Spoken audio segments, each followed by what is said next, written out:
If you were given a transformation device right now at the cost of traveling to a parallel world to save humanity, would you accept? The webpage background was a deep, endless starry sky with a glowing divine light rod floating at its center. Jian stared at the computer screen. Save the world. Me. 24 years old, earning $3,500 a month, physically a complete weakling, and always picking fights with strangers online. I can't do it. Saving the world is the sort of thing meant for people with unshakable will and noble. I've got far too many flaws, selfish and lacking perseverance. If someone like me became an Ultraman, I'd probably run away from the monster in the very first episode out of sheer terror. He thought it was just a boring psychological test, but in the next instant a blinding white light surged out from the screen and swallowed the entire room in a flash. A voice echoed inside his mind. Negative self-perception detected in the target, matching the late-blooming type savior psychological model. According to big data analysis, hosts of this type usually use "I'm not worthy" as an excuse at first, then later erupt with power beyond their limits, while shouting about bonds and protection. Program initializing, forced transmission commencing. Jian. Wait, I was being honest. No one answered him. Jian lowered his head and watched his own hands begin to glow, then shatter into motes of light. Target world designation B07. Civilizational status: frequent monster disasters. Defensive force: Alien Alliance. Giant of light missing. Do you not understand human language, or what? The very first second his consciousness returned, Jian smelled the stench of burning. As he opened his eyes, he saw a 50-meter turtle monster stomping a bus in a scrap. What the? Not far away, the monster threw back its head and roared at the sky. It resembled a rhinoceros walking upright, its body covered in dark blue-black scales, a row of red crystals along its back pulsing with light. A monster. It was truly a monster. Several black heavy armored vehicles sped in, their hulls painted with emblems composed of circles and triangles. The doors burst open and a group of people in combat uniforms rushed out with crisp, practiced movements, immediately directing the evacuation. Human Defense Forces? Then Jian saw their faces. But their faces kept flickering. Like a television with poor reception, each flicker revealed a different appearance. One with a cicada-shaped head. Another with silver patterns flowing across its skin. Another with a face full of deep wrinkles. Baltansigen, Zarapsigen, and Kemersigen. Jian crouched behind a pile of rubble, his mind completely numb. The villainous aliens from Ultraman, every last one of them, were here disguised as humans fighting a monster. So that Alien Alliance the voice mentioned meant this. The defensive force of this world was actually composed of aliens. And that voice had also said the Giant of Light was missing. Seriously, man, if you're going to toss me in here, couldn't you at least give me a manual? System. Hey system. Brother program. Sister program. Anybody. Silence.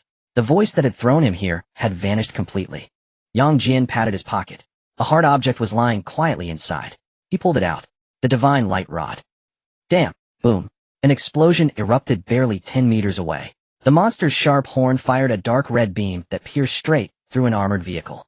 The war machine flipped, rolling toward the street corner and smashing down half a wall before finally stopping. Sparks sprayed across Jian's face, making him flinch from the heat. When he looked up again, he saw a scene that froze his blood. Beside the wrecked vehicle, a Baltansigen was pinned beneath the wreckage. Its human disguise had been shattered, completely exposing its true cicada-like head. Half its body was charred black smoke curling upward. Yet its claw was still reaching out, reaching toward a few children not far away. Help! The girl's sobbing cry carried over. Someone please save us. Jian looked at the monster, then at the children. Then he lowered his head. He looked at the divine light rod in his hand. This sort of thing ought to be done by heroes.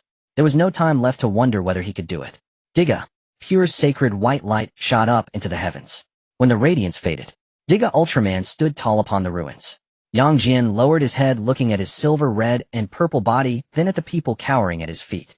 They lifted their faces, tear tracks, still wet eyes filled with stunned disbelief. The Baltansigen pinned beneath the wreckage stared wide-eyed up at him. In the distance, everyone was watching. The monster's roar shattered the air. Jian looked at his own body. He knew Diga, but this body held no combat memories at all. It carried only Jian's own memories. Jian seized the chance to get the children to safety. Then he straightened, facing the 50-meter high monster before him. He stepped forward. He swung his fist and drove it hard into the monster's face. The monster was sent staggering backward by the sudden blow. It was clearly stunned. It had dominated this planet for so long, and this was the first time its face had been smashed by some giant that had suddenly appeared out of nowhere. After a brief moment of shock came a surge of even more violent fury. Roar! The monster raised a colossal claw, wind howling around it, and slammed it down toward Jian. Jian's pupils contracted. At the very last moment, relying solely on the giant body's instinct, he lurched clumsily to the side. Boom. The colossal claw smashed into the spot where he had been standing, the ground collapsing into a several-meter-deep pit as shards of rock exploded outward. In the distance, the alien alliance warriors fell collectively silent. Members of the Baltan unit held their weapons frozen mid-aim. Azarab Sijan rubbed his eyes, suspecting he was seeing a fake giant of light. Akemar Sijan let out a low, doubtful sound, its wrinkled face scrunched together in perplexity.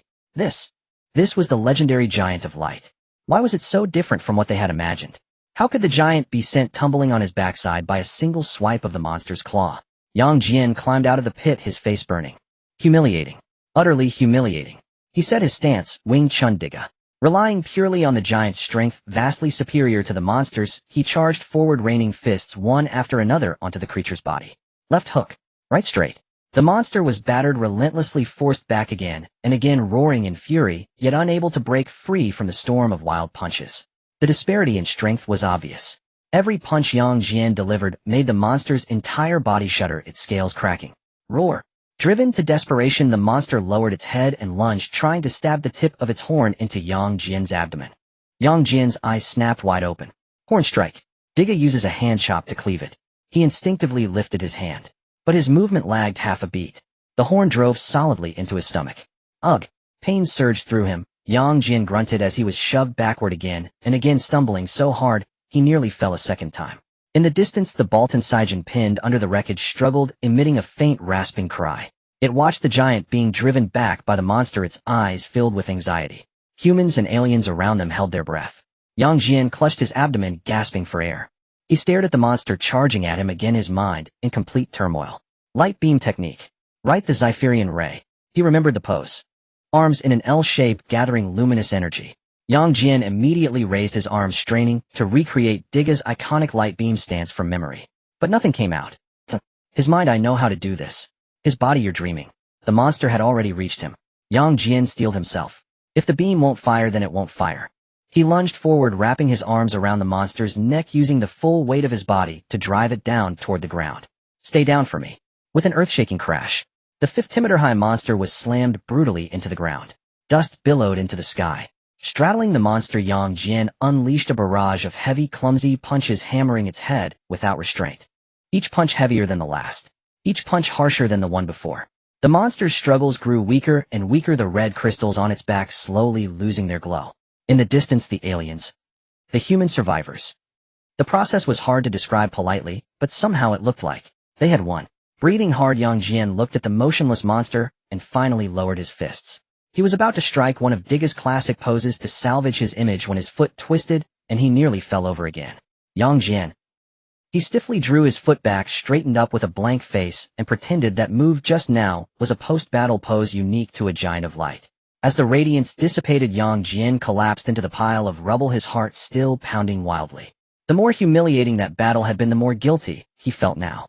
Who would believe that a so-called Tiga who defeated a monster with nothing but turtle punches?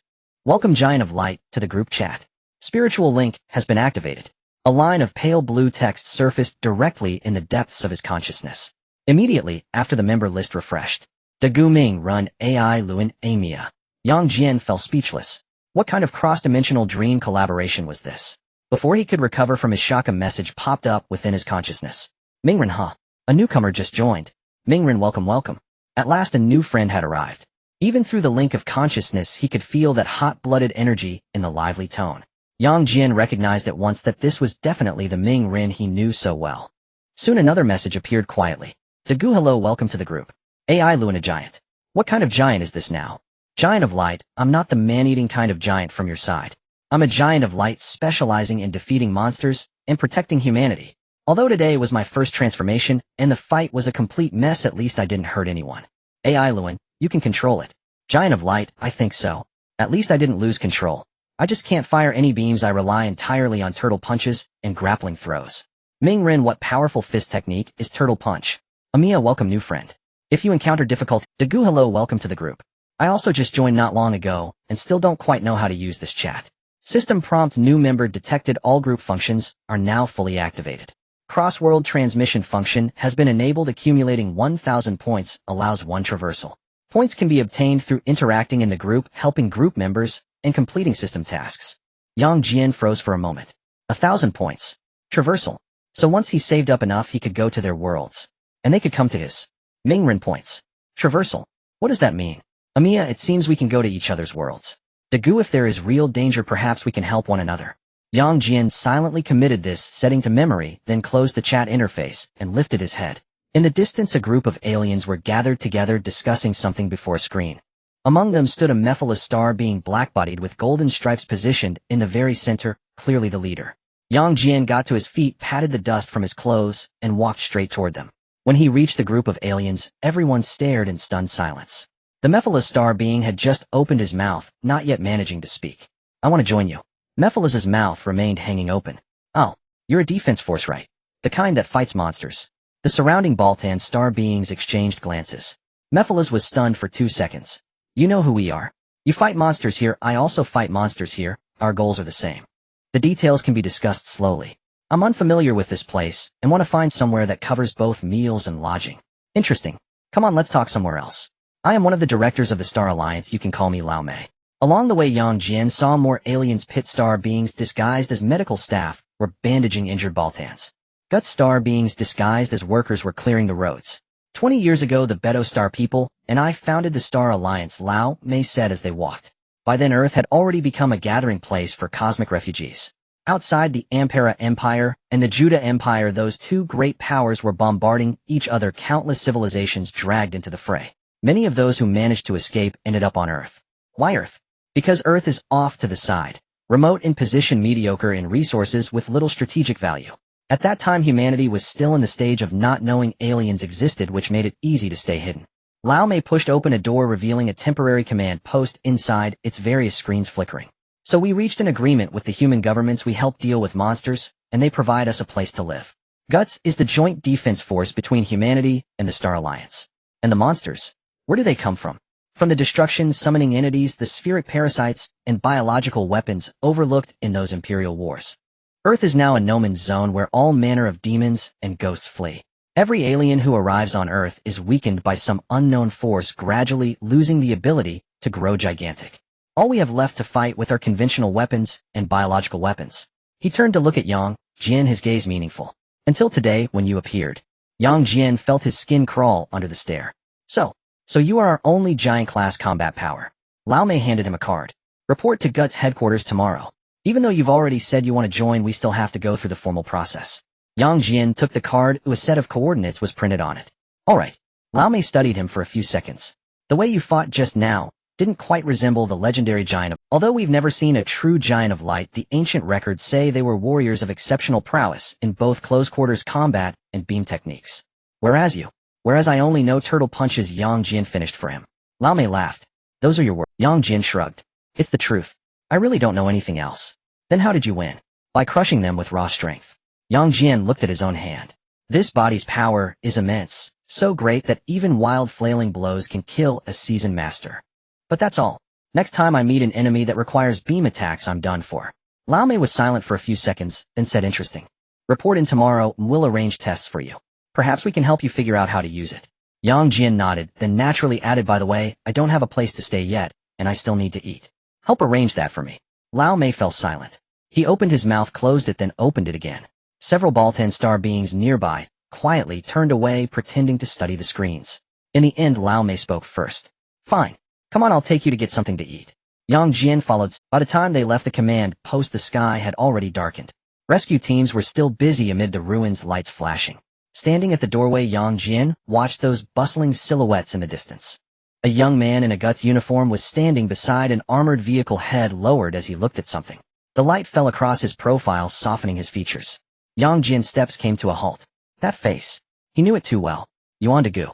Yet this man bore no light, no spark lens. Only an ordinary team member. A passing Baltan star being followed his gaze.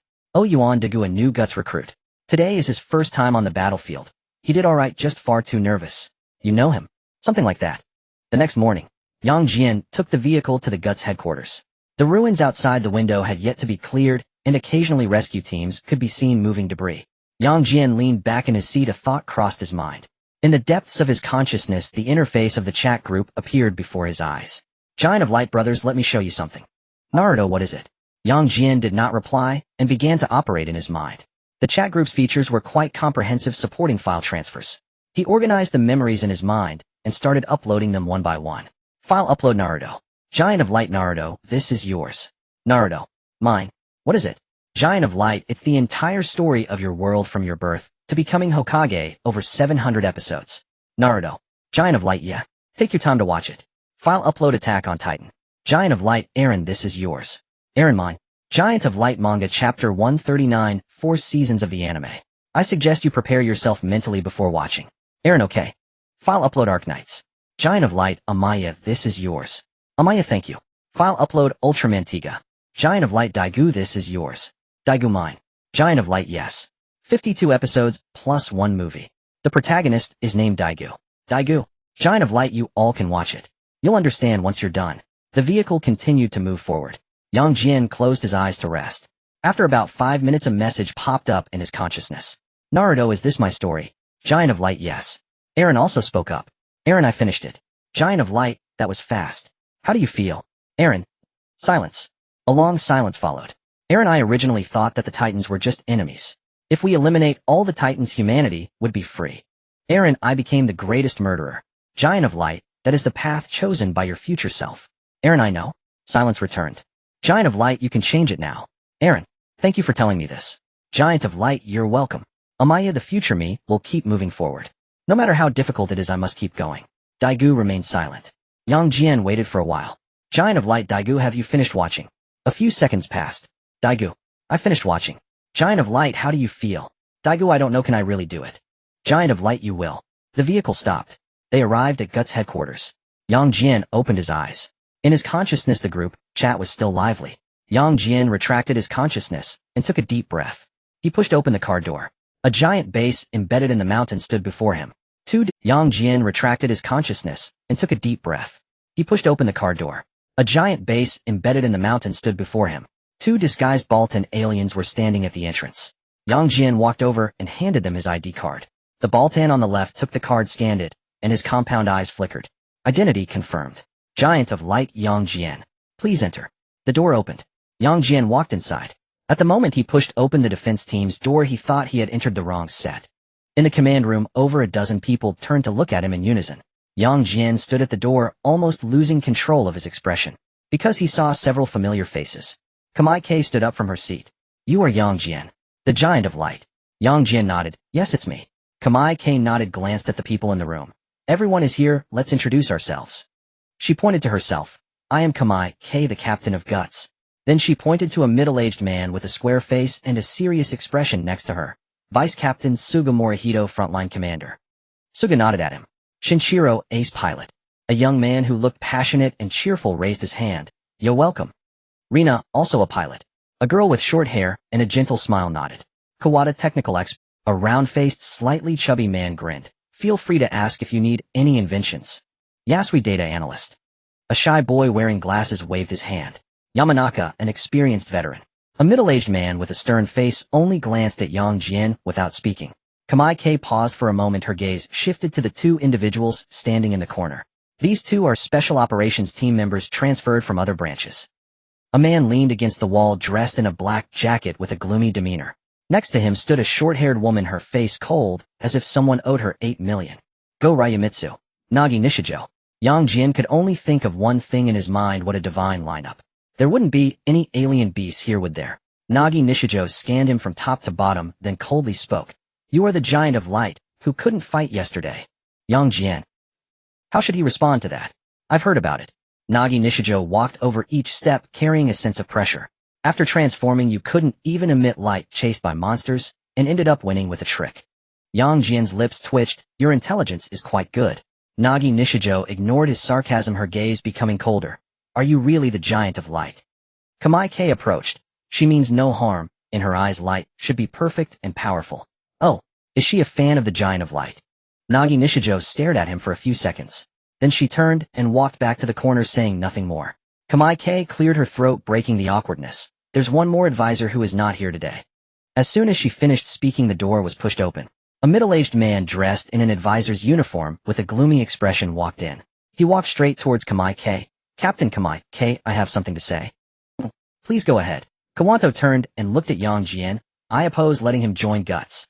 Yang Jian, alright, that was quick. What is his identity? A suddenly appeared giant who can't even emit light. What if he is sent by the enemy? What if his real purpose is to infiltrate us? Yang Jian sighed. Advisor Kawanto, do you know how strong that monster was yesterday? To get myself thrown away and fall in front of tens of thousands of people. Kamai K raised her hand to stop him. Enough? Advisor Kawanto, Yang Jian's joining was a collective decision made by the Alliance Council.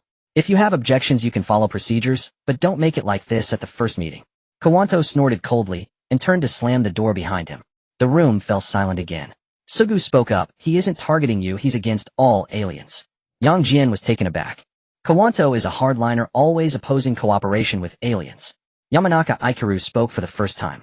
He believes that those not of our race must have different intentions. Although you are the legendary giant of light, in his eyes you are no different from those aliens. Yang Jian was silent for a few seconds then said, understood. Kamaike looked at him, aren't you angry? Yang Jian shrugged. What should I be angry about? He spoke the truth. I did suddenly appear, and I indeed can't fight. It's normal for him to doubt me. A gentle voice came in. Hello, I am Daigu. Sorry for being late, I was organizing materials. Yang Jian turned his head. That face. He was all too familiar with it. Daigu. Daigu also saw Yang Jian. He was taken aback for a moment, then politely nodded. Hello, are you the new team member? Yes, hello Daigu. Hello. A pit alien passed by whispering. Why does the new giant of light keep staring at Daigu? Another Gats alien replied, maybe. Thinks he looks handsome. Yang Jian. Hey, I can hear you. Just as he was about to explain, the base alarm sounded. Red alert monster codenamed Jakuma has appeared, coordinates 2347, moving towards the city. The room instantly became busy. Kamaiki's voice was calm and swift. Sugu, lead the team to depart. Shinshiro Rina, prepare the fighter jets. Kawada, analyze the data on Jakuma. Yasui, retrieve the surrounding surveillance. Understood. Everyone sprang into action.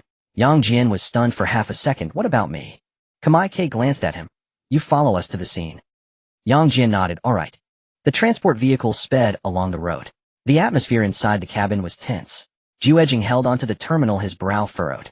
Jayakuma is originally a subterranean dwelling type of monster, and normally would not actively attack human habitation areas.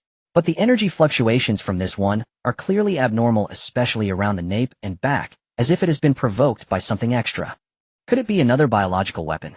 The voice of Shinshin came through the communication channel.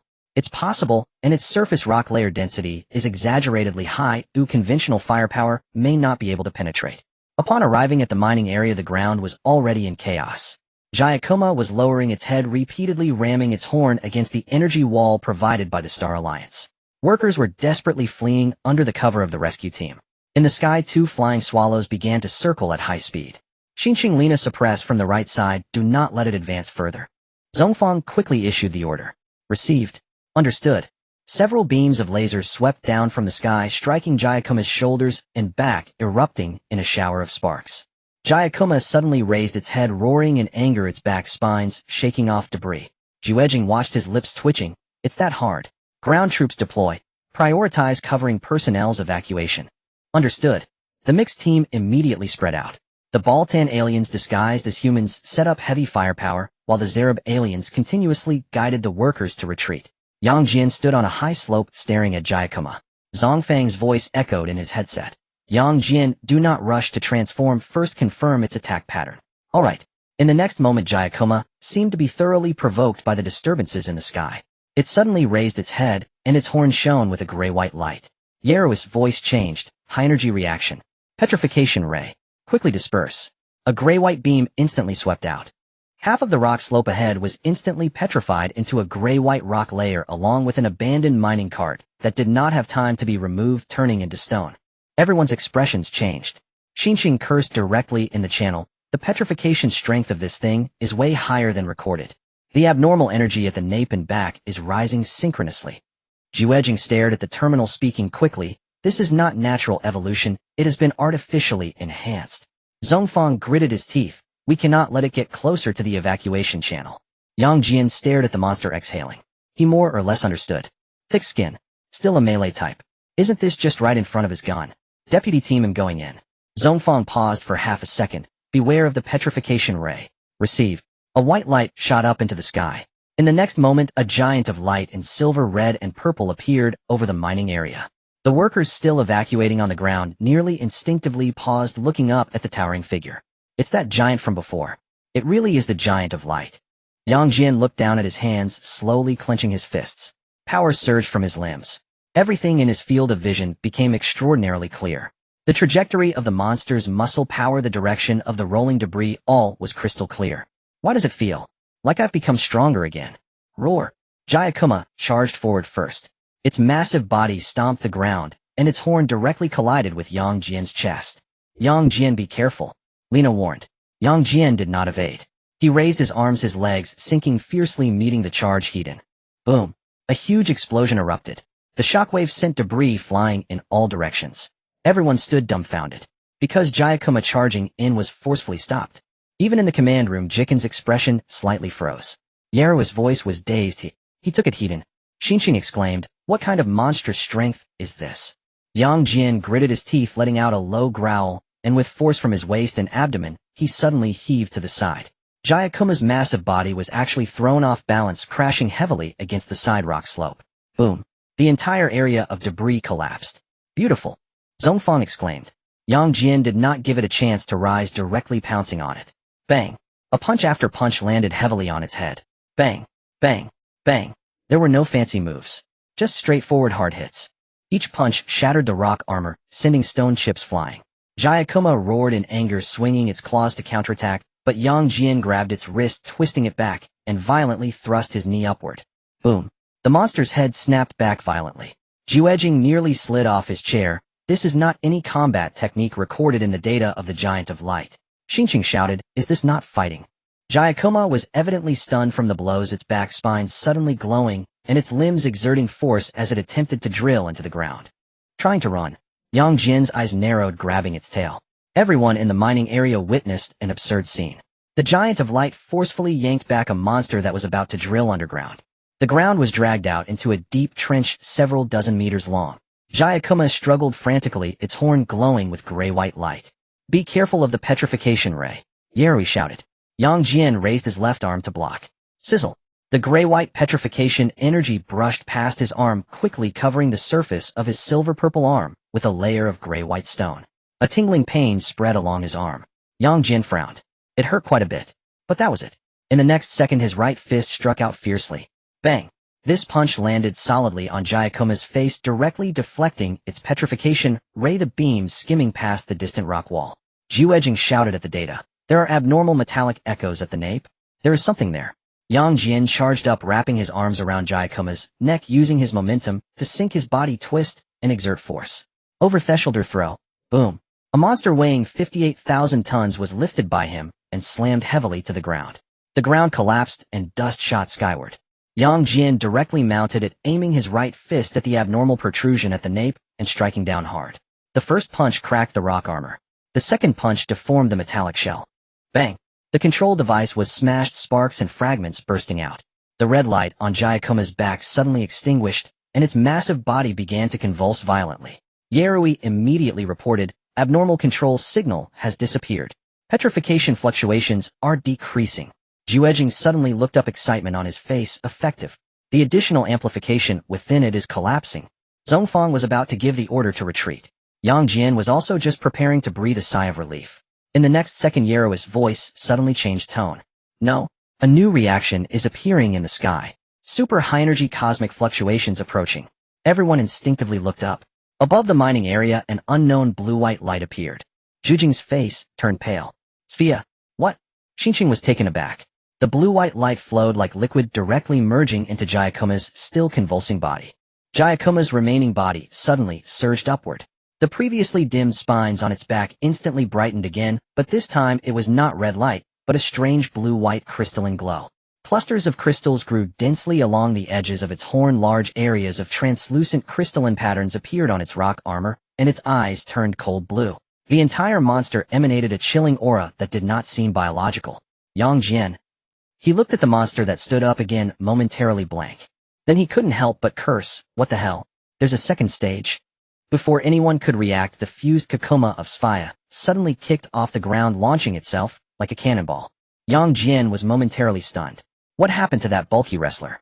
Why did it suddenly change its profession? Yi Rui's voice tightened. Its mobility has skyrocketed.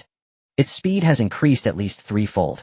Jian stared at the data, cold sweat breaking out. Sphaya is reconstructing its body structure. It's not just a reinforcement, it's rewriting its combat style. The next second Sphaya Kakuma looked up. The horn and the back crystals lit up simultaneously. Jian. Several blue-white crystal beams came roaring toward them.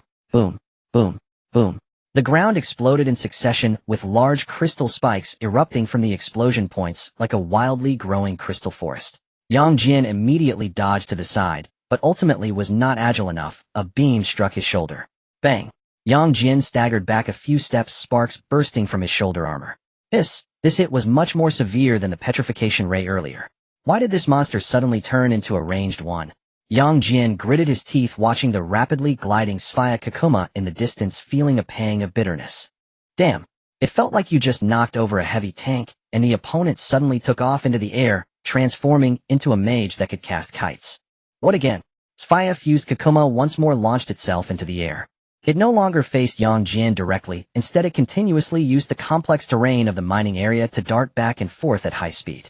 Every brief pause would result in a crystal beam being shot, or generating large crystal spikes on the ground to block Jian's movement. Jian chased for 2 steps, but couldn't catch up. Another wave of crystal beams came crashing toward him. Boom. He could only raise his arm to block, but his chest and left leg were still grazed, sparking violently. Lina immediately lowered her aircraft. Xinqing will share the firepower. Understood. 2 Jian-class aircraft swooped in from left and right, firing at Sphaya Kakuma. Kakuma was forced to shift its trajectory, turning back with a crystal beam. Xinqing's expression changed. Not good. At a critical moment, Lina forced her aircraft to ascend narrowly, avoiding the crystal beam with her wings. Lina, I'm fine.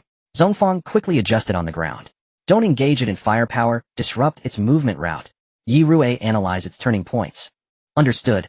Every time it makes a high-speed turn, the third crystal on its back right side lights up in advance. Yi Rui analyzed rapidly. It needs fixed points to leverage the terrain for its turns. Jian suddenly raised his head. Jian, don't blindly chase. It's toying with you. Pay attention to the crystal lighting up on its back, and judge its sprint direction. Sphaya fused Kakuma shifted again. The third crystal on its back lit up. To the left. Jian suddenly turned and charged towards the left slope in advance. The next second, Sphaya fused Kakuma indeed shot out from behind the slope at high speed, crashing toward the spot he should have been. But this time Jian had already dodged. He lunged forward, wrapping his arms around Kakuma. Got you. Kakuma clearly did not expect that the giant it had been toying with would predict its path, struggling violently as its back crystals shone frantically. The blue-white beams exploded almost right in front of him. Boom. Jian took a heavy hit to his chest, feeling dazed, yet he clung on tightly. Get the hell off me. He roared, rolling down with Sphaya fused Kakuma. Boom. The ground trembled like an earthquake. Everyone was dumbfounded. Xinqing's mouth dropped open. This works? Nagi Seijo stared at the area filled with smoke and dust, unconsciously clenching her fingers. Jian pinned down Sphaya fused Kakuma, raising his fists to strike its head. Bang. Each punch landed heavily on the crystal shell, sending shards flying. However, the Sphaya fusion body was clearly much harder than in Phase 1. The shimmering crystals on its back flared, and a nearby crystal pulse slammed into Jian's abdomen. Ugh! Jian was blown back, his body bending, as if he would flip over. Kakuma took the chance to swing its tail, striking his chest, and sending him crashing into the rear rock wall. Boom! Half of the rock wall collapsed. Jian knelt on one knee, gasping for breath. His chest felt heavy, his shoulder tingled, and his left leg was slightly stiff. Jian. Zhongfang's voice tightened. Are you okay? Can you still fight? Jian stared at Sphaya Kakuma, which was getting up again at the bottom of the pit, and cracked a grin. Of course. After being toyed with like this, if I don't kill it now, I won't be able to sleep tonight. Just as he finished speaking, Sphaya Kakuma began charging energy again. This time it wasn't just the horn. All the crystalline ridges on its back lit up. Yi Rui's expression changed drastically. High energy accumulation. Be careful, Jian exclaimed. That's not an ordinary crystal cannon. It's an area coverage type. Jian, get away from there. Get away. There was no time. The area was too large. Moreover, once this beast unleashed this move, there was a high chance it would continue to distance itself. It couldn't be allowed to run again. Must get close. Even if it meant taking this hit, I have to rush in. Jian took a deep breath, locking his gaze on that beast. Then he charged forward. Jian, Lina cried out. The blue-white crystal wave crashed down. Boom. The entire collapsed area was engulfed in light. The shockwave from the violent explosion even pushed several armored vehicles in the periphery back repeatedly. Dust soared into the sky. Everyone's hearts were in their throats. Nagi Seijo stared at the dust while Zhongfang's veins bulged in his hand, gripping the communicator. The next second a tall figure burst out from the dust. It was Yang Jian, and he was running faster and faster. Spia-fused Kakuma clearly froze for a moment, immediately wanting to retreat. But it was too late. Yang Jian had already leaped in front of it. His left hand clasped the horn, while his right hand locked its throat. No way out now. Spia-fused Kakuma's back crystals flickered wildly, continuously releasing pulse impacts at close range with sparks bursting from Yang Jian's shoulder and chest. Xinqing, Lina. Zhongfang took the opportunity to shout. Aim for its back. Received. The two Jian-class aircraft dove almost simultaneously. Lasers and missiles struck the crystalline cluster on Spia Kakuma's back. Boom. The crystal cluster exploded with large cracks. Now's the time. Juejing said loudly. The Spia crystals from its chest to its back neck are resonating. That's the core connection point. Yang Jian crashed into Kakuma, taking advantage of its staggered imbalance to punch the brightest crystal band on its chest. Boom. Spia-fused Kakuma emitted a sharp screech, its entire body stiffening for a moment. It wanted to flee. Yang Jian didn't give it a chance. Crack. A piercing sound of shattering rang out. The blue-white crystal connection band completely broke. Spia-fused Kakuma's movements instantly halted. Crack. A piercing sound of shattering rang out.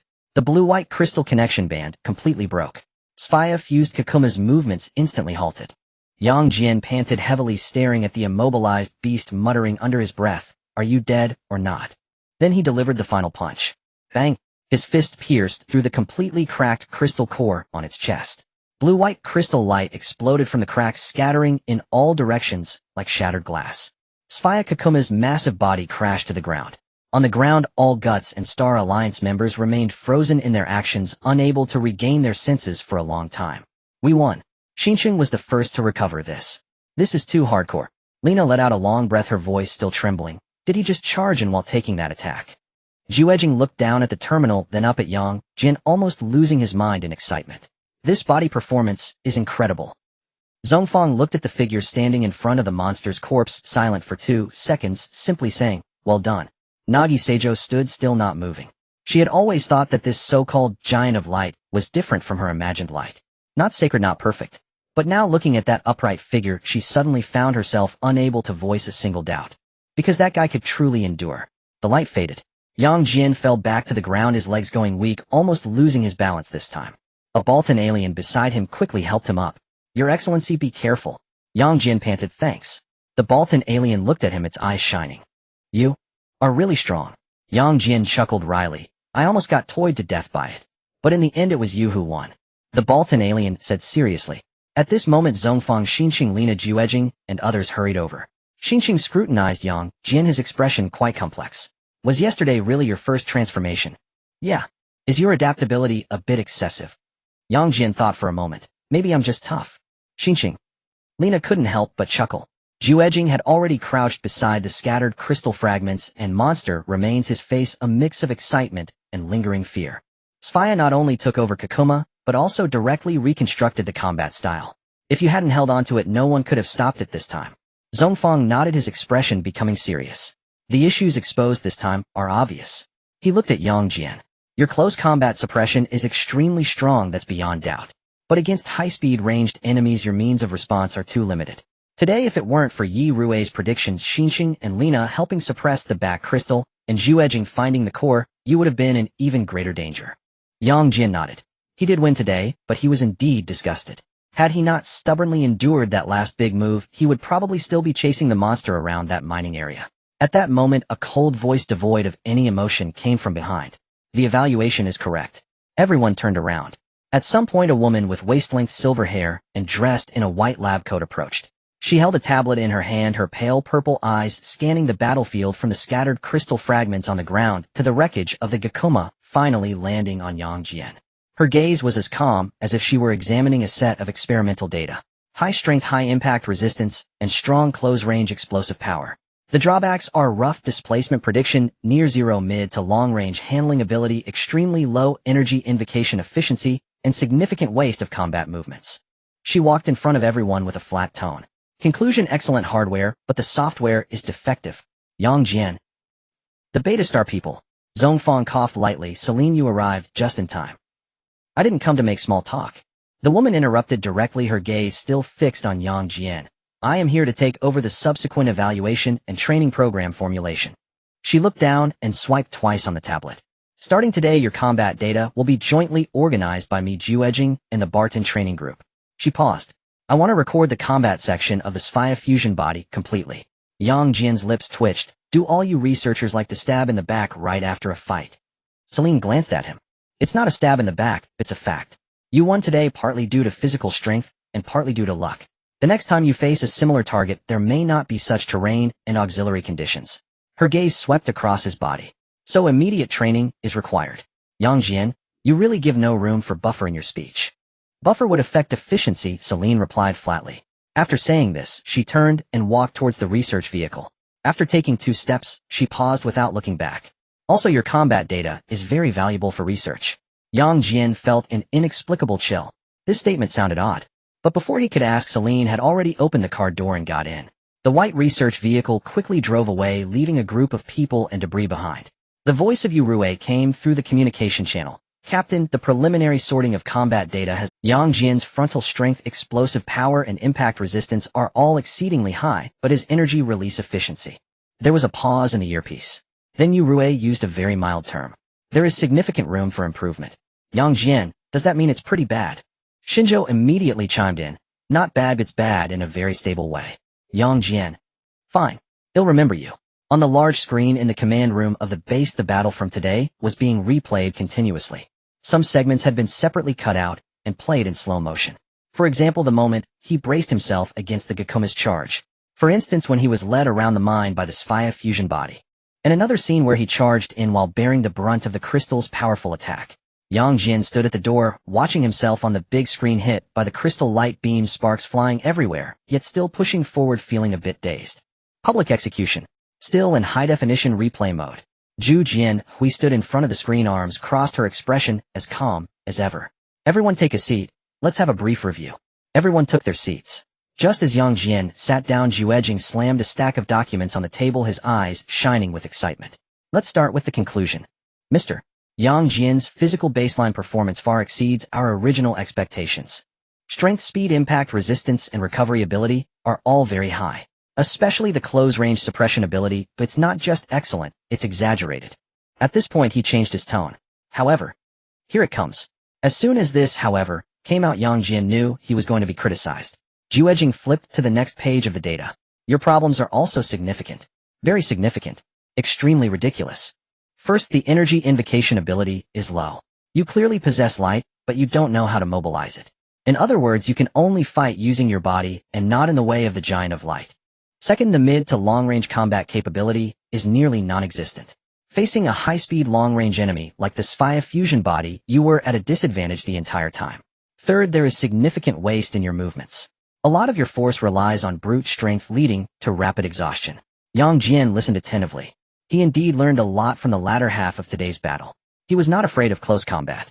But the moment the opponent began to create distance and kite him, he found himself with too few means to respond. Zhu Jian, Hui looked at Yang Jian. What do you think? Yang Jian remained silent for 2 seconds and spoke honestly. I used to think the problem was just not being able to release light. But today I realized it's not just about light. Zhu Jian Hui did not immediately comment, but nodded lightly. Being able to realize this is a good thing. In the corner, Nishiju Nagi leaned against the wall, having remained silent. It was only at this moment that she spoke. You were very strong in the first half. Yang Jian was taken aback and turned to look at her. This woman actually knows how to compliment. Nishiju Nagi's expression was still cold. But in the second half you were played like a fool by that Sphy fusion body. Yang Jian, you really don't use any embellishments in your speech, do you? Because it's a fact. She stared at Yang Jian, her gaze very serious. A truly strong warrior will not only excel at fighting one type of enemy. You have the potential to become a stronger, but you are not one yet. Yang Jian's lips twitched. Damn it, there's no way to refute that. Kamoruki stood on the other side and added flatly, for a first official combat, performing like this is already very exaggerated. But your current problem is not weakness. It's too rough. Yang Jian. How come you joined in too? Is today a collective stabbing day? The door opened. Celine walked in. Silver hair, white lab coat, still holding that tablet. As soon as she entered, the air seemed to have cooled by 2 degrees. Jian, who had just been very excited, surprisingly softened slightly upon seeing her. I've already organized some of the data. I've seen it. Celine interrupted directly. She walked to the main screen and swiped her hand. The screen immediately switched. Not the entire battle, but rather broken down into segments for action analysis. Jian bracing against the charge. Jian's close-range suppression. Jian being kited by the Sphia fusion body for the first time. Each segment had a pile of data and trajectory lines marked beside it. Jian. This isn't a review. This is an autopsy. Celine spoke, her voice flat, as if lacking emotion. Strength is high, impact resistance is strong, close combat intuition is excellent, and willing to exchange injuries forcefully. Drawbacks: rough footwork, prediction reliant on situational reaction, energy control is near zero, and lacks effective means of restriction when facing high-speed range targets. She paused and provided a summary. A giant who only knows how to brawl like a thug. Shinsho couldn't help but snicker. Jian looked over with an expressionless face. Shinsho immediately turned his head and coughed, pretending nothing happened. Celine continued, your problem is not that you are not strong. On the contrary, it is precisely because you are too strong that this waste now seems particularly serious. Your body is top tier, but your operation is useless. Jian, that's harsh. This woman really speaks harshly. Jian quietly added, that metaphor is actually quite accurate. Jian, shut up. Jian Hui did not interrupt, merely listening quietly before asking, what is your plan, Celine? Celine looked down and swiped twice on the tablet. 3 steps. Step 1, correct close combat movements. Reduce ineffective consumption and improve force efficiency. Step 2, specialized training for high-speed target response capabilities. The focus is on prediction, changing direction, and the most basic energy attachment. Step 3, attempt to have him stabilize the invocation of light for the first time. Jian was taken aback. Stabilizing the invocation of light. Celine looked at him. Before you shattered the core of the Sphia crystal today, there was a brief instance where your right fist exhibited energy attachment that lasted less than 0.3 of a second. You should have felt it yourself. Jian was stunned. He remembered. At the moment he exploded the first stage control device and finally shattered the core of the Sphia crystal, his body indeed felt a fleeting difference. It was as if something had shone from deeper within his body. But it was too fast. So fast that he thought that was not an illusion, Celine stated calmly, which indicates you are not completely unable to invoke light, you simply do not know how.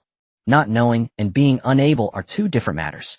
Jian felt a surge of joy in his heart. So does that mean I can emit light? Don't get too excited too soon. That doesn't mean you can emit light tomorrow. At most it means there's still hope for you. Jian replied. Isn't your way of comforting people a bit problematic? Comforting? Celine tilted her head. What is that? Will it affect training efficiency? Jian responded. Training began early the next morning. Before the sun fully rose, someone knocked on his dormitory door. It wasn't a gentle knock. It was the kind that was restrained yet persistent, clearly indicating that if you didn't open the door, the knocking would continue. Jian climbed up with a face of despair and opened the door with his messy hair. Standing outside was indeed Celine. Clad in a white lab coat, impeccably neat with silver hair cascading down to her waist, she held a tablet in her hands, her face displaying a clear message. You've wasted time. It's now 6:01, she said. So, you're 1 minute late. Jian looked at her and remained silent for 3 seconds. Have you considered the possibility? I just woke up. I have, Celine nodded. So I started knocking at 5:58, giving you enough buffer time. Jian said. You're truly a devil. Celine tossed a set of training clothes to him. See you in the underground training ground in 10 minutes. Wait a minute, Jian caught the key point. 10 minutes. What about washing my face and brushing my teeth?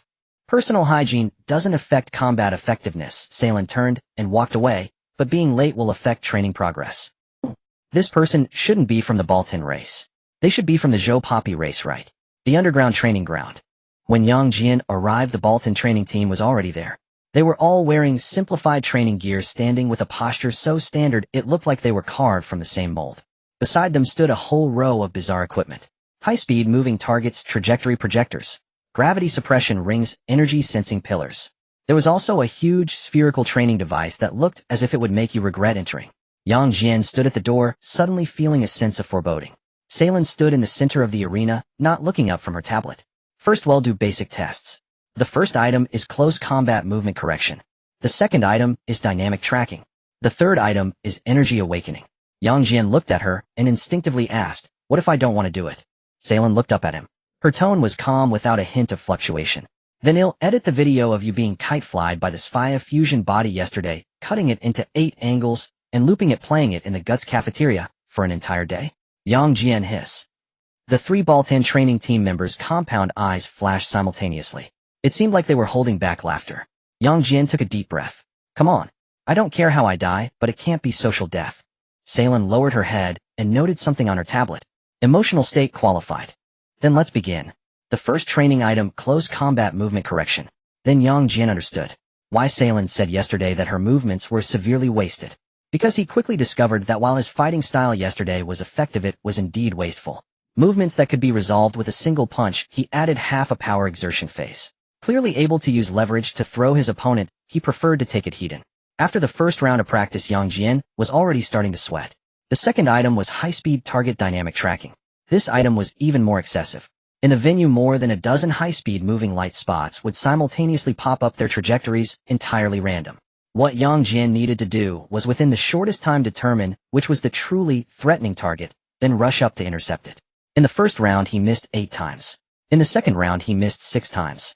In the third round, he finally got a few correct ones, but as soon as his footwork faltered, he crashed directly into the protective wall.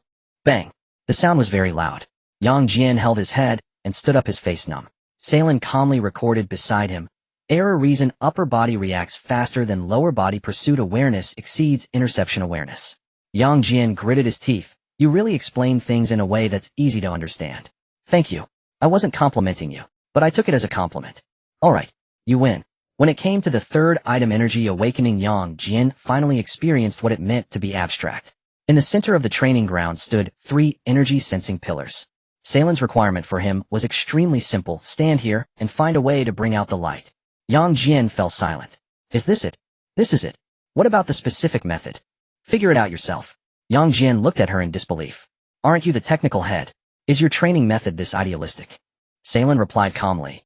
Light is not a mechanical structure. It is not a system that can be activated by pressing a button. It is more like a response. You touched it during the 2 extreme exertions yesterday. This shows that there is a connection between you and this body, but it is unstable. So what you need to do now is not to imitate the posture, but to find that moment of alignment. Jian, but understanding doesn't mean he could do it. He stood in front of the sensing pillar and tried for a long time. He raised his hand, focused his mind, remembered the feeling from yesterday. As a result, nothing happened. The sensing pillar remained silent, giving no response. Jian stood there almost doubting life. Is this thing broken? It's not broken, Salen said. It's that you haven't aligned with it. Truly knows how to comfort people. By noon, Jian was almost exhausted. It was even more tiring than fighting monsters yesterday. During a break, he slumped against the wall at the edge of the training ground, gasping for breath. One of the Baltan training team members handed him a bottle of water. Your progress speed is already very fast, my lord. Jian took the water and gulped down 2 mouthfuls. You call this fast? Yes, the Baltan said seriously. Most people don't just hit the wall 3 times on their first day. How come your Baltan race comforts people like this? In the underground training ground, the trajectory projectors were still running at high speed. Dozens of light spots darted around in the air, erratically moving left and right as fast as a buzzing mosquito. Jian lunged forward. Missed. Lunged again. Missed again. Finally, on the third attempt, he correctly predicted one, but his footwork faltered, causing him to crash into the side protective wall. Bang! The sound was crisp, echoing in the air. The members of the Baltan training group simultaneously flashed their eyes. It seemed like they were collectively suppressing laughter. Jian held his forehead and stood up, feeling all numb. This thing was designed just to humiliate people, right? Salen stood at the side looking down at her tablet, not even lifting her head. It's not humiliation, it's correction. You encountered the same problem when facing the Sphaya fusion body yesterday. Only chasing, not blocking. You kept running with its rhythm. Jian rubbed his forehead. Can't you say it a bit more tactfully? Salen calmly stated, there is still a huge room for optimization in your performance. Isn't that the same thing? But it sounds more polite. Alright, you make a good point. Just then a sudden tremor reverberated deep in his consciousness. Group chat. Jian paused his movements. In the next second, a series of bright red prompt boxes suddenly filled his vision. Emergency alert. Group member Aaron has abnormal life signs fluctuation detected. High-risk battlefield environment. Time-limited support mission generated. Mission content. Rescue group member Aaron Yeager. Mission explanation: the target is currently in an area surrounded by giants. The failure rate for secondary transformation has significantly increased. Expected to enter fatal risk in 3 minutes. Do you accept the mission? Jian's pupils constricted. Aaron is in trouble, and there's a 3-minute fatal risk. In the chat group, Daegu, what happened? Naruto, what happened to brother Aaron? How do we get there? Giant of light, wait, I should go. What's wrong with you? Salen's voice came from the front. Jian suddenly came to his senses, realizing he had been standing still with the 3 Baltan training team members, and Salen all looking at him. It's nothing. Salen frowned. Did you hit the wall and get dumb, oi? Jian. Does this woman even know how to communicate? But now wasn't the time for banter. He quickly glanced at the mission panel. Accepting the mission will open a one-time limited support channel current consumption emergency rescue exemption. Can the rescue exemption still be used? Jian's eyes brightened. It means that he can go without using points now. I need to step out for a moment. Salen stared at him for 2 seconds. Training isn't over yet. I know, but this matter is urgent. Come back as soon as possible. Understood. Jian rushed into the restroom and closed the door behind him. Accept mission. A pale blue interface lit up instantly. Mission acceptance successful, beginning to establish a temporary cross-world channel. Target world coordinate locked. Attack on Titan. Connecting. A burst of white light suddenly engulfed his vision. Jian could only curse in his heart. Damn, why is this so sudden? The sensation of weightlessness after the white light had dissipated had not yet fully faded, and Jian immediately caught a whiff of blood. In the first moment he opened his eyes, he saw the panicked crowd fleeing in all directions along with the giant that roamed the streets. Not far away in the ruins, Alan knelt there, his face covered in blood, his right hand bitten and bleeding profusely, as if he had just attempted to transform again, but had failed. Above him the hand of a 15-meter giant was already raised. There was no hesitation. Jian raised his divine light stick. Diga. In the next moment light tore through the smoke and dust above Trost district. A straight pure white beam of light shot up from the center of the city, illuminating the blood-soaked and ash-laden battlefield.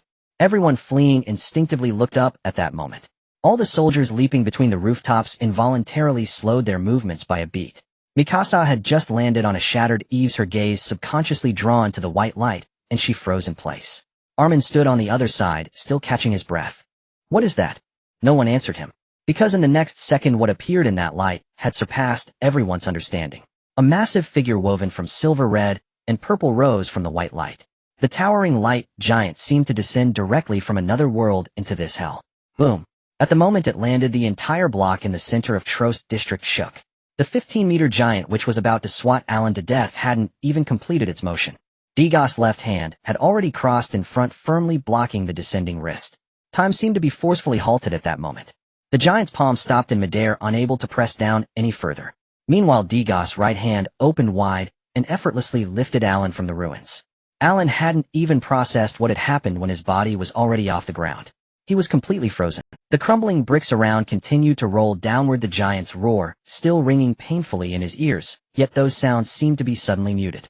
He tilted his head back, his vision filled only with that inconceivably tall, silverid purple figure. In the distance, Mikasa watched this scene, her grip on her knife tightening.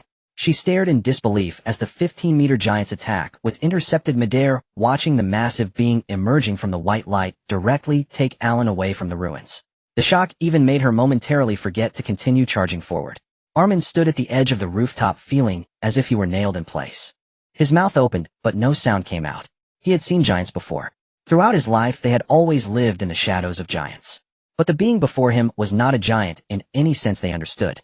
That figure was too complete, too divine, too overwhelming. It didn't resemble a monster. Instead it felt like some kind of divine miracle appearing on the battlefield.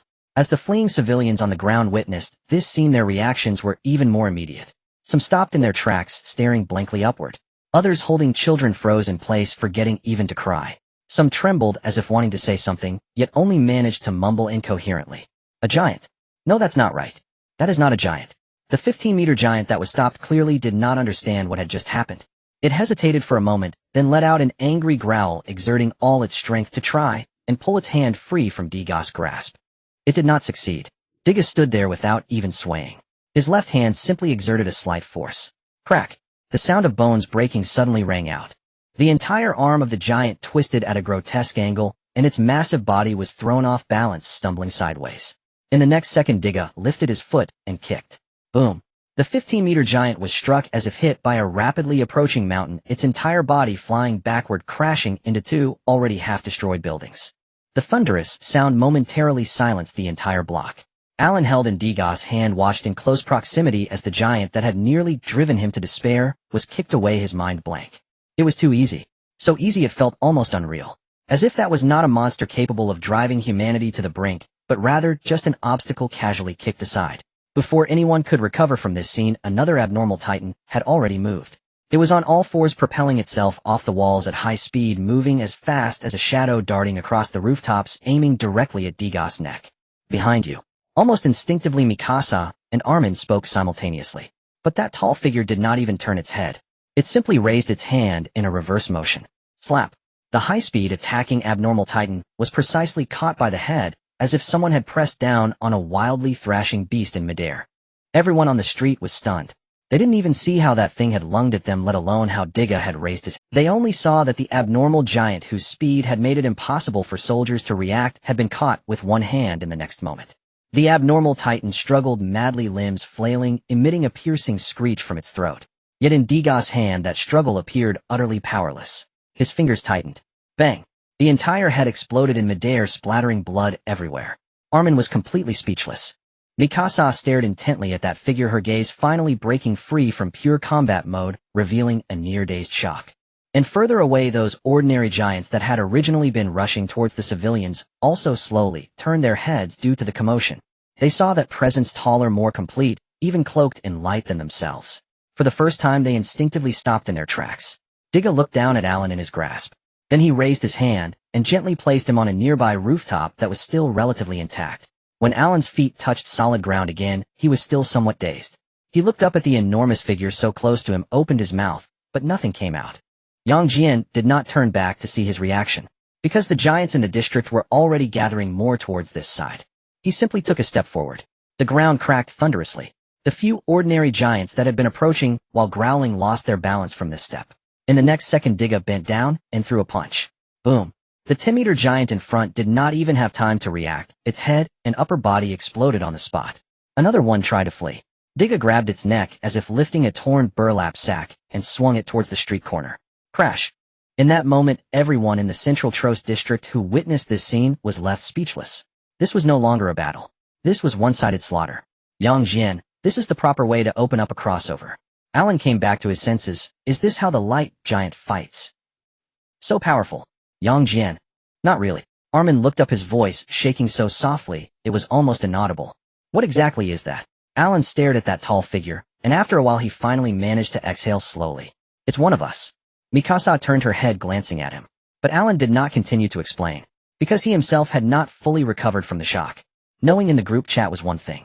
Seeing it with one's own eyes was another. That guy who usually complained and said his fighting style was terrible turned out to be like this when he truly stood on the battlefield. Tall, stable, incredibly strong. Just then the smoke and dust deeper in the Trost district suddenly surged up again. Three figures distinctly different from ordinary giants slowly stood up. One was tall and thin with exaggeratedly long arms moving like a monkey. One had muscles rippling on its surface with bone spurs growing on its back. And another stood motionless on the ruins of a bell tower, quietly gazing over here. Not far away, Alan's expression gradually sank. That's them. Today's tide of giants was brought forth. Armin's face had turned completely pale. They knew how to deal with ordinary giants. They at least understood that abnormal titans were more dangerous giants. But the three entities before them felt entirely different. They were not larger, nor were they faster. Rather, it was as if they knew what they were doing. This was far more terrifying than mere giants. Mikasa also focused on them, her grip on her knife tightening. She was well aware that if that light giant had not appeared, just these three beings alone would have been enough to cause a collapse near the supply point again. But the tall figure, shimmering in silver, red, and purple, made no unnecessary movements.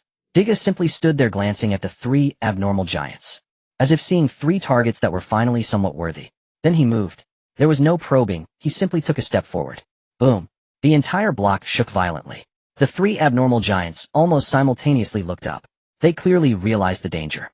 The leftmost tall and thin one was the first to pounce. It lowered its limbs, using the walls and the ruins to continuously rebound, closing in at high speed, moving so fast that the soldiers on the rooftops could barely see. It's coming, Armin exclaimed. This creature had just used its speed to snatch several soldiers from the... Yet Diga didn't even bother to chase its trajectory. He simply raised his hand, letting it come to him. In the next second, that slender abnormal giant, which had just been so fast, found its head caught in Diga's single hand. It was as if it had crashed into someone's palm. The entire street fell silent in an instant. They only saw that incredibly fast abnormal titan, which had just leaped to attack, now suspended in midair. Diga's fingers tightened. Bang! The head of the abnormal giant, along with half of its neck, burst into a cloud of blood. Before its body even had a chance to struggle, it was casually thrown aside, crashing into the ruins by the street, and taking down half a building with it. Armin's mouth was agape, unable to make a sound for a long time. What had just seemed dangerously insurmountable in the eyes of the crowd was dispatched effortlessly by the Giant of Light with a single encounter. The second heavy armored giant showed no intention of retreating. It let out a low growl, its muscles tensed, and the bone spines on its back spread open as it charged like a battering ram. The sound of it crushing the ground beneath its feet turned the soldiers on the rooftops pale. Yet Daika did not even make a defensive move. He simply waited until the heavy armored giant was close enough, raised his right leg, and delivered a direct kick. Boom. No frills whatsoever. It was the most straightforward kick. The heavy armored giant, which seemed capable of smashing through half a city block, flew backward in an utterly unreasonable manner. It flew across half a street, crashed through 2 buildings, and finally became embedded in the 3rd building, unable to crawl out for quite some time. Just from a single kick. As if he had kicked away a piece of trash that was hardly worth mentioning. Not far away, several civilians who had previously sat in despair stared blankly at the scene, forgetting to wipe their tears. Having lived until now, they had never seen a giant treated in such a way. The last remaining command-type abnormal individual, standing atop the clock tower's wreckage, began to move. It was clearly more intelligent than the previous 2. It did not approach. Instead, it raised its hand muscles in its chest and arms, bulging as dozens of bone spines shot toward Daika like a torrential rain. Ammon's expression changed. Long-range attack. The densely packed bone spines tore through the air, shrieking as they rained down on the central area of the block.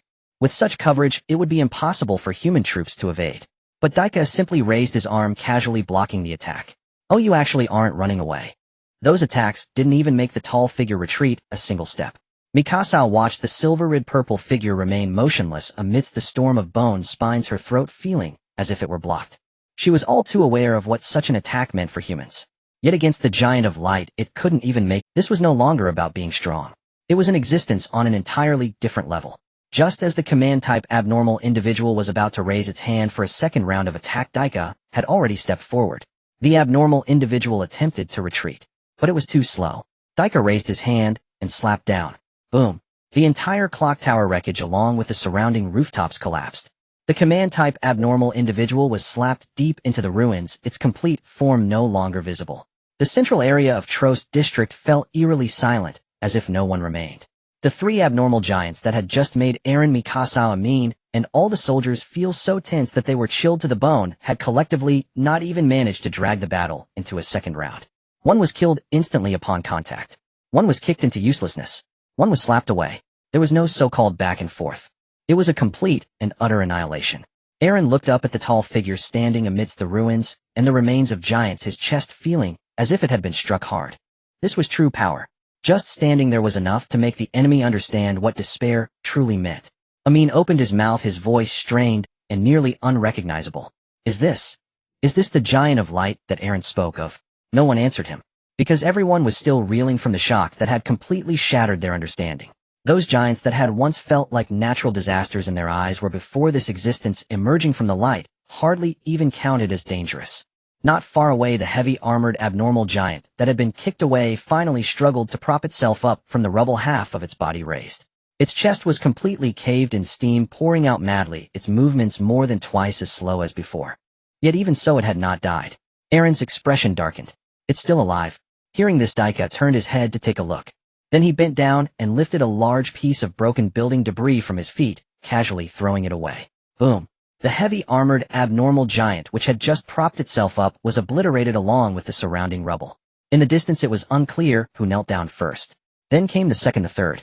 They were both civilian. They looked at the Giant of Light, standing in the center of the battlefield, their eyes filled only with pure shock and confusion, as if witnessing a miracle that should not exist in this world. Amin swallowed hard, his voice hoarse. Eren, is he really one of yours? Eren remained silent for several seconds before he managed to nod. Sort of. Daika stood in the center of the ruins. The tall figure with silver-red purple hues stood amidst the broken walls, remnants of buildings and corpses of giants, like a wall that overshadowed the entire battlefield. Everyone was watching him. Suddenly light began to radiate from the edges of Daika's body.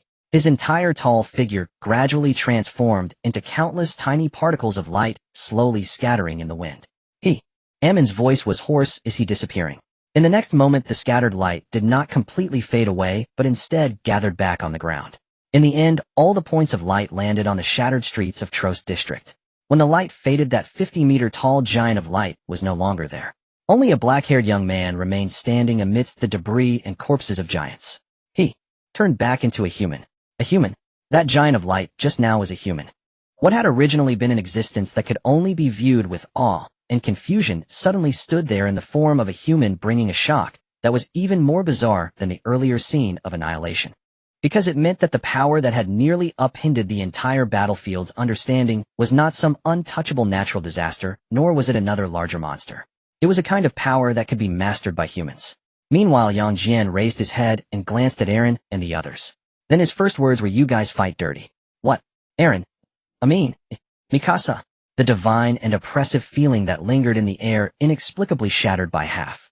Amin opened his mouth, stunned for a few seconds before he managed to find his voice. "You." He had originally wanted to ask, "Are you really that giant from before?" But as the words reached his lips, he suddenly felt that the question was somewhat redundant. Eren had already jumped down from the platform first. He looked at Yang Jian, remained silent for 2 seconds, and then said softly, "Thank you." Yang Jian waved his hand. "No need to be polite. The group mission just landed on my face, or could I pretend I didn't see it?" Eren twitched the corner of his mouth. The giant of light that had just stood in the center of the battlefield, sweeping everything away, and the Yang Jian before him, who spoke in a rather casual manner, were clearly the same person. Yet when placed together, there was still an indescribable sense of disconnection. Amin also slightly returned from his shock. He came down from the platform, stood beside Eren, but found it impossible to completely tear his gaze away from Yang Jian. "So," he struggled to organize his words, "you really were that one?" "Yes," Yang Jian answered very naturally, "otherwise would I find someone over 50 meters tall to help on site?" Amin was clearly still in a state of brain running at high speed, but not quite enough. He hesitated for a moment, and still asked the question he most wanted to ask, "Why did you come here?" "Because Eren was in danger," Yang Jian said. "How did you know?" Yang Jian was silent for half a second. "I should be able to say it right. Chat group, do not disclose the chat group to others." Yang Jian. "Telepathy. Yang Jian raised his hand to interrupt. "We'll discuss this later. I need to go back now." Eren was startled. "So soon?" Yang Jian looked down at the task panel in his consciousness. Time support mission completed, task evaluation exceedingly completed, awarded 1,000 points, target Eren Yeager, survived phase, abnormal individual cleared. Would you like to return to the original world? You can stay by consuming 1,000 points. Just save someone, and now asking if you want to renew your subscription. You really are something. Yang Jian raised his head to glance at the chaotic Trost district, and then looked at the 3 people in front of him. He waved his hand dismissively. "Don't make it sound like a tearful farewell. I'm not dead. Mikasa, should we return to the original world? Countdown 029, let's go." Almost the moment he landed, the chat group in his mind exploded. "Naruto, are you back? Naruto, are you back yet? Naruto, speak up. Amaya, the task prompt shows it's completed. Theoretically, we should have returned. Daiku, did you save them?" Yang Jian leaned against the wall, exhaling deeply, and glanced at the chat interface. "Light Titan, it's okay now. Light Titan, and the instance difficulty has finally returned to normal. Amaya, so the target world poses a very low threat to you. Light Titan, ridiculously low. Light Titan, ordinary giants shatter upon contact. Light Titan, those 3 anomalies, they're just on the roadside. Eren, those 3 nearly dragged the entire supply point to destruction. Light Titan, they are for you.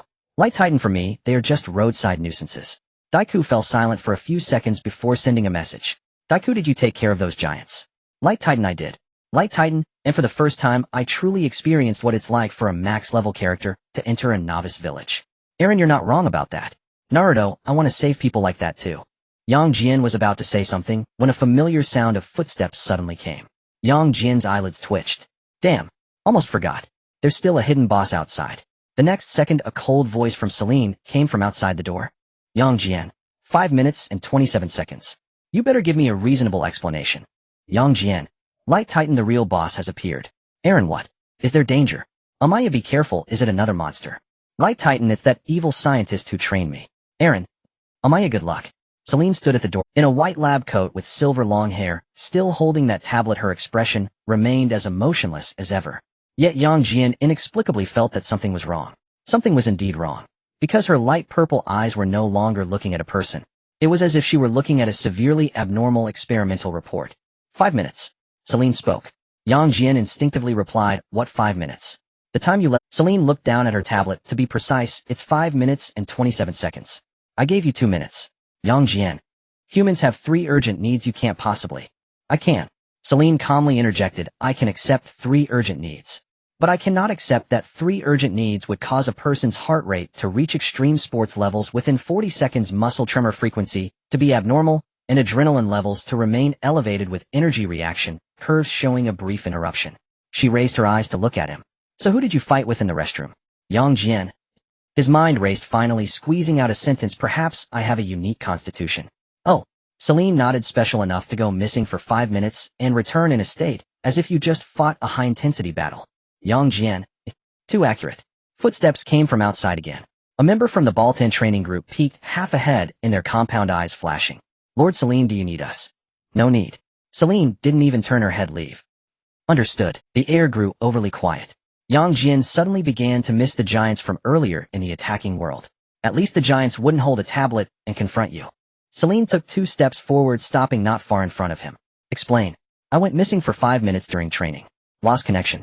Abnormal fluctuations in biological data. After returning, energy reserves decreased while surface temperature and muscle fatigue noticeably increased. She looked down at her tablet again. And there's one more interesting point.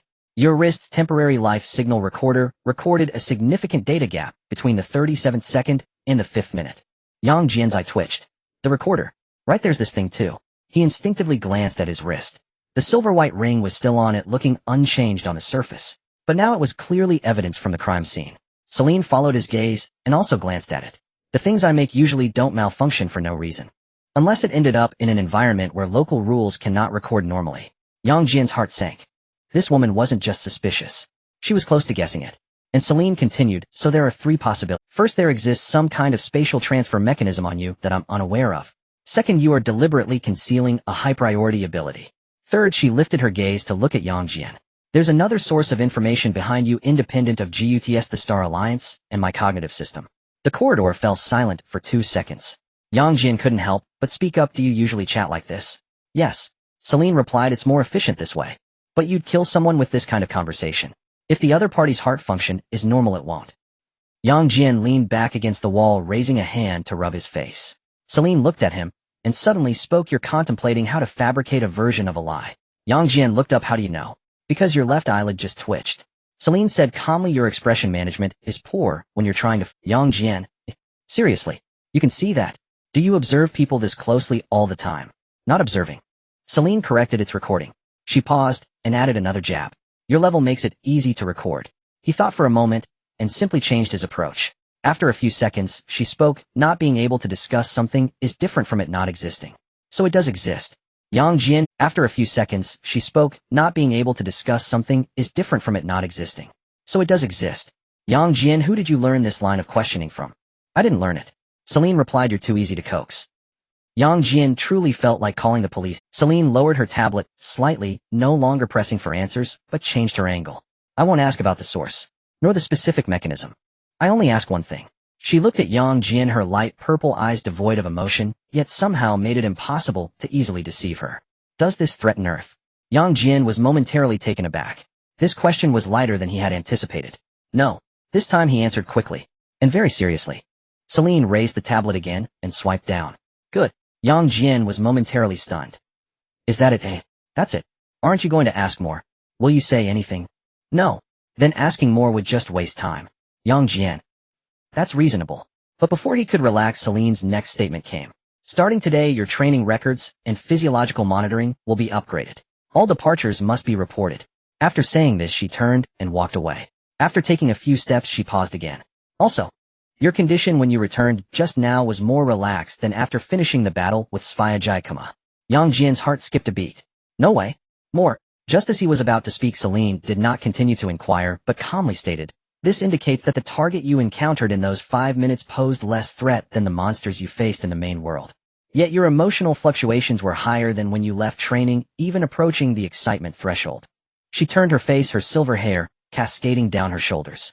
So, you did something you found worthwhile and enjoyable. Jian. You really would have been wasted as an interrogator. Celine thought for a moment. Thanks for the compliment. I wasn't complimenting you, but I accept it. Fine. He lost this round of back and forth. Celine stepped forward again, her voice calmly drifting back. Rest for 15 minutes. After 15 minutes, we continue training. Jian felt numb. Wait, I just disappeared for 5 minutes, and you interrogated me for that long. Don't you have any humanitarian concern? I do. Celine didn't look back. I gave you an extra 13 minutes. Jian leaned against the wall watching her walk away. Until that white figure completely vanished at the end of the corridor, he finally let out a long breath. Looking down at the silver recording ring on his wrist, Jian couldn't help but click his tongue. This thing needs to be dealt with somehow in the future. Otherwise, if I get caught again, I will inevitably be exposed. The group chat had received new messages. Naruto, how is it? Naruto, did that female scientist scold you? Alan's still alive. Amaya, based on the timing, she should not have been completely dismantled for research yet. Take a good job. Jian looked at these messages, and the frustration he felt from being interrogated by Celine suddenly eased a bit. Giant of Light, still alive. Giant of Light, and almost really got dismantled. Naruto, is she that scary? Giant of Light, scarier than a giant. 15 minutes later, Jian returned to the underground training ground. As soon as he pushed the door open, he heard the buzzing of the trajectory projector operating at high speed. Dozens of white light dots were darting in the air, flickering like a swarm of somewhat unstable fireflies. The three members of the Baltan training group turned their compound eyes simultaneously to glance at him. They then neatly turned back. Jian felt that there was a hint of, you actually came back alive, in that. Celine stood in the center of the field, facing away from him, projecting a layer of pale blue light from the tablet in her hand. Her silver hair fell to her waist, and her white lab coat was perfectly neat. She didn't turn around. You're late again. Jian. This person really left no room for negotiation. I was running here.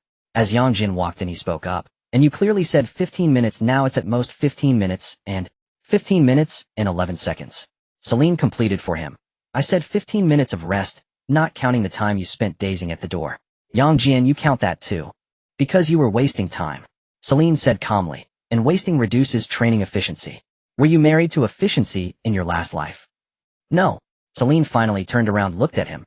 But if it could be materialized, I would seriously consider it. Jian. Very well. This is exactly the kind of thing she would say. Celine lowered her head and swiped the tablet twice. The projector in the center of the training ground immediately changed. The previously chaotic dozen light dots extinguished simultaneously, leaving only three. One red dot, one white dot, and one blue dot. They hovered in the air quiet for less than a second, and the next moment shot out simultaneously. Their speed was faster than before. Jian's eyelids twitched. Wait. He instinctively spoke up. Did this thing really move that fast just now? No. Celine said, now it does. Why? Because you went out for a while just now. What logical relation is there between these two things? There is. Celine raised her eyes and looked at him. After you returned, your physical condition changed. Jian's heart tightened. No way. More? But this time Celine did not continue to pursue, where did you go, but naturally shifted back to the training logic. Your neural excitement threshold is higher than before, your muscle state is more active, and the residual energy is also more stable than before the training interruption. Her tone was flat. This indicates that high-intensity combat is more suitable for activating your current state than static training. She paused. Therefore, the training intensity will be increased. Jian. Number 3 of the Baltan training group gently coughed beside him, and its compound eyes flashed, as if taking pleasure in his misfortune. Jian looked over. Did you guys just laugh? Number 3 immediately straightened its body. No, my lord. Your compound eyes clearly lit up just now. That's a normal physiological reaction. Fine. You guys, this group of aliens are starting to sound more and more like Celine. Celine ignored them. First item upgrade in response to high-speed targets. The rules are simple. The red dot is the main threat target, the white dot is the interference target, and the blue dot is the lure target. What you need to do is not to chase everything, but to judge who is the most dangerous in the shortest time, and then intercept it. Jian stared at the light dots that were already preparing to accelerate, his eyelids twitching. How do I know which is the most dangerous? Look for yourself. Is there a more specific explanation? There is. Celine nodded. If you can't see it, just run into a wall. Jian, that's too specific. Celine continued. Your previous problem was not a slow reaction, but an incorrect judgment order. You habitually chase the closest or the fastest moving one first. This isn't a big deal when facing ordinary targets. But when facing enemies that can mislead and disrupt your rhythm, you will be led away. She looked up at Jian. For example, you before today. Jian, are you pointing at me again? Not pointing. Celine said, it's a review. She always manages to say unpleasant things with such conviction. Second item. Celine continued, light energy adhesion. On the other side of the training area, 3 sensing columns slowly rose. This time it's different from before. The outer layer of the sensing column had an additional translucent energy membrane, with tiny light patterns flowing on its surface. Jian glanced at it, and felt a bit ominous. What is this again? Upgraded energy awakening test. What's the difference from before? Before it was about getting you to bring out the light. Celine said calmly. This time it's about keeping the light on your fists while moving and attacking. Jian was taken aback.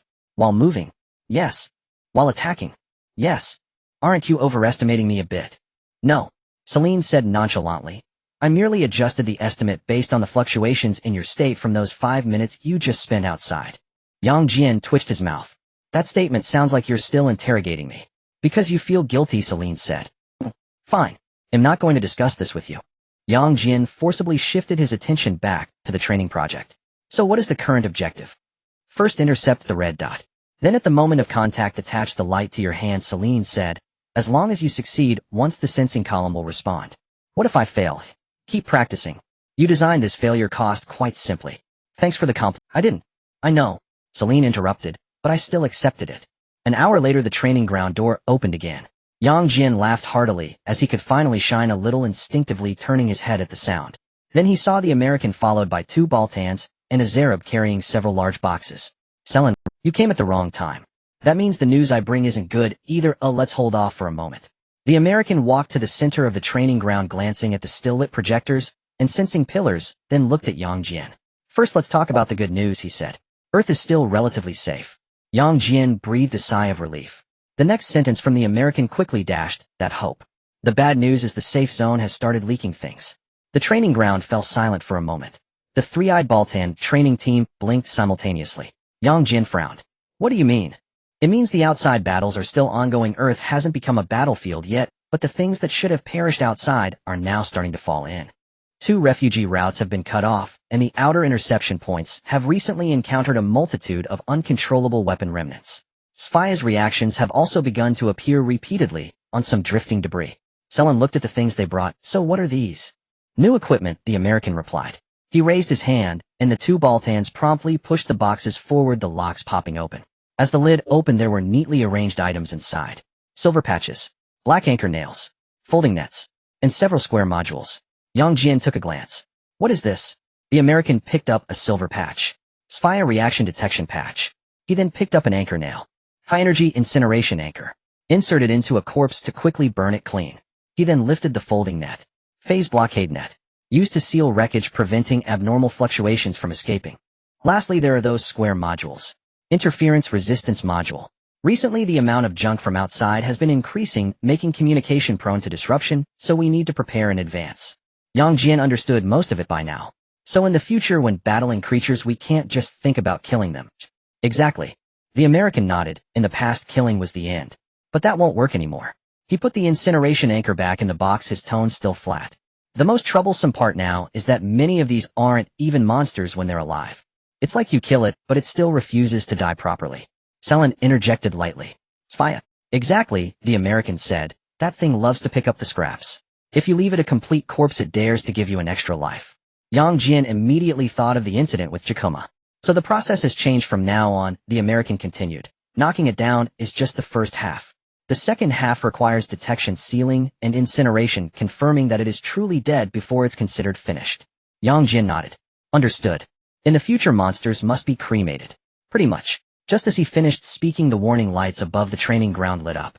Yiru's voice immediately came down, his speech noticeably faster than usual. Can you hear me? In the training ground? An abnormal breach target has been discovered in the outer blockade area. Jujing's voice quickly followed. It's not an ordinary monster. The target's vital signs are unstable, and its shell exhibits obvious weapon remnant characteristics. It's rushing inward right now. Jian instinctively looked at the American. The American's previously calm demeanor finally shifted. My mouth really is on fire today. Selin had already turned to walk outside. Location. Southeast buffer area near the abandoned logistics line of the old port. Yiru quickly reported the coordinates. Target speed is very high. If it continues forward, it will crash into isolation zone No. 2 within 15 minutes. The American raised his hand, throwing a pack of detection patches to Jian and tossed several incineration anchors to the nearby Baltan. Take everything, he said. Hopefully we won't need them today. If we do, just act quickly. Are you going to? I sent the equipment, now I have to see if you can use it. Moreover, I'm a bit more familiar with this kind of dirty stuff leaking in from outside than you are. Jian grinned. All right. The veteran is stepping in. The American shot him a glance. Stop with the nonsense. Remember not to just think about how to knock it down or consider how to make sure it dies cleanly. On the transport vehicle, Jian was holding the terminal, still reciting data. Several Baltans were skillfully categorizing the detection patches and incineration anchors. Zerub on the other side was adjusting the interference resistance module, muttering, "This lousy signal has been getting worse lately." Yang Jian leaned back in his seat, looking at his right hand. Selen sat opposite him, her tablet resting on her knees, not lifting her head. "Stop daydreaming." Yang Jian looked up. "I'm just looking at my hand." "Looking at it won't make it stronger by itself," Selen said. "When you go on stage later, don't forcefully change your attack moves just to test out that little bit of light energy." Yang Jian's lips twitched. "How did you know I was thinking about this?" "Because your expression management is poor," Selen said, "and your hands get restless whenever you're excited." Yang Jian. The American, who had been listening nearby, couldn't help but chuckle. "Sounds like a kid just got a new toy." "That's about right," Yang Jian admitted. "It's the first time I confirmed that I can actually project some light. Who wouldn't want to try it a few more times?" "If you want to try, go ahead," the American said, "but remember one thing first." "What?" "Don't be reckless." The American looked ahead. This kind of weapon remnant leaking in from outside may not be the strongest, but the last strike before death is the most disgusting. Yang Jian nodded. "Got it." And the American added, "If it does fall, don't rush to pose." Yang Jian's eyelids twitched. "How do you still remember that incident from my first day?" "Oi." "Because it was too embarrassing," the American said bluntly. "Fine. These people really leave no room for face." Zongfang's voice rang out, "We've arrived. Prepare to disembark." As the door opened, a wave of heat and alarm flooded in. Yang Jian's first glance fell on that thing. It was long in shape, with a thick, heavy horn at the front of its head and layers of irregular armored spines on its back. There were obvious sutures on its abdomen and back neck, as if it had been forcefully altered by something, and half a broken serial number could still be seen on its left shoulder. It was clearly a weapon. The American quietly reported its name from behind. Grampton, a common heavy impact weapon modification found in the outer combat zones. Normally it shouldn't appear on Earth. In the sky, 2 Yinji aircraft had already ascended to position. "Xinxing Lina, don't let it continue rushing in," Zongfang immediately ordered. "Understood." "Got it." 2 streams of attacks swept down from the sky, smashing against Grampton's back armor, exploding into a shower of sparks. Grampton suddenly lifted its head, letting out a low, muffled roar from its throat, pressing down on its 4 legs as it charged toward the Yinji. Xinxing was momentarily dumbfounded. "No way. Such a big guy is still this fast." Yiru's voice quickly followed up. "It's not using natural force. The energy response on its shoulder has instantaneous propulsion characteristics." Jian stared at the terminal, his forehead nearly pressed against it. "Its internal thermal activity is outrageously high. We'll study it later." Zongfang's tone darkened. "First, stop it." Yang Jian took a step forward. "Deputy team him going in." "Go," Zongfang said. "Push it away from the front of the isolation zone first." "Understood." The divine light stick lit up. A white light shot into the sky. In the next second, Digga landed. Boom. The ground shook and nearby debris and metal plates were violently lifted by the shockwave. Gramdun suddenly lifted his head, his dark red eyes reflecting a taller figure. It paused for a brief moment, and the next second it charged forward violently. Yang Jian watched the unreasonable charge, and the first thought that popped into his mind was the chaotic red dots darting around in the training ground. Having practiced the fake, it was time for the real deal. He raised both arms, compressed his waist and abdomen, and braced himself to meet the charge heat. Boom! The sound of impact erupted violently. Grahamden's entire front half lifted slightly, causing the steel tracks and crushed stones beneath to explode. Yang Jian's feet plowed deep grooves into the ground as he pushed this creature aside with a heavy shoulder. "Get away from me." Grahamden was knocked off balance and crashed into a segment of abandoned freight track. Xi and Chung felt a rush of adrenaline in the air. "Nice. Don't get too cocky."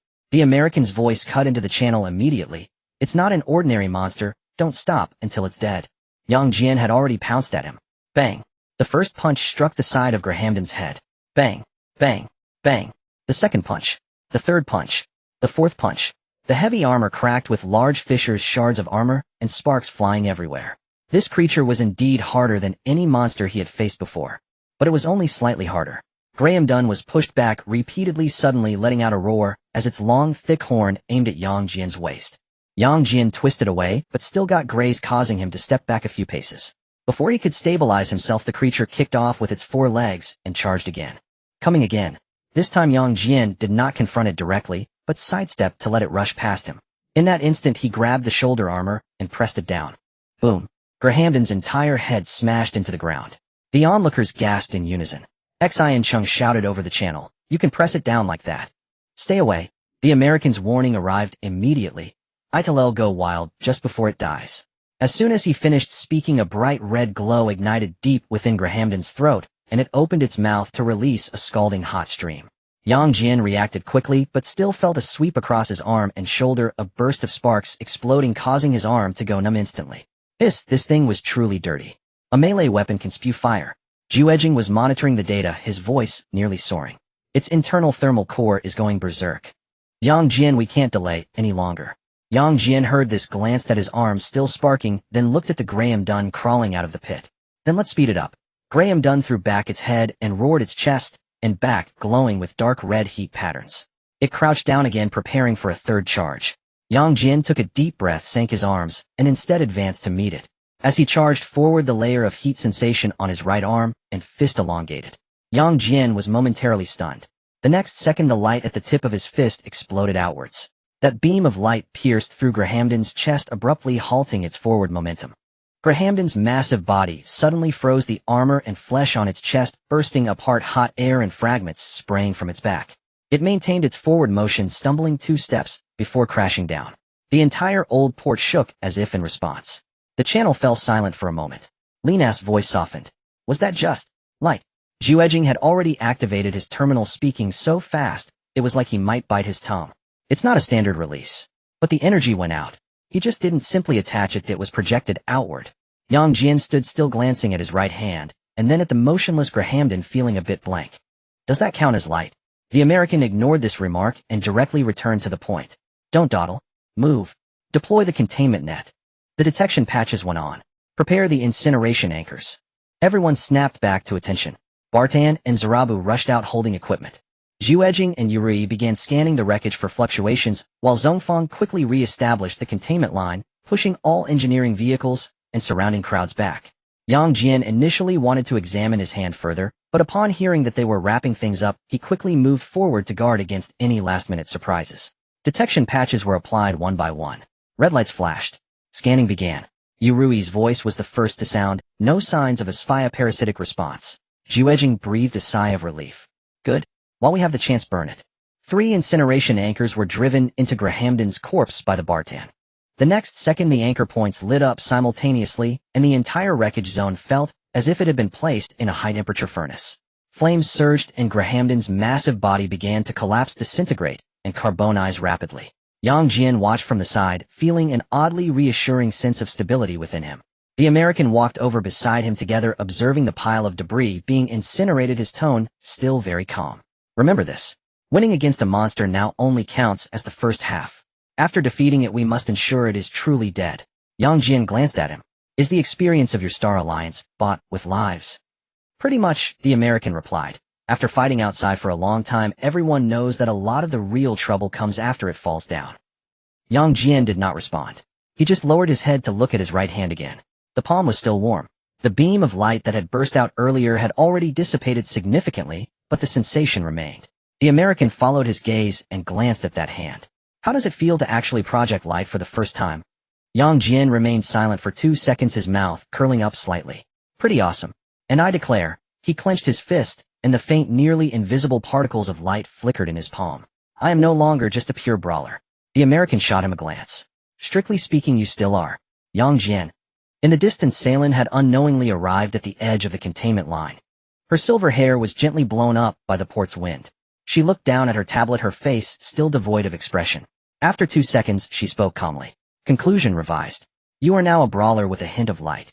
Yang Jian. Very well. These people really knew how to talk. The fire in the incineration area gradually subsided, and Grahamden's massive corpse was reduced to a pile of blackened, collapsed debris. The lights on the detection patches turned stable green one after another.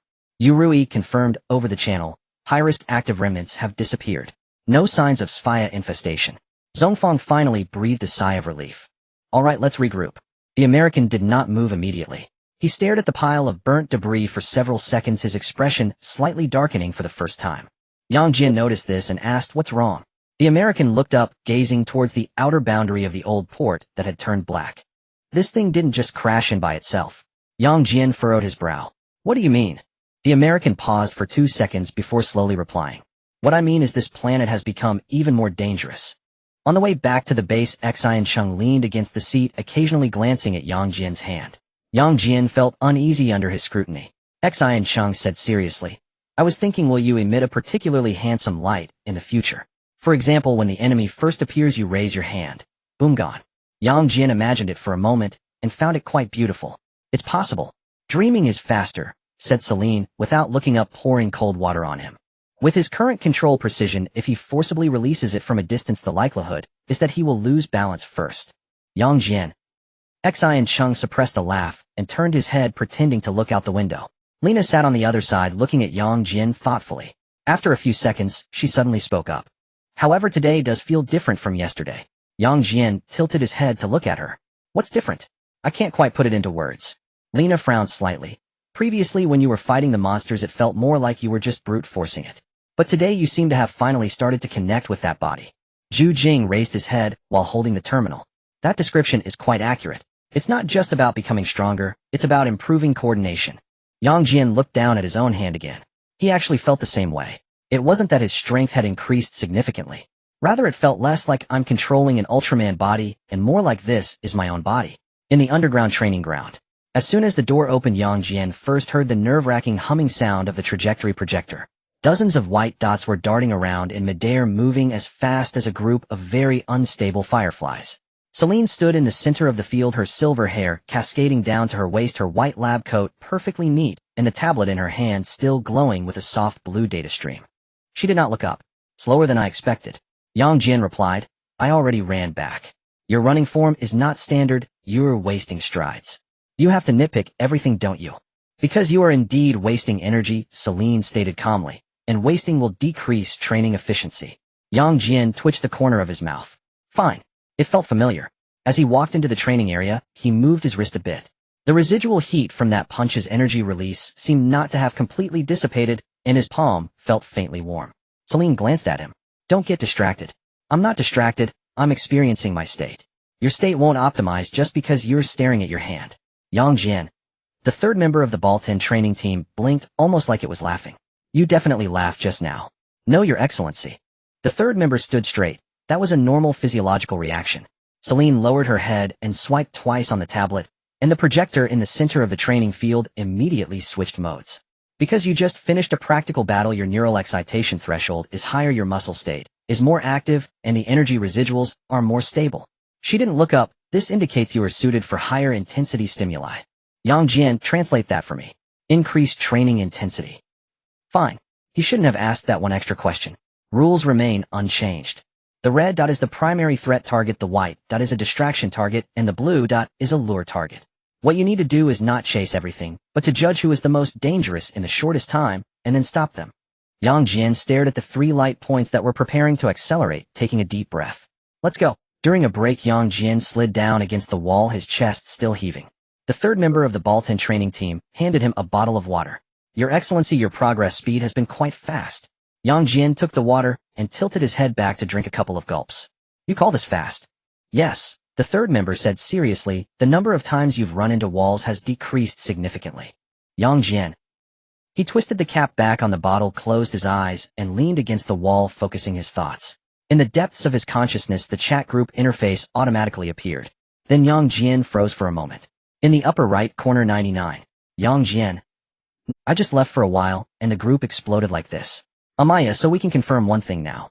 Amaya, when group members encounter high-risk events, the system will generate support missions. Naruto, so does that mean if someone gets in trouble in the future, everyone can go to save them?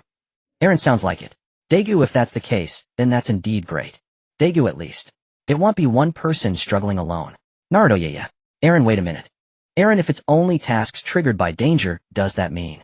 Eren, as long as I actively put myself in a near-death state, I can forcibly generate tasks. Group member. Naruto, what are you talking about? Amaya, that's not a normal person's first reaction. Daegu, please don't try. Naruto, yeah. Don't try that kind of thing. Eren, I'm just analyzing it logically. Eren, since the task trigger condition is members in danger, theoretically, I can create dangerous conditions myself. Amaya, theoretically it holds, but in practice, it's very dangerous. Naruto, this isn't even about whether it's dangerous or not. This is going to get you killed. Daegu, and if the system fails to judge, you could really die? Eren, true. Eren, then I won't try. Yang Jian almost choked on his water when he saw this. Not my friend. Is your thought process a bit too aggressive? Giant of Light, you better not try. Giant of Light, am still in the training field, and when I saw that sentence I almost thought there would be fewer people in the group. Naruto, you're here. Naruto, hurry. Eren just wanted to exploit a bug. Eren, I didn't mean to Giant of Light, then don't even think about it. Giant of Light, you're risking your life to exploit the mechanism. Amaya, welcome back. Dega, welcome back. Naruto, are you okay now? Giant of Light, am still alive. Giant of Light, and I just got tortured by an evil scientist. Naruto, evil scientist. Giant of Light, the one training me. After Yang Jian finished this sentence, he heard Celine's cold voice behind him. I can't hear you. Yang Jian. He slowly turned his head. Celine stood behind him, holding a tablet, her expression emotionless. Yang Jian. Oh no, I accidentally said it out loud. Can I take a break? Rest is fine. Celine looked at him. But you just laughed twice, your heart rate fluctuated significantly, what were you doing? You're monitoring that too. Because you still have training ahead. The hidden boss is still watching. One day I will deal with you like this and that. What are you mumbling about? It's nothing. Yang Jian refocused on the group chat. Naruto, is she right next to you? Giant of Light, yes. Naruto, ha, Amaya, it sounds really stressful. Eren, is your training that intense over there?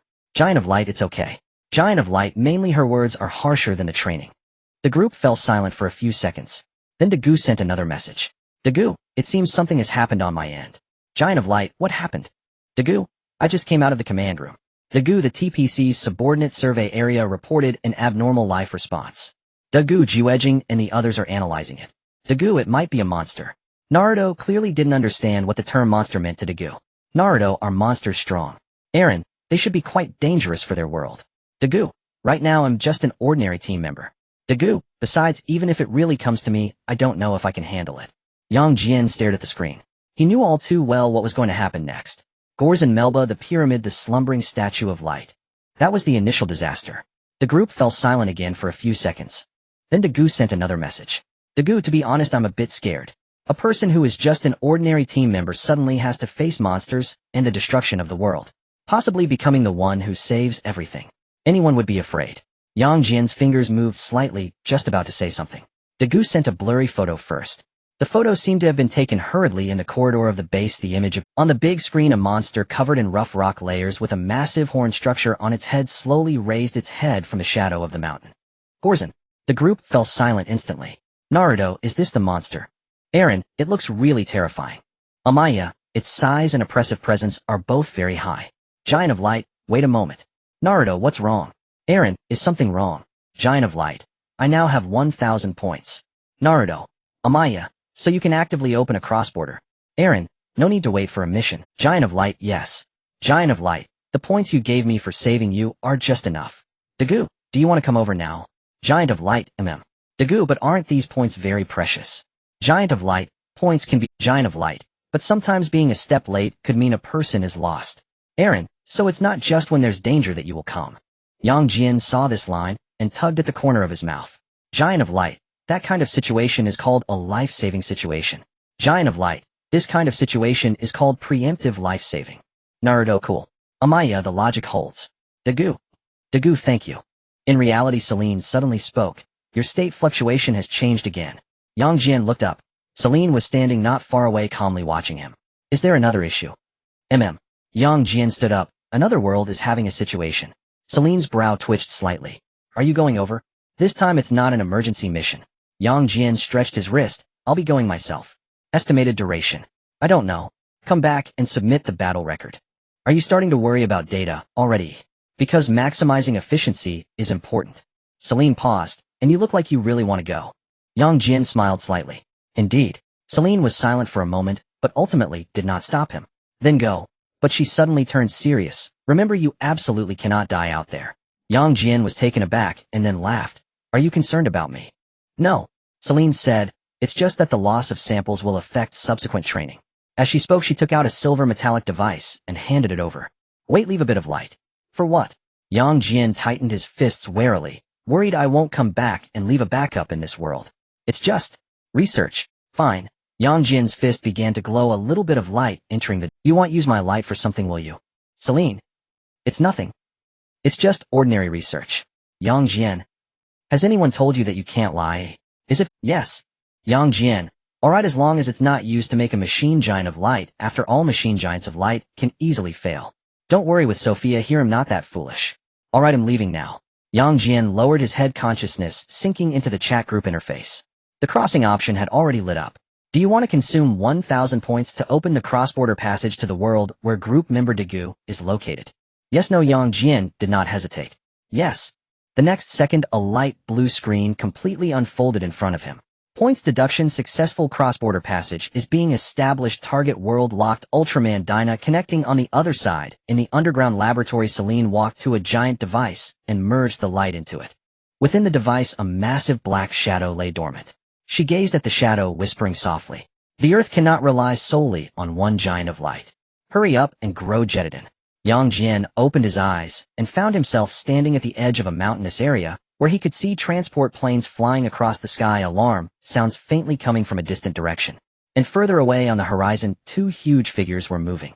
One of them, covered in rough rock layers with sharp horns on its head, was slowly approaching the depths of the mountain. Gorzon. The other, wings spread wide and sharp claws, was rapidly coming from the sky. Melba. They came right on time. Jian muttered a curse under his breath, but did not rush out immediately. The one who truly should step forward next was not him, but Dagu. In the distance, the flying swallow had already approached the pyramid area. Gorzon let out a low roar, raising its claw to smash the mountain wall ahead, while Melba dove down from the air, targeting the gradually appearing golden pyramid. The protection of the pyramid vanished. The three towering giant statues inside also became visible. Jian stood in the shadow of the mountain, his breathing slightly halted. Even though he had long known that this scene would appear, seeing it in person still brought an indescribable shock. The next second, Melba was the first to pounce in. It shrieked as it charged towards the statue, and Gorzon followed closely behind to crash into it. Boom! The first statue shattered on the spot. The TPC channel was instantly filled with uncontrollable exclamations. The statue was destroyed. How could this happen? Quick, stop them. A flying swallow rushed over. Jian recognized it at a glance. Dagu. Without hesitation, he rushed desperately towards Gorzon, which was still continuing to destroy the statue. The TPC communication channel instantly turned chaotic. Dagu. Wait. Dagu. What are you doing? Come back. The voice of Jume was tense for a moment. Dagu. Zhongfang tightened his grip on the communicator. Shinjo was nearly frozen in his pilot seat. Has that guy gone mad? Lena stared fixedly at the figure rushing ahead, her breathing tightening. But everyone was stunned. Ultraman Dinah had awakened. The 53-meter giant of light stood tall on the earth. The giant has awakened. How did it awaken? What was that light just now, Shinjo was so shocked that he forgot to close his mouth. What? What is going on? Zhongfang stared at the figure standing up from the light, his voice trembling for the first time. The giant really has awakened. Celine looked at the tall, silver-red purple figure. It was something closer to hope. System notification live streaming function has been activated. System notification live streaming function has been activated. System notification, the current live broadcast is focused on Dagu's world. It's really possible to watch. Amaya said the energy reaction is extremely high. Alan remarked it's different from Jian's transformation aura. As the battle unfolded, Dagu had already lifted his head. The giant that had just awakened seemed to momentarily lose balance, as if adjusting to its own body. But the next moment it charged towards Gorzon. The two colossal beasts collided, fiercely shaking the entire. Jian stood in the shadows, watching the silver-red purple figure, a smile unconsciously rising in his eyes. Dagu had completed his first transformation. That feeling was quite marvelous. Although he had known the outcome all along, seeing this scene still stirred his blood. In the next second, Gorzon and Myerba simultaneously unleashed their power, beginning to attack the recently awakened Dagu from both sides. Dagu was clearly still not fully accustomed to the rhythm of battle. Jian observed this scene and slowly exhaled. Good. Your first time has come. Now it's my turn. He raised his hand, and the divine light rod unfolded in his palm. Pure white light illuminated from the gaps. The group chat interface also lit up at this moment. Light giant Dagu. Dagu, I'm here. Light giant, leave Gorzon to me. After a brief pause of 1 second. Dagu, alright. In the next moment, the second beam of light shot up into the sky, different from the warm, hope-like light of Dagu. This light was more direct and heavier. Boom. As the light column descended, the entire mountain trembled violently. Rubble flew, rock layers cracked, and shockwaves swept across the ground in all directions, causing even the planes on the TPC side to shake slightly. The people in New City were stunned. Another one. Lena instinctively gripped the control stick. Why is this one different from the last? Zhongfang stared intently at the swirling dust. There's another one. Amidst the dust, a tall figure, a silver giant. Its form was bulkier, its posture more direct, lacking the ancient sacred tranquility of Diga, instead resembling a warrior fresh from the battlefield, marked by the essence of capable of fighting. Jian looked down at the cracked ground beneath his feet, then glanced at the overturned soil and stones around him, falling silent for 2 seconds. I too have become a destroyer of the earth. Naruto said, your entrance is too frightening. Alan, like an earthquake. Amaya, from the energy release method you lean more towards high explosive landing. Light Giant, thank you, but that's not a trait worth analyzing. In the TPC communication channel, everyone was still in greater shock. Another giant. How can there be another one? And it looks so strong. Thank goodness it's not in the city. Jian stared at the screen, instinctively voicing everyone's thoughts. The first awakened giant felt warm. But this one, he swallowed. This one simply feels like a warrior. Jian Hui did not speak immediately. She merely watched the second giant standing in the frame. Diga's emergence felt like hope awakening, and the later descending giant seemed like a warrior who had fought many battles. The former brought reassurance. The latter instinctively made one feel. This thing is very capable of fighting. Golzan was also drawn to the new commotion. It turned its head to face the newly risen second giant. Jian rolled his shoulders, looked up at the familiar figure, his voice carrying a sense of relief that it was finally his turn. All right, stop watching. Your opponent has changed. In the next second, he stepped forward. Boom. The ground trembled again. The TPC team in the distance. Xian Cheng's corner twitched. Does he walk heavier than others? Linnea stared at the figure that charged out, finally whispering, this one really seems to be good at fighting. In the group chat, Naruto was completely exhilarated. Naruto, it's starting to fight. System notification, stable connection to live stream. System notification, spectator privileges have been activated. Alan Golzan is in trouble now. Jian charged directly forward. No probing. Not even a standard starting move. Just a direct kick, carrying the momentum of crashing into the ground, smashing hard into Golzan's side. Boom. The dozens of meter-high monster was sent flying sideways instantly. Its massive body crashed into the mountainside, the rock layers exploding instantly, large chunks of stone rolling down like a landslide. The TPC communication channel fell into silence. Xian Cheng's mouth hung open, unable to close for a long time. Did I just see that wrong? Jian stared at the screen, his voice faltering. You didn't see wrong. Golzan was kicked away. Zhongfang's fingers tightened around the communicator, his eyes for the first time reflecting a kind of speechless shock. This was pure power crushing through. Diga was just in a frontal clash with Golzan back and forth. And this second giant that entered later came in with a kick that sent Golzan flying into the mountains. This was no longer a battle of the same intensity. The chat group exploded in an instant. Naruto, one kick. Just one kick. Alan, familiar taste. Amaya, extremely high suppression. Amaya, moreover, his fighting style is clearly much more direct than Diga's. Light Giant, nonsense. Light Giant, I'm not here to test each other. In the ruins of the mountain, Golzan roared. It was clearly stunned by that kick. Heavy breathing escaped from its throat, the muscles on its chest and back heaving violently, while the ferocity in its eyes grew stronger. In the next second, it let out a roar and charged at Jian. The earth trembled. Jian did not retreat at all. He merely stepped forward. Then he raised his hand. Boom. Golzan's entire head was pressed down by him with one hand. The shockwave sent debris and fierce winds exploding all around the ground beneath Jian, cracked layer upon layer, yet his body didn't even sway. Golzan, in a frenzy, pushed forward, its neck and back muscles, all tensed, claws digging deep grooves into the ground. It was futile. Jian slowly tightened his 5 fingers, gripping its head, and looked down. You're quite strong. Unfortunately, it's still not enough. In the next second, he exerted force with his arms, sank his waist, and actually lifted the dozens of meter-high beast by its head. The TPC team. Xian Cheng's voice cracked. He lifted it up. Lena stared at the screen, her breath momentarily halted. The scene before them was a complete display of power. Golzan struggled wildly in midair, its long tail thrashing about, claws flailing futilely. Jian ignored it, forcefully smashing its head down into the ground. Boom. A large chunk of the ground collapsed instantly. Dirt and rocks shot into the sky, shockwaves sweeping debris in all directions. Golzan's body was nearly embedded into the ground, the rock layers around its head cracking massively, causing the entire mountain to tremble violently. Jian did not stop. He stepped forward, directly riding on Golzan's back, raising his fist and smashing it into its face. Bang! With the first punch, Golzan's head turned sideways. Bang!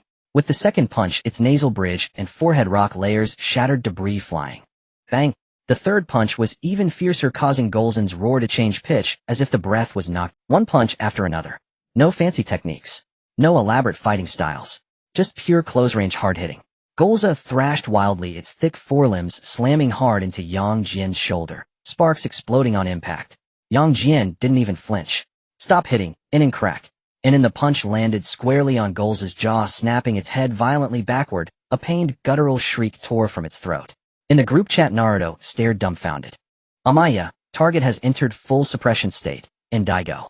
Golza appears to be in severe pain. The Giant of Light, don't worry. And in the Giant of Light, it'll make it swift. An enraged Golza heaved violently, its chest rising and falling, dark violet light flaring across its brow. Ultrasonic beam, and Yang Jian recognized it instantly, yet he charged forward, not back.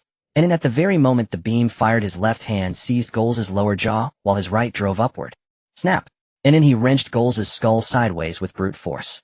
And in the next instant the ultrasonic beam veered wildly off course, scorching diagonally across the night sky and detonating against a distant mountainside in a blazing fireball. Inside the TPC channel, Yuji sat frozen. Can you interrupt a beam like that? And Sungfang watched the footage in silence, then murmured low and grave, this one is truly a master of combat. On the battlefield, Yang Jian had lost all patience for prolonged engagement, and he gripped Golza's jaw and forced its massive head downward, while his other hand clenched into a fist, radiant light coalescing around it. Golza writhed desperately, and it sensed the mortal peril. Its tail lashed wildly at Yang Jian's back, claws raked frantically, veins bulged taut along its neck. In the next breath, and his fist sheathed in dense luminous energy crashed into Golza's chest. The thick rocky carapace covering Golza's torso shattered like parchment, flesh splintered, armor, and searing light erupting violently from its back. Its colossal body locked rigid mid-motion, and the ferocity in its eyes hadn't yet shifted to shock, before fading rapidly into emptiness. Beneath the starless night, Golza's final guttural roar choked halfway, trapped unvoiced, and every witness stood breathless, struck mute by the sheer finality of it. It was brutal, utterly devastatingly so, and in one blow, punching straight through Golza's chest. And Yang Jian slowly withdrew his fist, the light clinging to his knuckles dissolving into the air. Golza's hulking frame remained frozen, swaying twice before collapsing. And the TPC comms channel fell utterly silent. And 2 full seconds passed before Shinjo finally found his voice.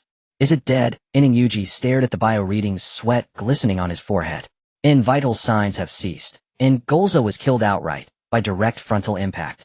Lena gazed at the towering figure standing over Golza's corpse, and instinctively softened her breathing. And it wasn't the gentle warmth of Ultraman Tiga, the kind that drew people near. This was something more primal, absolute, unyielding safety. And because this newly arrived giant seemed capable of shattering every threat instantly, without mercy. In the group chat, Naruto exploded. And Naruto Uzumaki, one punch. You actually punched straight through it. And Eren, standard performance.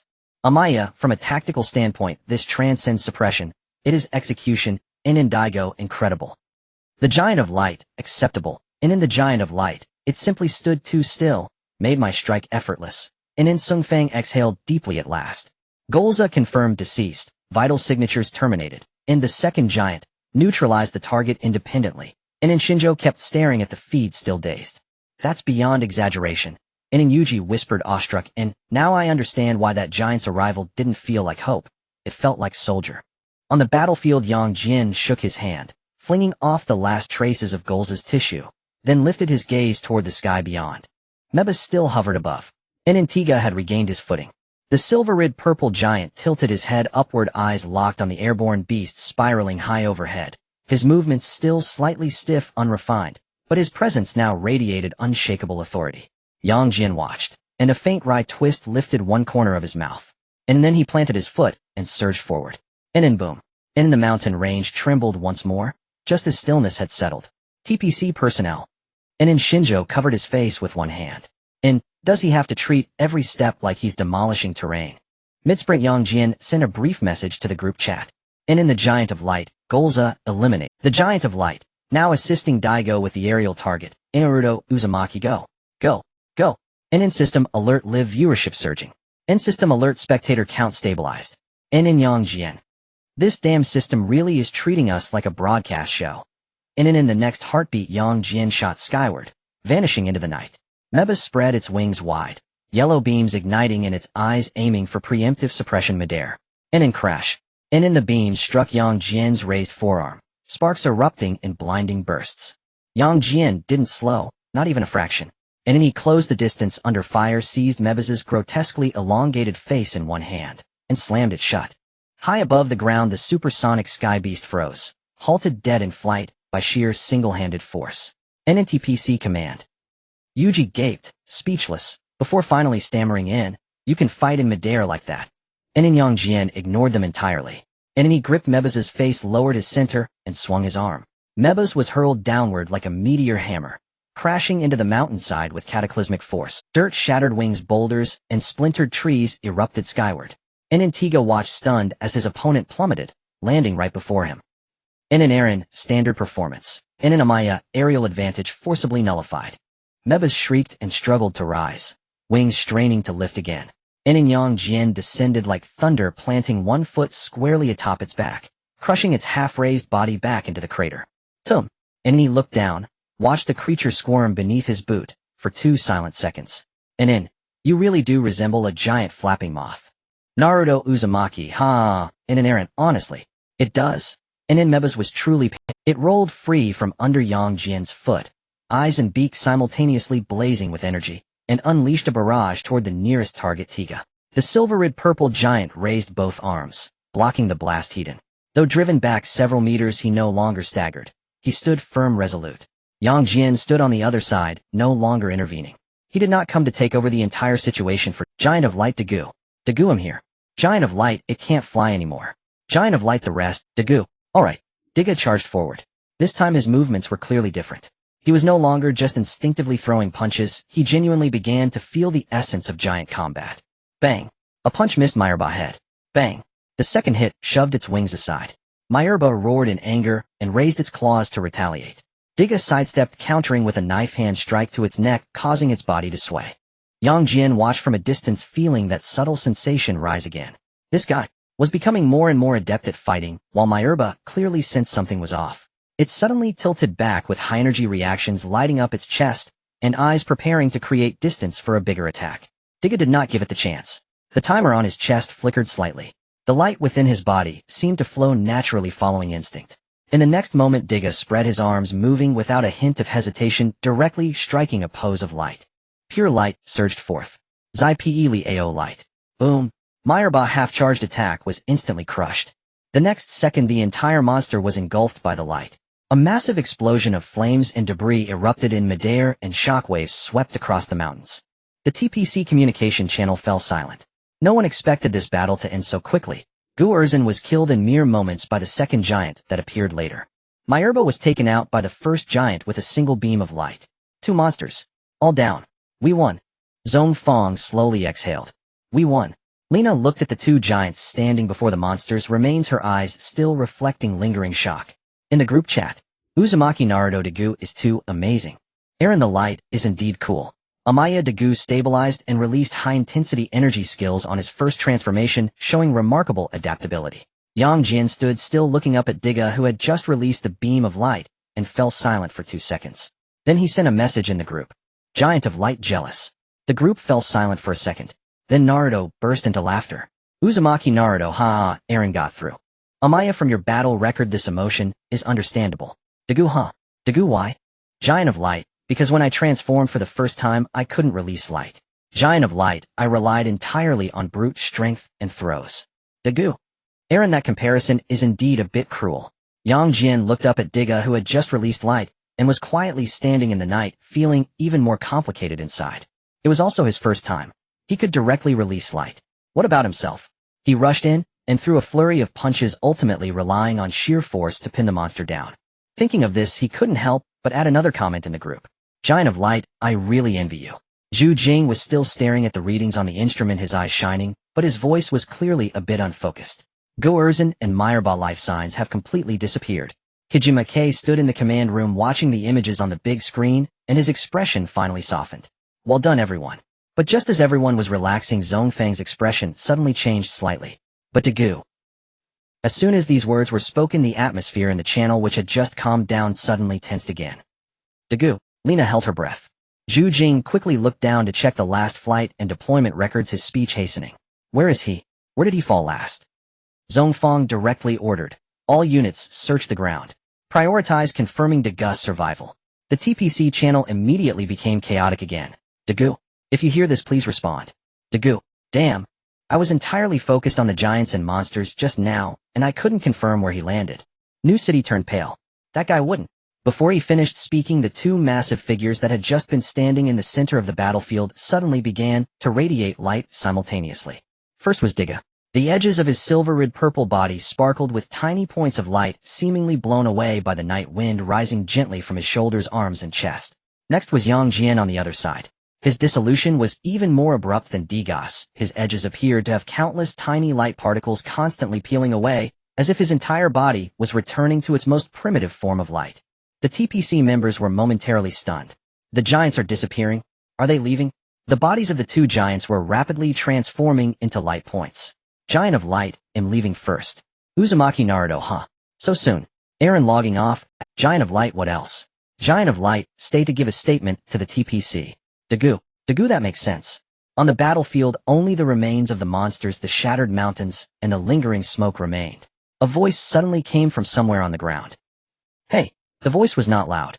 It even carried a hint of breathlessness. But for the victory team, now this voice was like heavenly music.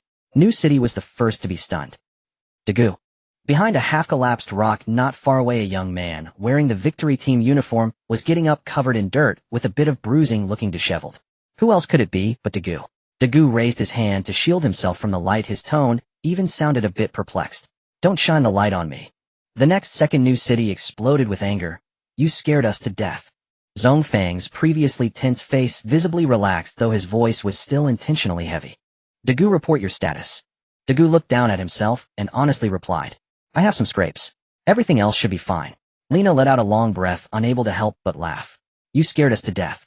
Zhu Jing was even more direct, almost jumping off the vehicle. Your life is too precious. Zhongfang finally let out a sigh of relief, his tone still steady, but devoid of the earlier tension. It's good that you're back. As for why you appeared here, you'd better think carefully about how to explain it when we get back. Upon hearing this, Dagu's heart sank. Alright, explanation. This is the most troublesome part. Surely he couldn't say, he just transformed into Diga. Zhu Jing was running this way while muttering, that kid's luck is too exaggerated. With the monsters in such a state, and the two giants fighting nearby, how could he be unscathed? New City added, what a lucky life. Lena glanced at Dagu, her eyes still reflecting some lingering concern, but she couldn't help but smile gently. Yeah, really lucky. Dagu, in a sense you guys aren't wrong. The group chat was almost in hysterics at this point. Uzumaki Naruto, haha, lucky life. Aaron, although it sounds strange, it's not wrong. Amaya, from an ordinary person's perspective, this is indeed the most reasonable explanation. Giant of Light, congratulations. Giant of Light successfully switched from just transformed Ultraman back to lucky ordinary team member. Dagu, stop laughing. Uzumaki Naruto, sorry, haha. Dagu stood on the ground, looking at the pile of monster remains not far away, then looked up at the now calm night sky, feeling a mix of emotions. Everything that just happened was real. As the white light dissipated, the familiar sensation of weightlessness faded away. Jian first caught a whiff of the metallic scent mingled with the odor of overheated high-strength equipment in the training ground. Beneath his feet lay a hard alloy floor. The low hum of the trajectory projector still operated in his ears. He was back, and as soon as he looked up he saw Celine. With her silver hair and white lab coat, the tablet in her hand emitted its usual soft blue glow. She stood at the edge of the training ground watching him with a calm expression, as if she had already anticipated he would end up here. You returned faster than last time. Jian.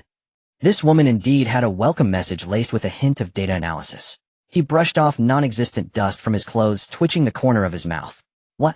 Do you dislike that I handled it too smoothly this time? Not dislike.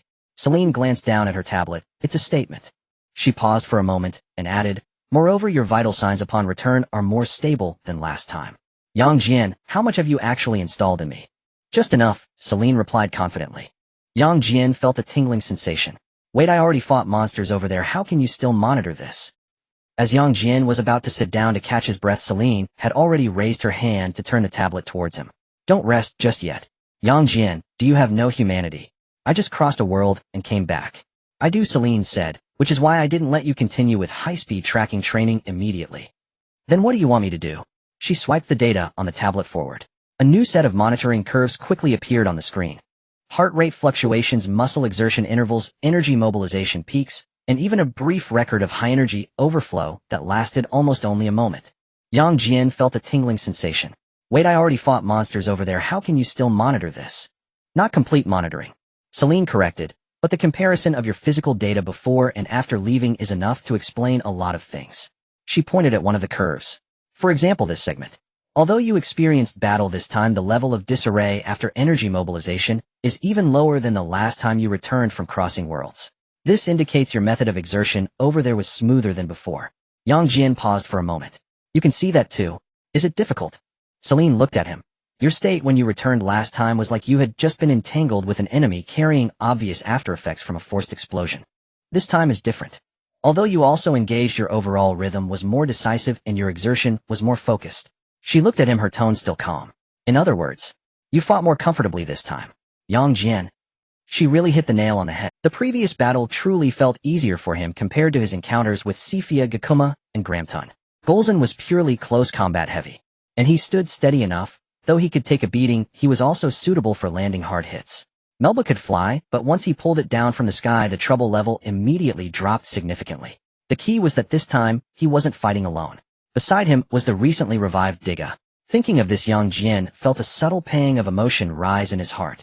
Celine observed the strange expression on his face and frowned slightly. What are you thinking? Jian instinctively replied, I was thinking that some people would emit light upon their first transformation. Celine remained silent for 2 seconds. So in the world you went to, there is another target entity similar to you. Pretty much. Jian leaned against the wall and exhaled deeply, and that person seems to know how to use it better than I do right from the start. Celine didn't respond immediately, she simply glanced again at the tablet. That indicates the other party has a higher compatibility with the power system. Thanks, your way of comforting people is still consistently precise with the knife of truth. Not comforting, Celine said, it's a conclusion. Meanwhile, the group chat had already erupted. Jian's thoughts stirred, and the chat interface immediately appeared. Although the upper right corner didn't bounce back to 99, there was already a thick layer of unread messages piled up. At the top was Naruto. Naruto Uzumaki, are you back or not? Naruto Uzumaki, hurry up. Eren, are you still alive? Amaya, according to the timeline, you should have returned by now. Daiku, I can't seem to calm down right now. Jian twitched his mouth and replied first. Titan of Light alive. Titan of Light, and I just landed and got taken for post-match analysis. Naruto Uzumaki, is it that terrifying female scientist? Titan of Light, yes. Daika's side has clearly been brought back by the victory team. Messages came in sporadically showing that he was still in a very subtle dazed state. Daiku, they all think I'm lucky to be alive. Daiku Senior Shinshiro just patted my shoulder and said, you really are lucky. Eren, this does seem like a conclusion an ordinary person would arrive at. Amaya, from their perspective, this is the most reasonable explanation. Daiku, but now I'm sitting in the base lounge, and every time I close my eyes my mind is filled with that feeling just now. Titan of Light, it's normal. Titan of Light, you now belong to the category of having just forcibly integrated the fact that you can emit light into your worldview. Daiku, were you like this back then? Titan of Light, no. Titan of Light, my first reaction was why can others emit light, but I can't? Eren, still envious. Titan of Light, envious. Amaya, this emotion is quite reasonable. Amaya, from an objective result standpoint, your battle style during your first transformation was indeed more primitive. Titan of Light, thank you, but you don't have to summarize it so objectively. Jian leaned against the wall, but the corner of his mouth couldn't help but lift slightly. Though the group chat was noisy, it often helped to alleviate the fatigue that followed a fight. Meanwhile, Celine had already put away the tablet. Are you done laughing? Jian looked up. Aren't you being a bit too intrusive? Not intrusive, Celine corrected. I'm reminding you that there are 4 minutes and 20 seconds left in your rest time. This woman was simply like a human countdown timer. Additionally, she looked at Jian. Since your energy mobilization this time is smoother than last time, it shows that cross-world high-intensity combat indeed has a promoting effect on your adaptation and growth. Jian's brows twitched. Wait, you aren't planning to suggest I go out more often in the future, are you? If conditions allow, I would suggest it. I suggest you retract the word suggest first.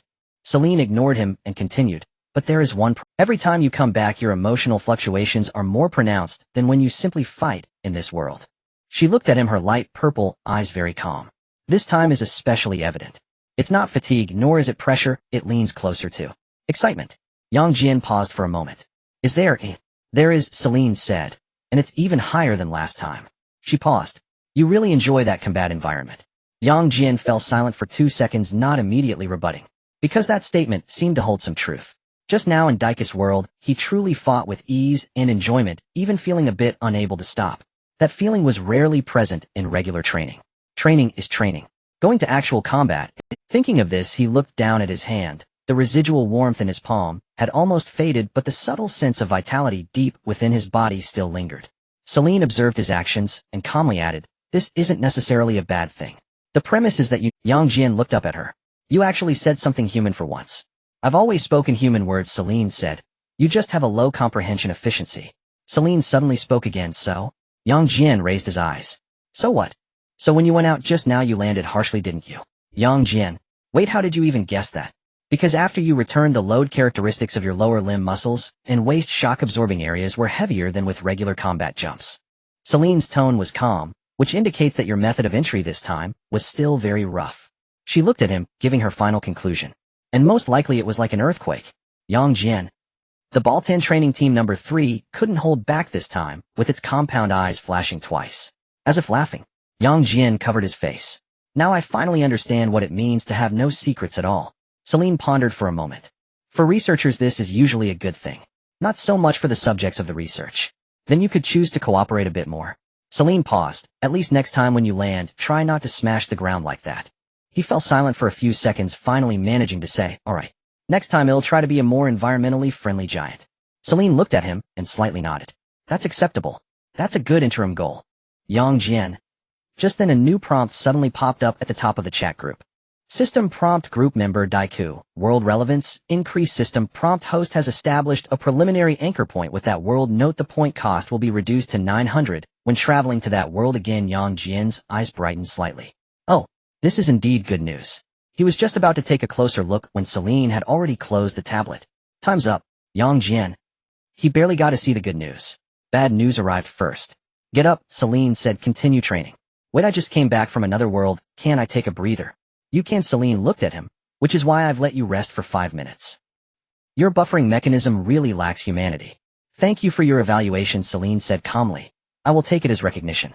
Jian stood up against the wall, stretched his shoulders and wrists, and glanced again at the message in the group chat about the reduced cost for future trips to Daikus World. His mood finally improved slightly. At least next time he goes it won't be as painful as this time. The alarm rang urgently within the TPC base. 2 monster reactions have appeared along the Tokyo Bay coast. Jian quickly issued the order, "Victory team mobilize." At the city's edge 2 monsters appeared simultaneously. One was massive with a hard shell, moving violently. The other, however, appeared unusually slow. It stood there not attacking at first. It even seemed to hesitate. The victory team quickly formed their formation. "Prepare the new equipment," Zhongfang commanded. The victory flying swallow's armor unfolded beneath it, and a brand new energy cannon slowly charged up. "Lock onto the target. Fire." Boom. A high-energy beam instantly pierced through the chest of the raging monster. Flames erupted into the sky. The monster didn't even have time to struggle, directly pierced through its core, collapsing on the spot. Xian Chung exclaimed, "Did we succeed?" Zhu Jing excitedly responded, "The new weapon is effective." But it was still strong. Jian did not relax. "There's another one." The other monster did not charge forward. Instead it was retreating. It seemed to be avoiding something, like it was distancing itself from humans. A beam of light shot up into the sky. Boom. The earth shook. Jian landed, familiar with the earthquake-style entrance. Xian Chung shouted, "Here it comes again." Zhu Jing remarked, "It's simply the destroyer of the earth. Does this giant of light have to smash the ground every time?" Lena stared at the screen and softly said, "Luckily it's not in the city center." Jian didn't have time to care about how the victory team evaluated him, because as he looked up he realized that this monster was different. It stood there, its body slightly trembling. Then it let out an extremely suppressed low growl. That sound didn't seem like anger. Xian Chung was taken aback. "What's wrong with that monster?" Dagu replied, "It's not attacking." Jian frowned. "Hey, can you talk?" In the victory team's channel, Zhu Jing was still rapidly reporting data. Target 2's energy fluctuations are abnormal. The structure is unstable. It seems to have been forcefully modified. Xian Chung frowned. "What do you mean? Modified monster? More like it's been pieced together. This monster is not right." Zhu Jing gritted his teeth. Jian also felt something was off. "You?" His words were not finished. Suddenly the monster raised its head, its murky eyes almost losing focus, locking onto his face. In the next second a hoarse voice painfully squeezed out from its throat. "Oh, Ultraman." The battlefield fell silent in an instant. Xian Chung was completely stunned. "What did it say, eh?" Zhu Jing abruptly looked up, his voice changed. "It's speaking." Zhongfang said solemnly, that's not the point. The point is, what is it calling that giant of light? Lena stared at the screen, slowly repeating the strange pronunciation. Ultraman. Jian, who standing in the command room, suddenly had a serious look in his eyes. This title did not belong to the TPC's database, nor to their known naming system. On the battlefield, Jian was also stunned. Not because the monster could speak, but because of this title. Ultraman. No one in this world had ever known that name, nor had they ever called him that. They had always referred to him as the Giant of Light. Yet the monster before him, upon seeing him for the first time, called out Ultraman. It knew what Ultraman was. Had it even seen him before? Jian's fist slowly tightened, his voice dropping. Who are you? The monster staggered forward a step. It seemed like something inside it was tearing it apart. With every movement, unnatural black veins surfaced beneath its skin. It seemed to be struggling to maintain consciousness. It also appeared as if it could lose control at any moment. Yet despite this, it still fixed its gaze on Jian, as if it saw the last glimmer of hope. It really is. Ultraman. So good. Its voice grew weaker, more fragile. In the next second, the monster's body suddenly twitched. Tears slowly slipped from its eyes. In the TPC channel, everyone was stunned once again. Xian Cheng's voice tightened. Is it crying? Zhu Jing stared at the monitoring screen, his throat feeling choked. A monster can shed tears. Jian stood still, unmoving. He realized. This creature was not performing, it was truly crying. The monster raised its head, looking at Jian. I don't want to harm them. I am not a monster. With this statement, the entire battlefield seemed to pause for a moment. Yet the monster continued intermittently, as if grasping the last bit of time it could speak. I should have already died, but I don't know why. I came here. After coming here, they controlled me, turned me into a monster. Jian's breathing gradually sank. This was not an ordinary monster. This was a life that used to be something else. Moreover, it was not from this world. After death, for some unknown reason, it had come here. Ultraman, I beg you. Kill me. Jian stood there unmoving. It was not that he didn't want to move, but in that moment he suddenly didn't know how to act. He had fought monsters before, but he had never encountered a monster that could cry, speak, and plead for death. The TPC side was also enveloped in silence. No one could interject, because nobody knew what to say at a moment like this. The monster looked at Jian, its eyes showing an almost pleading calm. I have seen. Ultraman. They will protect the weak. So I beg you. In my life. Jian's pupils constricted slightly. He saw the essence of the monster within. Jack Ultraman. The monster messenger, and the boy. The extraterrestrial being ultimately killed by humans. No wonder it called out Ultraman upon seeing him. How everything made sense now. At that moment, the controlling force within the monster suddenly erupted again. Off. It suddenly clutched its head, its entire body began to convulse violently, black veins spreading rampantly, the clarity in its eyes almost instantly suppressed. It turned towards the city. Its feet began to move forward, but it was still intermittently squeezing out words, quick. While I can still control. Kill me. Jian slowly clenched his fists. In the victory team channel, Xian Cheng spoke with a dry throat. Captain, what should we do? No one answered. The monster was still moving forward. Each step was heavy. Each step seemed to be a struggle against the controlling force within it. It was clearly walking towards the city, yet every time it lifted its foot it felt like it was desperately slowing down. As if it was buying Jian the last bit of time. Jian stood there, fists clenched tightly. I will not kill you. The monster jolted violently. Even the TPC communication channel fell silent for a moment. Xian Cheng instinctively called out, what? But on the battlefield, Jian completely ignored others. He simply raised his head, staring intently at the monster that was struggling on the brink of losing control. You are not a monster. You should not die in a place like this. This time he took a step forward. I will definitely save you. The monster opened its mouth as if to say impossible. It also seemed to want to say don't be foolish. However, the controlling force within it did not give it the chance to continue speaking. In the next moment, black veins suddenly spread out. It raised its head and let out a roar of uncontrollable rage, turning its massive body completely towards the city, its right arm lifted high, as if it was finally going to smash down hard. Oh no! Xian Cheng shouted out loud. It has completely lost control. Zhu stared at the data, his voice changing tone. That controlling fluctuation is taking over its neural responses completely. Jian had already charged out. He rushed in front of the monster, raising his hand to grab the arm that was about to smash down forcefully, halting its motion midair. Boom. The impact exploded, cracking the ground in a circle. The monster roared uncontrollably, and the other arm swept towards him. Jian sidestepped, gripping its elbow joint and twisting it, causing its entire arm to veer off along with its upper body losing balance. Stop right there. Boom. The monster was flipped over by him, half of its body crashing into the ground. But before the victory team could breathe a sigh of relief, the monster immediately bounced back up, as if it felt no pain at all, wildly lunging at Jian. Jian could only continue to restrain it. Previously, he only needed to think about how to pin down his opponent. Now he had to carefully consider whether each punch would be too heavy. Would this throw directly kill it? This was not about fighting a monster. This was about physically restraining a highly dangerous entity that could go berserk at any moment and was not much smaller than himself. Jian once again pinned it to the ground. With all his strength in his arms, he pressed down on its back and shoulders with his knees, his entire body acting like a pair of iron pliers nailing it in place. The monster was still struggling wildly. With each twist, the black veins on its back and neck became more pronounced. It continuously let out low growls of pain. Jian gritted his teeth. "Old American, if you can hear me, respond." A familiar voice quickly rang out. "I'm listening." The old American's tone remained steady. "Do you want to capture it alive?" "Of course." Jian pressed down hard on the monster. "If we don't find a way, it will either lose control and enter the city, or I will accidentally kill it." "Does the Star Alliance have control devices?" After a brief pause, the old American answered directly yes. "But it cannot guarantee complete effectiveness on such a level of uncontrolled entity." "Then bring it on." Outside the battlefield, several black heavy vehicles roared into the cordoned area. The doors sprang open. A number of Baltan and Zarab aliens jumped down, moving with astonishing speed. They brought out several black stakes, circular binding devices, and a high-energy containment net that shimmered with dark blue patterns in its folded state. "Victory team."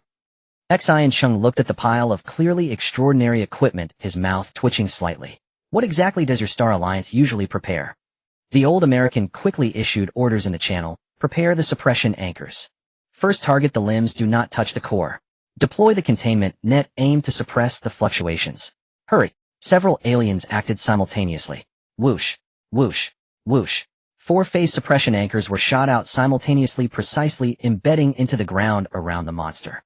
In the next moment, dark blue arcs of electricity and light patterns instantly lit up around, creating a low-frequency oscillation field. The monster trembled violently.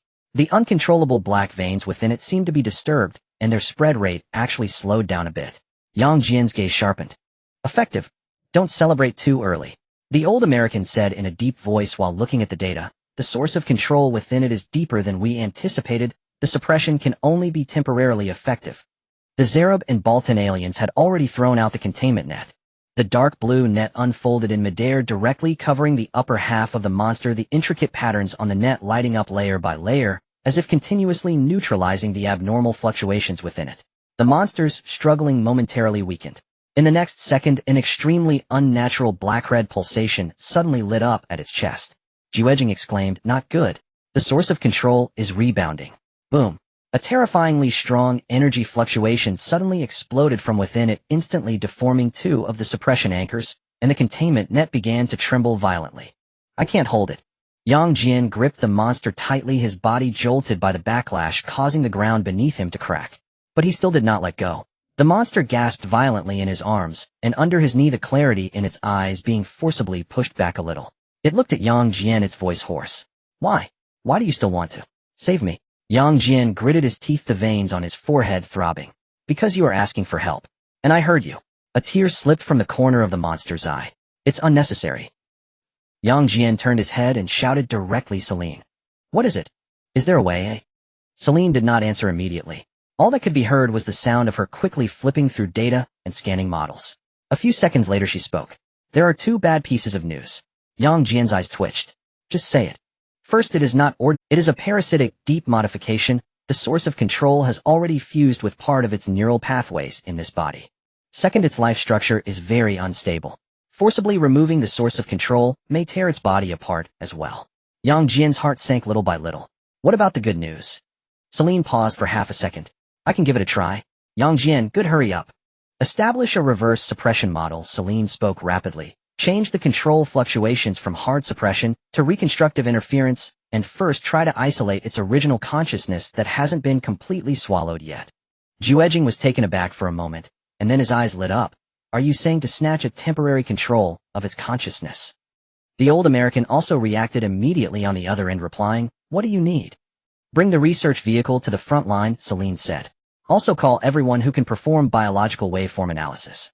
If we wait any longer, its original consciousness area will be completely scattered. At that point, you will have only two choices. Let it enter the city or kill it. I don't like either of those outcomes. Zhongfang ordered directly, clear the way for the research team. Victory team, establish a perimeter blockade.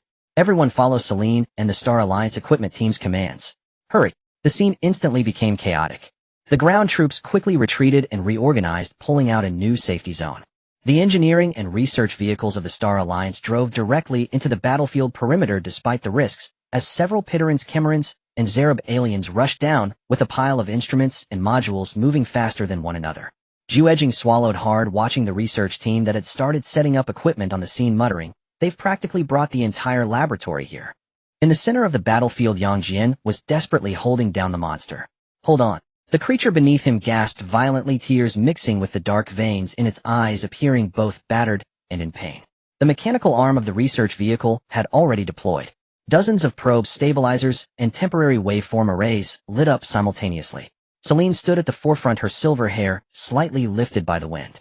She looked up at the monster pinned down by Yang Jian and spoke calmly. "There are two signal sources within the terminal." Jian, holding the terminal, quickly responded. "So its self-awareness hasn't completely died yet," Celine said, "but it will be soon." As soon as this was said, the air on site tightened. Xian couldn't help but interject, "Then hurry up and think of a solution." Celine didn't even turn her head. "I'm thinking. And what you can do now is to shut up." Xian.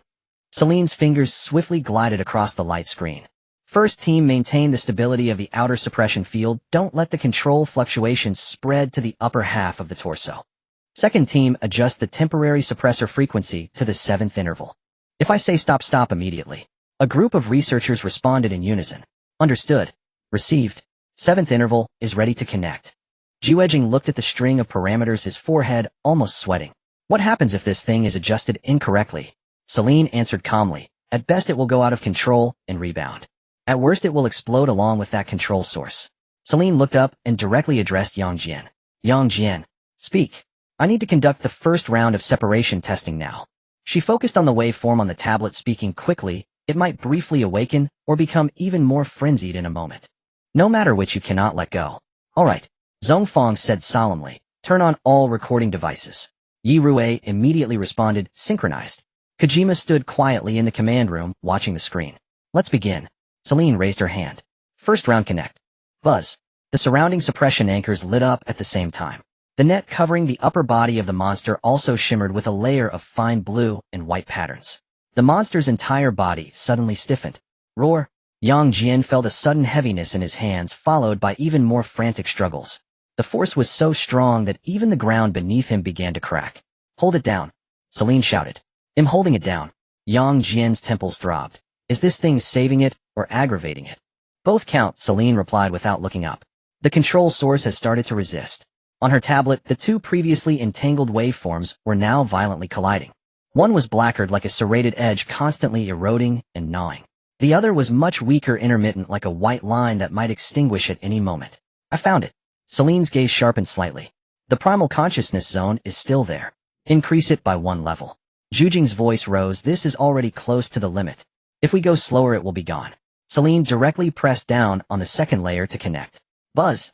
A stronger layer of blue and white waveform entered the monster's body. This time the monster's entire body suddenly froze. The black veins in its eyes were indeed briefly suppressed. Yang Jian felt a tightness in his chest. Hey. The monster slowly turned its eyes. "Ultraman." Yang Jian did not speak, only nodded slightly. The monster looked at him, a complex emotion suddenly surfacing in its eyes. "It really is you." The light in the monster's eyes trembled. It seemed to be reminiscing. It was as if it feared that it had forgotten even who it was. After a few seconds it struggled to speak. "I am not from this world.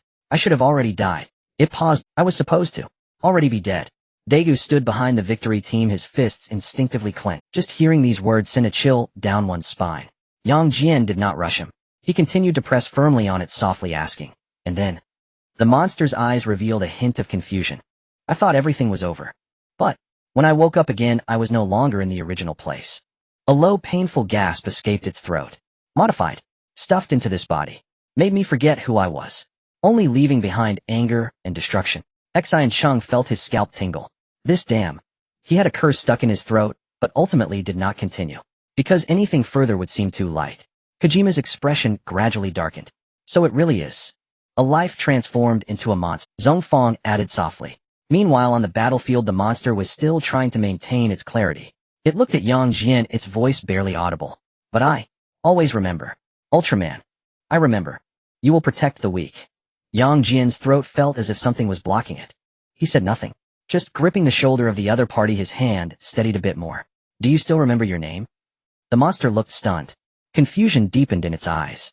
It opened its mouth as if trying hard to think. I can't remember clearly. They cut away many things. I only remember. It looked at Yang Jian, its voice resolute. I am not a monster. As soon as this was said, Yang Jian's heart felt as if it had been violently struck. Not a monster. This might be the thing it desperately wanted to preserve the most. Forgotten name. The world shattered. Its body transformed into this form. Yet it was still trying hard to remember that it was not a monster. Yang Jian slowly opened his mouth. Yes. You are not. It let out a gentle breath as if this confirmation was more important than anything. But in the next moment the pulsating black-red mass in its chest suddenly brightened. Celine's expression changed. No, the window of opportunity is closing. The control source is starting to flow back. The monster's entire body convulsed violently again, the clarity in its eyes visibly being eroded back by darkness. Ultraman. It looked at Yang Jian one last time, its voice beginning to distort. Don't let me hurt people. Again. Yang Jian gritted his teeth. No. Celine had already cut to another interface. Everyone prepare the second round plan. We are about to attempt the separation. Get the external energy extractor up. The American immediately chimed in. Baltar team reinforce the suppression field. Peter team prepare the body stabilization liquid.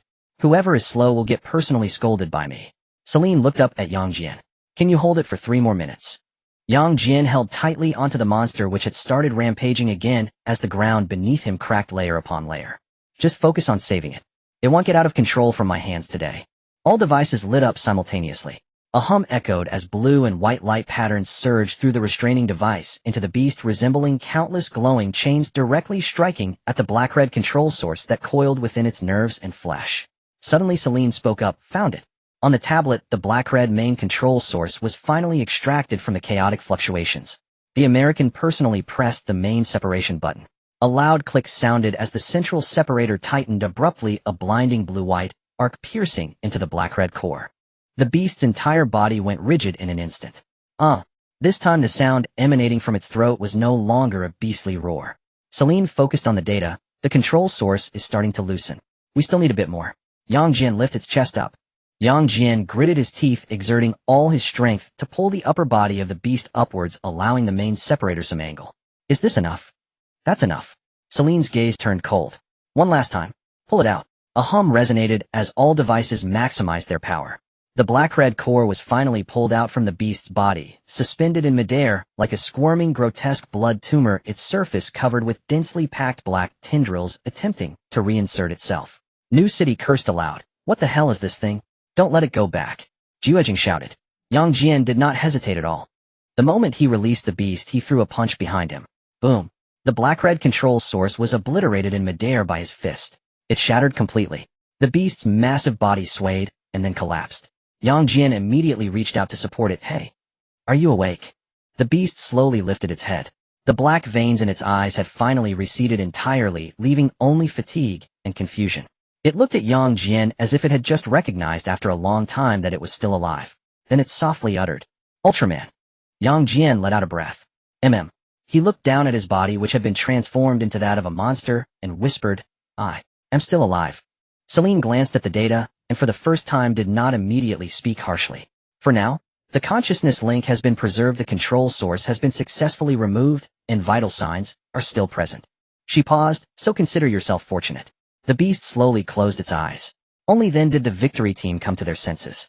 She paused. So consider yourself fortunate. The beast slowly closed its eyes. Only then did the Great. Kujo stood in the command room looking at the enormous figure kneeling on the ground on the screen, softly saying, Thank you for your hard work. Yang Jian looked down at the beast that finally ceased its struggles and patted its shoulder. I promised I would save you. This time I kept my word. The beast looked at him and slowly nodded. Thank you. Celine looked at the tablet, then at it, and directly asked, Can you still control yourself? The beast lowered its head, glancing at its massive body, a hint of sluggish pain flashing in its eyes. I can now, but I don't know how long I can maintain this. The American standing nearby furrowed his brows slightly upon hearing this. The deep-level modifications within are still ongoing. Although the control source has been removed, this body was forcibly altered to begin with. He said, it can remain stable for a short time, but long-term is hard to say. Jian immediately looked up, so it means it might lose control again. Celine calmly replied, there is a probability.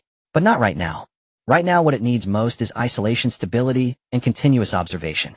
Kujo's voice came from the communication channel. In other words, it cannot remain in a normal environment. Exactly, Celine said, at least it cannot stay near the city. Zhongfang spoke solemnly. Then it can only be transferred to a closed facility. New City instinctively frowned. Are you saying to lock it up? As soon as this was said, the atmosphere on-site subtly changed. The beast remained silent. It merely lowered its head as if it had long accepted this outcome. After all, with its current state, not being eliminated on the spot was already a miracle. But just then the American spoke up. It cannot be handed over to UTPC for solitary confinement. Zhongfang looked at him. Reason? The American's tone was steady. Firstly, it is not a native beast of your world. Secondly, the traces of modification and control methods on it clearly carry characteristics of residual technology from external war zones.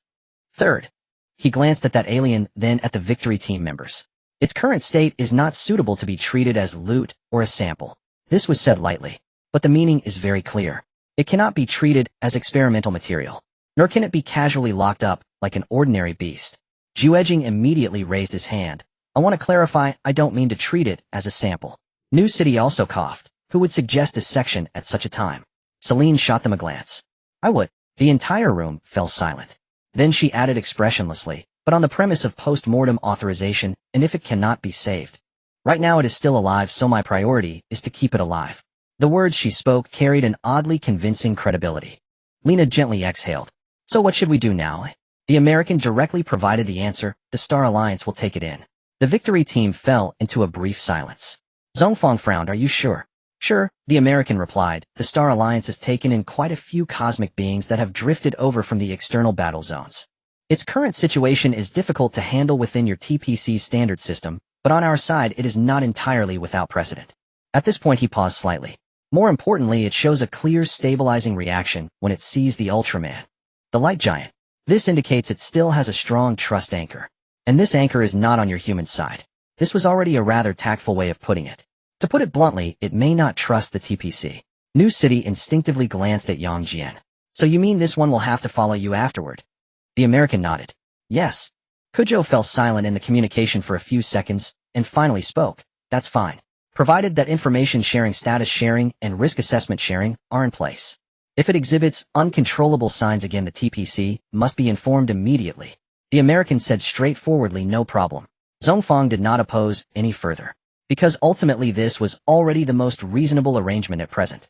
Placed under the Star Alliance, at least they indeed have more experience handling these kinds of extraterrestrial, anomalous life forms. The American had already begun directing the Star Alliance personnel to take action. Push the transport stretcher platform forward. Maintain the stabilization ring, transfer as a whole. Clear the subsequent isolation area, and leave a larger room for it alone. Nearby, a Baltan alien instinctively asked, should we reserve according to monster specifications?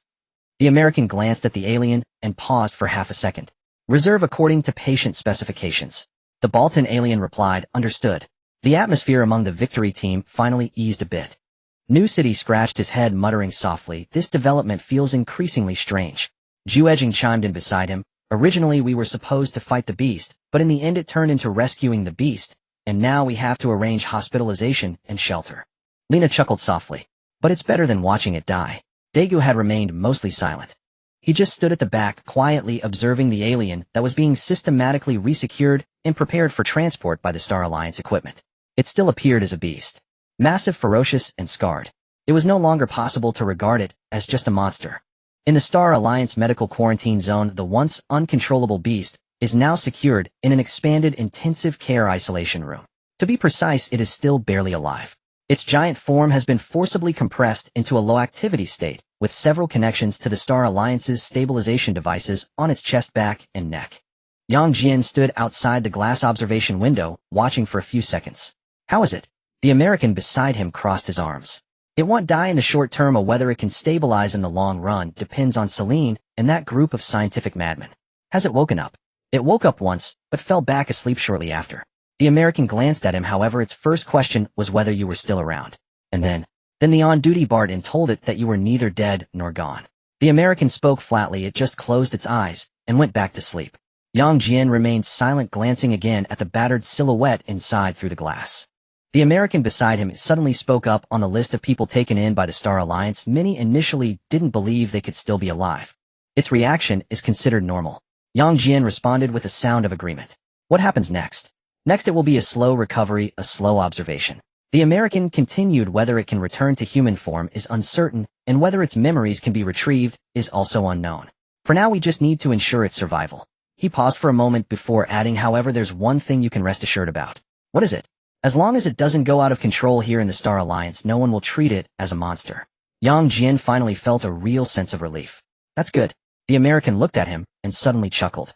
You're starting to look more and more like a proper type. Jian twitched the corner of his mouth. Don't start. I won my first transformation with a tortoise punch. But you're not like that now. In the next moment, a gentle tremor resonated deep within his consciousness. He'll step aside for a bit. The American waved his hand. Go ahead. He didn't ask further.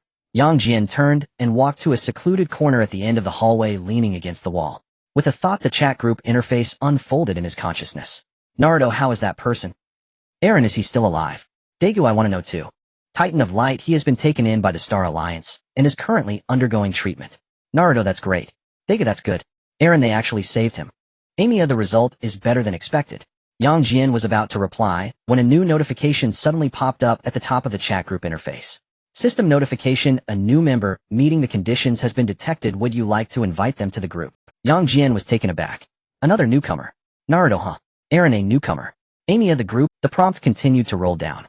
Target world is being locked. Target individual is being connected. Connection completed. In the next second, the member list gently flickered. A new name appeared at the bottom. Tanjiro Kamado. Amiya, welcome. Daegu, welcome to join. Naruto, a newcomer has arrived. Eren, welcome. On the other side, Tanjiro, clearly encountering the chat group for the first time, remained silent for several seconds before sending a message. Tanjiro Kamado, hello, what is this? Just from the text one can sense a very standard politeness and confusion. Naruto immediately responded enthusiastically. Naruto, this is a chat group. Naruto, everyone comes from different places. Tanjiro Kamado, different places. Eren, simply put, it's not the same world. Tanjiro Kamado. Amiya, that's the truth, but it might take some time to understand. Jian looked at that line of names, feeling a slight stir in his heart. Is that Tanjiro from Demon Slayer? In the group, Tanjiro sent another message. Tanjiro Kamado, sorry, I still don't quite understand. Naruto, what are you doing over there? Tanjiro Kamado, I just finished selling charcoal and am on my way home. Jian's gaze slightly sharpened. Titan of Light, Tanjiro, I need to ask you a few questions, and you must answer immediately. Tanjiro Kamado, okay. Titan of Light, is your father still alive? There was a pause on Tanjiro's side. Tanjiro Kamado, my father has passed away. Jian felt a slight heaviness in his heart and continued to ask. Titan of Light, what about your mother and siblings? Tanjiro Kamado, they are all at home. Tanjiro Kamado, my mother Nezuko, Takeo, Hanako, Shigeru, and Rokata are all there. Seeing this, Jian let out a sigh of relief. They are still alive. The others in the group also noticed something was off. Naruto, why are you asking this? Eren, you really know something. Amiya, and it's very specific information. Daegu, will something happen to Tanjiro tonight? Titan of Light, Tanjiro. Outside the small house of the Kamado family, a man stood there as if he belonged to the night itself. Yet his gaze remained fixed on the interior. It seemed he was waiting for something. Kabutsuji Muzan, but at this moment he was different from the Muzan of the past. There was none of the indifference nor the lofty condescension in his eyes. What remained was a profound and cold disdain along with a barely perceptible vigilance. This time, he murmured softly, his tone almost as if he were speaking to himself. I will not grant you any more opportunities, Kamado Tanjiro. That was a future he did not wish to recall. The boy who should have been regarded as mere fodder had eventually chased him down step by step. Breathing techniques, Nichiren blades, the Demon Slayer core, Tamayo, Yashiro Nezuko. Those things he should not have considered ultimately converged to force him into a true deadlock. He did not want to experience that feeling again. Therefore this time he was not here to carelessly spill blood, or to randomly destroy a family. He was here to eliminate all possibilities in advance. First to kill Kamado Tanjiro, then to go to the Demon Slayer core headquarters, to crush those troublesome insects that would emerge in the future. In this way he would never lose again. As he thought of this, Muzan's gaze turned even colder. At that moment a sudden chaotic yet rapid sound of footsteps echoed from the distant mountain path. Muzan turned to look. A boy carrying a bamboo basket and covered in snow dashed out. He ran so hurriedly that his bangs were soaked with sweat, and snow his chest heaving heavily. It was only when he saw the unfamiliar figure at his doorstep that he came to a sudden halt. "Who are you?" Tanjiro's voice was slightly breathless from his frantic run. But in the next moment his expression changed. The scent was a mix of blood, malice, and death abruptly intertwined. Tanjiro's pupils constricted slightly, his voice tightening. "The scent on you." Muzan looked at him and slowly smiled. "We meet again, Kamado Tanjiro." "What?" Tanjiro froze. "I don't know you." "Not knowing is fine." Muzan looked at him, his tone slow and cold. "Anyway, this time you won't have the chance to know me for long." In that moment, as the words fell, Tanjiro instinctively took half a step back. As the man spoke, the scent in the air suddenly changed. Tanjiro tightened his fingers, the urgent reminders from the group chat flashing through his mind. "Get home immediately. The faster the better. Something will happen tonight." "So this is a—" Meanwhile, Muzan had grown tired of wasting words. The Kamado Tanjiro before him was still just an ordinary charcoal seller with no breathing techniques, no sword, no demon slayer core, and nothing in his future that could threaten him. Killing him would be instantaneous. Tanjiro barely had time to sense the overwhelming stench of blood rushing towards him. The next moment he instinctively shrank back, throwing himself to the side. Swoosh! The sharp sound of slicing wind grazed past his ear. Deep gashes were forced open in the space behind him. Muzan stood still, looking down at Tanjiro, who had evaded the first attack, a hint of mild surprise flashing in his gaze. "Oh, you can still dodge a bit." Tanjiro gritted his teeth and got back up, staring at him fiercely, his breath already in disarray. But he could only think of one thought. Hold him back. No matter what he was, he could not let him enter the house. "Who are you?" Muzan slowly took a step forward. The wind and snow fell upon his shoulders. Each drop of snow seemed excessive. "Who I am is not important. What's important is that you will die here tonight. The Demon Slayer core will also disappear along with you." Tanjiro could not grasp what the Demon Slayer core meant, but he understood that the opponent was not targeting just him. It was as if he already knew something and was planning something far greater. Deep within his consciousness, the group chat interface vibrated violently. System prompt detected that group member Kamado Tanjiro is facing a lethal crisis. System prompt detected high-risk anomalous entity intervening in the current world. Time-limited support mission generated. Mission name: Stop. Muzan. Mission description: Kibutsuji. Muzan has experienced abnormal time deviation and possesses future memories. If not stopped, the probability of Kamado Tanjiro's death is extremely high, leading to a significant collapse of the subsequent timeline. Do you accept the mission? The entire group almost simultaneously made a choice. Muzan's hand, which was about to strike down, froze in midair. Tanjiro was also stunned. In the wind and snow, beams of light appeared one after another from in front of Tanjiro's house, without warning. Naruto was almost the first to jump out from the light. "Hey, that guy who obviously doesn't look like a good person." Before he could steady himself, his voice arrived first. "Stay away from Tanjiro." On the other side, Deku also rushed out from the light, landing somewhat hastily, but immediately blocking in front of Tanjiro. Amaya landed steadily, her gaze directly locking onto Muzan. Eren stood on the other side, his expression dark, not saying a word. Jian's white light was the last to descend, and it landed the hardest. Boom. At the moment of landing, the ground outside the courtyard shook violently. Muzan slowly raised his head, looking at the last few figures emerging from the light. "What are you?" Jian's first glance after landing was at Tanjiro. Fortunately, he was still alive. "Quite lively, huh?" Tanjiro stood there completely stunned. "You guys all came." Naruto turned back and grinned. "Of course. The mission popped up in the group, so we all came together." Deku also took a breath, glancing back at him. "Are you okay?" Before Tanjiro could respond, Muzan already spoke. His voice had genuinely turned cold for the first time. "What exactly are you?" Muzan felt an extremely distasteful aura emanating from two of the individuals. It felt like something inherently opposed to his existence. Jian moved his wrist, looking up at him. "That's a good question. But you can guess slowly when you're getting beaten up later." Naruto was already fired up, ready to fight. Amaya's gaze remained fixed. The target has strong malice and killing intent, and clearly knows Tanjiro. The information is unequal. I suggest not to delay. Tanjiro stood in the middle, watching these people who had just existed in the group chat now appear one after another before him, his mind blank for a moment. Muzan's figure flickered in place, and in the next moment he had vanished from everyone's sight. To the left. Amaya exclaimed almost immediately. As soon as she spoke, the chilling scent that sent shivers down one's spine appeared at Tanjiro's side. Start. Bang! A punch had already come from the side, not even allowing a single word to be completed. Muzan was sent flying, skidding along the ground for dozens of meters, before finally coming to a hard stop at the edge of the forest. Naruto's eyes lit up. Did we hit him? Alan stared at the swirling snow mist, furrowing his brow. The snow mist dispersed. Muzan stood there, a portion of his face shattered, blood beginning to ooze out, healing at a visibly rapid pace. He slowly lifted his head, the smile on his face completely vanished. In its place was an extremely cold and heavy gaze. You two make me feel very uncomfortable. His gaze slowly swept over Jian and Dagu. There was something about these two that instinctively repulsed him, making him want to crush them immediately. Dagu, make your move. Dagu pulled out the spark prism. But Muzan was faster. His body seemed to meld directly into the night, and the surrounding blood and shadows shrank away, causing him to vanish completely. Only the swirling snow and lingering smell of blood remained. Naruto glanced around. Did he run away, eh? Jian responded. What a pathetic villain, said it. The sound of the pipa gently resonated. The space twisted, the pavilions hung upside down, and the wooden corridors and shoji doors layered upon each other, creating a distorted and eerie vast maze in the endless darkness. Muzan's figure appeared on a long corridor at the highest point. Not far away, the female pipa player had already knelt there, her fingers resting on the strings, her head bowed, silent, like a soulless object. Muzan stood high above, surveying the entire infinite city, his voice calm enough to send chills down one's spine. Just now there were two people. They made me very uncomfortable. The female pipa player didn't lift her head, only softly replied yes. Muzan continued, there are a few others who are also suspicious. They are not members of the Demon Slayer Corps, but they are more troublesome than the Corps. He paused for a moment, a glint of extreme cold, killing intent flashing in his eyes. Inform all the upper moons gather together. The female pipa player lightly plucked the strings.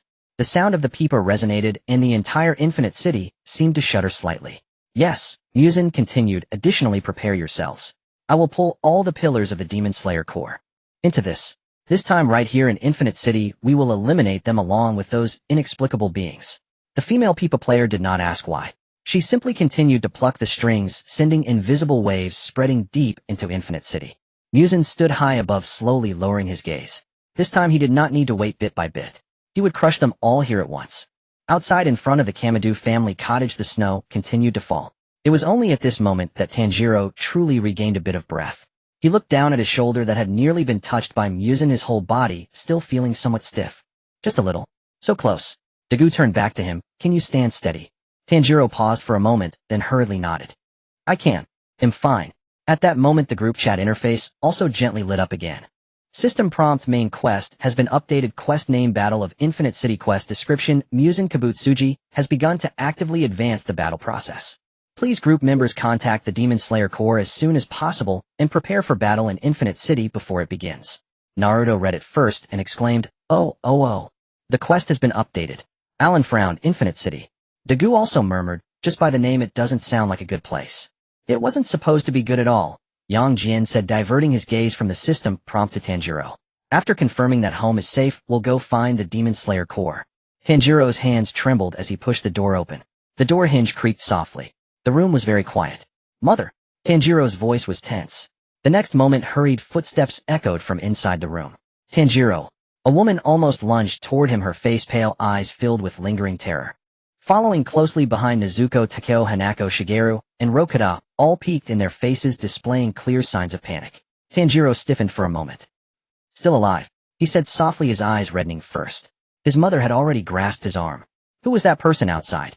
Just now I clearly saw outside the door. She faltered halfway, seeing a group of individuals who clearly did not belong to the ordinary passers-by category, and abruptly stopped. Naruto was squatting by the door, desperately waving inside his face, saying, I am not a bad person. Dagu stood upright, trying to appear less conspicuous. Amaya remained quiet, her staff already put away. Alan's expression was still cold, standing at the back. Jian stood at the front, first glancing inside the room, then checking the distant forest. Once he confirmed that Muzan was indeed not nearby, he spoke, Don't ask too much for now. You all can't stay here tonight. Tanjiro's mother was taken aback. What? Tanjiro had already turned to the people in the room, saying, Mother, pack your things, take what you can immediately. We need to leave tonight. Hurry. Tanjiro's mother looked at his expression, hesitated for only 2 seconds, then nodded. All right. At this moment asking too many questions was pointless. The room immediately became chaotic. Nezuko went to hold Rokuta while Takeo and Hanako gathered warm clothes and food, and Tanjiro's mother packed the most necessary items. On the way, Tanjiro's mother finally couldn't help but whisper, Tanjiro, who exactly are they? Tanjiro glanced at the few people ahead who clearly had an unusual vibe and fell silent for 2 seconds. Friends. Saying this made even him feel a bit strange. But the scene from outside just now was fresh in his mind. At the most dangerous moment, It was these individuals who suddenly appeared, standing in front of Muzan. At the Shinazugawa mansion, the lights inside were warm. Shinazugawa Yose sat in the main seat, looking even calmer than usual. However, if someone familiar with him were here, they would immediately notice a rare tension beneath that calm. He spoke softly, "Notify all the pillars." The attendant beside him immediately bowed. "Yes." "Recall them all." "Yes." The Demon Slayer Corps stationed across various locations sent out the crows. The sharp cries pierced the night sky. "Gather. The Lord summons you." All pillars return and meet. Tomioka had just slain a demon when he looked up to see a crow land on a branch, its black feathers glistening coldly in the night. He raised his eyes slightly. Immediately, the situation has changed. On the other side, Mitsuri Kanroji was wiping the blood from his blade when he heard the call and instantly furrowed his brow. Tisk! Kyojiro Rengoku caught the crow flying down, and after hearing the order, his gaze sharpened slightly. Understood. Shinobu Kocho stood beneath the corridor looking up at the night sky. Yuzui Tingen Iguro Abanai Kanroji Mitsuri Shinazugawa Kaneo. One by one, the orders were transmitted to different hands on the same night. Outside the Ubuyashiki residence, silent figures of the Kan moved swiftly and discreetly, their steps hushed, yet betraying unmistakable urgency. The head of the Demon Slayer Corps had summoned them. The Hashira were returning. And precisely then a group appeared at the gate. Several Kan instinctively stepped forward to block the entrance. "Halt! This is no place for ordinary people. Who are you?" Tanjiro instinctively pulled his mother and younger siblings behind him. Just as he opened his mouth to speak, Jian stepped half a pace forward, placing himself squarely at the front. "To put it simply, we're here to help." A beat of silence hung in the air. The Kan exchanged bewildered glances. "Huh." Jian met their gaze and continued calmly. "More precisely, we're here to deliver an advance warning. The Demon King Muzan has already begun his move." At those words, the Kan's expressions shifted instantly. "How do you know that name? Who are you?" Jian spoke with swift, unflinching clarity. "This family was just attacked by Muzan himself. This boy is his first target tonight. Muzan no longer kills or feeds, merely for survival. He has returned bearing memories of the future, determined to eliminate everything that will one day threaten him." The Kan at the gate hesitated visibly. One began to speak, when a calm, gentle voice echoed from deep within the courtyard. "Let them in." Every Kan stiffened, turning as one. "Lord Ubuyashiki." There beneath the covered corridor stood Ubuyashiki Kagaya, still serene and unwavering. His gaze first settled upon Jian and his companions, then drifted to the family behind them, clearly shaken, still trembling from recent terror. Finally his eyes rested upon Tanjiro. "Please enter," Ubuyashiki Kagaya murmured softly. "Yes, my lord." Though wary, the Kan bowed low and parted, making way. Naruto murmured quietly to Daigo as they stepped inside. "This head seems incredibly formidable." Daigo gave a quiet, solemn nod. They were ushered into the main hall. Warm lamplight bathed the room, a haven suspended apart from the howling blizzard beyond the walls. Ubuyashiki Kagaya sat composed. Several Kan withdrew to either side, though their watchful eyes never left the newcomers. Jian surveyed the room, then spoke without preamble. "I'll be direct." Ubuyashiki Kagaya inclined his head gently. "Please proceed. We are here to help, and our purpose is unequivocal: to stop Muzan. This family was personally marked by Muzan in the mountains just hours ago. This boy, Tanjiro, is the first life Muzan intended to extinguish tonight." Ubuyashiki Kagaya's gaze returned to Tanjiro. "Him?" "Yes," Jian affirmed. "He is still an ordinary youth, but Muzan knows what he will become. So Muzan seeks to erase him before that future unfolds." Silence fell once more, thick and heavy. The Kan instinctively turned their eyes toward Tanjiro. Tanjiro stood rigid, palms slick with sweat. Truth be told, he himself still did not fully comprehend why Muzan had singled him out. Ubuyashiki Kagaya asked softly, "What is your name?" Tanjiro bowed deeply. "Kamadu Tanjiro. Our home was just invaded by that man. Had they not arrived in time, my family and I might already be." His voice tightened, trailing off before finishing the sentence. The implication needed no further articulation. Ubuyashiki Kagaya did not press Tanjiro further, but instead turned his attention back to Jian. "You said Muzan knows what this boy will become. That means your knowledge extends far beyond tonight's events." "Correct," Jian replied. "We possess information that does not originate through any conventional channel of this world." That statement was the most measured and prudent answer he could offer. Ubuyashiki Kagaya made no inquiry into its source. Instead, he asked the single, most critical question. "Where is Muzan now?" "He departed from Tanjiro's home moments ago," Jian answered. "He meant to kill the boy on the spot, but we intervened once. Afterward, he withdrew deliberately." Ubuyashiki Kagaya paused, then spoke, voice quiet but resonant. "I understand. Thank you all. The Demon Slayer Corps accepts your aid. The moment those words settled, footsteps echoed outside. A towering figure halted first at the threshold, then another, and another, and another. The Hashira had arrived. At the doorway stood Kaijiro Rengoku. His gaze swept across the main hall, taking in the unfamiliar group gathered there, and his brows lifted in sharp surprise. Moments later, Ju Tomioka, Jinya Shinazugawa, Shinobu Kocho, Jitaro Yuzui Ijiro, Abanai Mitsuri, Kanroji Michiro Takedo, and Sakanji Yuro Kadaki entered in succession. Each paused at the threshold, their eyes fixed intently upon the chamber within. Jinya Shinazugawa was the first to narrow his gaze, his stare as sharp and cutting as a blade. My lord, what is the meaning of this? Shinobu Kocho smiled faintly, even as her eyes swept deliberately over Yang Jian and his companions. What an unusually lively night. Kaijiro Rengoku addressed Yang Jian directly, voice booming and forthright. You are not Demon Slayer Corps swordsmen.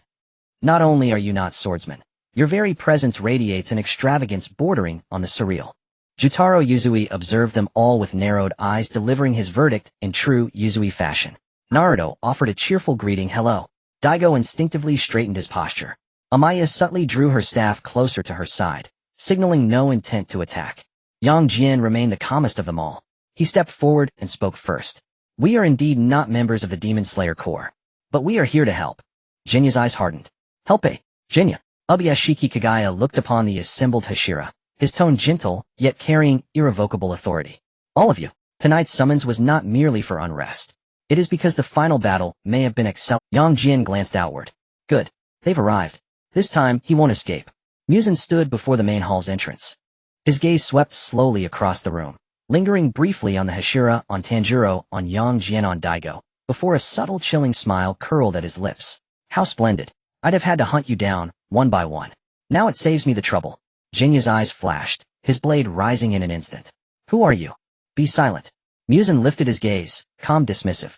Insects should behave like Kaijiro Rengoku, Ju Tomioka, and Jinya Shinazugawa tensed simultaneously. Then, a single delicate pluck of a biwa echoed from nowhere. Naruto flinched violently. What the hell was that? Amaya's expression sharpened with alarm. Spatial displacement. Ju whirled around, lunging toward Ubuyashiki Kagaya, only for the floor beneath him to fracture open with a thunderous crack. The main hall has vanished. Muzan stood high above, gazing down at them, and a genuine triumphant smile finally emerged on his pale face. Welcome to my infinite city. Everyone simultaneously felt weightless.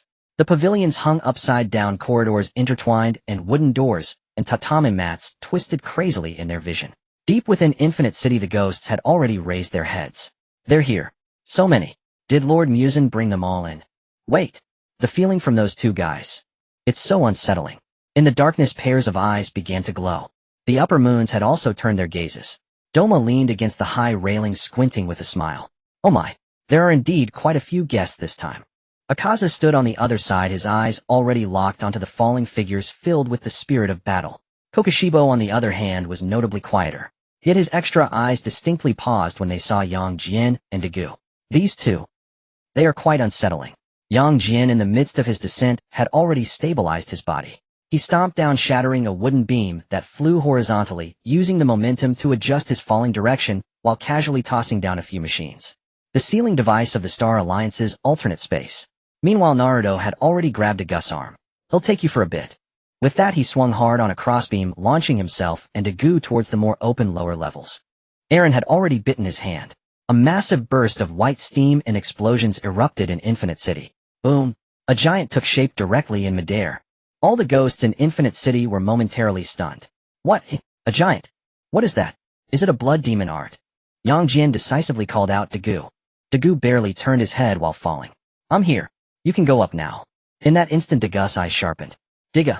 Boom. A second massive figure stood up within a giant of silver, red, and purple light forcefully spread open the layers of pavilions and corridors, standing among the countless twisting structures.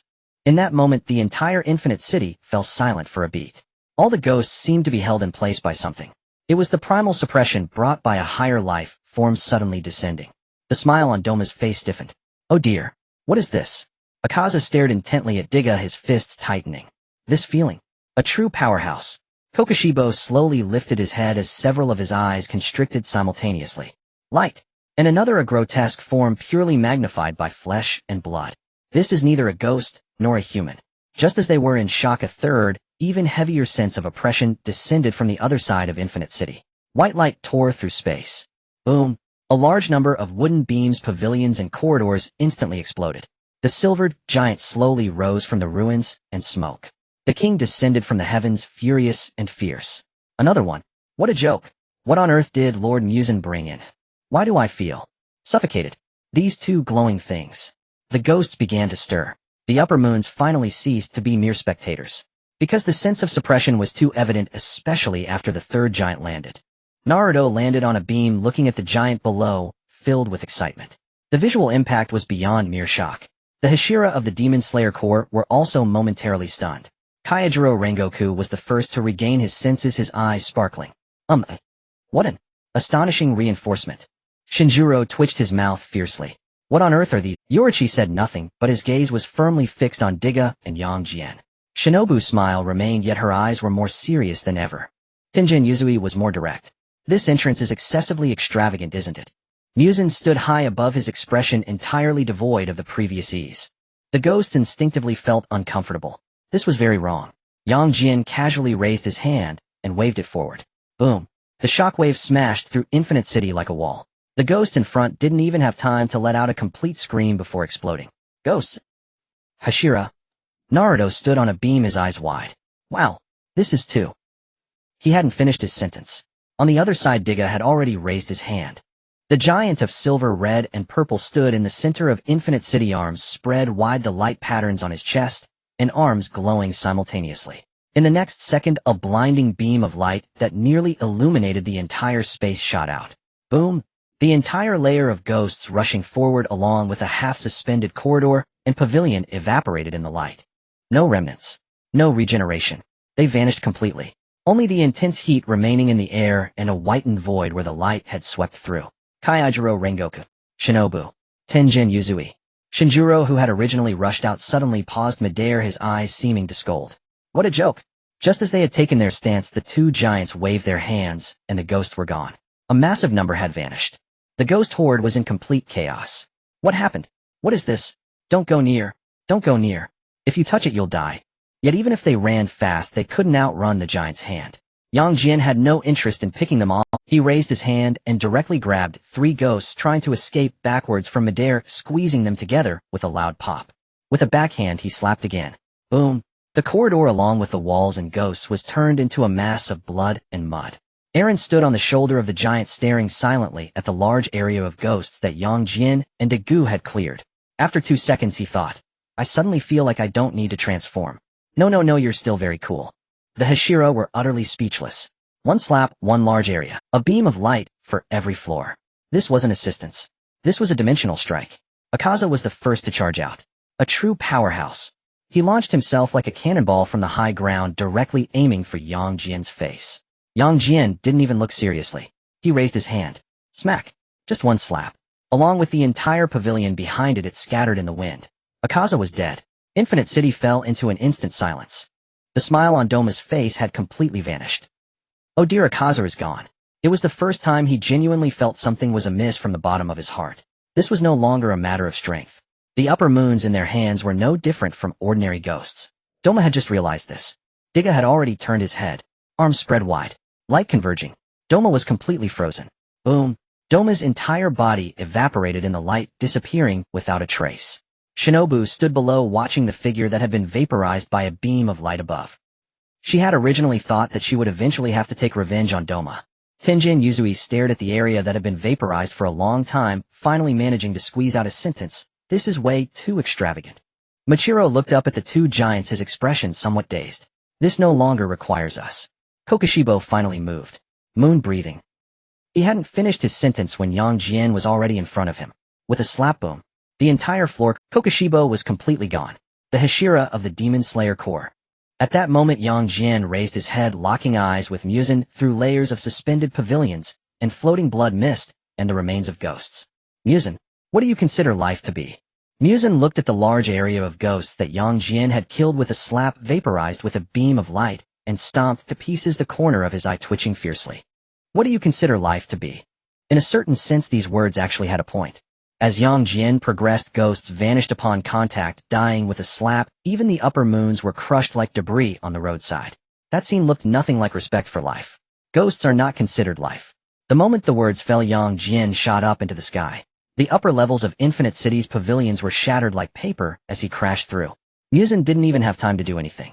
In the next second, that fist was already in front of him. With this punch I will die.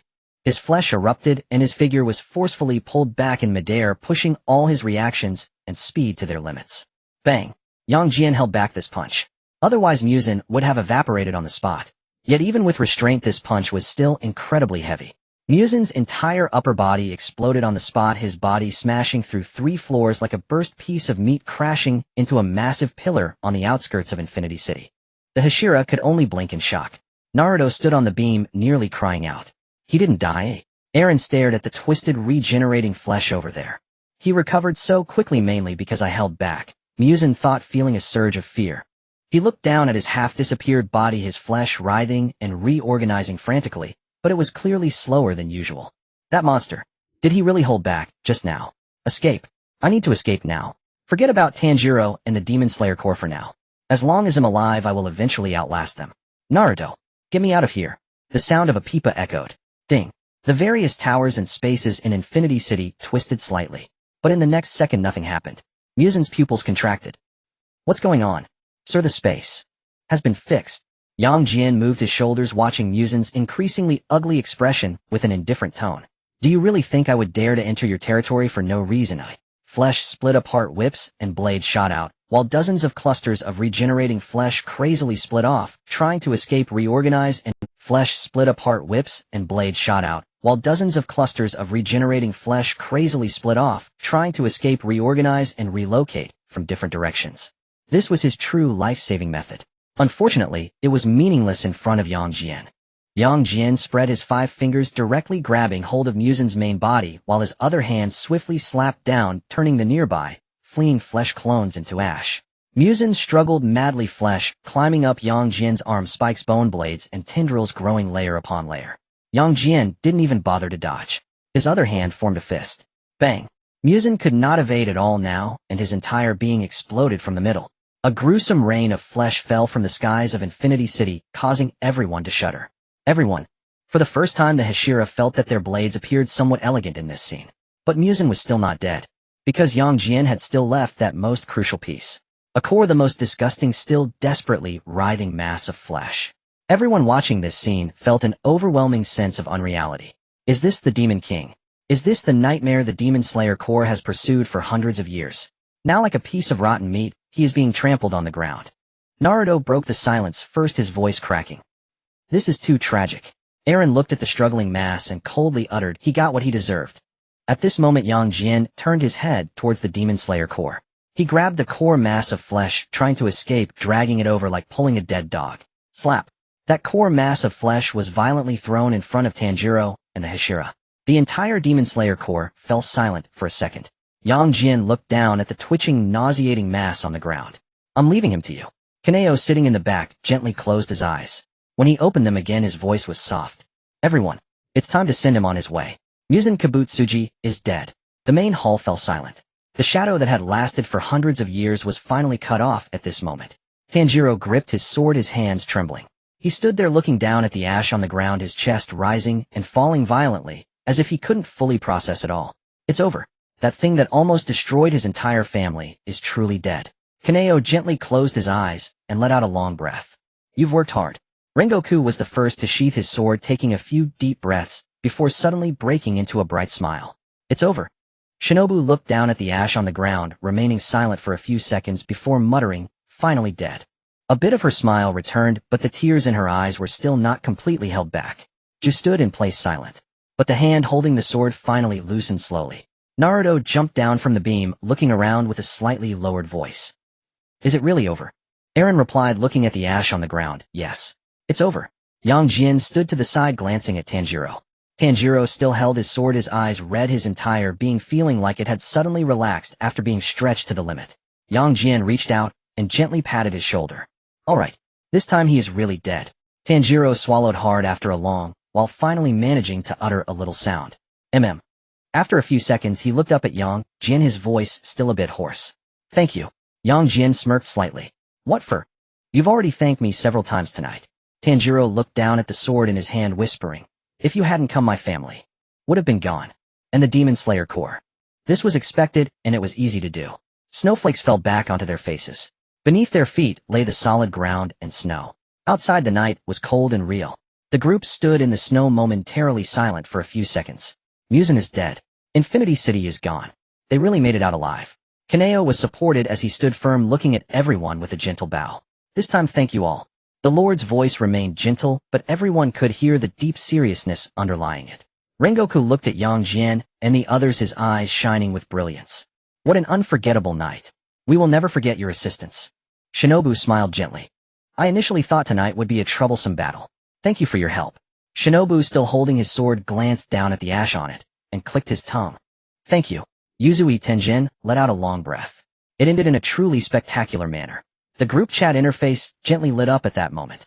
System announcement: main quest battle of Infinity City has been completed. Quest evaluation exceeded expectations. Calculating rewards. Reward issued: Light Giant has received the basic version of Cosmic Fist. Reward issued: Light Giant has received 5,000 points.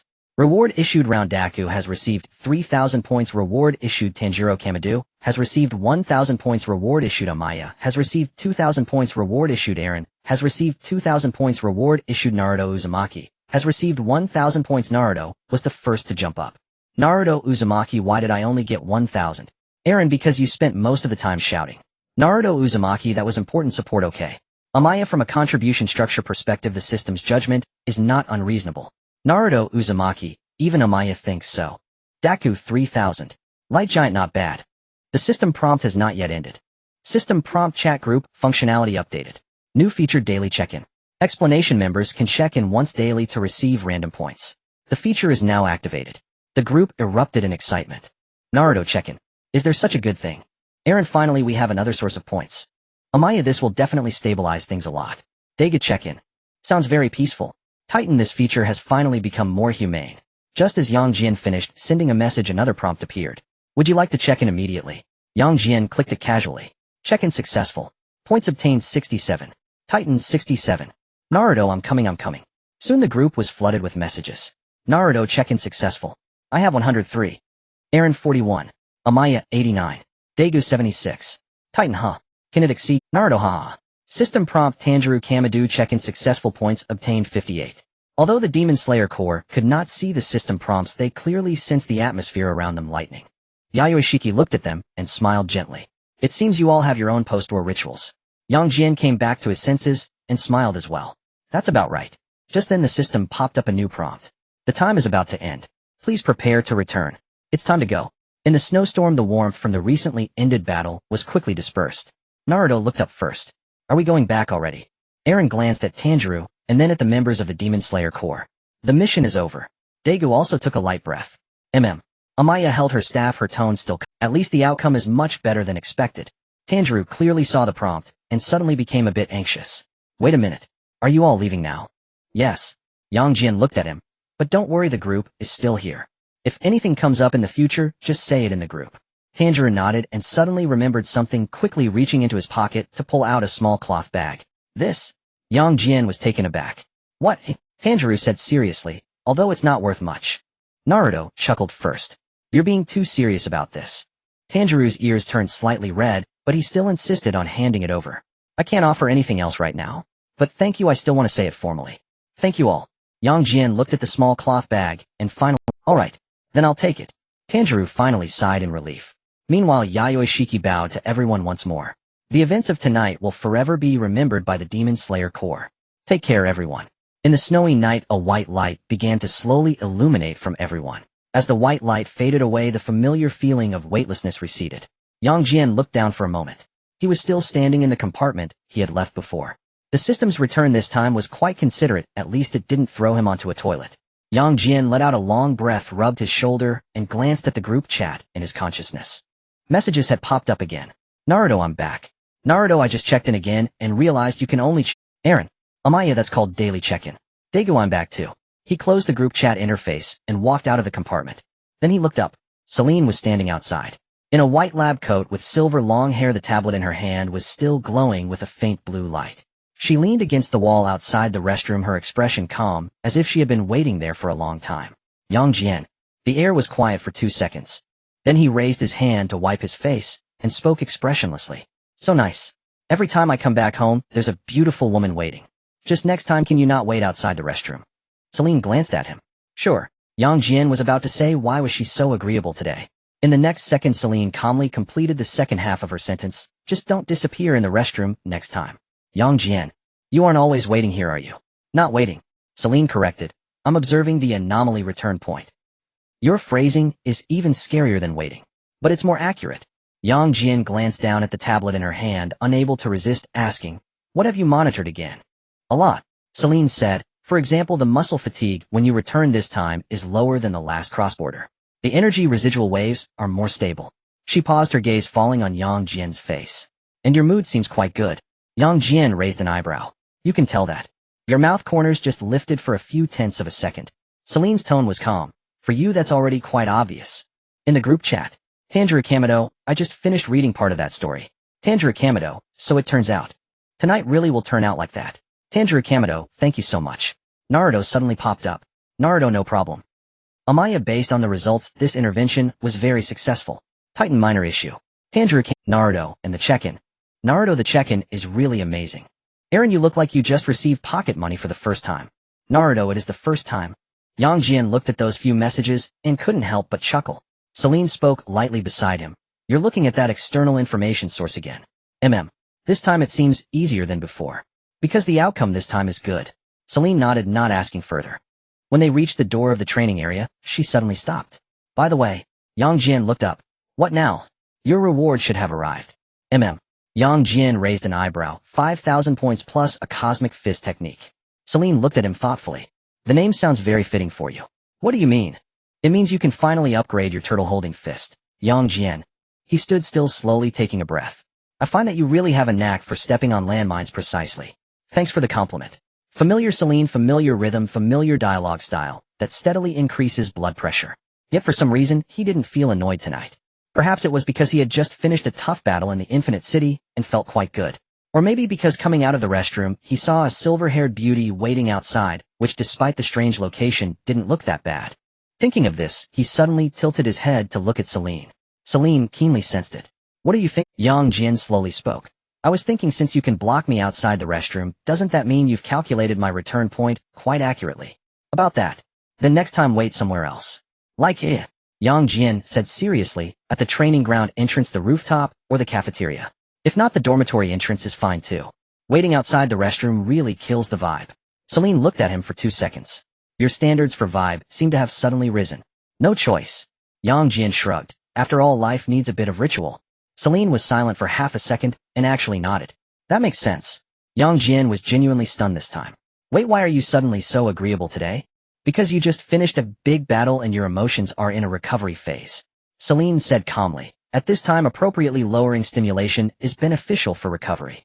Jian. It's not that she has become gentler. It's that she has started to manage herself more precisely. The two entered the training area. Inside, the equipment lights were still on, and the Baltan training groups no. 3 and no.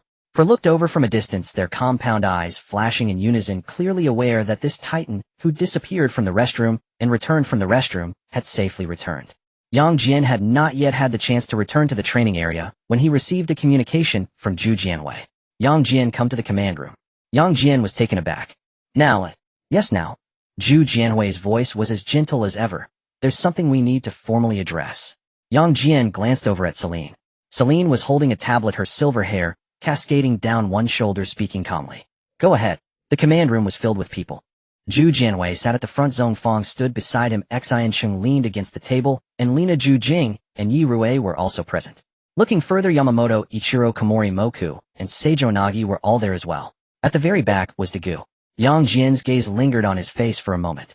Then suddenly an extremely inappropriate thought popped into his mind.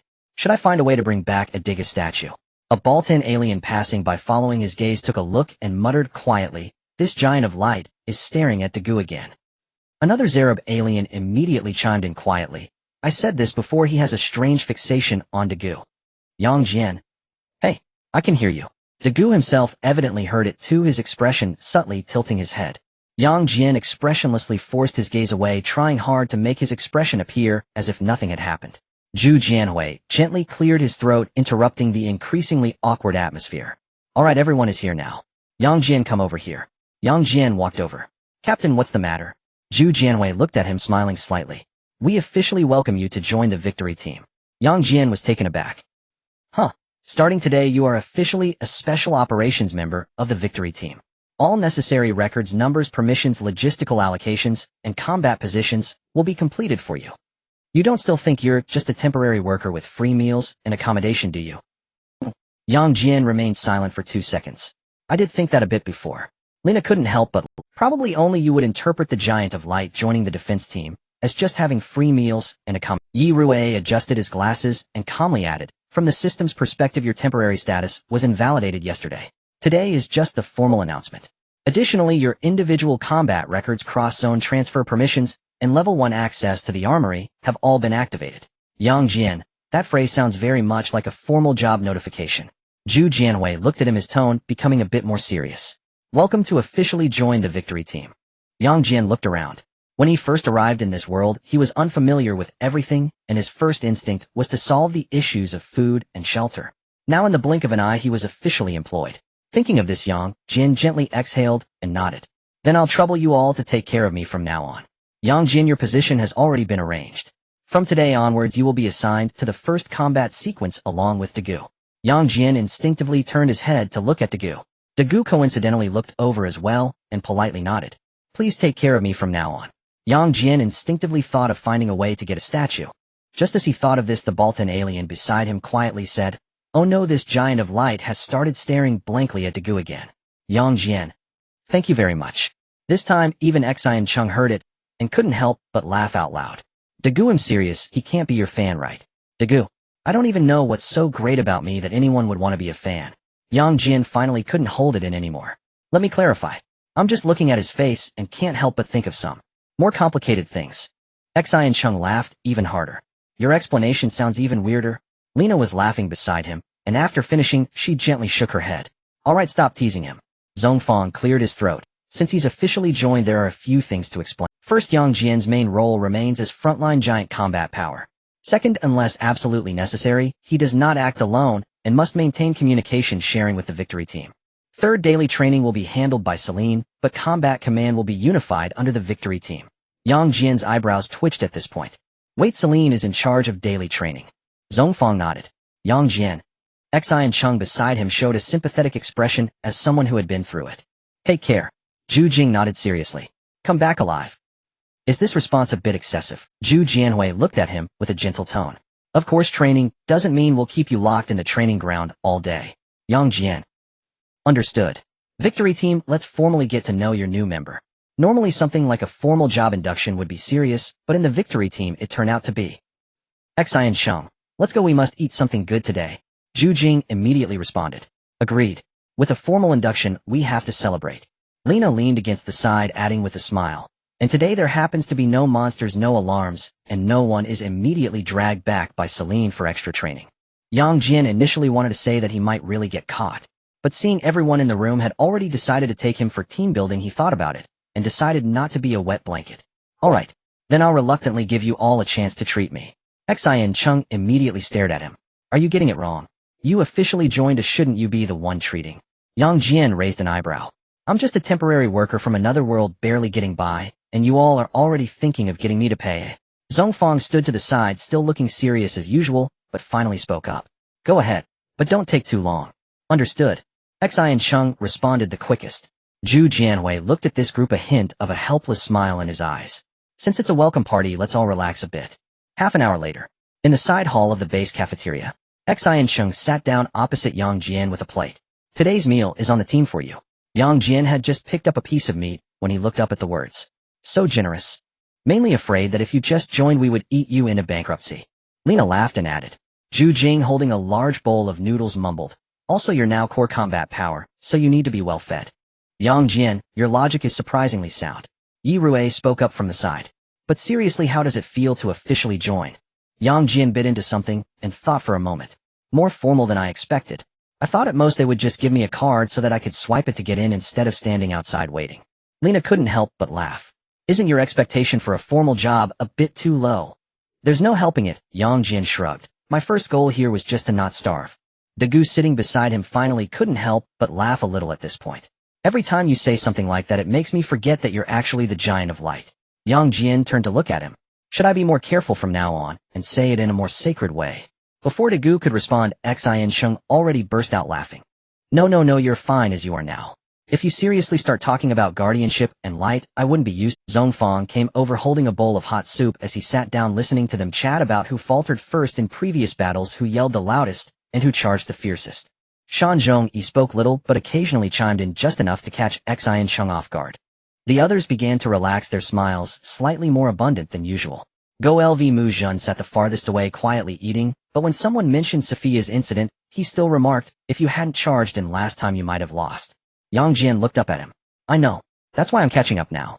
He paused, though the tutor's words can be quite sharp. Xian Sheng wore an expression of understanding. You're talking about Celine, right? Jian didn't. Lena held her cup and leisurely remarked, although her words can be harsh, she's truly impressive. A lot of the victory team's equipment was spearheaded by her. Zhu Jing nodded. Indeed. And surprisingly, she didn't keep you confined to the training ground today. That's Jian paused slightly upon hearing this. That's not called letting me out. That's called rearranging priorities. Xian Sheng laughed. You've even started to mimic her speaking habits. Jian replied. There is indeed some truth to that, truly an evil alien. By the end of the meal the plates on the table were almost empty. Xian Sheng leaned back in his chair, satisfied, patting his belly. That feels good. Zhu Jing let out a long sigh. The formal welcome is complete. Yi Rui finally fastened the terminal and looked up to say, according to team tradition, there should be dessert to conclude after a formal welcome. Jian raised an eyebrow. You all have quite a complete tradition. Of course, Lena smiled. After a team-building event, there should always be a conclusion. So 10 minutes later, Jian found himself holding 2 cake boxes. One larger containing cut-up small cakes and snacks enough to share with the training area crew. The other smaller containing a single piece that looked the most appealing. Xian Sheng observed with a knowing expression. The large box is for the training group, but who is the small box for? Jian looked at him expressionlessly. For the one who scolds the most. Zhu Jing immediately chimed in, that must be Celine. No, I just grabbed it casually. Jian frowned. Can you all stop overthinking it so positively? Lena smiled and glanced at the small box. Casual is also good. She probably forgot to eat dinner again. Jian paused. She often does this. Zhu Jing looked at him, as if to say, you didn't know this. When she's busy she can even forget to drink water. If it weren't for someone in the medical and training areas keeping an eye on her, she might even operate herself, as if she were a machine. On the way back to the training area the base had quieted down considerably. Jian carried the large box in one hand and the small box in the other, and when he reached the training area door the lights were indeed still on inside. Baltan Training Group No. 3 was the first to spot him, their compound eyes flickering twice. Your Excellency has returned. Jian shook the large box in his hand. Night snack logistics. For us. Another Baltan's voice sounded a bit lighter. Yes, leftover from the victory team's team build. Especially brought for you. Jian handed the large box forward. You all share it. No. 3 took it, their compound eyes brightening. Thank you, Your Excellency. Does this count as logistical support? Another Baltan asked seriously. It counts, Jian replied, and it's sweet logistical support. The members of several training groups quickly gathered around. Even the 2 Zarabu in the distance noticeably shifted a couple of steps closer. Jian ignored them, shifting his gaze inside, and soon spotted Celine. She was still in her original position, dressed in a white lab coat with silver long hair, her tablet glowing in her hands. Jian walked over and placed the small box on the operation table beside her. Celine looked up, glanced at the box, then back at him. What is this? Cake.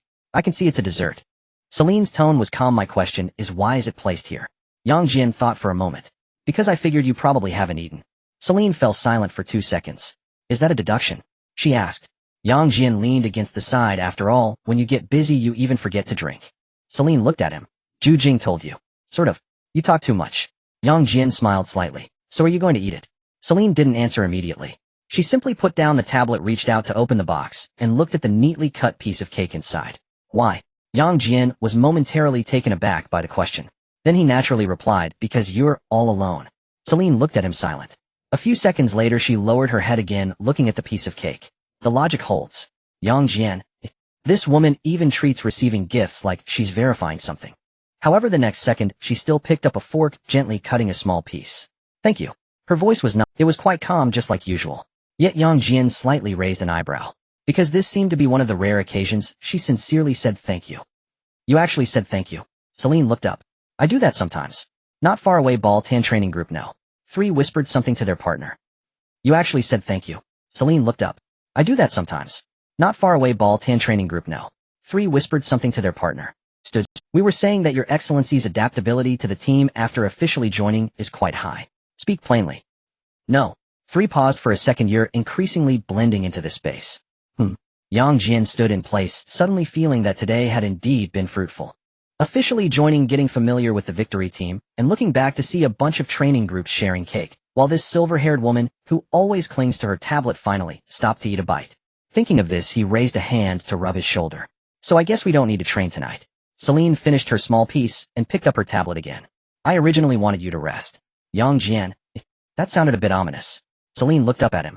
But you're in a good mood now, and your physical condition is more stable than expected. So you continue training in the cosmic fist technique. Yang Jian closed his eyes. As expected, a piece of cake does not buy a training pause. It can only result in her being slightly less cold when she's teaching. The night had grown deep. Yang Jian leaned against the headboard, his shoulders and arms still bearing a hint of fatigue from training. The basic stance of the universe fist was even more torturous than he had anticipated. Although Celine didn't scold him much, the look in her eyes that seemed to say I can see even the slightest mistake in your movement was more irritating than outright criticism. With a thought, the chat group interface unfolded in his consciousness. Naruto Uzumaki, I went looking for a cat again today. Naruto Uzumaki, why do ninjas have to take on these kinds of tasks every day? Naruto Uzumaki, that cat ran really fast. Yang Jian couldn't help but chuckle at these lines. This guy had just participated in the Battle of Infinite City, and now he was back to searching for cats. The disparity in the world was absurd. Dagu, has Naruto not received the mission from the Land of Waves yet? Naruto Uzumaki, not yet. Naruto Uzumaki, but I'm already prepared. Naruto Uzumaki, this time, I won't let Sasuke leave again. The group fell silent for a moment. Then Alan replied first. Alan, isn't that a bit of a stretch? Naruto Uzumaki, can't I just make up my mind? Amiya, from a results-oriented perspective, setting goals in advance isn't a bad thing. Giant of Light, sure. Giant of Light ambitions are great, but I suggest you catch the cat first. Naruto Uzumaki. Naruto Uzumaki, why are you all like this? Dagu, I just settled Kakuma today. Dagu, no more fighting. Dagu, I founded a new habitat. Tanjiro Kamado, that's great. That way it won't have to be harmed. Dagu, yeah? Dagu, I'm starting to feel more and more that not everything needs to end in a fight. Alan, there have been some significant changes on your side. Dagu, it might be because a lot has happened recently. Dagu, and there's another thing. Dagu, the names of the 2 giants of light on our side have been officially decided. Yang Jian raised an eyebrow. Naruto Uzumaki, What are they called? Dagu, I'm still using my original name. Dagu Ultramantiga. Giant of Light normal. Giant of Light, and what about the other one? Dagu fell silent for 2 seconds. It was as if he was pondering how to say it without being hit on the spot.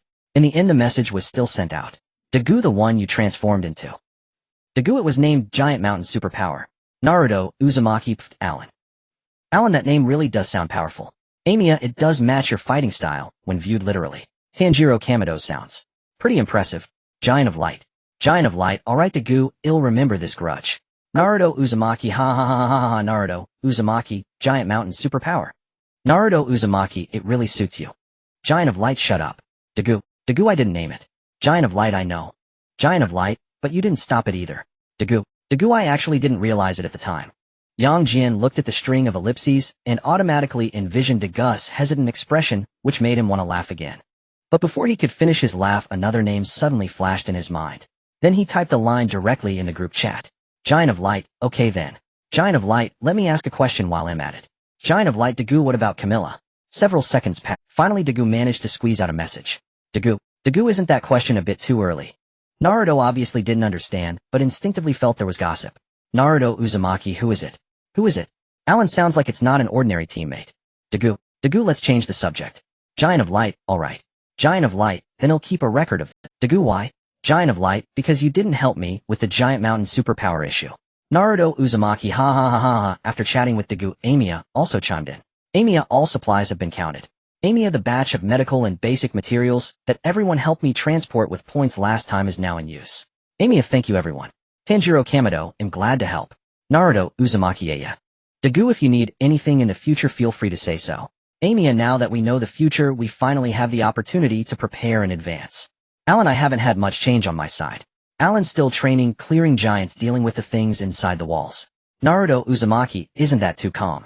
Tanjiro Kamado, recently besides watching future stories, I've also been treating the sick and saving people with the elders in the village. Naruto Uzumaki, you can do that. Tanjiro Kamado, I'm still learning. Alan, more plan than you. Naruto Uzumaki, hey. Dagu, that's really impressive. Amiya, medical knowledge is valuable in any world. Giant of Light, since you all know the future. Giant of Light, what are you planning to do? This time the one who replied the fastest was still Naruto. Naruto Uzumaki, I want to get stronger first. Naruto Uzumaki, then receive real missions earlier to be able to help out. Naruto Uzumaki in. Naruto Uzumaki, this time I won't let Sasuke leave again. Alan, you're quite obsessed with this matter. Naruto Uzumaki, of course. Dagu, I want to learn how to better protect others and resolve those events that may erupt beforehand. Amiya, I want to make the world a better place. Alan paused a bit longer. Alan, just don't turn into that future. Then everyone's gaze turned to Yang Jian. Naruto asked first. Naruto Uzumaki, what about you? Yang Jian looked at the question, leaned back against the headboard, thought for 2 seconds, and then slowly replied. Giant of Light, me.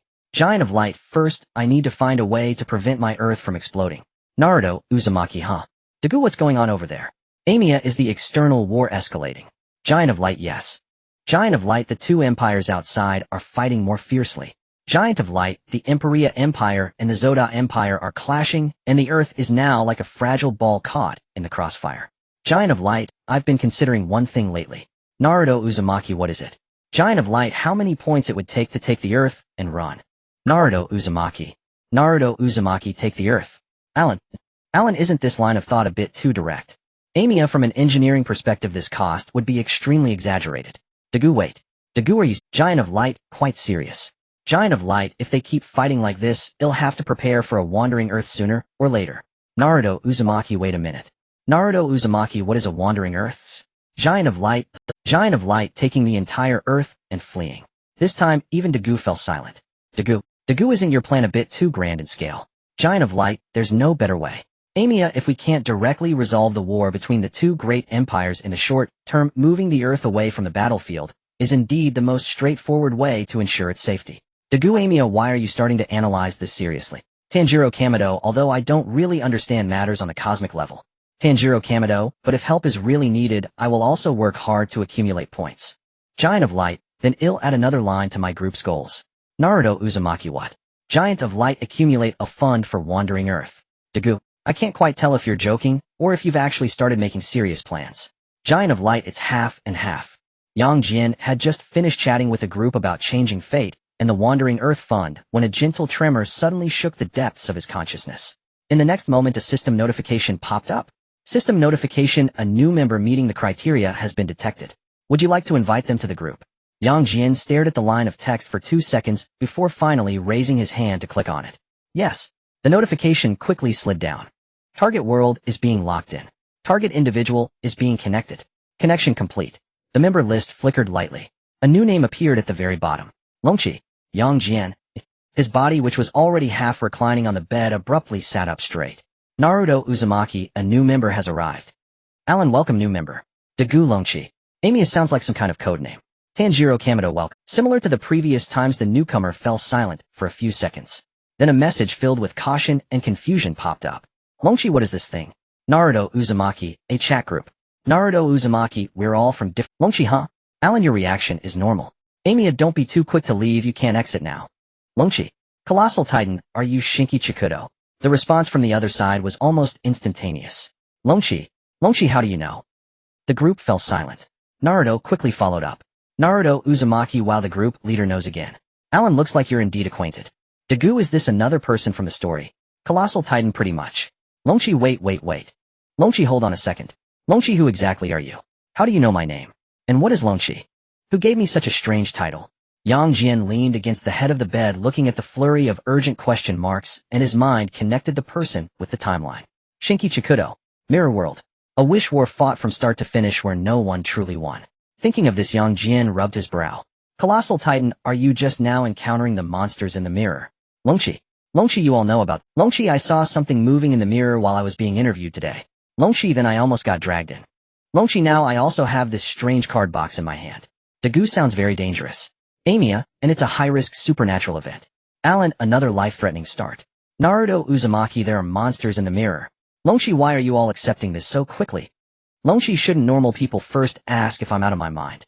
Alan, because there are so many more outrageous people in this group than you. Colossal Titan, true. Colossal Titan, and this card box will make your life even more outrageous. Longshi was silent for a few seconds. When he spoke again, he was clearly much more serious than before. Longshi, so you really know what I'm going to encounter next? Colossal Titan, we know some. Longshi, then tell me one thing first. Longshi, what exactly are those monsters? Jian pondered for a moment. Knights, battling wishes, and those increasingly unstable knights. Thinking of this, he directly clicked on the group file upload interface. File upload came in writer Longshi. Naruto Uzumaki, here it comes again. Dagu Longshi, so that's what it means. Longshi, wait a moment. Longshi, what is this? Colossal Titan, your story. Colossal Titan, it's also something you'll get caught up in next. Longshi, Amiya, I suggest you read it quickly. Longshi, you saying this only makes me want to click it less. Jian couldn't help but chuckle. Colossal Titan, if you want to avoid pitfalls, read it sooner. Longshi, I'm beginning to understand. Longshi, because if it were a prank it wouldn't be so accurate about the card box and the monsters in the mirror. The group fell quiet for a moment. Jian looked at the group and let out a soft breath. This time it was a good-natured person who would jump into the fire and think, let's not fight everyone. Longshi, what is all this? Longshi, I initially thought the worst-case scenario would be that I get pulled and have a fight. Longshi, but in the end am I trying desperately to save people, but still end up dead? Longshi, what is this? Longshi, why does it have to be this way? Why can't everyone stop and talk properly? Dagu, don't be in a hurry to treat that future as something that will Longshi almost replied instantly. Longshi, I know. Longshi, I know that's the future that was supposed to happen. Longshi, but now all I can think about is that scene. Colossal Titan, the future can be changed. Tanjiro Kamado, if you know it will go wrong you need to change it early. Alan, at least now you know which people you can't trust, and which battles can't continue. Colossal Titan, then remember one thing next. Longshi, what? Colossal Titan, don't carry it all alone. Colossal Titan, after all the biggest function of our group is to help each other. Naruto Uzumaki, right. Naruto Uzumaki, if something happens just shout in the group. Longshi, I got it. Longshi, although I still feel like all of this is like a dream. Colossal Titan, you'll find that what's even more absurd than a dream is yet to come. Longshi, your way of comforting is a bit scary. System notification, new member Longshi sign-in function has been unlocked. Longshi, what is signing in? Naruto Uzumaki points. Naruto Uzumaki, sign in quickly. Longshi, isn't the change in this group too fast? Alan, you'll get used to it. The world of Kamen Rider Longshi. Shinki Chikudo hadn't slept much overnight. Now whenever he closed his eyes he would recall the scenes from the documents. Someone dies. Some are forced to continue fighting even though they don't want to. He himself will die. That feel. He flipped through the notes he had hastily written down last night, finally stopping at one line. In the morning there would be a mirror monster attack at the glass corridor of the shopping street, targeting a woman with a child. Shinki stared at that line for a few seconds, grabbed his coat, and rushed out. Shopping street. There was quite a glass facades, display windows, reflective billboards. Everywhere was mirror-like. To an ordinary person this was just a normal street. But for the current Shinki this place was like a minefield. People were coming and going. After a few minutes he finally spotted a young woman holding a little boy walking out from the shopping mall. Just like what he saw in the documents. Same clothes, same hairstyle, even the toy in the boy's hands was the same. Shinki's breath tightened all at once. A dark, twisted shadow with claws flashed by in the mirror. Shinki's scalp instantly felt like it was exploding. Hey! He dashed out directly. The mother and child hadn't reacted yet. The woman instinctively turned back. What? Stay away from the glass. She looked visibly stunned. In that very second the monster in the display window lunged out violently. The mirror rippled like water, and a fierce mirror monster thrust half of its body out, its claws aiming straight for the woman's shoulder. The child cried out in fear. The woman's face turned pale, freezing in place. Shinki didn't hesitate, lunging forward to knock the woman and child away. Sizzle. The monster's claws brushed past his back, tearing a gash in his coat. Several phantoms intertwined in the air as armor swiftly enveloped his entire body. Yet the imposing crimson armor did not appear. Instead, he found himself clad in a dull gray armor that appeared exceedingly rudimentary and flimsy. Is this the Dragon Knight? Why does it feel? The monsters within the mirror world offered him no time to think. A massive spider-like creature roared as it leaped through the shattered glass, its claws slashing directly at Shinji's chest. Bang! Shinji felt an immense force strike him, sending him flying backward, crashing hard onto the ground, gasping in pain. System notification, group member Dragon Knight has encountered a high-risk battle, spectator mode has been active. Whoa, he transformed. So cool. Wait, how did he get knocked back with just one move? Eren, the movements are full of flaws. Daigu, Shinji, are you okay? It's normal, he hasn't signed a contract with the mirror monster yet. This is a blank body with extremely weak base attributes. Even scraping the monster would be a challenge with this weapon. Shinji fumbled as he pulled a card from the card box and inserted it into the summoning device on his left arm. Weapon descend. He awkwardly swung the sword towards the spider monster. Crack. The sword struck the monster's hardened shell, snapping cleanly in two. Shinji. Everyone else. Naruto, is this weapon for real? Tanjiro, Dragon Knight, watch out behind you. The spider monster swiped at Shinji again, knocking him to the ground, its sharp fangs aimed at his neck. Just then a deafening dragon roar reverberated around. A long serpentine mechanical dragon radiant red in color traversed through the mirror, its gaze fixated on Shinji. Giant of light, Shinji, don't hesitate. Take out that contract card. Sign that dragon. Shinji, enduring the pain, rose from the ground. If this is the first step to changing the future. He gritted his teeth, quickly drawing a contract card embossed with golden patterns from the card box, and forcefully inserted it into his belt. The belt emitted a crisp and prolonged sound. The crimson dragon hesitated in midair, then transformed into a dazzling red light, surging directly into Shinji's body. The flimsy gray armor disintegrated instantly. A formidable dragon-shaped mask and a powerful body were remolded amidst the flames. Kamen Rider Dragon Knight, the true form, is here. Shinji felt the surging power within him and flicked his wrist. Alright, this feels completely different. The power is surging.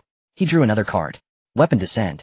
A crimson blade fell into his hand, its edge sharp and shimmering with a hint of fiery light. The spider monster roared again as it lunged at him. This time Shinji did not evade.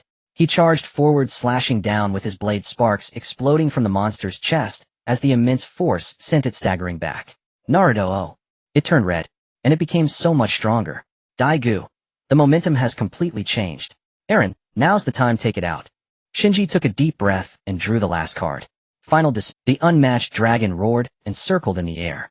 Shinji leaped high, and along with the flames spewed by the dragon, he transformed into a shooting star, executing an extremely standard, yet violent flying kick downward.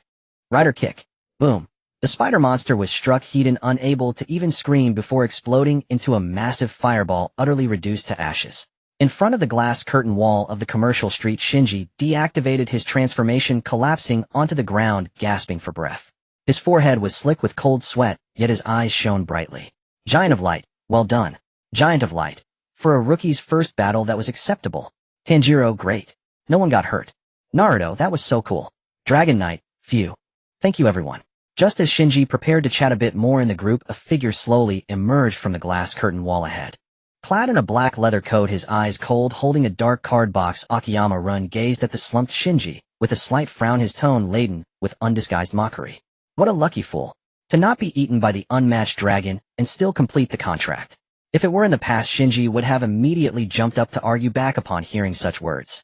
But now Shinji merely looked quietly at the man before him, observing this seemingly indifferent exterior, yet struggling more than anyone else inside, the Knight Rider. Shinji felt no anger, not even a hint of a rebuttal crossed his mind. He stood up, brushed the dust off his clothes, and flashed a brilliantly bright smile at Akiyama Run. Hey Run. My name is Kido Shinji. I hope to get along well in the future. Also, I will definitely stop this war, and along with you this time we can survive without fighting. Akiyama Ren was taken aback. He stared at Shinji as if he were insane, and after a long moment coldly averted his gaze. What a nonsensical guy. After saying that, Ren turned and walked into the shadows of the mirror world. I should head back as well. Oh, I need to plan carefully. But just as Kido Shinji raised his eyes, all the hairs on his body stood on end. Before him, less than 2 meters away, a figure emerged that simply did not belong to this street. A man in a beige trench coat wearing black-rimmed glasses stood there quietly. He stood silently in the mirror, hands in his pockets, his gaze cold, carrying a chilling sense of looking down on a test subject. Kanzaki Shiro, the absolute creator of this brutal Kamen Rider war. Kido Shinji. He instinctively took a step back, his hand instinctively reaching for the card box in his pocket. Kanzaki Shiro did not speak immediately. He merely observed Shinji, silently, his gaze behind the lenses seeming to pierce through this fool, who should have been nothing more than a mere variable born of accident. The members of the chat group were also stunned. Giant of Light 666. Giant of Light Shinji, your luck is truly unmatched. The final boss is blocking the entrance of the novice village. Naruto Uzumaki, is this the villain who caused the battle royale? Eren, be careful. Amaya, the target is extremely dangerous, Mr. Shinji. Please be ready to retreat at any time. Your current skill level is insufficient to battle him. Dago, let's see what he intends to do. Shinji swallowed hard, staring intently at the man in the mirror, quickly calculating how many seconds he could hold out if the opponent attacked him directly. However, Shiro Kanzaki did not make a move. He merely gazed deeply at Shinji, his eyes revealing a, "No matter what changes happen to you, the rules will not change. Let's fight. Without fighting there can be no survival." Having said this, his figure rippled like water on the mirror, and then vanished without a trace, leaving Shinji standing alone on the street, his back soaked with cold sweat. Phew. Shinji leaned against the wall, his legs going limp, sliding down to the ground. That scared me to... I thought he was going to silence me directly. In the group chat, everyone also let out a sigh of relief. Daegu, it seems he just came to observe you. Amaya, your behavior logic deviated from the path he had anticipated, and as the rule maker, he will certainly come to confirm the threat level of the variable. Eren, but since he didn't attack, it means he still thinks everything is under control. What a conceited guy. Jian leaned against the bed in the base, observing the discussions in the group, yet his expression remained tense. Giant of Light, his refraining from attacking now doesn't mean he won't in the future. Giant of Light, moreover, Shinji's biggest trouble right now is not the mutual slaughter among the knights. Giant of Light, it's the trump card in Shiro Kanzaki's hands. As soon as this was mentioned, the group members who had seen the documents immediately reacted. Tanjiro Kamado, time is coming. Eren, yes. This is the most disgusting thing. Eren, no matter how we fight, no matter how hard Shinji tries to change everyone's fate, as long as the final outcome isn't what Shiro Kanzaki desires, he will directly reverse time. Naruto Uzumaki, reverse time. Turn everything back. Then are we fighting for nothing? Amaya, from a strategic perspective, this is an almost unsolvable mechanism. You cannot achieve a substantial victory against an enemy that can infinitely load and start over. Jian pinched his brow. This was indeed an extremely tricky problem. He could crush monsters, and there should be no one in that world who could withstand a punch from him. But if the opponent realizes he cannot win, he could simply hit a rewind button, turning back time to days or months ago. Then all efforts and changes would be instantly erased. Daegu, if time resets, will Shinji forget us too? Tanjiro Kamado, that absolutely cannot happen. This is too despairing. Giant of Light, am also troubled by this. Giant of Light, I'm thinking of asking the Star Alliance if they have any black technology devices that can anchor time or resist time reversal. After all, these aliens could even stabilize space. They might have some time-related technology as well. Jian was calculating how to extract some high-tech equipment from the Americans or Celine. At that moment, the entire chat group interface suddenly flickered. System prompt detected that group members are discussing high-risk abilities related to time interference. System supplement, this chat group possesses absolute dimensional independence and temporal transition. System supplement, within the chat group, anytime, reversal time, stopping time, acceleration, and causal modification abilities from the original world are ineffective against group members. System supplement, the memory statuses, points, and chat records of group members are not affected by any individual universe's time resets. Naruto Uzumaki. This looks so powerful. Eren, what ridiculous setting is this? Daegu, so even if Shiro Kanzaki initiates time reversal, Shinji will not be affected? Amaya, not just Mr. Shinji, if we provide support in that world, we will also be immune. Jian looked at this prompt, sitting up straight from the bed, his lips slowly curling into a smile, and finally, he couldn't help but laugh out loud. Nice. He immediately typed a line in the group. Giant of Light, I really underestimated you before chat group. Giant of Light, the chat group just spoke. It pulled Shiro Kanzaki's internet cable. Dragon Rider. Does ineffective mean? If he resets time, I will still remember everything. Giant of Light, not just remembering. Giant of Light, it means that if he feels the situation is out of control, presses the rewind button, and reverts the world back to yesterday. Giant of Light, he will despair to find that you who should have lost your memory and reverted to a blank slate still stand before him with all your memories, experiences, and maxed out cheat skills. Eren, for a player who likes to control everything by loading, this is like discovering an ultimate bug in the game that he cannot delete or change, and can even use. Eren, this is even more crushing than killing him. Naruto Uzumaki. Great. Let him. We have an even bigger cheat. Tanjiro Kamado, that's great. This way, as long as everyone works hard together, we can definitely save everyone. Shinji stood on the street looking at the system prompts, and everyone's messages in the group. His tense nerves finally relaxed completely. He tilted his head back, gazing at the sky, and let out a long breath. The biggest shackles had been removed. Now there was only one thing left to do. Dragon Rider, everyone. Dragon Rider, since time resets, are ineffective against us. Dragon Rider, this time, I absolutely will not let anyone die in the night war. Dragon Rider, not a single one.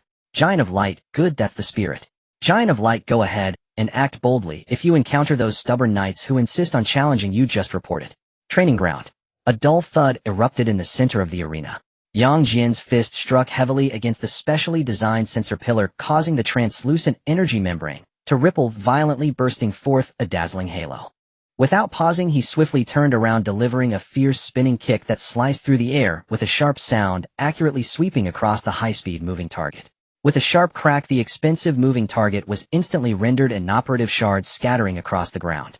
His movements flowed like water, devoid of any excess force, with each strike embodying a sharpness honed through countless repetitions. On the sidelines, members 3 and 4 of the Bartan training team staggered back 2 steps, their compound eyes flashing wildly. You truly are the Giant of Light. Celine stood at the control panel, holding a tablet, her gaze darting between the rapidly changing data on the screen and Yang Jian in the center of the arena. Stop! Her cold voice resonated throughout the arena. Yang Jian halted his stance, gently exhaling a breath of turbid air as the radiance within his body flowed and the sluggish feeling completely vanished. Wiping the sweat from his brow, he walked to the sidelines. How was that? Not just some random punches this time, right? Celine looked at him, her gaze revealing an unreserved curiosity. Your motion acts as force application points, energy conduction pathways, and even your predictive vision have all reached textbook-level perfection. Celine pushed the tablet forward, and the stark contrast between the 2 curves on the screen was strikingly brutal. She fixed her eyes on Yang Jian. How did you manage to improve so quickly? Yang Jian picked up a towel to wipe his neck, remaining unfazed. I dreamed about it last night. In my dream, a glowing old man taught me how to fight, and when I woke up, I just knew how to do it. Celine fell silent for a full 5 seconds.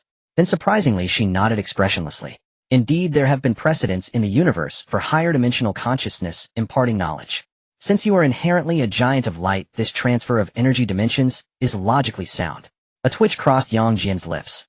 This woman actually believed him. Alright, enough of that. Yang Jian pulled over a chair to sit down. Coincidentally, Juejing is also here today, and I have something I want to ask both of you technical experts. In the corner, Juejing, who was adjusting a pile of new equipment, looked up. What is it? Yang Jian took a sip of water, his expression turning particularly serious. I want to ask. Theoretically, if we were to install an engine on Earth and push it out of its current orbit, making our way through the battlefield between the 2 great empires, how feasible would that be? Cough, cough. Juejing sprayed hot tea everywhere, nearly choking on it. He stared wide-eyed at Yang Jian, as if looking at an extraterrestrial lunatic. What kind of international joke is this? Move Earth. Do you have any idea how much thrust is required to make Earth leave its orbit? The crust would shatter. The atmosphere would be stripped away. The gravitational tides would tear the entire planet apart. Celine's slender fingers flew across the tablet, pulling up an extremely complex 3D model of a planet. The entire training ground was left with only the sound of her fingers tapping on the screen. Conventional power would be absolutely impossible. But if we were to amplify the space-fixing technology of the Star Alliance by 100,000 times, covering the entire crust, then utilize your high-purity energy as the core drive axis. The faster she spoke, the more rapid her speech became. The engineering volume is extraordinarily vast. Resource consumption would be astronomical. Celine ultimately concluded. But theoretically it's feasible. Juejing was left dumbfounded. Celine, are you crazy?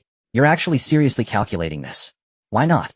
Celine retorted. The flames of war between the 2 great empires will eventually reach here. The defenses of Guts and the Star Alliance have their limits. Blueprints, calculations, engineering structures, I can handle those. But the problem is, even if we run away, it might not be safe. Oh, it can only serve as a backup option. Alright. Yang Jian stood up. Let's set up an encrypted project team. I've even thought of a name. Wandering. After saying this, he left Juejing, who was left in disarray, and Celine, who had fully entered work mode, and walked aside to open the chat group in his mind. The group was bustling with activity. Not because of anyone else, but because of the kind-hearted guy who had just joined last night, Shinhujinji. Dragon Knight, I'm so mad. Dragon Knight, that guy Akiyama Rin is simply unreasonable. Dragon Knight, I just want to find him and told him about his fiancée and the documents, as well as Kenzaki Shiro's conspiracy. Dragon Knight, as a result, he actually pointed his sword at me, saying that if I interfered, he would chop me down too. Dragon Knight, why? Clearly there are better ways. Why must it be a life-or-death struggle? Watching Jinji go crazy in the group members began brainstorming. Aaron, it's quite simple. Aaron, he thinks you're weak and naive. You should just transform, break his legs, and then tie him to a chair to talk slowly. Dragon Knight, break his legs. No way. We're all companions. Naruto Uzumaki, then just surround him all day until he's annoyed enough to listen to you. Tanjiro Kamado, how about making him something delicious? When I was angry at home, eating something good would improve my mood significantly. Yang Jian watched as this group came up with terrible ideas, unable to bear it any longer.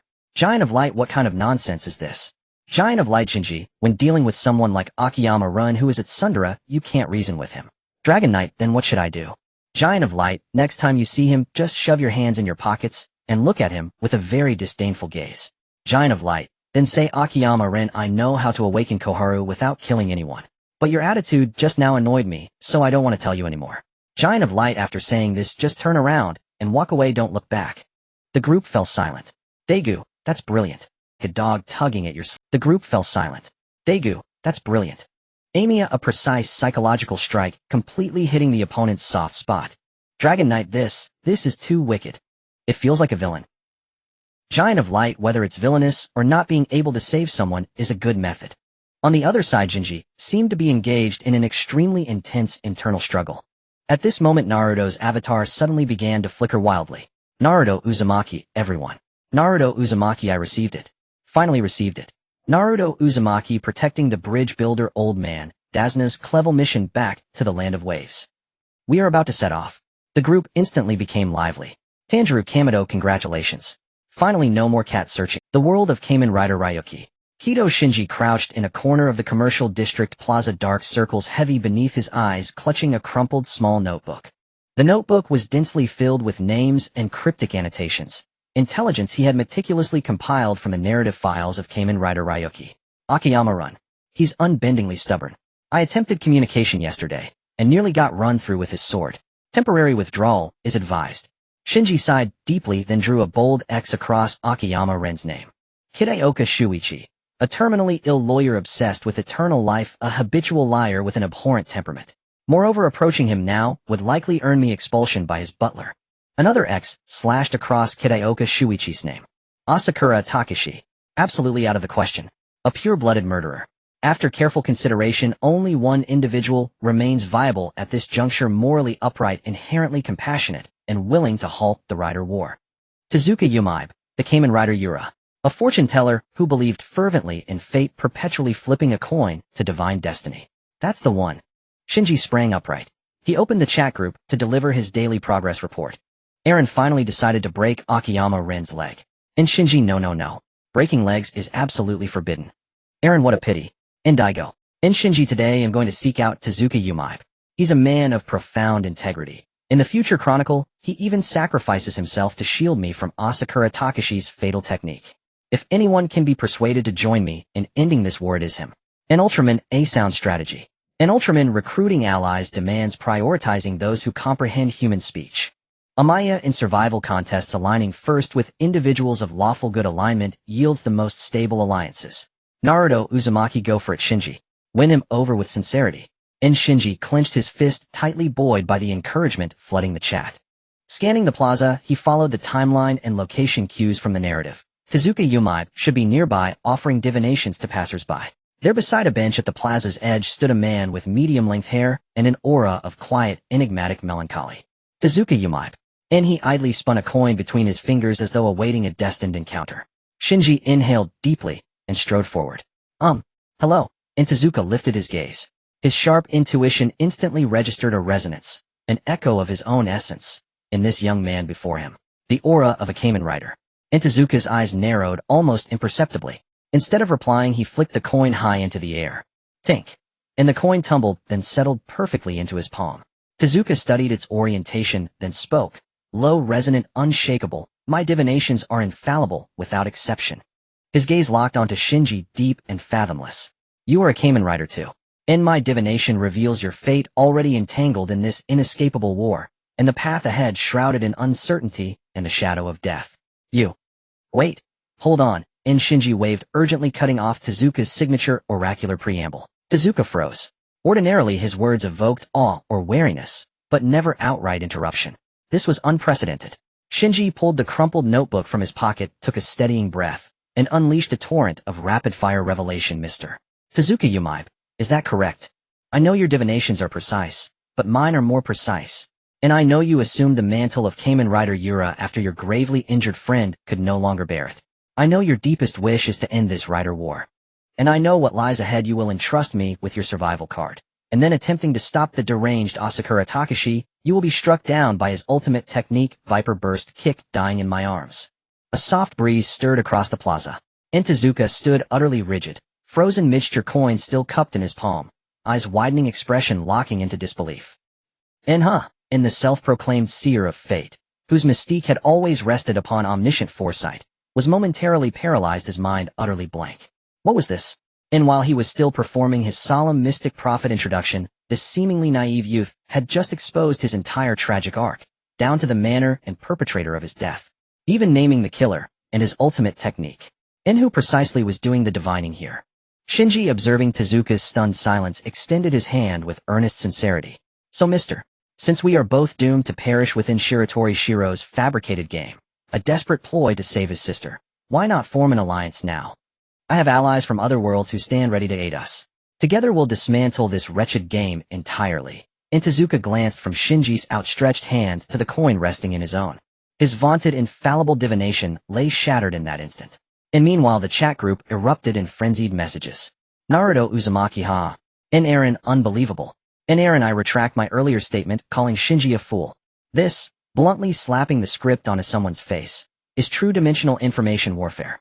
His mystique and psychological defenses collapsed in an instant. Indigo Shinji, sometimes sheer directness proves deadliest of all. Young Jian watched the live group broadcast with such laughter he nearly crushed his water bottle. And Ultraman, excellent work Shinji.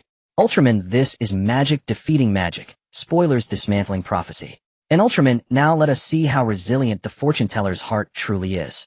A gentle breeze swept across the plaza, and Tezuka gazed at Shinji's open, earnest face, and exhaled a long, resigned sigh. Hito Shinji, is that your name? If your intelligence is verifiable, I indeed possess no grounds to refuse. Tezuka met his eyes steadily. After all, I too wish to end this accursed war. However, these interdimensional comrades you speak of, and Shinji thumped his chest emphatically, they're extraordinary. One can even transform into a luminous giant towering dozens of meters high. Tezuka Yumibe. And he began questioning whether Shinji's mental stability was intact, and whether perhaps he should quietly disembark from this vessel. The chat group dissolved into unrestrained mirth. Naruto Uzumaki The fortune-teller's been utterly bamboozled by Shinji. Aaron, this isn't bamboozlement, it's dimensional warfare. Amaya, congratulations mister. Shinji, your first high-intellect ally has been secured. In the world of Naruto, in the land of waves, thick fog enveloped the unfinished bridge, reducing visibility to the extreme. Old man Dazna nervously hid among Team 7, while Sakura gripped her kunai, her palms slick with sweat. Sasuke activated his Sharingan, scanning the surroundings warily. Meanwhile, Kakashi, walking at the front, felt a turmoil within him that was far more turbulent than it appeared. He glanced at Naruto beside him, whose eyes were unusually bright despite his tension, as his mind replayed the events of the past few days. Suddenly Naruto pointed at a puddle on the ground, shouting, "There's someone hiding inside." As a result, the Ghost Brothers of the Mist were indeed revealed. Not only that, but Naruto also exposed the truth about Dazna's concealed a rank mission, even mentioning the name of the gang leader Kato. At that moment Kakashi nearly dropped his forehead protector in shock. He sternly questioned Naruto about where he had obtained this information. Naruto adamantly claimed that a giant brother, who could tear monsters apart, had shown him the future. Kakashi's first reaction was that Naruto had fallen under some incredibly advanced genjutsu, or that the chakra of the Nine Tails had caused a mutation in his brain. But regardless of the reason, Naruto's predictions were all coming true. It was necessary to investigate. With that thought, Kakashi's gaze turned toward the direction behind them, where the Umbu had stealthily approached. Naruto, Kakashi lowered his voice, the enemy you mentioned, without eyebrows, will he really appear here? Naruto fixed his gaze on the thick fog ahead, swallowed hard, and nodded firmly. He will definitely come. His name is Zabuza Momochi. Kakashi-sensei, you must not let him kick you into the water. He will use that water prison technique to trap you. Sasuke snorted coldly from the side. You're just a dead weight. Are you so nervous that you're hallucinating? No one can accurately predict what jutsu the enemy will use. Sasuke, just don't be scared and start trembling. Naruto shot back, without hesitation. Whoosh! A chilling sound of slicing wind suddenly erupted from the depths of the fog. Get down! Kakashi shouted loudly. Everyone quickly dropped to the ground as a massive executioner's blade flew over their heads, crashing deeply into the trunk of a tree with a thud. Immediately after, a burly figure with a bare upper body and half of his face wrapped in bandages appeared on the hilt of the sword like a ghost. Zabuza Momochi looked down at them from above, his eyes revealing a cold, murderous intent. Sasuke's pupils instantly constricted to the extreme. The intense killing intent pressed down on his shoulders like a physical weight, causing his body to instinctively stiffen. Kakashi flipped up his forehead protector revealing his crimson Sharingan, his expression grave to the extreme. He had truly appeared. Even the weapon and the entrance were exactly as Naruto had described.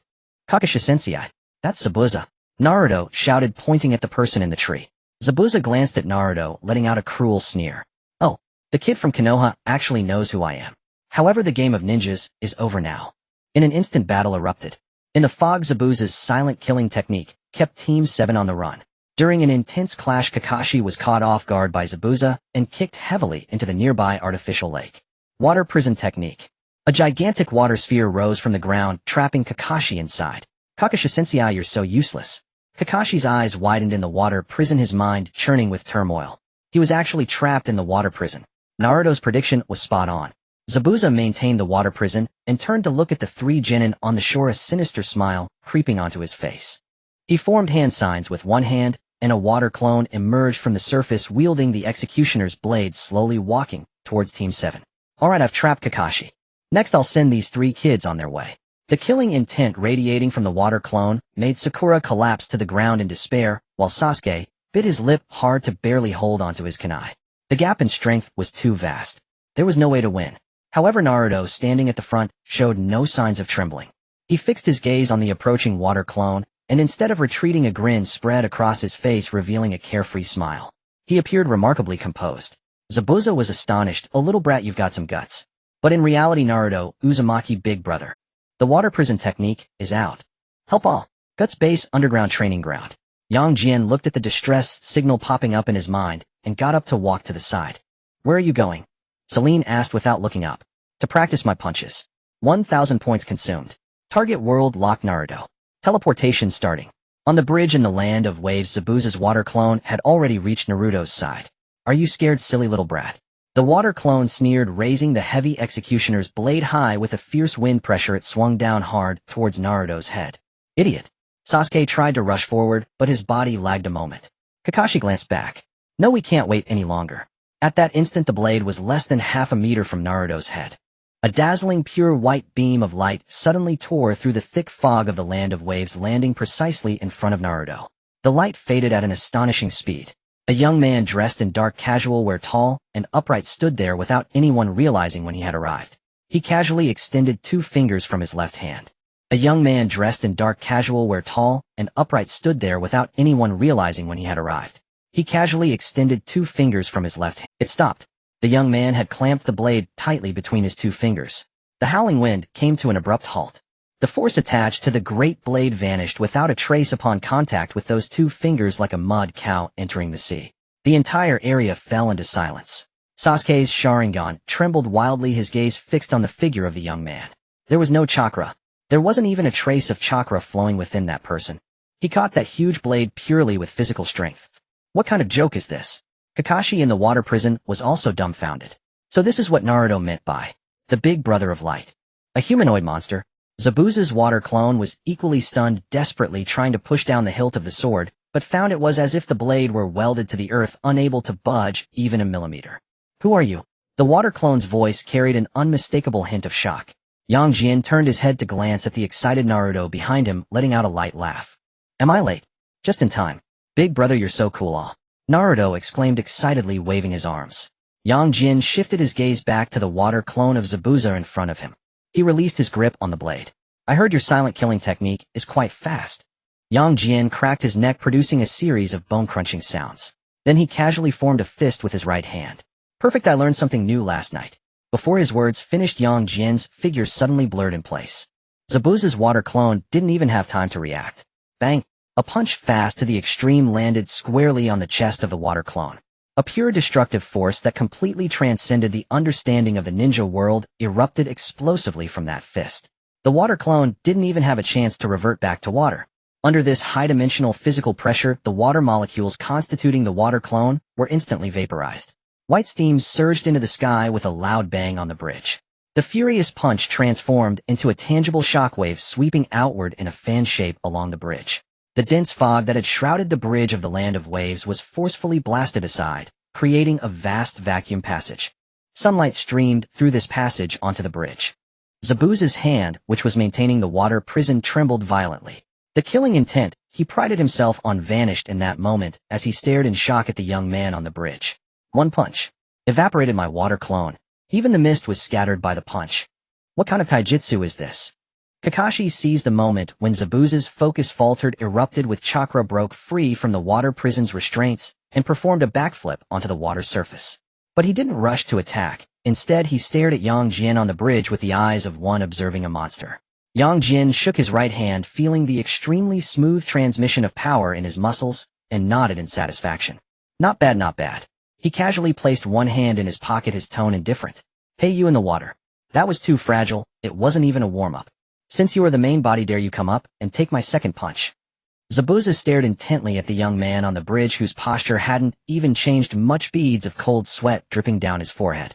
As a member of the Mist's 7 ninja swordsmen, he had experienced countless life-and-death battles and seen various bizarre bloodline limits and secret techniques. But this guy before him completely exceeded his common sense. There were no hand seals. Not even a sense of natural energy gathering around. What is this? Taijutsu. What a joke. Even the one from Konoha who trained in the 8 gates, even if they opened all the gates, could never produce such a terrifying effect. Don't get too arrogant. Zabuza's gaze darkened completely. Regardless of what kind of monster the opponent was, his pride as a ninja did not allow him to flee in disgrace. He quickly formed hand seals with both hands in front of his chest, leaving shadowy afterimages that even created a blurry light of water in the air. Water release, water dragon bullet technique. With Zabuza's furious roar, the lake beneath his feet exploded. The water dragon roared deafeningly, carrying terrifying kinetic energy as it soared from the lake, opening its massive mouth and viciously lunged at Yang Jian on the bridge. Watch out! Sasuke and Sakura were completely paralyzed by the oppressive force brought by the gigantic water dragon. However, Yang Jian, standing in the center of the bridge, did not retreat a single step. He didn't even bother to take his hand out of his pocket. He merely tilted his head slightly, gazing at the roaring water dragon descending. The momentum is impressive. Unfortunately, the structure is too loose. Yang Jian raised his fist. There was no blinding light, only the air around the edge of his fist visibly distorted in a terrifying manner. A serious punch. Yang Jian unleashed his punch. Boom. Time seemed to freeze at that moment. Then immediately after, the water dragon formed from high-density chakra, and lake water began to shatter from the head inch by inch. The sky also completely cleared. Kakashi's Sharingan spun wildly, but he couldn't discern anything. Sasuke felt as if he were nailed to the ground, his lips trembling. Did he just shatter the water dragon bullet with one punch? Zabuza on the lake was utterly stunned. This is impossible. Impossible. He stomped explosively on the water's surface, using the body flicker technique to instantly cross dozens of meters, appearing directly behind Yang Jian. Die! Big brother, watch out behind you! Naruto shouted in fear. But Yang Jian didn't. The anthem of humanity is courage. At the moment the executioner's great sword was about to touch his skin, his right leg kicked backward. Cosmic fist technique, backspin kick. Fist technique. Bang! This kick precisely struck the broad blade of the executioner's sword. Crack! The crisp sound of metal breaking echoed across the entire bridge. In Zabuza's horrified gaze, this sword, known as one of the 7 ninja swords of the mist that could absorb the enemy's blood to self-repair, was shattered. It was broken. A single kick had forcefully snapped it into 2 pieces. The terrifying residual force from the blade slammed hard into Zabuza's chest. Puff! Zabuza coughed up a mouthful of blood, his entire body flying back like a kite, with a severed string crashing heavily onto the distant bridge, rolling over 7 or 8 times before barely coming to a stop. He tried to struggle to get up, but the intense pain in his chest made his vision blur, and even his hand gripping the broken sword trembled uncontrollably. The gap was too great. This was fundamentally the difference between a firefly and the sun. Yang Jian slowly turned around, looking at the executioner's sword broken into 2 pieces on the ground, then glanced at Zabuza, who was coughing up blood in the distance, and patted the dust off his pants with satisfaction. The force was controlled pretty well. I didn't directly kick him to death. If Celine sees this data, she shouldn't call my technique a turtle's fist anymore, right? Naruto Uzumaki, everyone look. Big brother is so strong. A punch shattered the water dragon. A single kick broke that super large sword. Eren, even if he doesn't transform into the Titan of Light in human form, he is still a complete monster. Tanjiro Kamado, such impressive taijutsu. The movements are simply perfect without a single flaw. Amiya energy is contained, relying entirely on physical explosion. At this level of kinetic energy output, if he transforms into a giant form, one strike could probably destroy a city. Vega 2. Strong, right? He doesn't even need to transform anymore.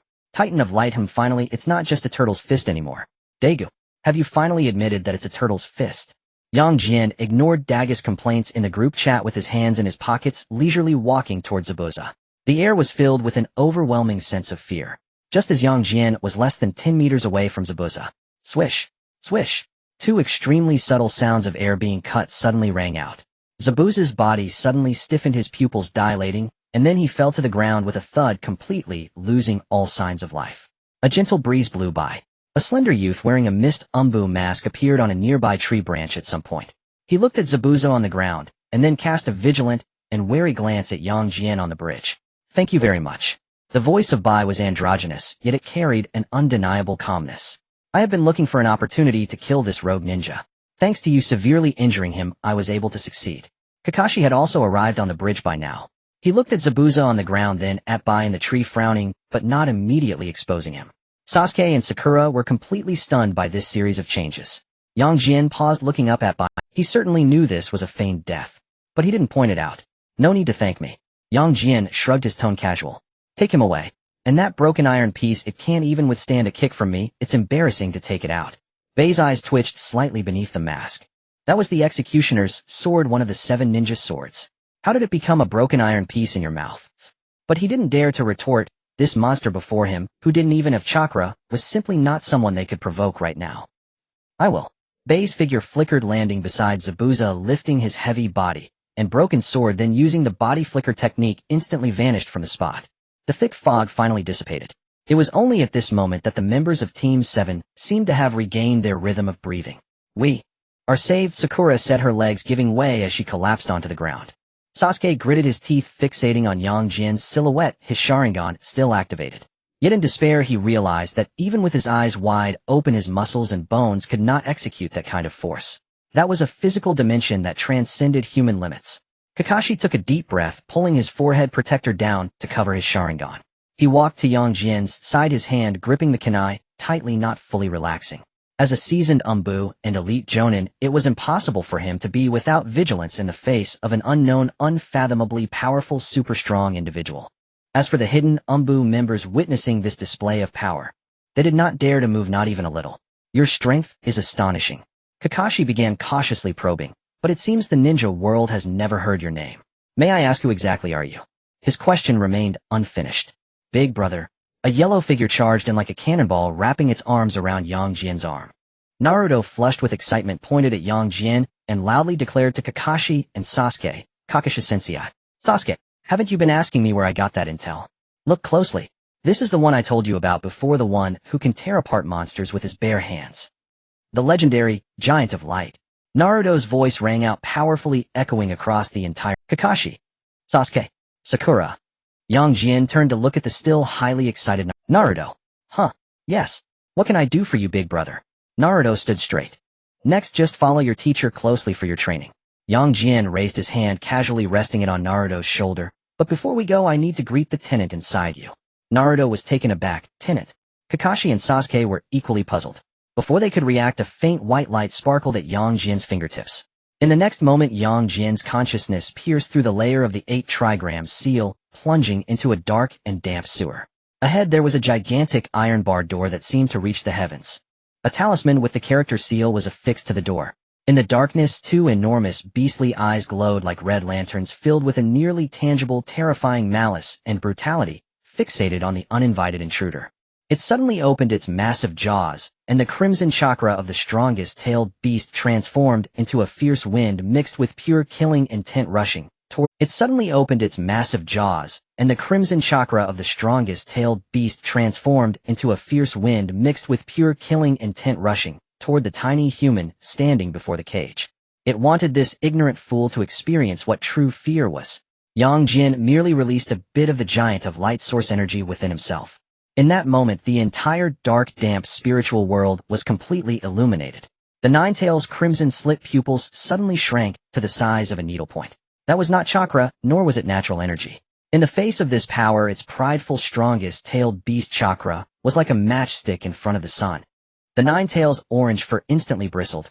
This was the most instinctive stress response of a beast. Its massive body uncontrollably shrank back into the depths of the cage, its front paws clinging tightly to the ground, its growl abruptly cut off, turning into heavy and trembling breaths. "What are you?" The Ninetales fixed its gaze on the youth at the center of the light, its voice lacking the previous arrogance, now filled with an unmistakable wariness. Jian strolled leisurely to the iron bars, looking at the large fox curled up in the shadows, a slight smirk forming at the corner of his mouth. "Ninetales, I'm here to have a chat." The Ninetales warily glared at him. "I have nothing to discuss with you humans." Jian patted the sturdy iron pillar. "I know you, Kurama. I also know you were once treated like a pet and now sealed within this little brat as a battery. It's only natural to feel resentment." Hearing the name Kurama, the Ninetales' body jolted. No one had called it that name for thousands of years except for that old man. Who on earth is this guy? But listen carefully. Jian's voice echoed throughout the entire spiritual realm. "Naruto is under my protection. He needs to grow rapidly. No matter what you thought before starting today, rent must be paid on time and chakra must be given when needed. If you dare to seize his body while he's weak or deliberately cause trouble, next time I come it won't just be a human form I use to chat with you." The Ninetales gritted its teeth, a humiliating low growl escaping its throat, yet it didn't dare to retort a single word. Its instincts screamed warnings. This monster before it could definitely follow through on its words. "Of course I'm not just using your power for free." Jian glanced at its tense form, his tone softening slightly. "Just cooperate with him honestly. When this little brat reaches the pinnacle of this world, or one day when I'm in a good mood, he'll take you to see the outside world. Let you experience colossal cosmic beasts that dwarf even Uchiha Madara and send you Hashirama by hundreds of times. By then you can vent all your frustrations. How about it?" The Ninetales remained silent for a long time. It looked at Jian, snorted coldly, and lay back down, closing its eyes. "Do as you wish. Just as long as this little brat doesn't die too quickly." Its lack of refusal was an agreement. Jian smiled with satisfaction. "Excellent, the deal is done." In the real world, on the bridge of the Land of Waves, Naruto felt a warmth on his shoulder, followed by a brief moment of blankness in his mind. When he came to his senses, Jian had already withdrawn his hand. "Big brother, what did you just do?" Naruto scratched his head, looking somewhat confused. "Nothing, I just talked to your tenant about the property fee." Jian turned around, waving his hand at Team 7. "Alright, I've achieved my goal. You guys focus on your training now." "Wait," Sasuke stepped forward. "Please tell me how to become as strong as you." "Well, it's quite simple. Just listen closely. Don't go to school on an empty stomach. When the weather's nice, son, you're bedding. Be careful of vehicles when crossing the street. Don't rely on others' strength. Don't play barefoot on the ground." A pure white beam of light shot into the sky once more. In the next second the light faded, leaving the bridge surface empty, with only a scattering of broken wooden planks. Kakashi stared at the spot where Jian had disappeared, pondering for a long time before letting out a deep sigh and pulling down his forehead protector. When did such a monster appear in the ninja world? He turned to look at Naruto, his expression becoming incredibly complex. "Naruto, once we've settled at Mr. Tazuna's house, you need to explain to me exactly what this giant of light is about." The primary world guts base. An underground training facility. A flash of white light. Jian landed steadily back, where he had stood moments before. He exhaled softly, then lifted his gaze and met Celine's cool, pale violet eyes. "Jian. Damn. Is this woman a living biological radar?" He cleared his throat. "Anything urgent? Your growth rate is utterly preposterous. Come with me for an assessment." Jian's eyelid twitched. "Huh.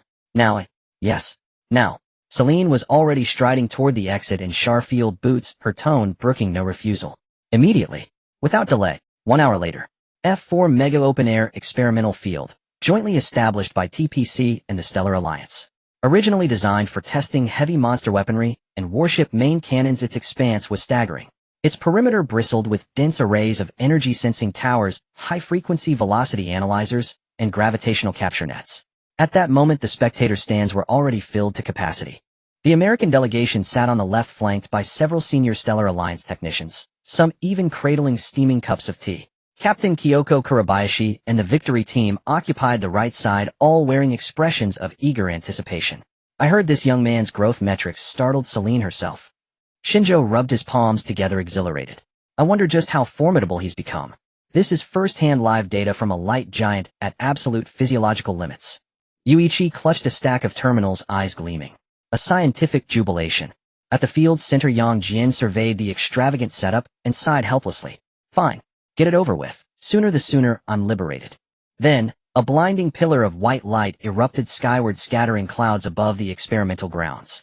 A colossal column of radiance coalesced at the heart of the field. Within it emerged a towering silver. Then boom! The instant Yang Jian's feet struck the Earth, F4 field erupted with a deafening, earth-shattering detonation. The ground convulsed violently, as if struck by an 8-magnitude quake.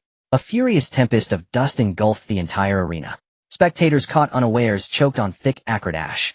Shinjo coughed violently, shouting, "Cough, cough, cough. Can't he make an entrance civilly?" Even the American's steaming tea spilled halfway across his lap. As the dust settled, the silvered light giant stood motionless within a newly formed crater, gazing up at the soot-streaked crowd in the stands. Silence hung heavy. Everyone stared, locked in mutual wordless scrutiny. Yang Jian scratched the back of his head, mildly embarrassed.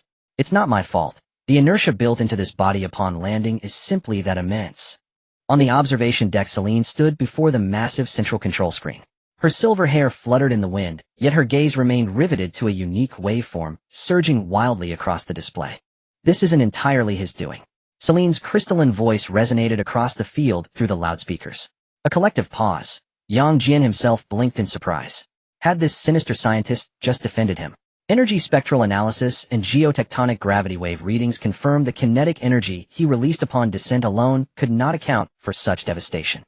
Celine raised her eyes toward the colossal light giant, off flickering faintly in their depths. The Earth itself welcomed him. Or rather, the planets will welcomed his arrival. Geotectonic energy resonated with his light, amplifying the impact tremor exponentially. A stunned hush fell over the field. Daigo stared at Yang Jian, standing in the crater, his eyes trembling slightly. The will of Earth, welcoming him. Hearing this explanation, Yang Jian's heart swelled with delight. He crossed his arms and tilted his chin upward, smugness radiating from every pore. "Hear that? It's Mother Earth giving me a rapturous welcome. Proof of my extraordinary charisma." Celine watched the data stream impassively, then delivered her clinical correction without hesitation. Correction. Geotectonic resonance accounts for only 40% of the observed damage. The remaining 60% stems directly from the force generated by your landing. Yang Jian's triumphant posture froze midair. Shinjo burst into unrestrained laughter from the stands. Even the ever-composed Commander Soma turned his head away. "Still, hasn't the light giant's hue grown increasingly crimson?" "Indeed, it's evolving," Celine murmured, glancing at the shifting energy signature. "He's drifting unmistakably toward the brute force archetype." Yang Jian lowered his arms quietly. "All right, let's move on. More tests await." For the next 2 hours, under Celine's precise direction, Yang Jian labored like a titanic construction unit, performing exhaustive, grueling physical trials, sprinting, leaping, flying, lifting immense weights, and delivering precision strikes, each pushing his limits to absolute exhaustion. Only when every sensor shrieked overload did the assessment finally conclude. On the observation platform, Yuichi stared at the consolidated data panel, his hands trembling violently, his voice cracking with fervor. He is a purely physical anomaly. On the holographic main display, Yang Jian's current physiological metrics glowed with stark clarity. Light Giant Ultimate Assessment Report. Height 58 meters. Mass 58000 metric tons. Flight speed Mach 4.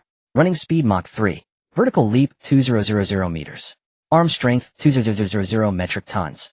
Grip strength 1200 metric tons. A profound, breathless silence descended upon the entire field. Shinjo swallowed hard. 200,000 tons of arm strength. Running at Mach 3.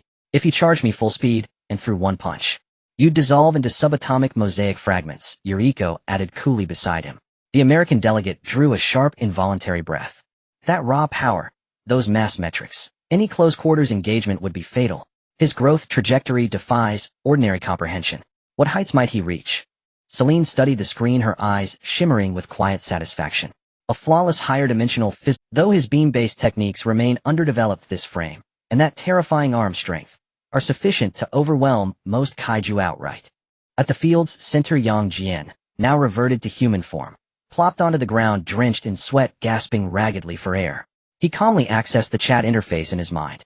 "Naruto Uzumaki Kurama has begun speaking with me. Daigo Madoka good. Kurama's presence means you're safe, for now.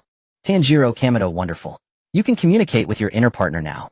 Amaya, with Kurama guarding you, you'll remain safe, unless you face someone wielding the Mangekyo Sharingan. Naruto Uzumaki he may sound fierce, but Kurama's truly kind-hearted." Light Giant, "Hey everyone. I've just been dragged in for live physiological dissection testing by a sinister Light Giant, exhausted beyond measure. but the results are in arm strength 2,000 tons. Grip strength 1,2,000 tons. Right now, I feel capable of crushing a mountain barehanded. Light giant exhausted beyond measure, but the results are in arm strength 2,000 tons. Grip strength 1,2,000 tons. Right now, Daigo Madoka, so Mountain Smasher Supreme, wasn't an exaggeration after all. Tanjiro Kamado, Ryuga, this data violates fundamental physics. Light giant just compare with Ultraman's official stats. They're meant as reference, not gospel. Ryuga, utterly preposterous. The day after the test concluded, an unusual spatial fluctuation has appeared over Tokyo's District D. Yi Rui's fingers danced across the keyboard, and the large screen instantly switched to live footage. It is an alien spaceship. A massive creature has landed. On the screen, an alien nearly 50 meters tall, covered in barbed protrusions, and with a head shaped like an inverted triangle, stood above the city. Wielding a bizarre battle axe, it let out an extremely arrogant cackle towards the sky, then made a declaration of invasion to the entire Earth through an all-frequency broadcast. Foolish Earthlings. I am the invincible Biggle alien of the universe. Surrender control of this planet immediately, otherwise I will use my battle axe to turn your cities into a sea of fire. Yang Jian put down his glass, twisted his neck, and produced a series of crisp, bone-cracking sounds. Captain, I request to engage in battle. Yang Jian's eyes were shining. I was just lamenting that I had nowhere to use the 2,000 tons of strength from yesterday. This sandbag has come at the perfect time. Zhu Jianwei looked at his eager expression and smiled helplessly. Go ahead. Be cautious with the destruction range. Understood. On the battlefield, the Biggle alien continued to arrogantly swing its battle axe, trying to relish in the human's fear. But in the next second, a dazzling white light suddenly struck from the sky. Boom. Familiar tremors shook the ground. The logistics department. Amidst the smoke and dust, the silvered giant of light slowly stood upright. Oh, so this is Earth's defense power. Surrender, great Biggle Lord. Yang Jian had no patience to listen to its incessant rambling. Cosmic Fist Technique Initiate. Bang! A straightforward punch devoid of any flair, yet fast enough to break the sound barrier, struck the Biggle alien squarely in the face. Crack! Accompanied by the sickening sound of bones fracturing, the alien's triangular face twisted and contorted. It didn't even have time to let out a scream. Its massive body flew back like a baseball hit by a grand slam feet, leaving the ground soaring away with a whoosh. Finally embedding itself into a hillside, unable to dislodge. On the battlefield, there was a deathly silence. Two recently arrived Fian-class craft hovered in midair. Xian Chung gaped, unable to press the launch button in his hand. Did it just fly away? On the ground, Yang Jian maintained his punching stance, looking at his fist, and then at the alien half-dead embedded in the mountain in the distance. Off. Yang Jian scratched his head in confusion. So weak. Is it really that fragile? I only used 40% of my strength. The group chat exploded at this moment. Naruto, wow. One punch kill. Aaron. This visual effect is too brutal. Daegu, I felt pain in my face through the screen from that punch. Daegu, hopefully it's not hurt. Amiya, the target's facial bones have suffered comminuted fractures, and its life signs are plummeting. Yang Jian stepped forward, approaching the Biggle alien. Hey, are you still alive? Where's that arrogance from before? Get up and continue. In the wall, the Biggle alien trembled all over, its battle axe long gone. It looked at Yang Jian approaching, its enormous single eye filled with unprecedented fear. Whoa. The Biggle alien shook its head frantically, making indistinct sounds from its throat. Yang Jian frowned. What are you mumbling about? Still provoking. Fine, since you're so tough, I'll finish you off with the next punch. Yang Jian raised his right fist, a dazzling light glowing from the edge, ready to strike down without hesitation. Wait. Stop. In the command room, Celine's cold voice suddenly thundered in Yang Jian's mind via mental link. Yang Jian's fist halted just half a meter from the alien's nose, the fierce punch wind causing the alien to roll its eyes in panic. What? It's still shouting. Yang Jian pouted in dissatisfaction. What the hell? Celine's voice surprisingly carried a hint of exasperation. Look closely at its hand. Yang Jian looked down. He saw the Biggle alien trembling as it raised a remaining hand, waving a piece of white cloth it had torn from somewhere desperately. It has surrendered already, Celine said coldly. Yang Jian. Oh. The battle ended so abruptly and brutally. Half an hour later, the smoke finally dissipated. The logistics department supervisor jumped down from the vehicle standing at the edge of the transformation footprint pit over 100 meters in diameter, and followed the lengthy, alien sliding trench, extending 1,000 meters, gazing towards the distant mountain wall. Looking at the wreckage and completely ruined urban infrastructure, the supervisor's fingers trembled uncontrollably. He took a deep breath, his chest heaving violently, veins bulging on his forehead. Finally, he slammed the clipboard in his hand onto the hood of the engineering vehicle, cursing on the spot. Is this defending the Earth or a demolition squad? Huh, does transforming have to crush a main road? Can't we handle an alien without causing so much damage? What the hell did you protect? Bastard. The supervisor was furious, his face red and neck bulging, while the surrounding logistics team members fell silent, none daring to provoke this bad luck. At that moment, a young recorder trembling stepped forward, handing over a freshly compiled document. As supervisor, this is the casualty report from the front line. Read it. The supervisor gritted his teeth. Because the battle ended too quickly, and the giant of light sent the alien flying into the no man's land, so. The recorder swallowed hard. There were 0 civilian casualties. Not even a single scratch on the frontline cooperative combat units. Hearing this, the supervisor's raging anger suddenly stalled. He looked at the 0 casualties report, then glanced at the unfortunate alien being forcibly extracted from the mountain wall by large machinery, crying uncontrollably. After a full 10 seconds, the supervisor sighed deeply, like a deflated ball, bent down to pick up the clipboard from the hood and wiped the dust off it with his sleeve. Forget it, he actually did a good job protecting things. He waved his hand, his tone reflecting a weary compromise, the anger in his eyes dissipating completely. He came to save people. A little damage to the road, a few collapsed buildings, is far better than sacrificing our team members and civilians. The supervisor turned around, calling loudly to those around him. What are you all standing there for? Team 1, prepare to fill the pit. Team 2, go repair the road. Move quickly, level the area, and don't delay the giant of light's next landing. What if we don't fix it, and someone trips over it? In the underground rehabilitation center of the Star Alliance, a special confinement ward, a big ol' alien has been forcibly shrunk to human size, its body wrapped in thick bandages, lying on a hospital bed with N4 drip. Especially its mouth, which has just been reconnected and struggles even to drink water. Jian stood by the bedside with his hands in his pockets, looking down at it from a high vantage point. Beside them, an American and several Baltan aliens were recording data, their gazes toward Jian, filled with a hint of awe.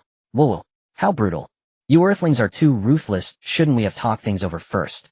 If the negotiation fails, then we can resort to violence. The big ol' alien, tears flowing, muttered indistinctly. You came up and punched me right away, nearly knocking my brains out. Jian rolled his eyes in silence. I went easy on you, okay? Otherwise you'd be nothing but scraps by now. Besides, if you couldn't win, why didn't you surrender sooner? Did you have to lie there in the pit and provoke me with your woo-woo? Upon hearing this, the big ol' alien's tears flowed even more fiercely, its swollen mouth trembling with grievance. Woo-woo, do you think I don't want to surrender? Your first punch went straight to my mouth. My jaw is shattered, I can't even speak. In the ward, the air suddenly went silent. The American quietly turned away, pretending to look at the medical chart. Several Baltan aliens were trying to suppress their laughter, their compound eyes flickering madly, pincers pinching each other. Jian. Damn. It turns out that woo-woo wasn't a provocation, but a plea to stop. Ahem, well then take good care of your injuries. Jian awkwardly rubbed his nose, retreating towards the door. The Star Alliance's food is still quite decent, although you can probably only eat liquid food now. Stepping out of the ward, Jian let out a long breath. If word got out that he had beaten an alien to the point of being unable to surrender, he'd probably be laughed at by the likes of Naruto for half a year. Follow me. At the end of the corridor, Celine had appeared there unbeknownst to him. She was not wearing her usual white lab coat, but a dust coat. Where to? Jian asked. To see your upcoming daily work. Without further explanation, Celine directly led Jian to swipe open the elevator and press the button for the lowest floor. The elevator descended continuously until it reached several hundred meters underground, stopping before a heavy titanium alloy door. As the door slowly opened, an overwhelming aura, accompanied by a sense of terrifying pressure, rushed towards them. Jian's footsteps halted abruptly, the light energy within him instinctively triggering a defensive reaction. This was an extraordinarily spacious underground laboratory. The elevator descended continuously until it reached several hundred meters underground, stopping before a heavy titanium alloy door. As the door slowly opened, an overwhelming Celine walked up to the incubation tank, tilting her head to gaze at the massive creature, a fervent glimmer of a scientist shining in her lavender eyes. Its genetic sequence was pieced together from the wreckage on the battlefield. I spent a tremendous amount of effort to cultivate it back to life. Celine turned to Jian, her tone matter-of-fact. I need you to come by every day and feed it some. Ordinary energy cannot meet its hatching needs. Only the highest purity of light can allow it to break out of its cocoon perfectly. Jian pointed at the cocoon, his finger trembling. A body of black and white with orange-yellow bioluminescent organs and properties that devour light. Do I even need to guess? Jian covered his face and let out a desperate sigh. Indeed, I should not have harbored any unrealistic fantasies about your species' talents. The ultimate hobby of the Baltan aliens is indeed to raise a Gyrodon. Celine pushed her glasses up, a slight smile curling at the corners of her mouth. No, this is not an ordinary Gyrodon. With your light as nourishment when it hatches, it will be a Gyrodon of light that surpasses all known records.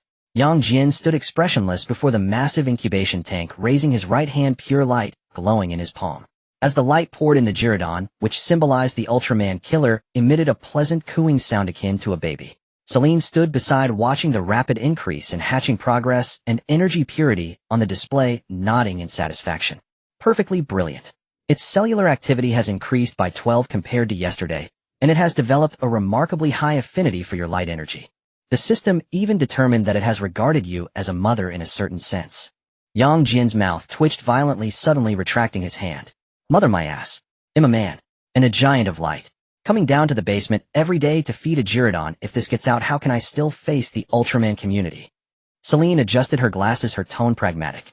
Scientific progress inevitably requires the sacrifice of some mundane perceptions. For the ultimate engine of the wandering Earth, you should be able to overcome this psychological barrier. It will not only serve as a safeguard for our Earth, but also act as the engine for the Wandering Earth project. Jian rolled his eyes helplessly.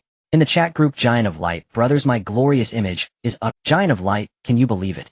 A dignified Giant of Light, and now my daily work is actually feeding a Ultraman killer. The group fell silent for a second. Naruto, huh? Feeding? Big brother, do you have milk? Tanjiro, wait, a Giant of Light can actually give birth to life. Aaron, this plot development is too bizarre.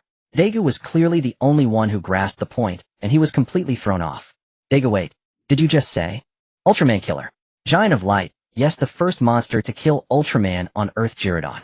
Daegu, your crazy scientist colleague, is actually raising a Gyrodon that can kill Ultraman in the base. And you have to feed it light. Are you out of your mind?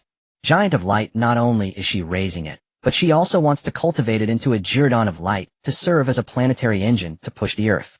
Daegu, I don't quite understand. Naruto, haha. Amaya, congratulations, you've taken a solid step toward cross-species nurturing. Jian looked at the group of guys reveling in his misfortune, his teeth grinding in frustration. Just then Longqi jumped out. Longqi, everyone, I have a major breakthrough. In the chat group, Longqi was engaging in conversation with Peipei. Longqi, I have officially allied with Hazuka Kai. With his help, I feel a surge of confidence. We are now preparing to approach the next night. As long as everyone sits down to reason things out, we can definitely stop this war. Light Giant, who are you planning to reason with? Longqi, that person is named Asakura Wei, the Kamen Rider Uja. I've read the story files and know that he has a bad temper, but as long as we approach him sincerely. Light Giant. Amiya, sometimes sincerity is of no use. Naruto Uzumaki, call for support when it— Longqi, don't worry, we'll go together this time. I won't be lost anymore. Light Giant. In the Kamen Rider Longqi world, the mirror world. I feel like an old general on a stage. In a dark, twisted, abandoned factory, Kido Shinji and Hazuka Kai stood side by side, vigilantly watching the front. Opposite them stood a man dressed in a purple snake-patterned leather outfit, holding a metal pipe, staring at them with an incredibly frenzied and violent gaze. Asakura Wei, Kamen Rider Uja, a madman who exists purely for slaughter and destruction. Asakura Wei twisted his neck, the bones cracking audibly. He licked his lips with his tongue, revealing an extremely sickly smile. Hey, you two fools, what are you babbling about? What wishes, what's stopping the war? I couldn't care less about such boring things. Asakura Wei slammed the metal pipe harshly against a rusty iron barrel, creating a piercing roar. I just feel very irritated. If I can smash all you annoying guys into pieces and hear your screams, my mood will improve a bit. He suddenly drew out a purple card case. Transform. The purple silhouette of a poisonous snake intertwined in the air, and heavy armor instantaneously covered his body. Kamen Rider Uja approached step by step, exuding suffocating malice. This person simply lacked the organs to reason. Shinji stepped back. Hazuka Kai stood in front of Shinji, drawing his weapon. This guy is pure evil. Your words won't work on him. Meanwhile, above the factory, Kanazaki Shiro, dressed in a beige trench coat, looked down from a high vantage point, observing everything. Kido Shinji, you variable, let me see how long your naivety can hold out in the face of pure violence. Uja cackled madly as he drew a card and directly inserted it into the summoning device. Strike! A gigantic poisonous star staff fell into his hand, and with an unabashed murderous intent, he slammed it directly toward Hazuka's head. Longqi. Light Giant, something has changed. Kanazaki Shiro has also appeared. Aaron, is this the old general on the stage? Light giant, here it comes. Boom. A blinding pure white beam of light suddenly pierced down from the top of the factory. This beam did not damage any buildings, yet it carried a terrifying dimensional pressure that transcended the laws of the entire mirror world. What? Jian pulled his right hand from his pocket, the joints of his wrist cracking. What a coincidence. I've been nursing a beetle every day recently, and as the white light dissipated, a young man dressed in dark casual stood quietly between Uja and Longqi. I hear you're feeling irritated. Jian pulled his right hand from his pocket, the joints of his wrist cracking. What a coincidence. I've been nursing a beetle every day recently, and training has been quite irritating. A mocking laugh escaped from beneath Asakura Weiss' mask. I don't know where this trash popped up from, but since you're looking for death, it'll smash you into meat paste first. Uja swung the heavy poisonous star staff. The sound of it tearing through the air was piercing, and he swung it down hard toward Jian's head. Watch out! Shinji shouted in fright from behind. Jian did not dodge at all. His right hand suddenly clenched in the void, and light instantly enveloped his body. Keek, the end of Kamen Riders has come. Everyone. The silvered light giant stood there quietly at bang. Jian casually raised his left hand, catching the descending poisonous star staff. Absolute stillness. Asakura Wei was stunned. He desperately tried to push down the weapon, but found that his proud brute strength felt like a baby pushing against a load-bearing wall in the other party's hands. Is this all the strength you have? Following that, his right fist suddenly contracted, and the path of force for the cosmic fist burst forth with an unexplainable, terrifying high-dimensional kinetic energy. Die. With a punch, there was no deafening explosion, nor were there remains flying everywhere. Just a sound as if space was being directly torn apart. Boom. At the moment Jian's fist made contact with Uja's chest armor, the knight's armor, along with Asakura Weiss' body, was instantly obliterated under the dimensional violence of 2.0 tons of extreme compression. Shinji dropped the dragon saber in his hand with a clang. Hazuka Kai's coin slipped from his hand, and he even forgot to pick it up. The two stared at the giant of light, who slowly retracted his fist, as if looking at a god. Meanwhile, on the high steel frame, Kanazaki Shiro's calm expression completely crumbled. What? What is this thing? Uja was obliterated by a single punch. Even the contract card box and the mirror monster were erased. What a joke, such a monster should not exist. Jian de-transformed, reverting to his human form, slowly turning around to face the stunned Shinji and Hazuka. He awkwardly cleared his throat twice, trying to salvage his image. Ahem. In the righteous light, but since that guy opposite is no longer considered a human, I might have been a bit rough just now. Jian shrugged innocently. You guys wouldn't mind, would you? Shinji. Hazuka. Mind. You turned a person and a box into air with a single punch. Do we dare to mind? Finally, Kanazaki Shiro snapped out of his extreme shock. This kind of monster that completely breaks the rules and could instantly destroy all Kamen Riders must not exist in the mirror world. The variable must be erased. Kanazaki Shiro's eyes were frantic as he suddenly pulled out a card radiating a golden light from his pocket. Time vent. He was going to restart time. To revert everything back to before this monster appeared. Time reverse. A golden clock silhouette appeared in the sky above the entire mirror world, and the surrounding factories, falling dust, and even the air began to rapidly retreat. Kanazaki Shiro closed his eyes, feeling the power of time reversing. As long as he returned to the past, if he could eliminate Kido Shinji, the source, everything could return to normal. That's right, as long as I return to the past. The retreat stopped. Time reset was completed. Kanazaki Shiro slowly opened his eyes, a cold smile returning to his face. Everything begins anew. However, his smile froze completely the moment he opened his eyes. Because, in the factory which should have been empty after time was reset, Jian stood with his hands in his pockets, shoulder to shoulder with the bewildered Kido Shinji. Jian looked up at Kanazaki Shiro, who stood on the steel frame, still holding the time vent card, and looking as if he had seen a ghost, unable to help but chuckle. Hey! Jian waved at him. Why aren't you smiling? Is it that you just don't like to smile? Shinzaki Shiro's body shook violently.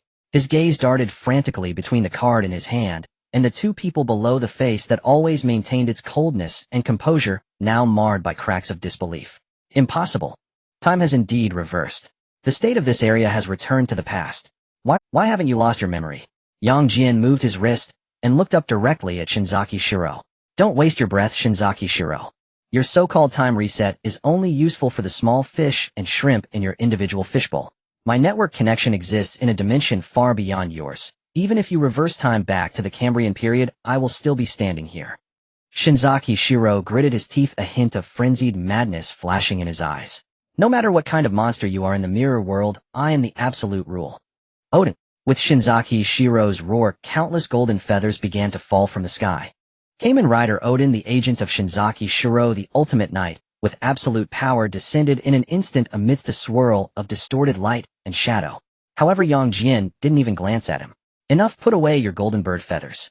You orchestrated this grand escape, forcing 13 people to kill each other just to collect that pitiful life energy so that your sister, who is about to turn 20, can survive, right? As soon as these words left his mouth, not only did Shinzaki Shiro seem struck by lightning, even Odin in midair abruptly halted his actions. Shinzaki Yui has already died when she was a child. What lives now is merely sustained by the shared life force of Yui in the mirror world. And this borrowed life is about to expire on her 20th birthday, isn't it? You want to use the vast life energy generated by the last victor of the Night War to fill the void in her body to recreate her true life. Jian spread his hands and sighed. Shinzaki Shiro, should I say you're obsessed with your sister, or should I say you're foolish? You want life energy, but you have to make a few humans chop each other up. That pitiful life energy of humans is worthless. Shinzaki Shiro glared fiercely at Jian, his eyes reddening, his voice hoarse. What do you understand? That's the only way to save Yui. No, that's the only method someone of your level can think of. My colleague is a top alien biologist specializing in high-dimensional biological gene engineering and cross-dimensional life reconstruction. She is even using my light energy to hatch the universe's strongest weapon right now. Repairing a human girl's dimensional gene collapse. For her, that might just be an afternoon's research experiment. Jian looked at the completely dazed expression on Shinzaki Shiro's face and threw out his final card. So Shinzaki Shiro, let's make a deal. You stop this foolish night battle royale, hand over control of the mirror world, and guarantee no. In exchange, I can go back and have my scientist colleague help you set up a dimensional gene repair surgery, or I can punch you now and end everything. Now the choice is yours. Do you want to continue following your doomed script that will lead your sister to collapse and commit suicide, while also getting Odin and yourself turned to ashes by my punch? Or will you obediently shut down the server and leave the job of saving your sister to the professionals? The abandoned factory was dead silent. Odin's golden feathers slowly floated down in the air, yet did not advance any further. Shinzaki Shiro stared intently at Jian. He was a madman, a fanatic who would destroy the world for his sister. But what if this monster who transcended common sense and was even immune to time resets really had a way to save Yui without bloodshed, combined with the odds of winning against this monster? Shinzaki Shiro's Adam's apple moved with difficulty. His voice trembled violently. You can of course. Jian spoke with his hands in his pockets, his tone as indifferent as if discussing what to eat for dinner. After all, I am the righteous giant of light. At this moment, the group chat exploded. Naruto Uzumaki, big brother, is so amazing. Amaya, it's great that no more innocent people will be hurt by this war. I hope this peace can last forever without any more conflict and sacrifice. Aaron, I thought you would solve it with a punch. Giant of light, am I that kind of brute? Aaron. Daegu, if we can truly save that girl, this tragedy will be completely over. Shinji stood beside Jian, watching the once arrogant Shinzaki Shiro actually put down his weapon, nearly moved to tears. Brother, you are simply a god. Jian rolled his eyes and replied in the group. Giant of light, stop flattering me.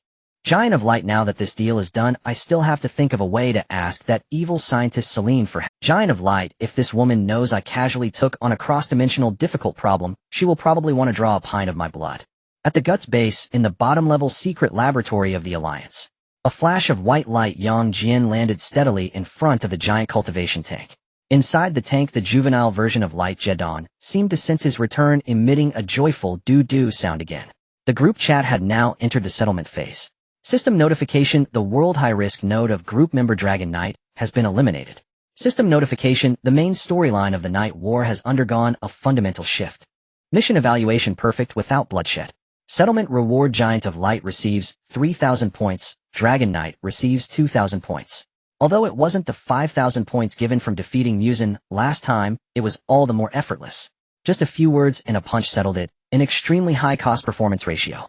Just as Jian was pondering how to speak, the automatic doors of the laboratory slid open with a shoo sound to the sides. Celine walked in wearing her unchanged white lab coat, holding a tablet in one hand. Without raising her head, her gaze was entirely on the fluctuating data on the screen. Return heart rate, stable, muscle fatigue below 5. It seems you just went out for a stroll this time. Ahem. Jian cleared his throat, adopting an extremely sincere expression as he leaned towards the operation table. Celine, I have an academic question for you. Celine paused, her fingers tapping the screen, her lavender eyes scanning him up and down. You usually act like this when there's no good news. Go ahead. It's like this. Jian organized his words, trying to describe it in a scientific tone. If a human actually died in childhood, but survived to 20 through sharing life force with another version of themselves in a higher dimensional space. Now this borrowed life force is about to expire, and the original body is on the verge of collapse. Can our alliance's medical insurance treat this illness? Celine did not answer immediately, but lowered her head, quickly pulling up several complex molecular structure diagrams on her tablet. High-dimensional space life force sharing. The original body is on the brink of collapse. Celine sneered, her tone revealing a deep disdain of a top scientist towards amateur theories. A high-purity biological fusion agent will suffice, and if you're worried, just add a bit of light source energy that can ignore dimensional laws. Jian's eyes lit up upon hearing this. Where can I get a biological fusion agent? Celine remained silent, merely turning her head to glance at the juvenile light Jian in the tank, who was bubbling happily. This juvenile Jian is currently soaking in nutrient solution rich in the best cellular remodeling factors in the universe. Jian suddenly understood. Use its bathwater. Its cellular remodeling factors, Celine coldly corrected him. As long as you extract a milliliter plus your light, saving a person will be no problem. Great alien technology is awesome. Jian slapped his thigh. Then hurry and prepare a vial. I'll send it directly to that unfortunate soul in that world. However, Celine did not act immediately. Instead, she slowly pulled out a blood draw needle that was thicker than usual by 2 circles from her lab coat pocket. I can prepare the medicine, but you know the rules. In my lab, there's no free emergency outsourcing. Celine's gaze fixed on Jian's arm, a smile creeping across her face that sent shivers down his spine. 2 vials of blood plus that so-called high-dimensional data. Jian swallowed hard, looking at the thick needle, feeling a dull ache in his right arm. 10 minutes later, Jian leaned back in his chair with a slightly pale face, watching Celine execute a dazzling series of fusion operations at the control panel. Finally, a test tube radiating a warm golden glow with faint shimmering points swirling inside was handed to him by Celine. Just inject it. Thanks. Jian took the test tube, his mind stirred, and opened the chat group. Light Giant Ryuki, is Shiro Kenzaki beside you? Light Giant, tell that dead sister Khan that his package has... In the world of Kamen Rider, Ryuki, Shinji Kido, and Kaido Tsubasa were staring intently at the man in the beige trench coat, standing not far away. At that moment, a dedicated group red envelope notification suddenly popped up in front of Shinji. Group member Light Giant has sent you a special item, dimensional gene stabilizer containing the essence of high-dimensional light. Would you like to extract it? Shinji, excited, trembled and immediately clicked extract. A soft light flash. A test tube radiating a warm golden glow appeared out of thin air in the palm of Shinji's hand. As Shinji held the test tube, he could even feel a comforting rhythm of life emanating from within. He raised his head and walked decisively towards Shiro Kenzaki. Hey, Shiro Kenzaki. Shinji thrust the test tube toward him. Big brother said this is the medicine to save Yui. Shiro Kenzaki shuddered, his gaze fixed intensely on the test tube. Even through the glass tube, he could feel the vast, pure, miraculous power within that could reshape any... It was the perfect energy that he could not extract, even with all the lives of the knights he possessed. This is... Shiro Kenzaki trembled as he reached out to take the test tube. His eternally cold and superior face completely crumbled at that moment. Go quickly. Save her. Shinji shouted, this damned war can finally end, right? Shiro Kenzaki tightly grasped the test tube and looked deeply at Shinji. The battles between knights from this moment on are completely void. Shiro Kenzaki closed his eyes and waved with one hand. It seemed as if some invisible shackles in the sky of the mirror world were completely shattered. The hidden wild mirror monsters were forcibly dragged back to the deepest part of the mirror world by an irresistible force, completely sealed away. The card boxes in the hands of those knights with ulterior motives also transformed into light points and dissipated. But he left only the card boxes in the hands of Shinji and Kaido Tsubasa. This is what you deserve. Shiro Kenzaki turned around, his figure slowly fading into the mirror's surface. Before completely disappearing, a faint voice floated in the air, please. Thank that Light Giant for me. Shinji looked at the intact Ryuki card box in his hand and the aqua card box in Kaido Tsubasa's hand, feeling a warmth in his eyes. He immediately sent a message in the group. Ryuki, everyone. The war is over. Ryuki, the monsters have been sealed and the villains' card boxes have all disappeared. Yui is saved. Everyone can live on. Ryuki, moreover, he left the power of Ryuki to me. The group was instantly flooded with various celebratory emojis and confetti. Naruto awesome. Shinji, let's celebrate with ramen tonight. Tanjiro Kamado great. No more mutual harm, everyone can live on, this is the best ending. Eren, a battle royale without casualties, and in the end, we still retained our powers. It's truly a miracle. Daichi, well done, Shinji. Jian looked at the lively atmosphere in the group, rubbed his subtly aching right arm, and couldn't help but, Light Giant, alright, stop just thanking me. Light Giant, this medicine was concocted by Celine, using Jaden's bathwater mixed with my blood. Ooh, I lost quite a bit for this thing. Ryoki, I owe you a huge debt of gratitude. From now on, whenever you need me, Kido Shinji will be there for you. Jian contentedly closed the chat group, secretly chuckling to himself. Not bad as expected of me, the perfect Light Giant. Just as he reached the door, he bumped into a Baltan alien, coming toward him, who was holding a delicate bag. Lord Jian, you have exhausted yourself today? We cannot help you with anything else, but I happened to see this on Earth television, and specially prepared it for you. Please accept it. Oh dear, that's too kind of you. Thank you very much. Jian smiled as he took the bag. Please take a good rest. The Baltan alien slightly bowed, and then turned to leave. Jian played with the bag in his hand, unable to suppress a laugh. The Baltan aliens learn fast, completely adapting to the customs. Do I wonder what good thing it is? He opened the packaging, and the moment he saw the text on the box, he froze in place. The box was clearly labeled Kidney Treasure Pills, Men's Combat Power, next to a muscular man, giving a thumbs up with the caption below, Regain Confidence, Reignite Passion. He struggled to turn around. The corridor was already empty, only the Baltan alien's characteristic chuckle echoed from a distance, as if saying, no need to thank me. Jian. Forget it, I still need to bring food to the evil scientist. At the Guts base in the logistics cafeteria. The training on the next day concluded at 10 in the morning. Selen was already reviewing the data from earlier. She stared at the fluctuating graphs for a few seconds, and surprisingly nodded. Your growth has exceeded expectations by a long shot. If you maintain this for about a year, the safety of Earth will be basically ensured. Jian let out a long breath and leaned back against the wall. The training ground featured an entire wall made of transparent reinforced glass, facing the scenery outside the base. As expected of me, ding. System notification, new member detected meeting the criteria. Would you like to invite them to the group? Another newcomer. Please let it be someone from the land of light. Target world locking in. Target entity connecting. Connection complete. In the next moment, the member list flickered and a new name appeared at the bottom. Ikari Shinji. Jian's pupils constricted sharply, and his previously drowsy nerves instantly tensed. What the hell? Evie. That world known for its depiction of human neuroses where everyone's mental state is unstable and humanity can easily be turned into orange juice. In the group chat, the appearance of this new name instantly stirred up excitement. Dragon Rider, hello. I am Shinjiro Kogo. What a coincidence, our names are quite similar. Naruto Uzumaki, welcome newcomer. Owagami, welcome aboard, another new companion has arrived. Amaya, new member, please don't panic. This is a chat group that transcends multiple worlds. Ikari Shinji, who is speaking? Ikari Shinji, is it father? Ikari Shinji, no wait, what is this? Is it a hallucination? Have I gone mad?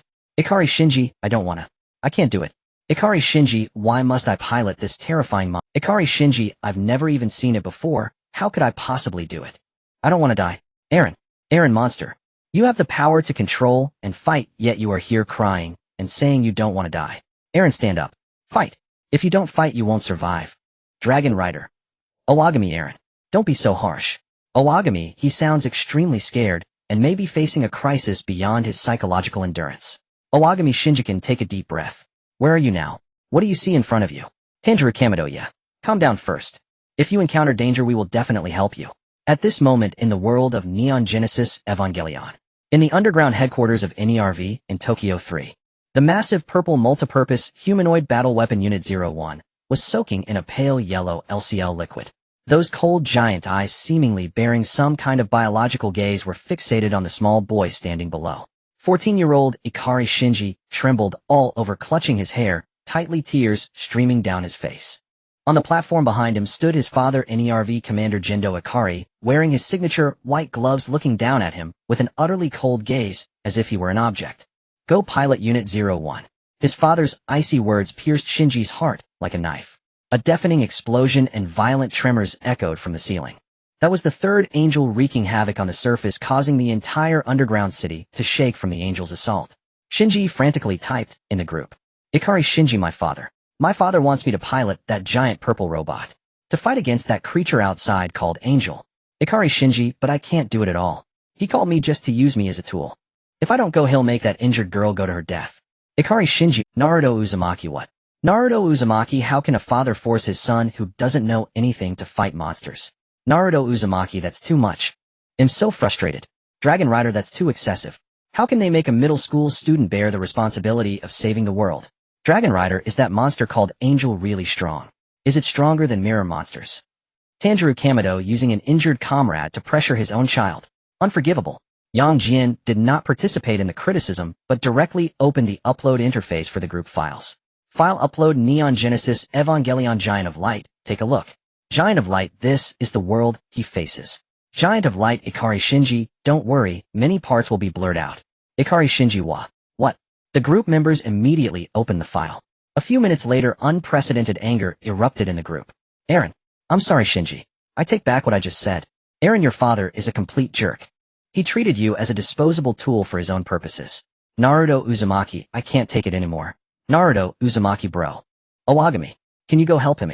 Knock that angel away. And then punch that jerk of a father hard. Owagami, that's too much. Exploiting a child's kindness and weakness. Owagami Yang Jian, we cannot ignore something like this. Just then the group chat interface flashed with blinding red light.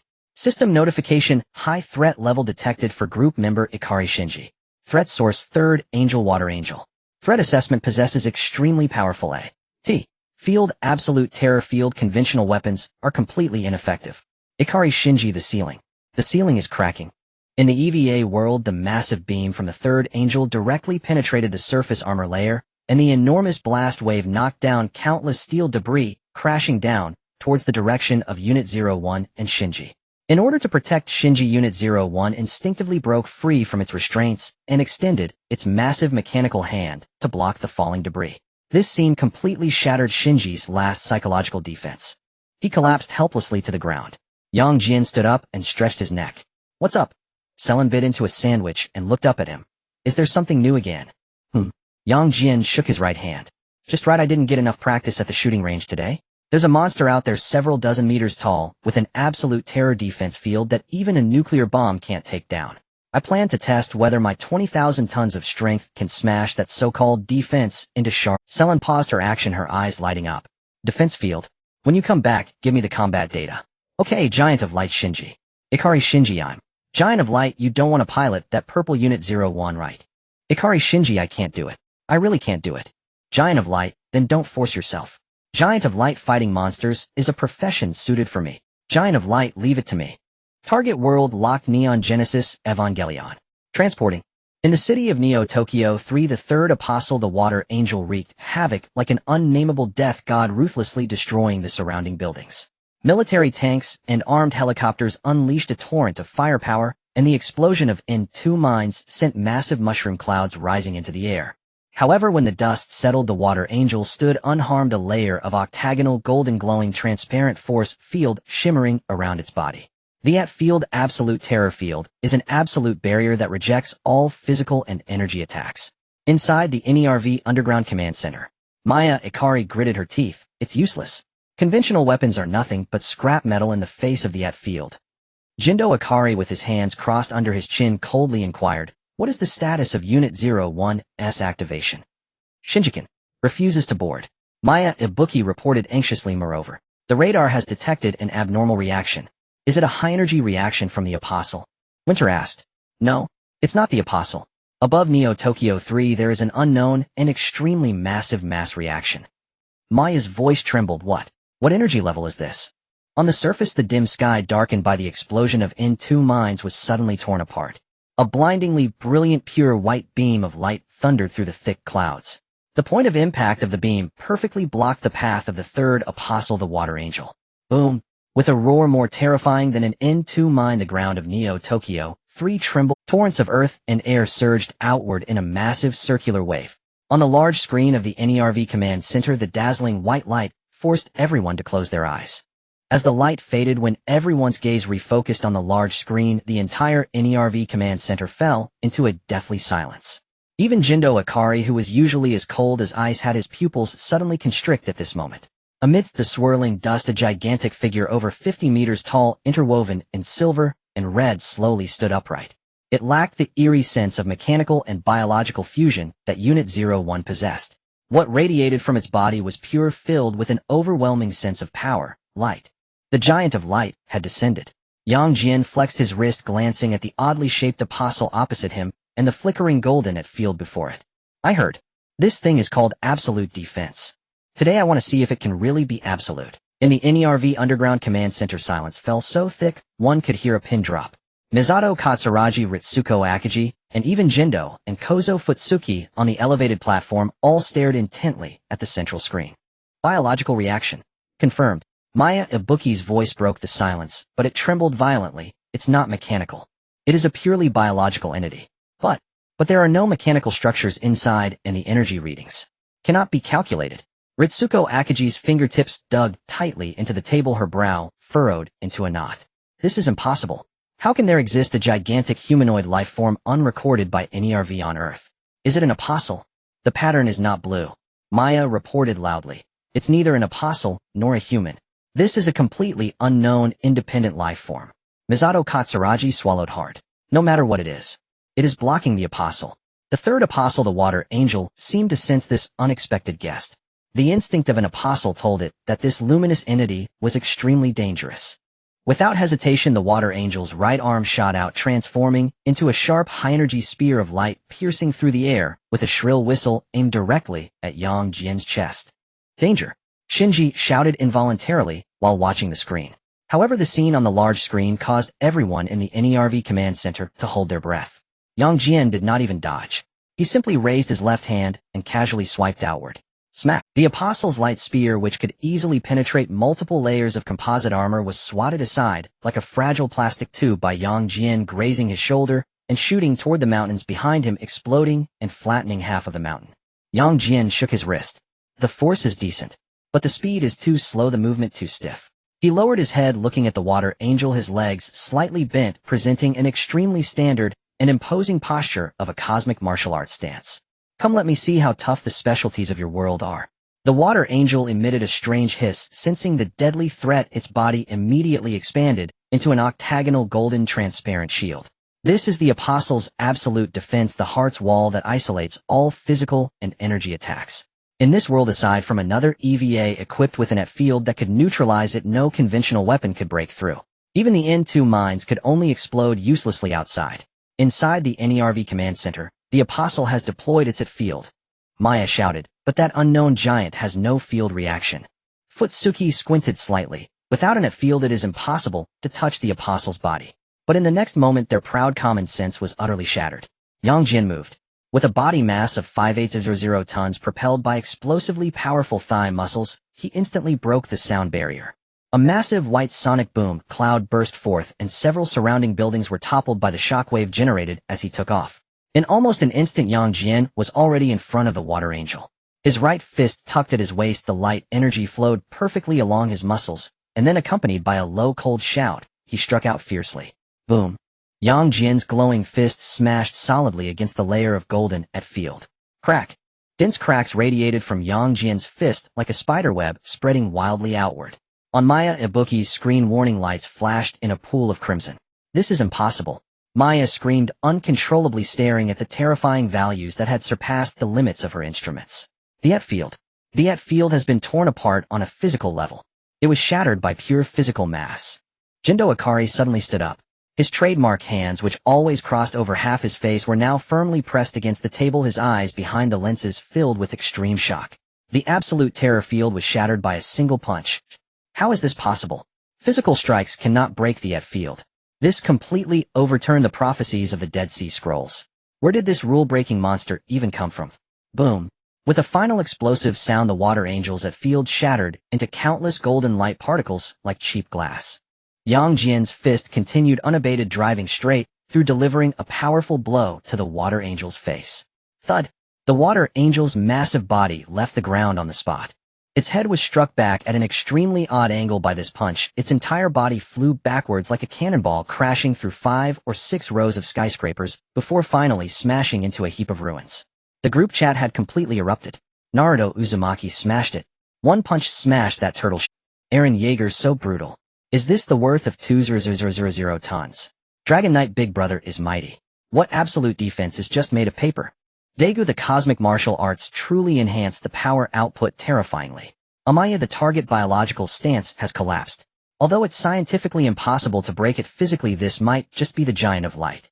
In the ruins, the water angel struggled to rise. But Yang Jian gave it no chance to catch its breath. He strode over, gripping the water angel's shoulder and forcefully lifting its body off the ground. The water angel thrashed wildly, the red core in its chest shining with a blinding light. It attempted to accumulate high-energy rays for a final counterattack. Still want to light up? Yang Jian sneered coldly. With his left hand firmly gripping the water angel's arms, his right hand spread wide, unleashing a terrifying grip strength. Crack! Yang Jian's fingers pierced through the water angel's chest armor as if it were tofu, directly grasping the red core that symbolized the apostle's life. In the NERV command center, Ritsuko's face turned pale. He caught the apostle's core with his bare hands. In the scene, Yang Jian looked at the massive red sphere in his hand, still pulsating violently, his expression calm. If you crush this thing, you won't have a chance anymore, right? The water angel let out a piercing scream, wanting to self-destruct. But Yang Jian didn't give it time to initiate. With a sudden squeeze of his right hand, a crisp explosion sounded. The indestructible red core exploded into a spray of blinding blood and energy fragments under Yang Jian's grip of 1,200 tons. The water angel's body stiffened abruptly, then lost all its strength, collapsing to the ground like a pot. Immediately, its body began to rapidly disintegrate and melt, transforming into a crimson rain and cross-shaped light dissipating into the skies above Neo Tokyo 3. The battle concluded. There was no bitter struggle, only one-sided crushing. Everyone in the NERV command center was left dumbfounded. They had poured all of humanity's resources into creating the EVA to combat the apostles, devising countless strategies. Yet this glowing giant had resolved the third apostle in less than a minute with just a punch and a squeeze. Is this the power of God? Kozo Futsuki murmured. Jindo Akari gritted his teeth, his face darkening as if it could drip water. A variable. An ultimate variable capable of destroying all his plans. If this giant was uncontrollable, then his human instrumentality project would be nothing but a joke. Meanwhile, deep underground in the hangar, Shinji Ikari knelt beneath the foot of Unit 01, watching the towering silver giant on the big screen, tears streaming down his face. But this time it was not from fear. It was a feeling of unprecedented safety. He stared at the group chat interface. Shinji Ikari, thank you. Thank you. Yang Jian stood in the devastated city center, glancing down at the group chat, a faint smile tugging at the corners of his mouth. Giant of Light, why are you crying? Giant of Light, I told you leave the monster fighting to the professionals. Giant of Light, but before I go, I need to take care of something for you. Yang Jian closed the group chat. He did not immediately revert from his transformed state, but slowly turned around, his bright, gigantic eyes fixed on a surveillance camera hidden beneath the armor layer. He knew that the bastard father wearing white gloves was watching him from behind the screen. In the NERV command center, everyone felt as if the giant was staring at them through the screen. A voice resonating through mental waves exploded directly in the minds of everyone at NERV. I don't care who you are, or what dark plans you hide underground. But listen closely. Forcing a 14-year-old child who knows nothing onto the battlefield to die is a trashy act only cowardly men would commit. That child named Shinji will be under my protection from now on. If he does not wish to pilot your machine, no one can force him.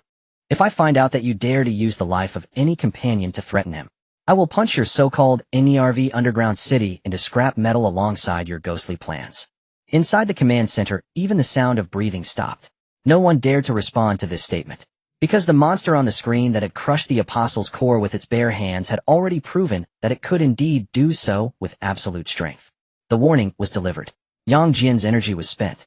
His body transformed into countless pure white light points, directly dissipating into the skies above Neo Tokyo 3. All that remained was a city that had been completely overturned in its worldview, and Jindo Akari, whose plans had been torn to shreds. In the main world, a top-secret laboratory of the Star Alliance, a flash of white light appeared as Yang Jian lightly landed back on the ground. Celine was sitting at the control panel holding a half-eaten cheese sandwich. She looked at Yang Jian, raising her eyebrows. You're back, how was it? Yang Jian pulled out a chair and sat down, letting out a long sigh. Everything went smoothly. This is the data you wanted. Celine swallowed the sandwich and called up the data she had just brought on the tablet. At Field, this is an extremely advanced absolute domain technology. Your ability to shatter it proves that the energy conversion between your human form and the Giant of Light has reached a very high threshold. At this point, the group chat had already entered a joyful celebration phase. System prompt: the world high-risk node of group member Shinji Ikari has been removed. Naruto Uzumaki, haha. That last part where you scolded that old man in white gloves was so satisfying. Aaron, truly refreshing. That kind of adult who treats children as tools should be dealt with this way. Tanjiro Kamado, Shinji, you are safe now. You don't have to be afraid anymore. Daku Shinjikan, if you don't want to pilot, be brave and refuse. We are all behind you.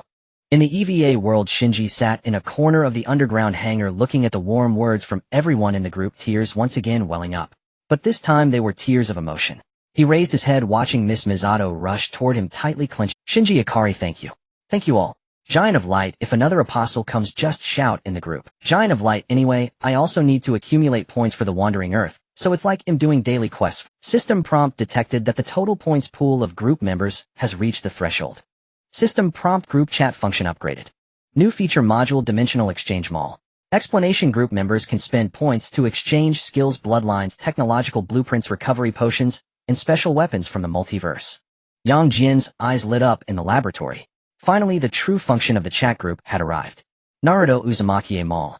Can we buy things? Naruto Uzumaki, wow. There's actually an advanced chakra refinement method in here. Also a complete collection of advanced wind release techniques. And even Ichiraku ramen.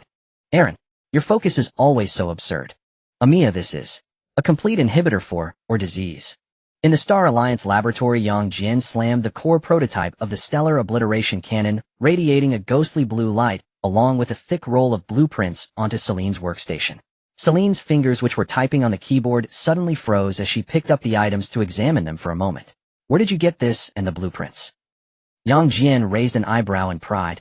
High-tech from another dimension. What do you think? Isn't it several generations ahead of the current armory of the Star Alliance? Feel free to use it directly, no need to be polite. Celine fell silent for 2 seconds, then quietly turned around and pulled up an extremely complex 3D holographic projection model on her workstation. It was a massive, rugged model of an anti-aircraft orbital cannon. Take a look at this, Celine said, expressionlessly pointing at the projection. Yang Jian leaned closer for a look. What is this? This is the prototype blueprint of the near-Earth orbital photon annihilation cannon that Zhu Jing and I just completed yesterday afternoon. Celine's slender fingers glided across the screen, overlaying the two blueprints on top of each other. Your gun, besides employing a more advanced microspace folding technology, has a core energy conversion output logic that overlaps with our prototype by as much as 85. Yang Jian was stunned. What does that mean? Celine delivered the fatal blow. It means we've already developed a similar heavy cannon. However, since you've brought along this more advanced microfolding core. Celine unceremoniously took the blueprints and said, that's perfect. Ooh, I can directly embed your core into our cannon base, merging the two systems into one. This will not only save 3 weeks of debugging time, but also enhance its power slightly. Inside the laboratory, there was a deathly silence. Yang Jian stared blankly at the cool, dark wrist armor on his arm, with only one thought racing wildly in his mind. The Star Alliance and the Victory Team had already developed it. What about the 7,000 points I spent? The 7,000 points I painstakingly saved. Giant of Light system. Giant of Light, get out here. Giant of Light, I don't want this gun anymore. Does the store support a 7-day Norisen return policy? The chat group fell silent for a second. Then a cold mechanical system prompt popped up in Yang Jian's mind. System prompt: all items sold in the dimensional exchange store are non-refundable once exchanged. System prompt: the final interpretation rights belong to this chat group. Yang Jian stared at the phrase non-refundable, feeling darkness cloud his vision and his heart bleeding. What the hell? You Blackheart system. Return my hard-earned money. Yang Jian clutched his chest, emitting an extremely mournful and impotent howl. The others in the group who had been discussing the store were startled by this sudden wail. Naruto, huh? Big brother, what's wrong? Why did you suddenly start cursing? Daigo, what happened? Did the enemy attack? Amaya, did you suffer some sort of mental blow? Giant of Light, it's nothing. Giant of Light, I just suddenly realized that I spent a fortune on something that others are about to give away for free. Giant of Light, now my heart is colder than the vacuum of this universe. Dragon Knight, this is the price of impulsive spending. I usually compare instant noodles across several stores before buying. Tanjiro Kamido, please accept my condolences. As long as you're okay. Giant of Light, forget it, let's not talk about this broken matter. Giant of Light, Daegu, I have a serious question for you. Daegu, I'm here, what's the matter? Giant of Light, how do you release those light beams? Can you teach me the detailed method of energy operation? Daegu, huh? Daegu, how do you release them? Daegu, isn't it just striking a pose with both hands and thinking about launching it, and the light beams will shoot out by themselves? Yang Jian's expression instantly froze. Giant of Light, is that all? Nothing about light particle techniques. No meridian energy conduction pathways. Daegu, no, it's just very natural, strike a pose and swish, it goes out. Isn't your body like that? Yang Jian stared at the glaring word swish on the screen, feeling that his already cold heart, due to the deduction of 7,000 points, was now further buried in snow. Indeed, one cannot generalize about the physical condition between people. Giant of light, sorry, I can't learn it. Jian expressionlessly closed the chat group. Fine. Non-refundable, right? Failed at getting something for free, huh? Just striking a pose to release light, huh? I better hurry and find a clueless monster. Jian gritted his teeth, clenched his fists, and every joint in his body cracked. The anger from my 7,000 points, and the resentment from not being able to learn the light technique, must be vented on someone. The next morning, Jian rarely had a good night's sleep, or rather he was kept awake until midnight by the pain of his lost points, and the heavy blow. However, woo, the piercing level 1 red alert suddenly rang out within the gut space, pulling Jian abruptly from his dreams. Monsters are here. Jian, with messy hair filled with waking up anger, emotional turmoil, grabbed his coat and dashed toward the command room. In the command room, the members of the victory team were already in position, and the Americans had also arrived today. Where's the target? As soon as Jian entered, his eyes were gleaming with ferocity. It's not a monster attack. Yara's hands flew over the keyboard, switching the satellite image to the main screen. It's a medium-sized space. It has just broken through Jupiter's orbit and is rapidly approaching the Earth's atmosphere. Captain Ijima frowned tightly. Can we analyze its armed level? Does it have any attack intentions? That's the strangest part. Zhu Jing wore a ghostly expression.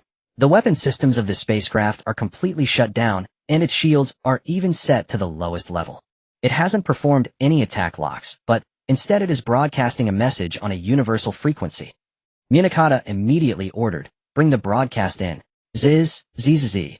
Accompanied by a slight electric sound, a voice that sounded like it was about to cry in an alien language echoed in the command room after translation. Calling Earth Defense Force. We mean no harm. We are refugees from the M43 Nebula.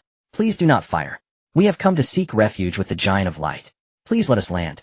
The command room instantly fell into a dead silence. Xinqiang gaped. Seek refuge with the Giant of Light. Lena blinked and turned to Jian, who was standing at the door. Is this for you? Jian pointed at his nose, looking confused. What? When did I become a part-time refugee shelter in the universe? However, the American's expression turned extremely serious.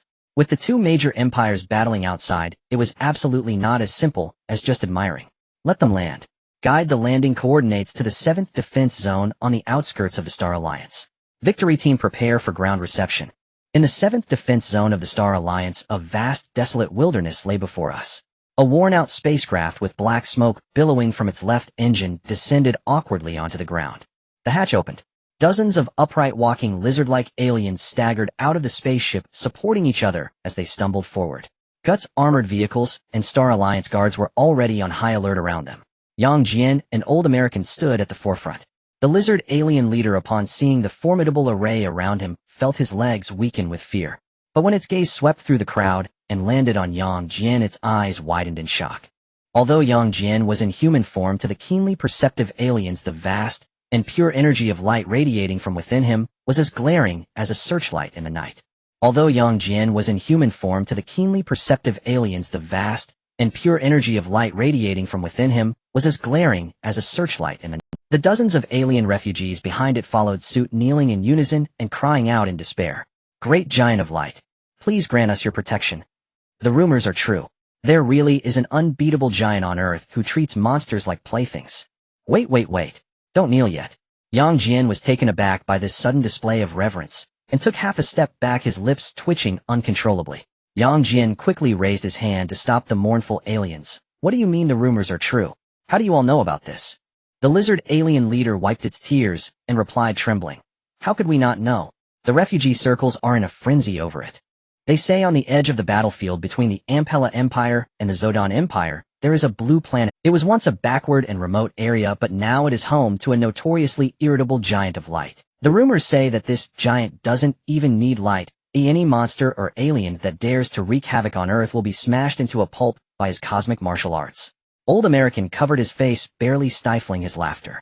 Daegu and the others also struggled to keep a straight face, and even the usually serious Zhong Fong turned his head away.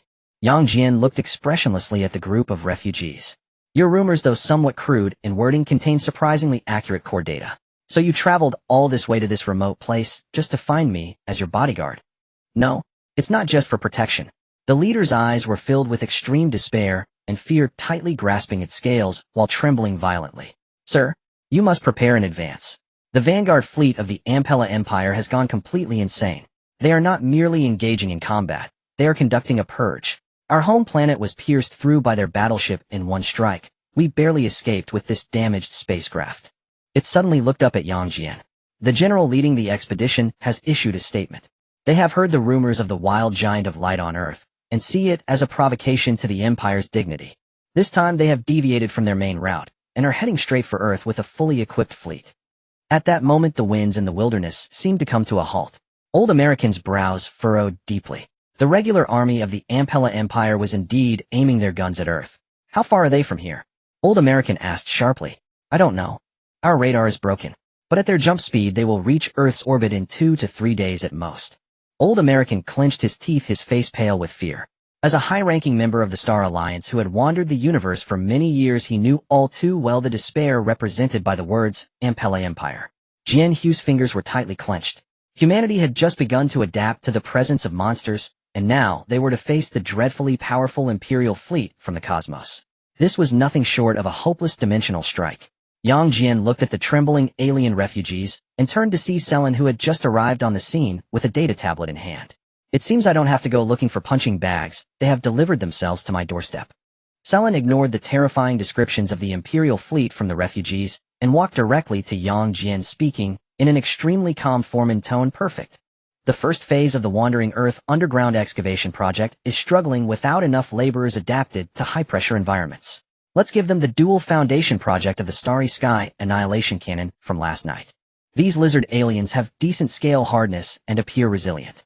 If we incorporate them into the work crew providing food and lodging, they will receive Earth refugee residence permits after working for 3 months. The lizard aliens responded. Huh. Old American was also taken aback. Selen.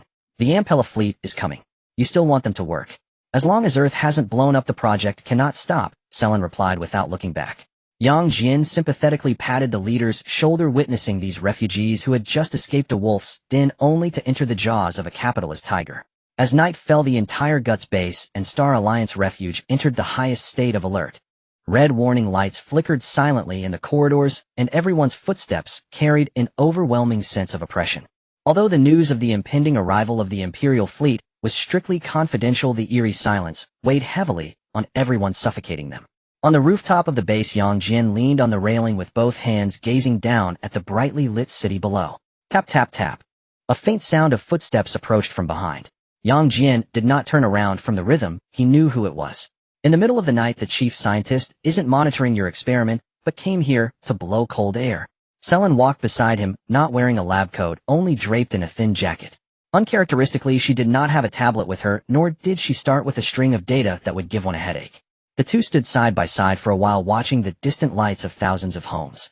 After a long time, Selen finally spoke, her voice carrying an extremely rare seriousness. If we find that the other side's firepower level far exceeds the calculated limits, Selen turned her head, her light purple eyes fixed intently on Jian. You should retreat first. Jian was taken aback and turned to look at her. Huh. He rubbed his ears, almost thinking he had misheard. What did you just say? You want me to run away? It's a strategic retreat, Selen corrected, his wording, her tone chillingly calm. I have seen your growth curve, but it has no limits. In just a few days you have evolved from a novice who could only flail his fists to a dimensional destruction level.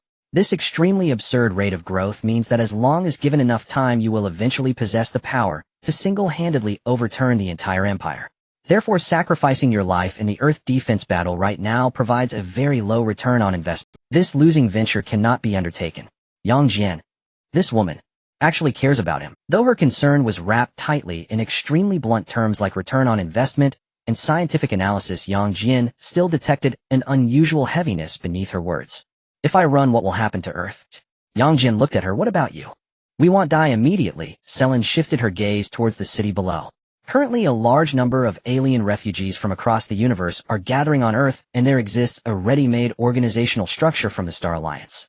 Although the vanguard fleet of the Empera Empire is brutal, their primary directive is usually resource plundering and assimilation. Before assessing the remaining value of this planet, they are likely to choose to recruit rather than immediately resort to lethal force. More importantly, Selen turned her head, her gaze burning into Jian. As long as you live and leave, you are the greatest deterrent to Earth. Because you are the legendary giant of light. As long as you are alive, the generals of the Empire will not dare to annihilate Earth, for they must guard against a giant of light with unlimited growth potential who may return one day to settle the score. On the rooftop, only the sound of the wind blowing could be heard. Yang Jian stared at the woman before him whose eyes were filled with reason, yet paved a retreat for him, and remained silent for a full 5 seconds. Then he suddenly lowered his head and chuckled softly. What are you laughing at? Selen frowned slightly. I'm laughing at you, Selen. You have calculated the Empire's thoughts, the odds of victory, even my future growth path. Yet there is one thing you failed to account for. Selen was taken aback. What? Yang Jian raised his right hand and casually snapped his fingers in the night sky. The black wrist armor flashed with a cold blue light under the moonlight. I do not like losing ventures, and I certainly do not like leaving my enemies alive to seek revenge. Moreover, Yang Jian looked at Selen's somewhat dazed eyes, his voice deep and resolute. Since you have said that I am the legendary giant of light, then I will not lose so easily. 3 days later, on a morning when a massive shadow that obscured the sun hovered in low Earth orbit, alarms blared across the entire planet. It was a fleet of 32 vanguard ships from the Empera Empire, each thousands of meters long. The cold, dark hulls were lined with numerous gun barrels glowing red as they charged. Inside the Guts command room, an eerie silence prevailed. In space, as the belly hatch of the flagship opened, several massive meteors trailing dark red flames slammed down towards the Earth like divine punishment. Boom, boom. The ground shook violently, and the Earth was thrown into the air. As the dust began to settle, several mechanical giants over 60 meters tall, crafted entirely of dark silver cosmic metal, with a single red glowing electronic eye on their heads, slowly rose from the meteor crater. The mass-produced wide-area annihilation weapon of the Empera Empire, the unmatched Iron God in Plaza. The command room's door had long since opened, and Yang Jian had left without anyone noticing. In the next moment, the ground trembled in the wilderness. Boom. Accompanied by the familiar heart-stopping sound of violent descent, a giant of light slammed down in front of an Emplaza. The violent shockwave caused the mechanical giant to sway. Deep in their consciousness, the chat group's live stream had automatically started. Naruto Uzumaki is this. The Cosmic Empire. Air in the sky is completely obscured. With this number and size, Amelia, any battleship's main cannon could easily destroy a small asteroid, right? Tanjiro Kamado, bro. Are you really going to face so many monsters alone? The chat exploded in chaos.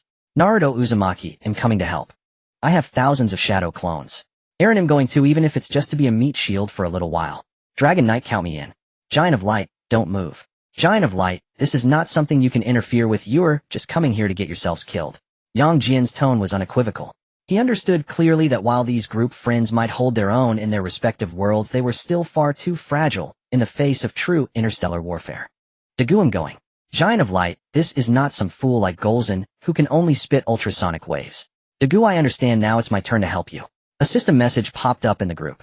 Group member Dagu deducted 1,000 points, activating directed cross-dimensional teleportation.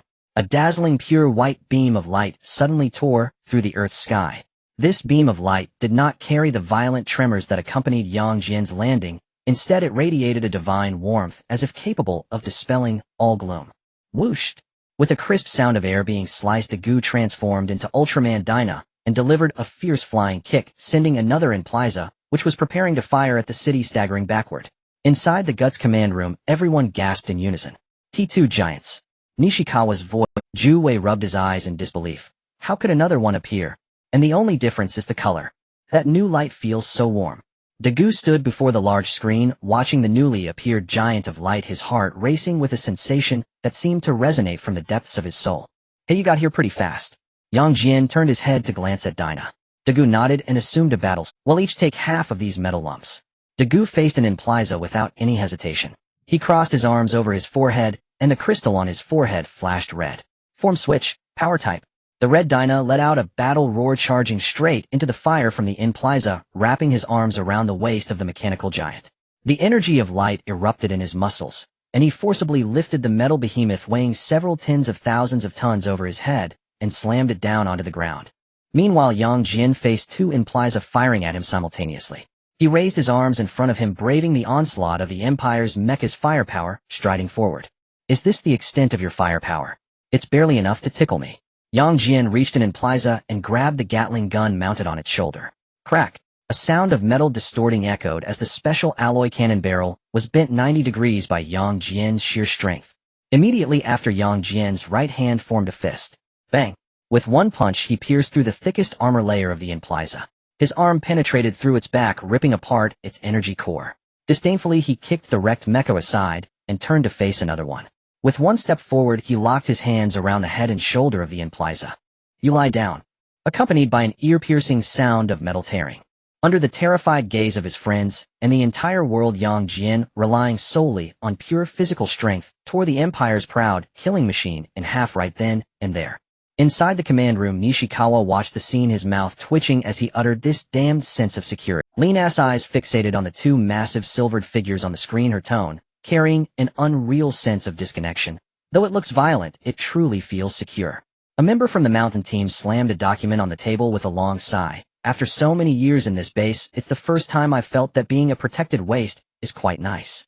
Gulumu leaned against the wall, a smile on his lips, pure violence, unadulterated power crushing. What a mesmerizing aesthetic. Nagi Saiju stood not far from him.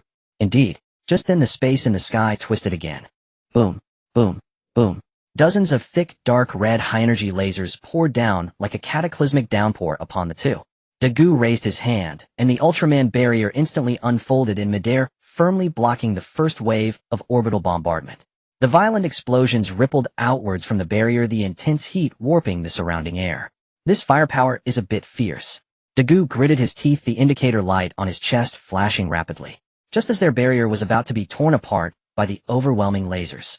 In the Star Alliance's top-secret laboratory, a massive cultivation tank suddenly emitted a crisp cracking sound. Light blue nutrient liquid mixed with shattered special glass erupted violently. Celine was focused on making the final adjustments to the cannon base on the control panel when she turned around and saw her lavender-hued pupils dilate sharply. The cultivation tank was empty.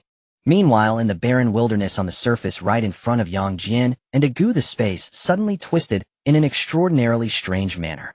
Accompanied by a high-pitched, eerily synthetic sound, Jiduan, a dazzling orange-yellow light tore through space. A gigantic figure over 60 meters tall with a black and white body and a face and chest flashing brilliant spots suddenly teleported in front of the two giants of light. In the gut's base, the American stared at the familiar silhouette on the screen, and the cup in his hand fell to the ground with a clatter, shattering into pieces. Jian, has it been cultivated? The Imperial Fleet Star people were also bewildered. Is this a biological weapon of the Bader people, eh? Why is it here? The Bader next to him was even more confused. Such a high-level Jian, not many from our home planet, could cultivate one. All the deadly lasers aimed at Jian and Dagu upon touching the vicinity of Jian within a few dozen meters were unexpectedly forced to have their trajectories twisted, continuously being absorbed into the glowing spot on its chest. In just a few seconds, the massive energy from the first volley of the Imperial fleet was completely consumed by this luminescent Jian. It even let out a human-like burp, its orange-yellow glowing organ becoming even more dazzling. Then Jian turned its head to look at Jian behind it. On its faceless visage, there was surprisingly a sense of seeking praise as it even leaned towards Jian, making a sticky doo-doo sound. In the gut's base, everyone was silent. The American's mouth was agape as if petrified. It is acting cute to the giant of light. Xian Chung felt like he might not have woken up properly today. Jian looked at the Jian rubbing against him, and his mouth twitched violently twice. Although he was reluctant to admit it, the creation of that evil scientist Celine was indeed useful at a critical moment. Well done. Jian reached out and patted Jian's hard shell. Are you full now? If you're full, spit it back at those ground bugs up there. Jian let out a loud Jiduan. It suddenly turned around, crossing its arms in front of its chest. The firepower of the entire fleet it had just devoured, combined with the high-purity light energy Jian had fed it earlier, was compressed to the extreme at this moment. Boom! A super white fireball brighter than the sun erupted from the glowing organ on Jian's face. It directly crashed into the center of the Imperial fleet's formation. In space, a massive wave of purple-black spatial ripples radiated around the enormous Imperial fleet. At the last moment before the fireball engulfed the core formation, a large number of warships forcibly initiated short-distance space jumps. However, the power of the fireball was simply terrifying. Even though the fleet reacted extremely quickly, 5 of the Vanguard ships still failed to completely escape the fireball's reach. Boom! There were no screams, no wreckage. The 5 warships, each several thousand meters long, were instantly vaporized into the most basic particles in the universe upon contact with the edge of the fireball along with their shields. The remaining warships reappeared in the outer orbit farther from Earth with dark red scorch marks still visible on their hulls from the high temperature. Jian looked at the sky and clicked his tongue. They ran away pretty fast. Jian seemed a bit displeased for not wiping out the enemy in one go, letting out a low Jiduan. Two dark purple beams descended from the Imperial flagship, landing steadily in front of Yang Jian, Daegu, and Jian. As the beams dissipated, two massive figures emerged. On the left was a humanoid clad in heavy armor woven of dark gold and red with enormous arms resembling capes staring down arrogantly. A cosmic being. An Imperial star person. To his right stood a figure with a head resembling a bat dressed in a robe that exuded a strong sense of alien technology. A baiter. Yang Jian and Daegu immediately assumed battle stances, and Jian stepped forward standing protectively in front of Yang Jian. However, to everyone's surprise, the two did not immediately launch an attack. The Imperial star person glanced at the several Empera units torn to scrap on the ground, then fixed his gaze on the luminescent Jian, radiating a terrifying absorbing force. Indeed, the giant of light, and the ultimate weapon of the Beta race. You are qualified to hear this general speak. Yang Jian crossed his arms and looked at them. What? Didn't you get enough of a beating up there? You personally came down to take another hit. Impudence. The Beta yelled sternly. We did not come to annihilate this planet. The great Empera Empire harbors a heart of tolerance towards all powerful forces in the universe. We are here to seek allegiance. Allegiance.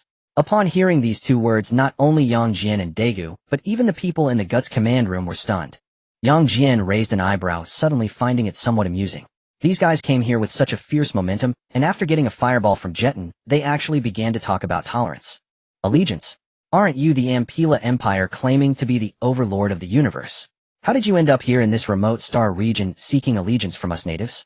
Where is your emperor? Yang Jian merely intended to tease, but the baiter next to him acted like an unprepared answering machine, sneering and proudly lifting his head. Ignorant native. It's no harm to tell you. The baiter declared proudly. The great emperor of Empera not long ago was caught up in a cosmic battle with the Juda siblings, and due to the terrifying clash of powers, dimensions were torn apart. Currently, the emperor is trapped in a special space-time fracture along with the Juda siblings. The Imperial star person's expression changed at his side, wanting to stop him, but the baiter was getting more and more excited.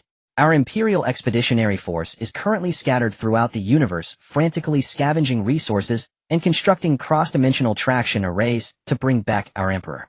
Moreover, the current universe is extremely dangerous.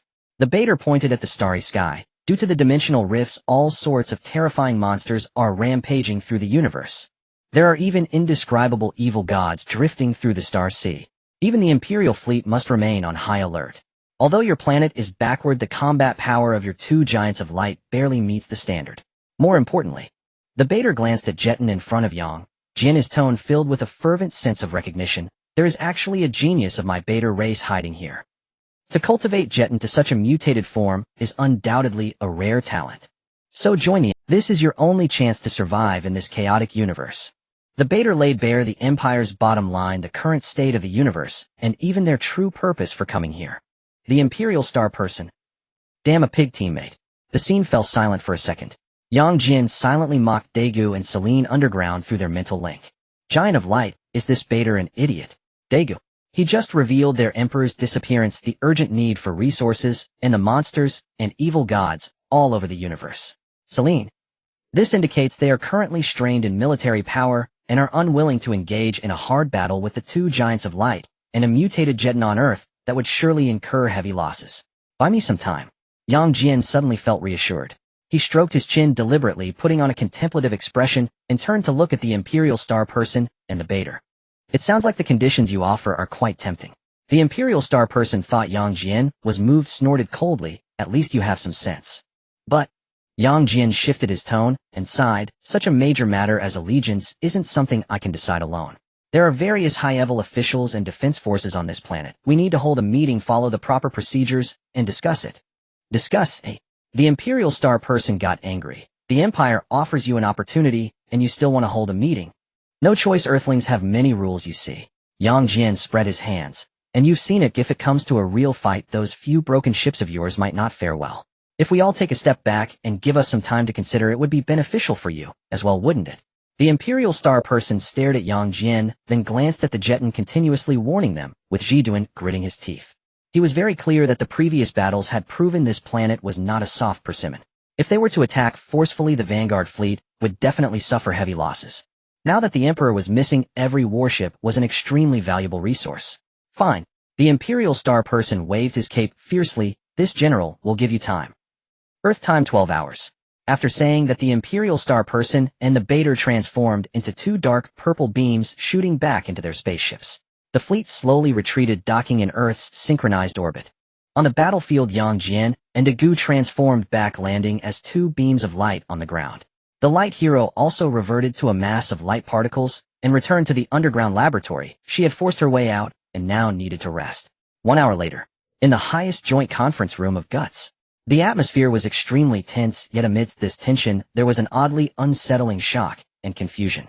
Around the long conference table sat the high-ranking officials of the Earth Defense Force, with all members of the victory team, including KG and Zhongfang, present. However, at this moment, every gaze from the victory team was fixated on the person sitting next to Jian. He was a person dressed in the same style of defense team uniform, exuding a calm demeanor and warm gaze, yet he looked exactly like their new recruit Dagu. So, Xinsheng trembled, his fingers pointing at the seated group chat Dagu, then turned to point at the confused main world Dagu in the corner, his voice breaking. That second giant of light, who just fought hand-to-hand with the Imperial mech. Xinsheng swallowed hard. Is he really another Dagu? Zhujing's jaw nearly dropped to the table. He clutched his hair tightly. The parallel universe theory is actually true.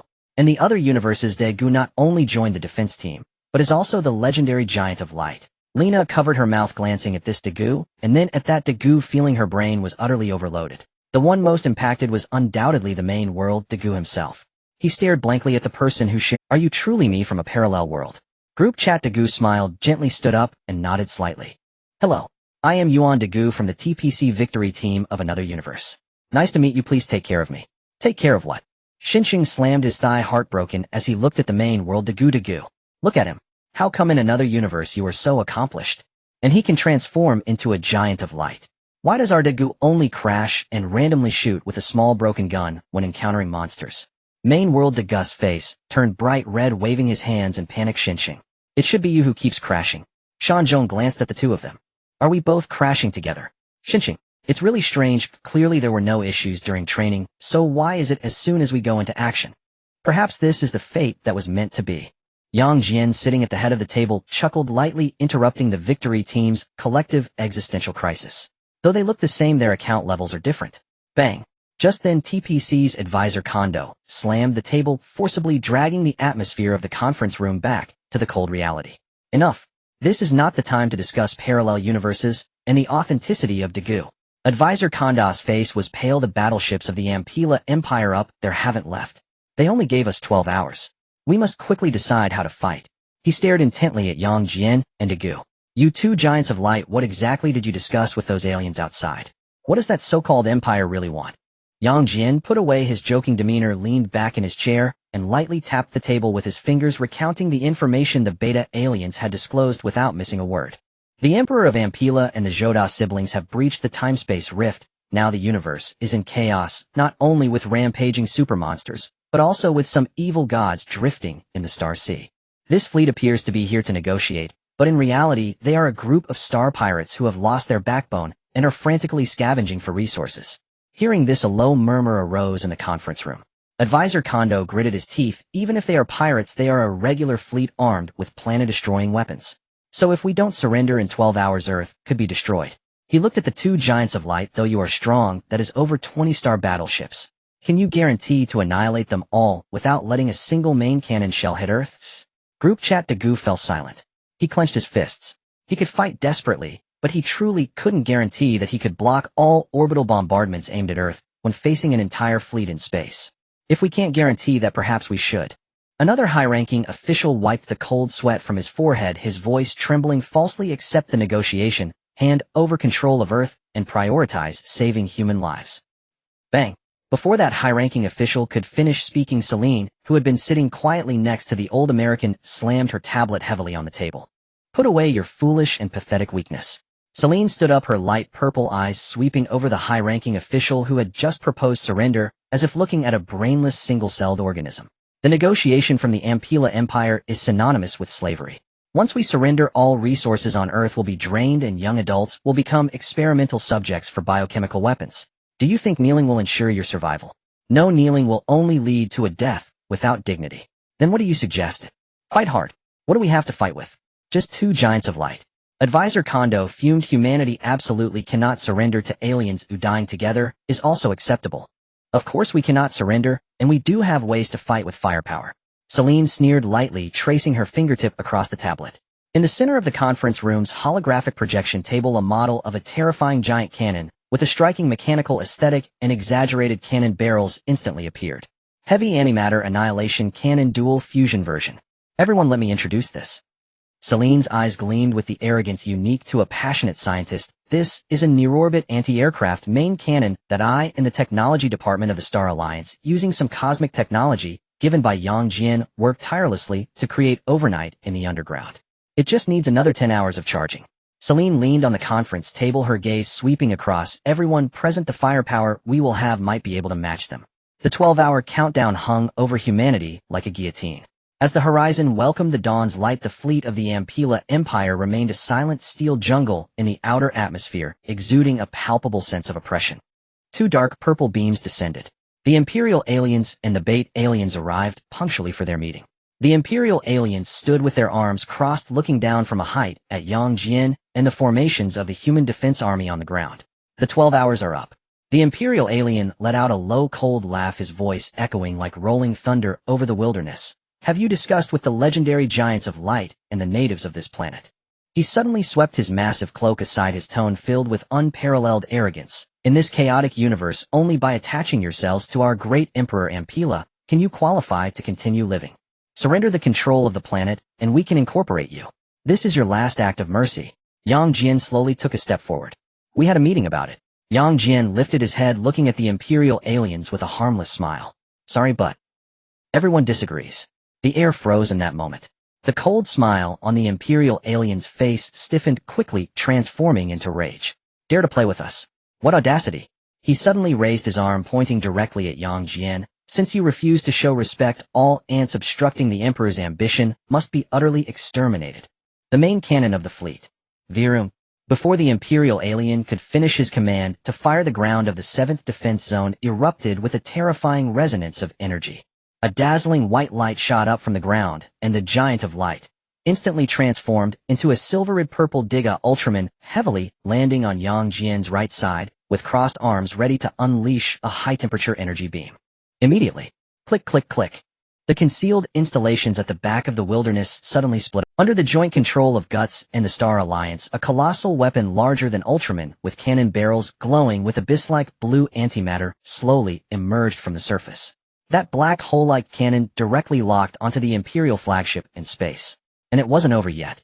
Jian, accompanied by a high-pitched, eerie electronic cry, and orange-yellow light spot tore through space. A being over 60 meters tall, exuding a terrifying force field, the Giant of Light, Jian instantaneously teleported to Jian's left side. Its faceless visage stared intently at the Bait aliens opposite, with its glowing core flickering furiously, as if to say, dare to touch my mother and see what happens. On Earth, the trump cards were all revealed. Two Giants of Light, a combined sniper capable of piercing through interstellar warships, alongside a mutated Giant of Light, Jian. This extravagantly luxurious defensive formation forced the Imperial alien's hand, which had been raised in the air, to a halt. The Imperial fleet in space, originally preparing to charge, showed clear hesitation. They came to plunder resources and recruit, not to perish alongside such hard bones. Especially that abyss blue giant cannon targeting the flagship, which set off an ear-piercing death alarm on the flagship's radar. Jian looked at the two frozen aliens opposite. You see why create such a tense atmosphere? Jian shrugged, earnestly beginning to persuade. Why must we fight to the death? Isn't peaceful coexistence better? The Imperial alien replied. Huh, what nonsense are you talking? We all exist in the universe. Who knows who might need help in the future? It would be much better to help each other. Jian spoke sincerely. Aren't you here to plunder resources? Although Earth is poor, we can engage in trade. Isn't it costly to go to war? The nearby Bait alien, upon hearing this, felt insulted, his face turning red with anger. Arrogant natives. Do you think our great and invincible Emperor Empera needs assistance from a bunch of ants? The Bait alien snorted coldly, proudly raising its head. Though the outer universe is indeed somewhat dangerous due to dimensional rifts, this is not a reason for you to stand on equal footing with the Empire. Oh. At that moment, a cold female voice from Celine transmitted through the loudspeaker directly to the entire battlefield. No need for help. Then why is he currently trapped in a time-space fracture? Silence fell over the battlefield, as still as death. The words of the Bait alien came to an abrupt stop, as if someone had tightly gripped its throat, its face turning purple from the strain. The Imperial alien nearly spat out a mouthful of blood, wishing to slap the nearby teammate, who constantly spoke out of turn, exposing the Empire's highest secrets. At the guts base, Xinqing couldn't help but chuckle. This alien's sense of secrecy is worse than our elementary school students here. The Imperial alien realized that today's recruitment had turned into a complete joke. But if they were treated like this, where would the face of the Ampela Empire's vanguard army be placed? How could they continue to exist in the universe afterward? Enough! The Imperial alien roared in anger, pointing at Jian and Diga. Giant of light, don't think you can be audacious before the Empire, just because you have a few trump cards. Since you refuse to surrender, let me see if you truly have the qualifications to reject the Empire. The Imperial alien suddenly waved its hand. Boom! The abdomen of the Imperial flagship opened once more. But this time what descended was not an ordinary production-type Empera. Instead, it was an ultimate destruction weapon wrapped in heavy dark matter chains nearly 70 meters in size, emanating a despairing dark metallic sheen. This robot's appearance was extremely grotesque. Its arms were two massive plasma cutting blades, and its chest was embedded with a wildly pulsating dark red energy furnace. As soon as it landed, the surrounding air distorted severely due to extreme heat and gravitational anomalies. This is the anti-light beam, special type dark Empera modified, crafted by the Empire's Technology Bureau, which incorporates the destruction technologies of countless civilizations. The bait alien finally found an opportunity to regain face, shouting frantically. Its armor can rebound 90% of light-based attacks, and its power is sufficient to rip monsters apart. The Imperial alien stared intently at Jian. Giant of light, as long as you can withstand this killing machine for 10 minutes, I will acknowledge that you have the qualifications to converse with the Empire. Otherwise, you must pay the price for challenging the authority of His Majesty the Emperor, even if it means turning this planet into scorched earth. The dark Empera let out a deafening mechanical roar, and the cutting blades on its arms erupted with blinding light, directly locking onto Jian and Diga. Jian looked at this oppressive black technological behemoth before him, silently twisting his wrist joint, producing a series of crisp cracks. A pure white beam erupted explosively as the 58-meter giant of light descended with the tremors of the earth. Got it, since you think its metal skin is tough. Then I will smash it into a pile of scrap metal with the purest of physics. Accompanied by the deafening mechanical roar of the dark black ink Pulai Za, its plasma high-frequency cutting blades erupted with a blinding dark red glow as its massive body advanced with an overwhelming sense of oppression, like a moving steel fortress crushing everything in its path. The red powerhouse form of Diga, embodied by Dagu, gathered energy in its arms and tentatively unleashed a high-heat energy bullet. The energy bullet accurately struck the chest of the dark black ink Pulai Za. However, the surface of the armor, shimmering with a dark golden sheen, rippled like water, astonishingly absorbing Diga's energy bullet and then reflecting it back with double the force. Dagu quickly unfolded the ultra barrier, but was still pushed back a few steps. Huh? Did you see that? Not only is its defense high, but it can also rebound. The arrogant laughter of the Beta aliens immediately reverberated throughout the arena. This is the reflective beam armor crafted using the Empire's highest technology. The light skills you pride yourselves on are nothing but a child's water gun in front of this ultimate weapon. Surrender now, giant of light. The Imperial aliens crossed their arms, letting out a disdainful snort, as if they could already envision the two giants of light being shredded into pieces. However, their smiles lasted less than 3 seconds. Dagu stepped back. The silvered giant twist. It didn't even bother to activate the light effects for its stance. It simply walked forward with its hands hanging down, directly facing the clawing dark black ink Pulai Za. No need for light, right? That's great, because I can't use it either. As the words fell, a circle of white sonic clouds erupted beneath Jian's feet. The massive body, weighing 5,800 tons under the extreme mobility of Mach 3A, became a fleeting shadow that tore through the air. The electronic eye of the dark black ink Pulai Za flickered furiously, its warning systems going into a frenzy, as it instinctively swung its gigantic cutting weapon down towards that fleeting shadow. Bang! A sound that shattered eardrums resonated. Jian did not dodge. He simply raised his left arm to block the weapon capable of slicing through battleships. Sparks flew. The dark black ink Pulai Za system seemed to glitch for a moment. Is that all the strength you have? Jian scoffed, tightening his right hand into a fist. Boom! This punch landed squarely on the so-called indestructible chest armor of the dark black ink Pulai Za. Immediately, the armor, capable of rebounding light, caved in like a thin layer of brittle chocolate. With the massive body of the dark black ink Pulai Za was also sent flying backward by this punch. But this was just the beginning. Aura.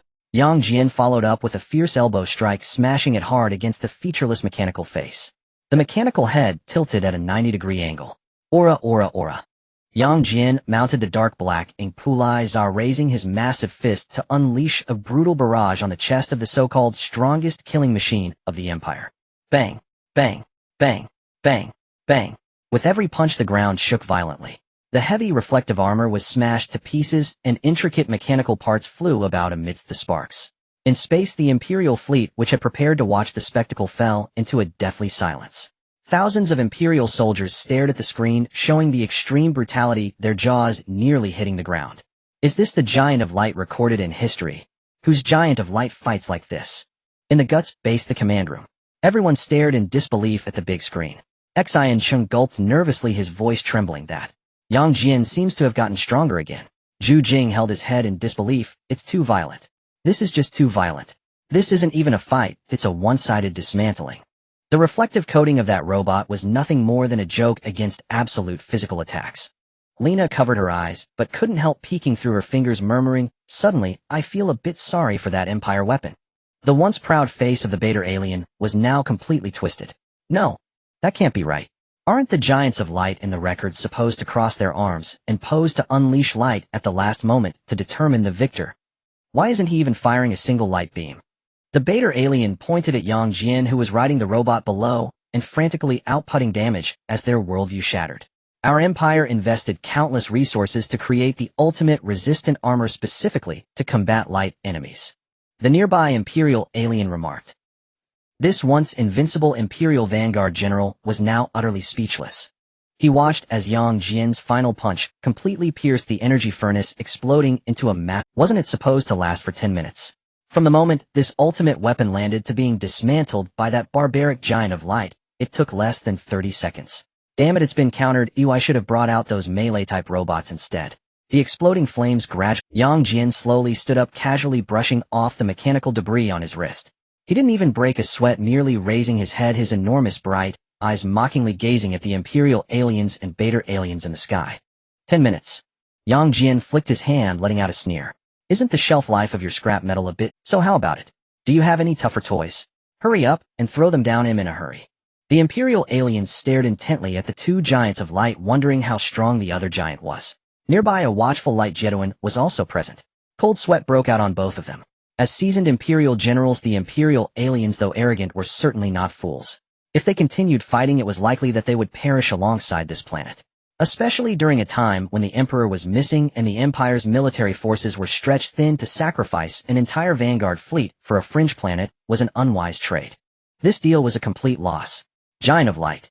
The Imperial alien took a deep breath, forcibly suppressing the unease in his heart. Although his tone still held a hint of condescension, it lacked the earlier invincibility. I acknowledge your strength. If this continues, this planet will be doomed, but my fleet will accompany you to this serves no purpose. The nearby beta alien quickly stepped forward. Exactly. The universe is so chaotic now, filled with monsters and evil gods. Why must we fight to the death for pride? You have proven your worth to stand in this universe. If that's the case, having one more ally is better than having one more implacable enemy. The Imperial alien looked at the crowd below. You and your scientist who can transform the light Jedouin have earned the Empire's respect. In the Guts command room, everyone was stunned. It should be over now. The American sighed, the tension in his back finally easing. This is the rule of the universe. When you show that you can drag them down to hell together, they will sit down and The beta alien immediately produced a metallic cube shimmering with a dark silvery luster and gently propelled it toward Yang Jian using telekinetic force. This is the Empire's high-dimensional communication key and a foundational schematic of extraterrestrial technology, offered as a token of our sincerity upon first contact. Should you encounter those rampaging cosmic calamity beasts, or require scarce resources, we stand ready to exchange technological knowledge and intelligence. We accept a ceasefire and technological exchange. Commander Kyoko's voice, amplified through the speakers, resonated clearly over the wilderness. Her tone remained neither submissive nor arrogant, a firm line drawn by the human defense force. But Earth's allies must never be madmen who raise other civilizations' homeworlds without restraint. You just annihilated those refugees' home planet, an atrocity devoid of moral boundary. We cannot condone such slaughter. Upon hearing these words, the Imperial alien's gaze hardened, and he let out a contemptuous snort. Humph. Naive primitives. In this merciless cosmos, weakness itself is a sin. If they wish to survive annihilation, there remains but one path: to surrender unconditionally to the mighty empire. As tensions threatened to snap again, the beta alien hastily stepped in to mediate. Calm down. Let's talk reasonably. He rubbed his hands together like a scheming merchant smoothing over a volatile deal. We'll compromise. Henceforth, when encountering lower-tier civilizations, we'll refrain from deploying stellar annihilation weaponry. We'll merely recruit them. Is that acceptable? Moreover, with the cosmos growing ever more perilous, joining the Grand Emperor's legion and receiving the Empire's protection is in fact a blessing for them. This brazen logic was delivered with imperial grandeur, yet under the current razor's edge standoff, it represented the most concession this brutal fleet could possibly offer. Within the mental link, Jian asked, "What do you think?" Celine's voice replied, "Instantly accepted. What we need most now is the raw schematic of high-dimensional technology and time. This deal is profitable." Commander Kyoko nodded in agreement. Earth cannot afford an interstellar war. The High Command has authorized acceptance, provided they concede even this much. Hearing the decision ratified at the highest level, Jian arched a satisfied brow. Agreed. Earth accepts these terms. A wise choice. The beta alien rubbed his hands and slid the dark silvery metallic cube toward Jian.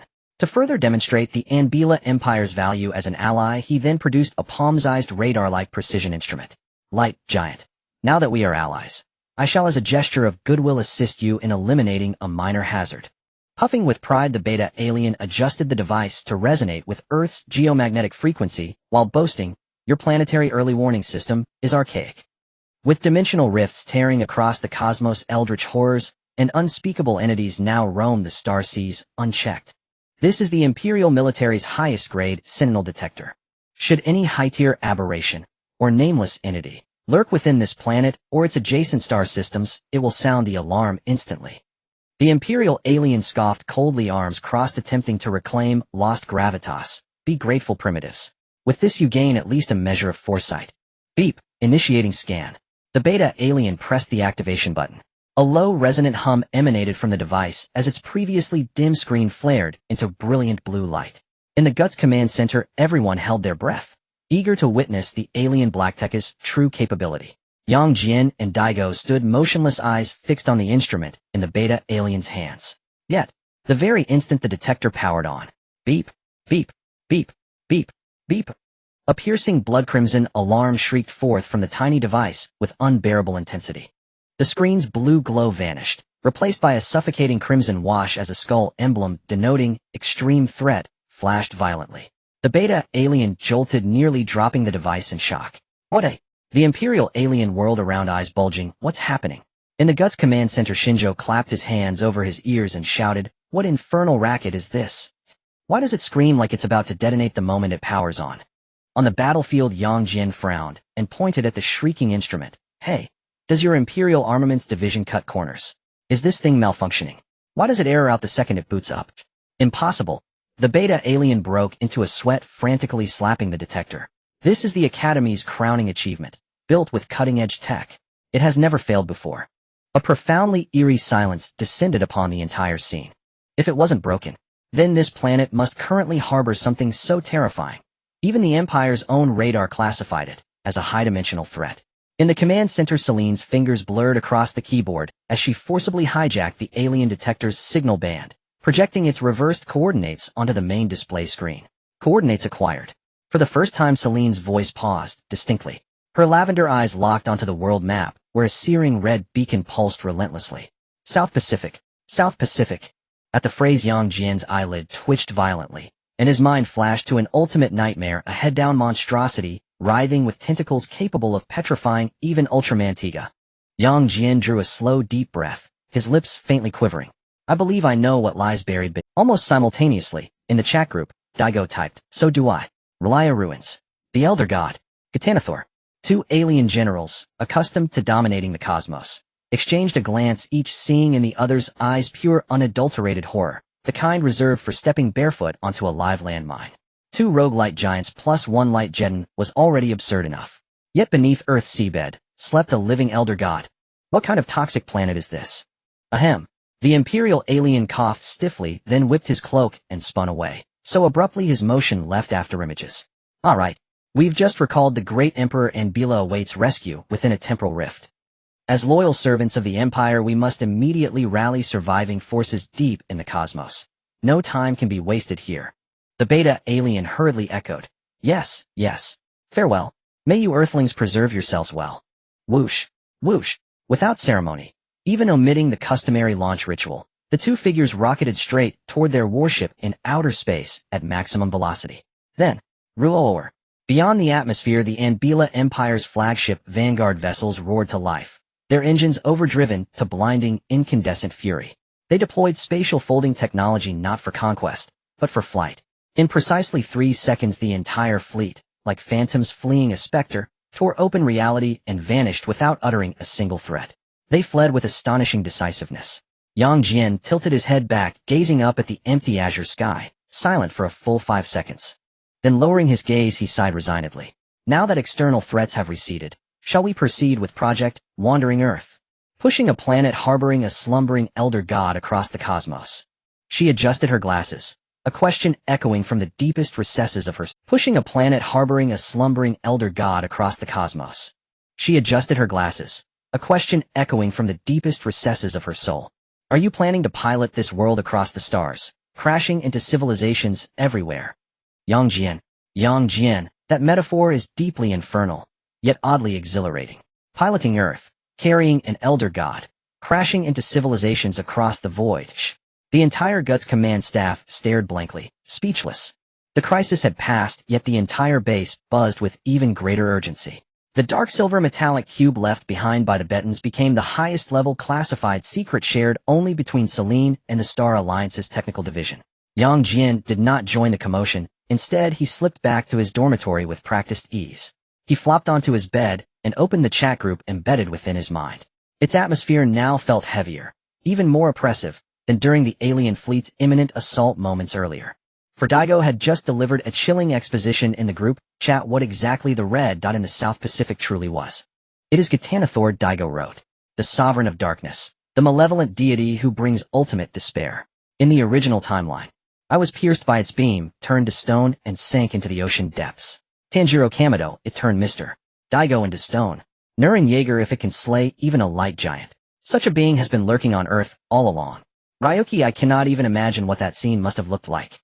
In Shinji Ikari, this monster is terrifying. In Amaya, this deity of darkness possesses the power to erase an entire planet's biosphere at its very root. Naruto Uzumaki, so what do we do now? It's still asleep, right? Shouldn't we sneak in and destroy it before it awakens?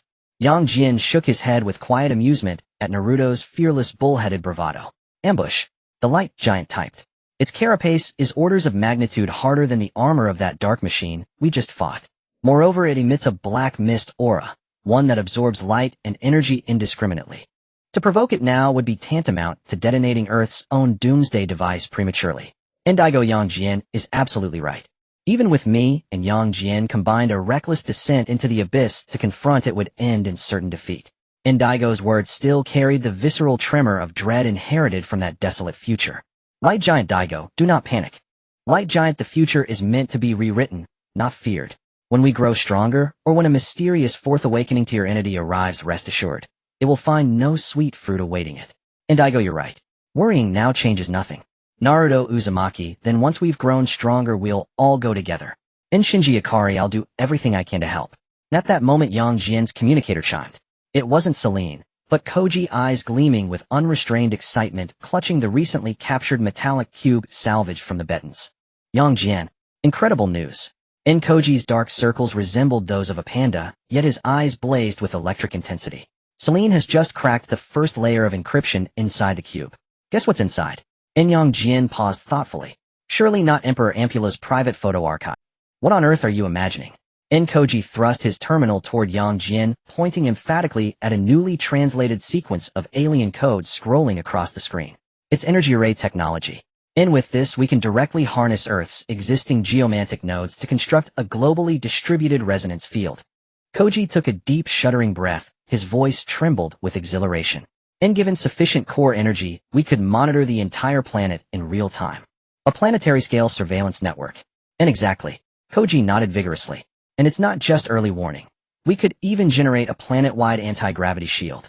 Though we certainly can't push Earth out of orbit, yet transforming it into an impregnable spiky iron tortoise is well within reach. Celine's cool, measured voice cut in precisely then. Don't celebrate too soon. In constructing a global resonance field demands an exceptionally vast and stable energy nexus, the literal heart of the system. Humanity's current nuclear reactors, or even the Star Alliance's standard fusion cores, are utterly insufficient to power it. Jian instantly grasped the implication beneath Celine's words. Let me guess. You're about to suggest I serve as a human battery plugged in 24 hours a day. Your light, though exceptionally pure, remains fundamentally inaccessible to you. We'll use your daughter. Jian blinked. My daughter? Are you lucid? It's Jian. Having absorbed immense quantities of light energy, and the prior Imperial fleet's barrage, it has entered an accelerated growth phase. Celine studied the data streaming across her screen, her tone edged with the fervent excitement of a true scientific visionary. In the light, Jian's physiology is by cosmic design the most perfect energy conversion furnace in existence. Once integrated into the resonance field's central node, it will simultaneously consume ambient geothermal and cosmic energies, while sustaining both planetary surveillance and the protective shield network. Jian. And beside him Koji swallowed hard. Celine, you're the real demon here, aren't you? And the next morning at dawn. In the deepest sublevel of the gut space, the Star Alliance's most classified laboratory, Jian yawned widely as he pushed open the massive titanium alloy door, preparing for his daily ritual, feeding the light Jian. New City and Koji trailed closely behind, insisting on witnessing the spectacle. And let's see how Celine's so-called ultimate energy source is faring. New City craned his neck curiously as he stepped inside, only for all of them to freeze instantly upon the door swinging wide. The colossal nutrient-filled cultivation tank stood completely drained. At the laboratory's center stood no towering behemoth, no 50-meter colossus as anticipated. Instead, crouched quietly on the floor was a light Jian no taller than half a man. Its black and white carapace shimmered with a soft, lustrous sheen, the orange-yellow bioluminescent organs on its chest and face pulsed rhythmically like steady celestial heartbeats. Celine knelt before it, holding a specially crafted high-dimensional energy crystal, a faint glow emanating from its facets, as she attempted to guide the creature toward the nearby resonance field node tester. Now, initiate connection test. Her voice remained characteristically cool, yet unmistakably threaded with an unprecedented tenderness, an almost maternal patience and coaxing warmth. Yet the little Jian didn't glance at the crystal in her hand, not even once. Its featureless head tilted abruptly, as if its internal sensors had locked onto an irresistible transcendent lure, then swiveled sharply toward the doorway, locking its gaze unerringly onto Jian. Its chest light flared blindingly bright. Jian, a joyful, near-shrieking electronic chirp burst forth, and in an instant the creature vanished in a streak of afterimage. It bypassed Celine kneeling on the floor entirely and shot forward like a cannonball, straight toward Jian. Instinctively raised his arms, and with a muffled thud the miniature embodiment of the universe's most formidable bioweapon landed squarely in his embrace. Its stubby forelimbs clamped tightly around his neck. It rubbed its head insistently against his chest, emitting a series of soft, syrupy, almost pleading dada sounds. At this moment, the entire laboratory fell into a dead silence. Xian Sheng and Zhu Jing gaped, their jaws nearly hitting the floor. But the most spectacular sight was undoubtedly Celine. This top-tier rationalist who always remained as cold as ice trampled all emotions underfoot. At this moment, she stood frozen in place. In her hand, she still held the energy crystal that had been completely ignored. Her pale purple eyes widened gradually, and the layer of rational ice within them shattered completely at this moment. She was broken. As someone who had painstakingly raised her pet, even sacrificing all resources to provide it with the best amniotic fluid, only to have it run away without a glance at the old Wang who came to feed it every day. Jian, holding the adorably spoiled Jedouin, stared at Celine's face, which could no longer maintain its icy expression and was even showing signs of cracking, and was momentarily stunned. Then a series of extremely villainous, arrogant, and even disturbingly joyful laughter erupted from Jian's throat, echoing in the vast laboratory. He supported Jiden's little bottom with one hand, lowered his head to look at Celine, and laughed so hard that his shoulders shook wildly. Celine. Yes, just like that. That's the expression. I've always wanted to see you like this, completely broken. Ha ha ha. Celine's fingers holding the energy crystal turned slightly pale, with veins visibly popping on the back of her hand. She gritted her teeth, took 2 deep breaths, trying to forcibly regain her scientific composure. This is just the imprint effect in biology. Celine's voice carried a rare edge of gritted teeth. It instinctively gravitates towards high-purity light sources, treating it as an energy supply station. This does not mean it is closer to you. Don't use scientific terms to cover up your motherly heartache. Yang Jian interrupted her arrogantly, lifting Juda in high C. It doesn't even recognize you as its real mother. It only acknowledges me as the one providing food. Little Jian cooperatively waved its short tentacles, as if in agreement. Jian, Celine. Celine suddenly stood up expressionless and crushed the hard high-dimensional energy crystal in her hand into powder with a loud bang. A cold killing intent instantly enveloped the entire laboratory. Today the practical difficulty of the cosmic fist technique will be increased by 300%. Yang Jian's arrogant villainous laughter came to an abrupt halt, as if a duck had its throat squeezed. Wait, isn't this personal revenge? Xian Sheng and Zhu Jing, standing at the door witnessing this suffocating family ethics drama, quietly scurried to the side, trembling. Xian Sheng swallowed hard. Why do I feel like Yang Jian just laughed more villainously than that imperial alien yesterday? Zhu Jing nodded frantically. I feel the same. This just now was really irritating. Just as Yang Jian was sweating profusely, contemplating whether to turn into light and escape. Beep. The internal communication channel of the command room rang. Yang Jian, Celine. If your family ethics activities are over there, please come to the command room. Captain Jian Hu's voice was as gentle as ever, but carried a rare seriousness. There has been a situation with Go Lumu, and now Chaos Team. Yang Jian felt as if he had been granted amnesty, immediately standing at attention, his expression turning righteous. Received. Captain. I'll be there right away. After saying that, he didn't even glance at Celine, who was glaring at him with murderous intent, and quickly dashed out of the laboratory like a shadow. Only Xian Sheng and Zhu Jing were left in disarray in the wind, and little Jian innocently emitted doo-doo sounds in place. 5 minutes later in the command room, when Yang Jian walked in through the door, he found the atmosphere indeed a bit heavy. By the long table, Go Lumu and Now Chao were sitting side by side. These two usually aloof individuals, seemingly unshakable, now had surprisingly poor expressions. Go Lumu's eyes had obvious dark circles, while Now Chaos' brows were tightly knitted, exuding an undeniable weariness and restlessness. What happened? Yang Jian pulled out a chair and sat next to Daegu. Did you two go out to steal someone last night? Now Chao shot him a cold glance, too irritated to banter back, simply rubbing his temples in frustration. It was a dream. A dream. Yes. Go Lumu slightly raised his eyes, his voice low and hoarse. In the past few days, whenever we close our eyes, we have the same dream. There is only an extremely ancient, desolate ruin. The sky is dark red, surrounded by weathered stone pillars and crumbling walls. The feeling is very oppressive. Daegu was taken aback. You two have been having exactly the same dream for several days. Not just the same. Go Lumu looked at his palm, his gaze somewhat distant. I can even feel her in another direction within the ruins of the dream. Hearing the ruins in the dream, Yang Jian's mind buzzed. The dreams of the capable ones, the ruins, and the hidden beasts lurking in the dark. Yang Jian suddenly straightened his body, almost blurting out, ruins. Could it be Noah? The command room fell silent for a moment. Noah. Jian Hui looked at him in confusion. What is that? It's a big shot that might solve all problems. Yang Jian stared intently at Go Lumu, and Now Chao urgently asking, in that ruin, did you see anything? For instance, a huge silver statue with wings. Or a glowing shaped core. Seeing Yang Jian in such a tense state, Go Lumu and Now Chao exchanged glances. No. Now Chao shook his head, his tone firm. We didn't see anything. No statue, and no glowing core like you mentioned.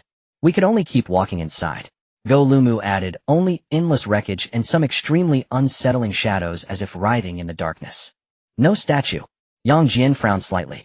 If there wasn't even a statue, it indicated this was merely a very primitive resonance of the capable ones. The light of Noah had not truly awakened, or rather that ruin was still in a sealed state. No matter what that dream means, it is certainly not a coincidence. Zhu Jing quickly walked to the central control panel, his fingers flying across the keyboard. Utilizing the energy network array technology from the cube, along with that special energy source from the underground laboratory as the core Earth's global monitoring resonance field has been preliminarily launched. On the large screen, a high-dimensional energy net covering the entire Earth slowly unfolded. As long as that place truly exists on this planet, even if it's hidden in the cracks of another dimension, our new system can pull it out. 10 minutes later, with the frenzied calculations of Yezue and Zhu Jing, the global map on the large screen began to rapidly zoom and finally stopping at a coordinate point flickering with a faint purple glow located in a remote deep mountain forest. Found it. Yezue suddenly pushed up his glasses. Coordinates confirmed. There's an extremely weak abnormal curvature of space here, and the brainwave resonance frequency with the two team members is as high as 98. Zhu Jianhui suddenly stood up, her eyes sharpening instantly. Immediately assemble an investigation team. Proceed to the given coordinates for on-site inspection. She swiftly scanned the personnel present and issued the orders. Investigation team members de Gu Ju Jing, Xin Cheng, as well as Go Lumu and Shi Tiao. You 5 should prepare the complete set of survey equipment and set off in the Fian. Zhu Jianwei finally turned to Yang Jian. Yang Jian, since you seem to have some knowledge about this relic, you should also join this mission. Yang Jian nodded, saying, no problem. If that place is indeed what I suspect, it's safer for me to accompany you. Understood. The few individuals mentioned responded in unison. Just as the team was preparing to set off, Yamaguchi Ikaru, who had been sitting in the corner without any assigned task, stood up. Captain. Yamaguchi Ikaru's voice remained steady, but it carried a rare hint of personal emotion. Since there's no task assigned to me this time, I'd like to request a half-day leave to go out. Zhu Jianwei glanced at him, her expression softening. Want to see Maya? Yamaguchi rarely showed a somewhat stiff smile and nodded. Yes. We had previously arranged to try on the wedding dress. Recently, due to the matters concerning the Empire of Empera, it has been postponed several times, and we had scheduled the time for today. Go ahead. Zhu Jianwei smiled and promised. Make sure to spend time with her. We will handle things here. Thank you, Captain. Dagu patted his shoulder with a smile. Yamaguchi-senpai, congratulations in advance. Xin Sheng also chimed in. You must treat us to a big meal when you return. Yamaguchi strode out of the command room. Thank you all. Oh, I will definitely treat you to a big meal when I return. However, standing aside, Yang Jian watched Yamaguchi Ikaru's departing figure with an inexplicable twitch of his eyelid. Yamaguchi Ikaru. And his fiancée? Trying on the wedding dress. If it is the Yamaguchi team member from my previous lives, Ultraman Ace, his fiancée High-Level Maya, seems to have been possessed and brutally killed by aliens while trying on the wedding dress. This overwhelming death flag is glaringly terrifying. Let's set off. Xin Sheng had already strapped on heavy equipment and waved at Yang Jian. Let's go see what the hell those relics in the ice-cold faces of the dreams are. As they set off, Yang Jian's eyelid uncontrollably twitched again. On this Earth, which is a chaotic blend of various aliens, monsters, and evil gods, the death rates of flags like, "I'll return home to get married after this fight," and "I'm going to try on a wedding dress," are absurdly high, reaching 1,000%. Celine. 3 seconds later, a calm voice came from the other end of the communication. What is it? Yang Jian lowered his voice, his tone unusually serious. I need your help with a personal matter. Not accepting. Celine immediately refused. I'm currently reconstructing the global surveillance resonance data chain, and have to keep an eye on your constantly hungry Jian. I have no time to entertain your unreasonable requests. Use the newly established global monitoring array to firmly lock onto Yamaguchi Ikaru and his fiancée. Yang Jian ignored her refusal and spoke rapidly, especially the bridal shop where his fiancée is. Adjust the curvature of the surrounding space and the microscopic energy fluctuations to the highest sensitivity. As soon as any aliens or abnormal energy approach her, notify me immediately. On the other end of the communication, the sound of keyboard tapping suddenly stopped. Celine remained silent for 2 seconds, her cool voice revealing a hint of incredulous absurdity. You want me to use the globally highest-level antimatter radar network capable of monitoring the awakening of evil gods and defending against Imperial fleets. To monitor a normal team member's fiancé trying on wedding dresses. And at the highest sensitivity. Yang Jian, do you think our research funding and resources come from thin air? Consider it a favor I owe you. Yang Jian gritted his teeth. I have a terrible premonition. If under my watch a teammate's fiancé gets possessed or brutally killed by aliens, it would be too humiliating for the light giant. Upon hearing, I owe you a favor, Celine's breath slightly paused. Tokyo City, Ginza 7th Avenue, Milan Bridal High Fashion Store. Target High-Level Maya Yamaguchi Ikaru. I have already locked it in. Celine coldly added. If it turns out that you were overly sensitive and I wasted a significant amount of time and resources, I will hang you from the ceiling in tomorrow's cosmic martial arts training. Fine, as long as nothing happens, do whatever you want. Yang Jian sighed in relief and cut off the communication.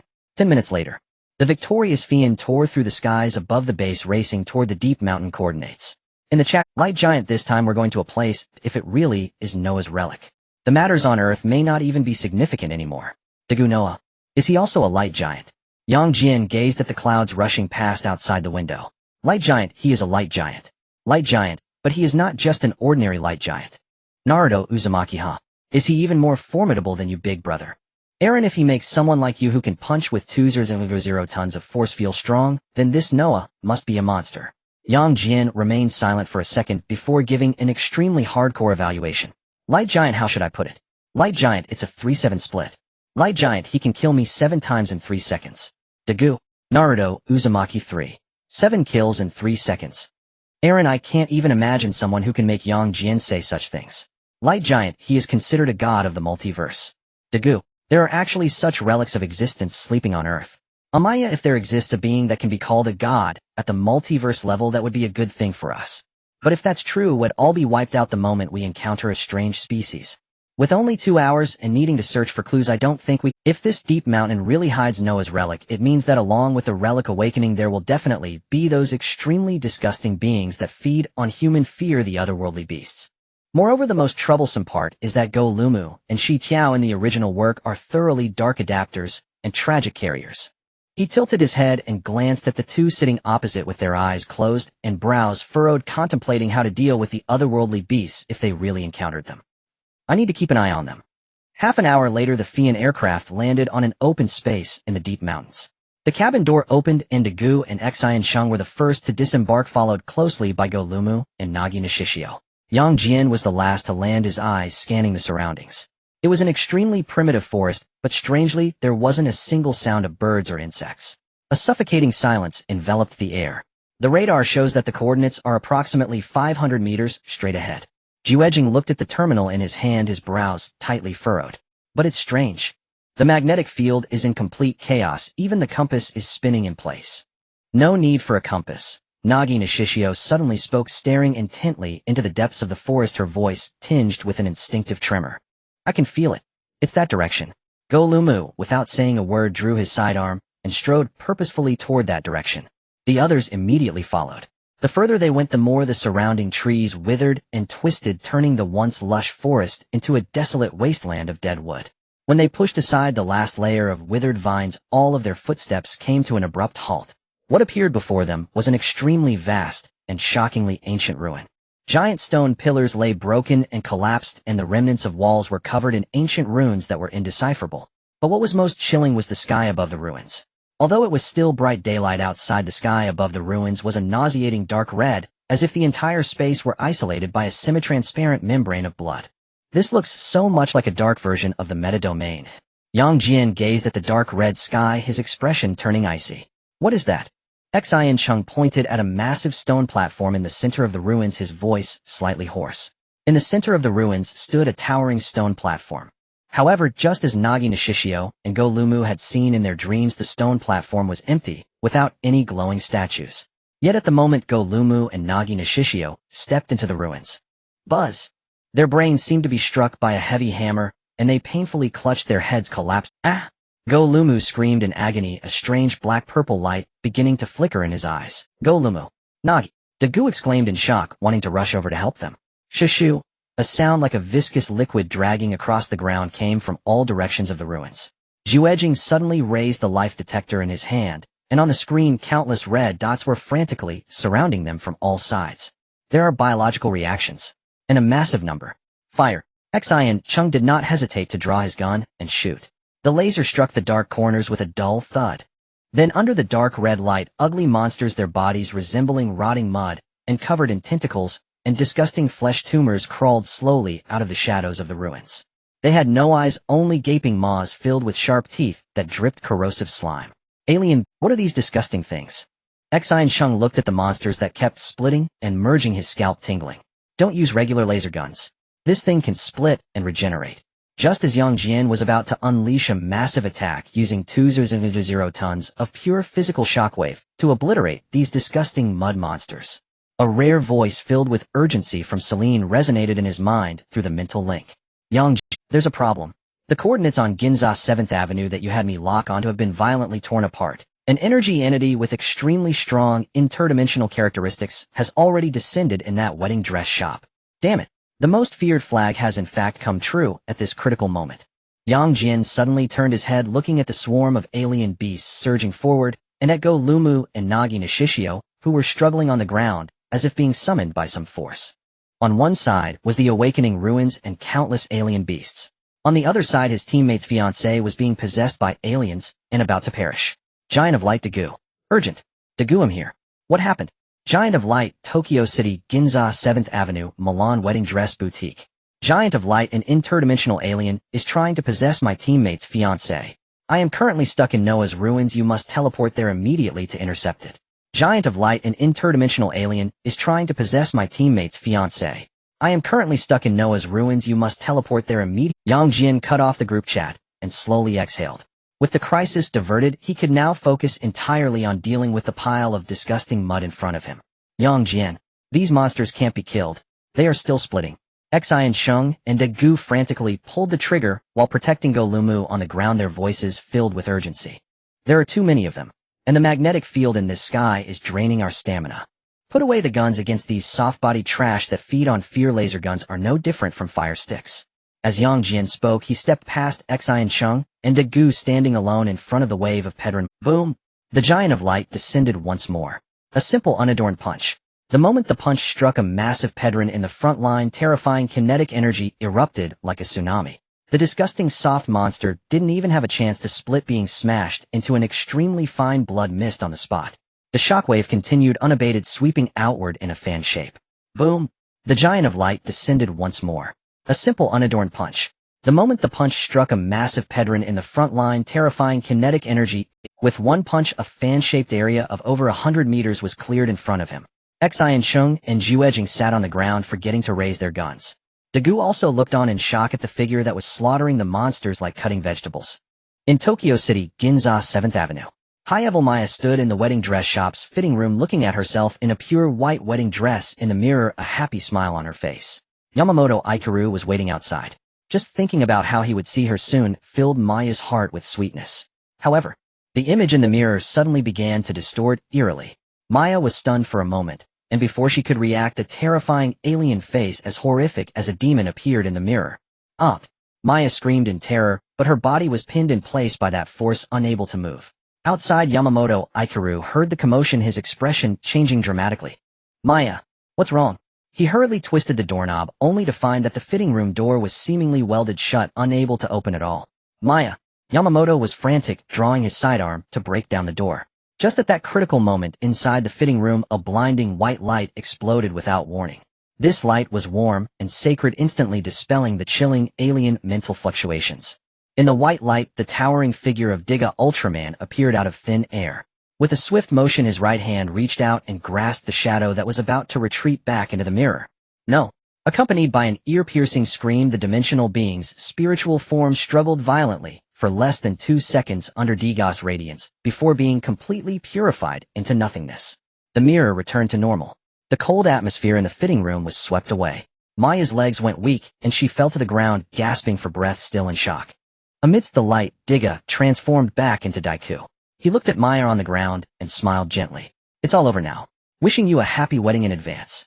After saying that, Daiku's figure transformed into specks of light and quietly vanished from the fitting room just a second before Ijiro burst in through the door. Maya.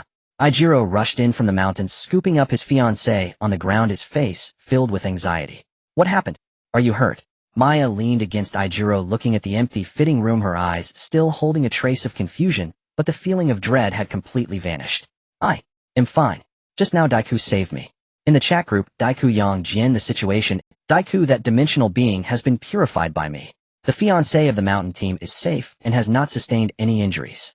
Yang Jian looked at this message and his tense shoulders finally relaxed completely. Giant of Light, well, Giant of Light, I'll treat you to a big meal. When we get back, charge it to the New City account. With the crisis averted, Yang Jian turned to Daiku, New City, and the others. On the ground, Go Lumu and Nishida Nagi were still unconscious, but the strange black-purple hue in their eyes had gradually faded.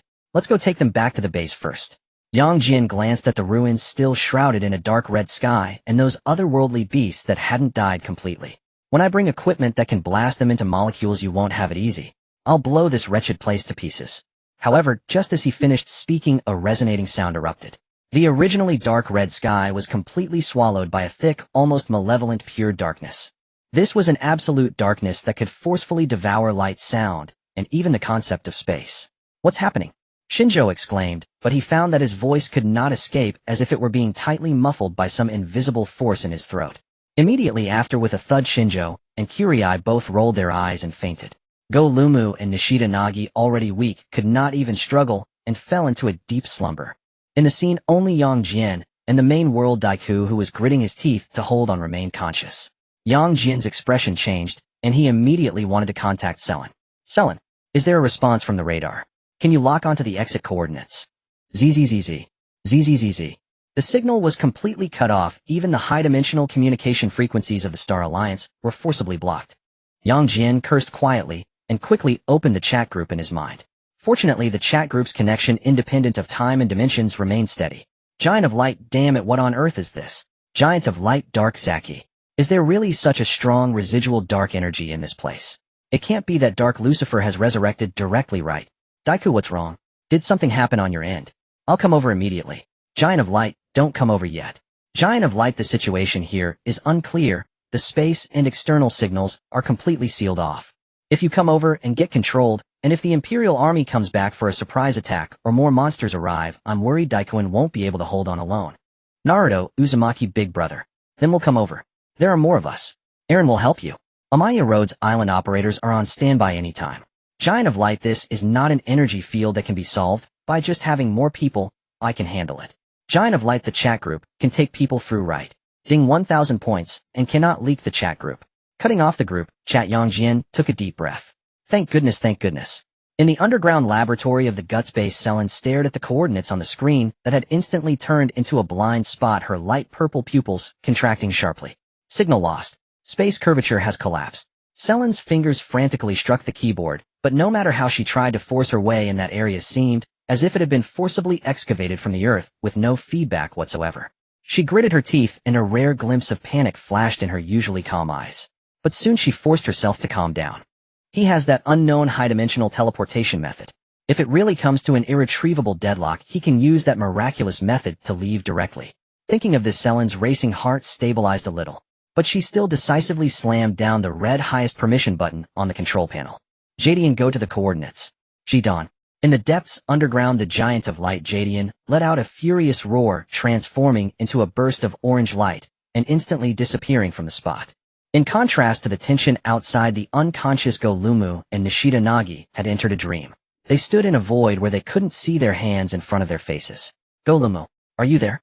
Nishida Nagi's voice echoed in the void without an echo, as if it was instantly swallowed by endless darkness. But she could feel that familiar presence not far away. Go Lumu's voice was equally dull, carrying a rare hint of confusion. What is this place? Weren't we in those ruins? The two instinctively moved closer to each other. In this space devoid of anything, the existence of the other became their only coordinate. Over there. Nishida Nagi suddenly raised her hand, pointing into the distance. Her voice carried a hint of uncertainty, even a trace of instinctive trepidation. Go Lumu looked in the direction she pointed. In the deepest part of this void, something seemed to be flickering. In reality, Yang Jian stood behind Daiku, and the other's fists clenched, a faint halo forming around his body, fiercely resisting the encroaching darkness while setting up the protective shield provided by the Star Alliance. Daiku, can you still breathe? Daiku's face was pale, tightly gripping the victory hypergun, and he nodded laboriously. I can still hold on. What is this? I don't know, but we'll know soon. In the thick darkness ahead, two massive shadows exuding an overwhelming sense of oppression slowly emerged. When Yang Jian clearly saw the outline of those shadows, his eyelids twitched uncontrollably. On the far left, entirely black with a dark red-shaped core on its chest. Dark Zaki. On the far right, clad in dark armor, radiating an aura of dominion over the universe. The Empera Star people. Damn. Yang Jian couldn't help but curse roar. The terrifying shadows gave Yang Jian no time to think as they charged directly at him with a wind that could tear through space. Stay put and don't move. Yang Jian shouted and charged toward those shadows. Bang! A punch was thrown, creating a dazzling white light in the darkness. The remnant of Dark Zaki was struck directly by this punch, its chest collapsing instantly, and the entire phantom exploded into a cloud of black mist in midair. Following that, Yang Jian executed a spinning kick, sending the remnant of the Empera Star person and its sword flying into two halves. Is that it? A worthless imitation. Fortunately, it should not be the main body. If it were the main body, I could directly apply for a restart today. Yang Jian felt his courage returning as he looked at the weak figures opposite him. Everyone looked like mere placeholders. However, the next moment, the black mist he had just shattered did not dissipate. Instead, under the nourishment of this absolute darkness, it quickly reformed. In just 2 seconds, Dark Zaki and the Empera Star people stood before him again, completely unharmed, and even their aura was stronger than before. Yang Jian's smile froze on his face. What the hell? Not only can they resurrect, but they can also strengthen. This space itself might be composed of darkness. As long as the darkness remains, these remnants possess the ability to regenerate infinitely. No matter how strong he is, it is impossible for him to defeat the entirety of this void. Shouldn't there be light in this ruin? Yang Jian cursed through gritted teeth while clashing with two counterfeit opponents. Where is Noah's light? Stop pretending to be dead, get out, and start working, don't just stand there watching. Yet all around, apart from the endless darkness and the constantly reshaping monsters, there was no response. There was no choice but to endure it. Yang Jian roared, unleashing the full power of the cosmic fist technique, transforming into a white afterimage. Each collision erupted with earth-shattering booms. In the distance, Dagu leaned against a broken stone pillar, staring intently at the dark battlefield that could even swallow his line of sight. His breathing was rapid and heavy. He watched as Yang Jian repeatedly shattered those terrifying monsters, only to see them rise again and scathe, continuing to drain Yang Jian's stamina. Dagu lowered his head, glancing at the cold victory hypergun in his hand. It was useless. His proud shooting skills, his pride as a Guts member, had no qualification even to serve as cannon fodder on this battlefield. I can do nothing. Dagu bit down hard, his nails digging deep into his palm, blood seeping out. Yang Jian said, "There should be light here." Dagu's mind replayed Yang Jian's furious shout from earlier. If there is light. If I can find that light. Dagu forced his nearly collapsing body to stagger forward with a step. Light. He blindly groped in the darkness. If you really exist. If you can truly dispel this darkness. No matter who you are. Please lend me your power. Let me go help him. Light. Where are you? Meanwhile, deep in the absolute void, Nagi Nishijo and Muroki Shin were also walking side by side. After an unknown duration, that point of light, which had always been out of reach, actually began to approach them. The outline of the light gradually became clear. It was a pure white sphere of light, indescribable by any language. Without shape or substance, it existed there, pulsing with an extremely slow rhythm, as if breathing. We have arrived. Nagi Nishijo's voice instinctively lowered. She reached out her hand, her fingertips just an inch away from the edge of that light. Muroki stood beside her, also holding his breath. They could feel the temperature of the light, a warmth that seemed to seep deep into their souls. Nagi Nishijo's fingertips touched the edge of the light. Snap! The light vanished. Her fingers froze in midair, still holding the warmth of that fleeting moment. She and Muroki, along with the surrounding darkness, were frozen there. In reality, Buzz. The previously silent stone platform of the ruins suddenly erupted with a dazzling white light that was brilliant to the extreme. Yang Jian, battling with the shadows, suddenly turned around. Looking at the holy light shooting up into the sky, Yang Jian's eyes instantly lit up, and he breathed a long sigh of relief. It's coming, it's coming. Finally here. Is it Nexus? Or Noah? In Yang Jian's expectant gaze, ready to witness the arrival of the light of Noah. That beam of light gushing forth from the depths of the ruins precisely shot into Dagu's chest. Dagu's body was instantly enveloped in light, and he floated in midair. Then amid the endless darkness, a perfect streamlined giant of light, 53 meters tall, interwoven in silver, red, and purple, descended with a resounding thud onto the ground of the ruins. He crossed his arms before his forehead, the crystals flickering with dim light, striking the most classic opening stance of the entire universe. Ultraman Tiga stood tall upon the earth. Meanwhile, Yang Jian on the ground maintained his fist-pumping posture, staring at the Ultraman Tiga, who was striking the classic opening stance right in front of him. He glanced around at the ruins belonging to the set of Nexus. Where is Nexus? Where is Noah? What do you mean that Ultraman Tiga revived in Noah's ruins? Has the IP of this set gotten so absurdly intertwined? In the ruins there was a dead silence. Even the two phantoms opposite seemed momentarily stunned by the suddenly erupting dazzling white light. Yang Jian maintained his fist-pumping stance, pointing at Dagu, transformed into Ultraman Tiga, his eyelids twitching madly, utterly disheveled in the wind. No, this is not scientific. The Ultraman Tiga of the main world lowered his head, looking at his massive hands interwoven in silver, red, and purple, then glanced at Yang Jian, who was questioning his life on the ground. He clearly had yet to fully adapt to this gigantic body, and his voice came through the will of light, carrying a sincere bewilderment. Yang Jian. Have I become light? I damn well know you became light. Yang Jian took a deep breath, but couldn't suppress his desire to complain. This is the set of Nexus. Do you realize you've mixed up shows all the way to your grandmother's house? This Earth is originally a big mishmash, so the light residue left in this ruin sensed the extremely pure ancient warrior genes within Dagu and directly activated his original Tiga form, which seems quite reasonable. Meanwhile, the chat group had exploded. Naruto Uzumaki Daguji. No wait, has this world's Dagu also become light? Aaron, 2 Tigas. This should be the true and false Wukong from Yang Jian's story. Not scientific, isn't this supposed to be the ruins of that thing called Noah? Also, Aaron, stop reading so many novels. Aaron. Is now the time to discuss this. Dragon Rider, this is possible. Let me see if I can. Tanjiro, awesome, now there are two giants of light. Group chat, Dagu, watching another self become an identical giant of light. This feeling is truly the giant of light. Stop being strange. That kid just blocked my divine level like Noah. Roar. Before Yang Jian could continue complaining in the group, the Dark Zaki and the Empera alien phantoms in front had completely gone berserk. The ultimate darkness transformed into two pitch-black pillars of light, carrying a sense of destructive oppression, charging straight at the newly revived Dagu. Bang, bang, bang. Ultraman Tiga's fists and feet struck the phantoms, creating bursts of sparks.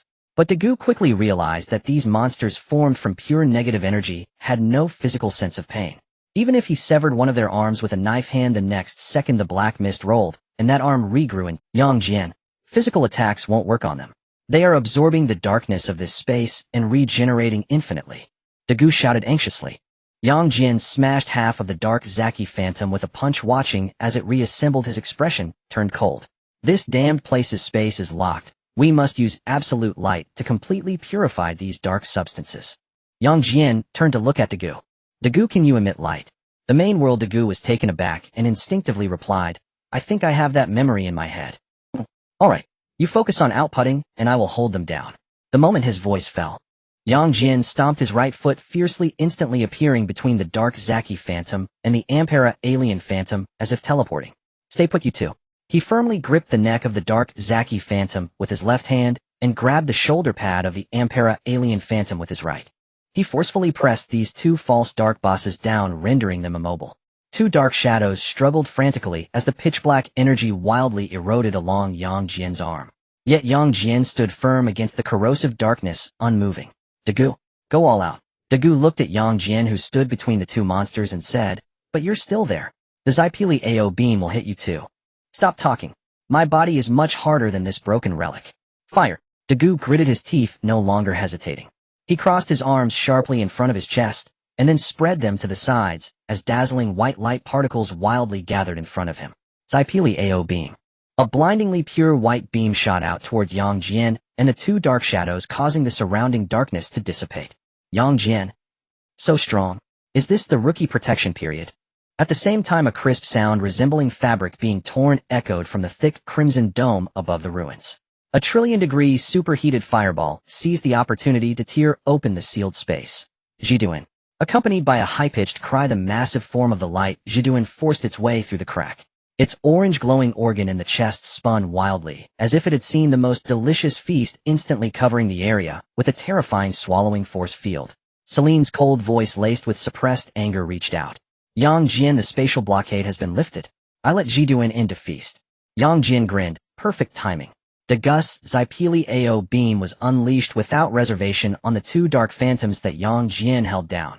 The light Jiduan was equally merciless, directly spreading its arms wide, madly sucking in the black mist and the negative energy released by the phantoms. Pure light purification combined with the unreasonable abyssal swallowing of the light Jiduan. The dark shadows of Zaki and the Empela aliens had no chance to reconstitute and were completely melted away under this dual strangulation. Thud. Dagu, exhausted of energy, the red light on his chest flashing wildly, turned into light spots and dissipated. Return. Thud. Dagu, exhausted of energy, the red light on his chest flashing wildly, turned into light spots and dissipated, returning to human form as he half knelt on the ground, panting.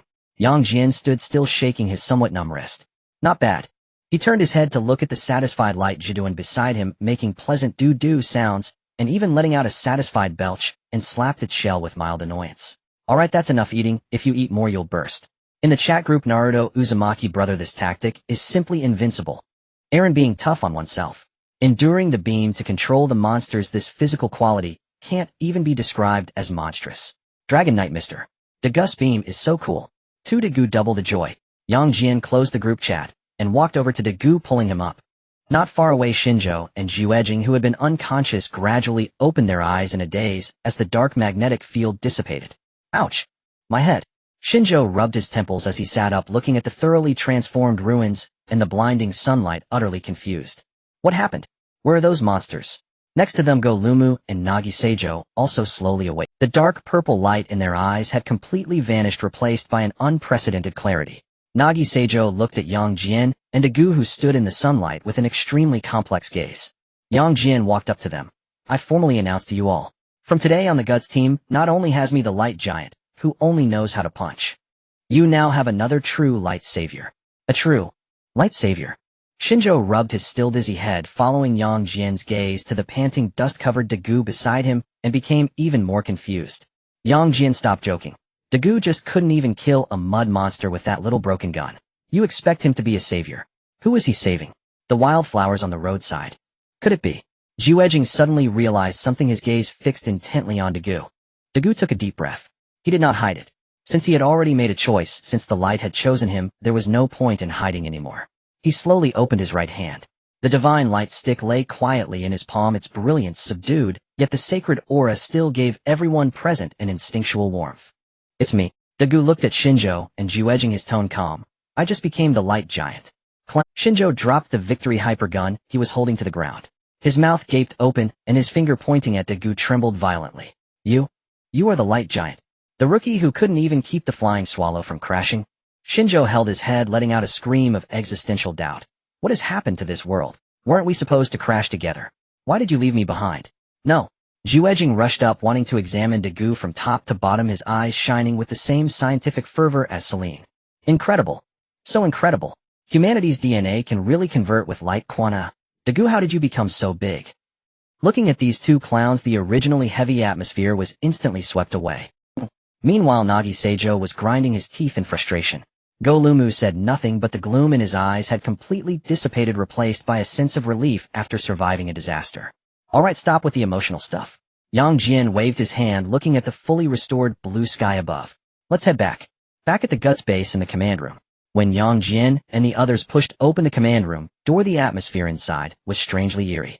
Captain Ijuma K and Deputy Captain Munakata stood in front of the central console. Opposite them stood Yamamoto Ichiro with red-rimmed eyes, and the high-ranking Maya, who gripped his arm tightly, looking a bit pale, but clearly safe. As soon as Dagu entered, Yamamoto Ichiro's originally stern face instantly broke down. This usually serious veteran suddenly rushed forward, and to everyone's astonishment gave Dagu a standard 90-degree bow.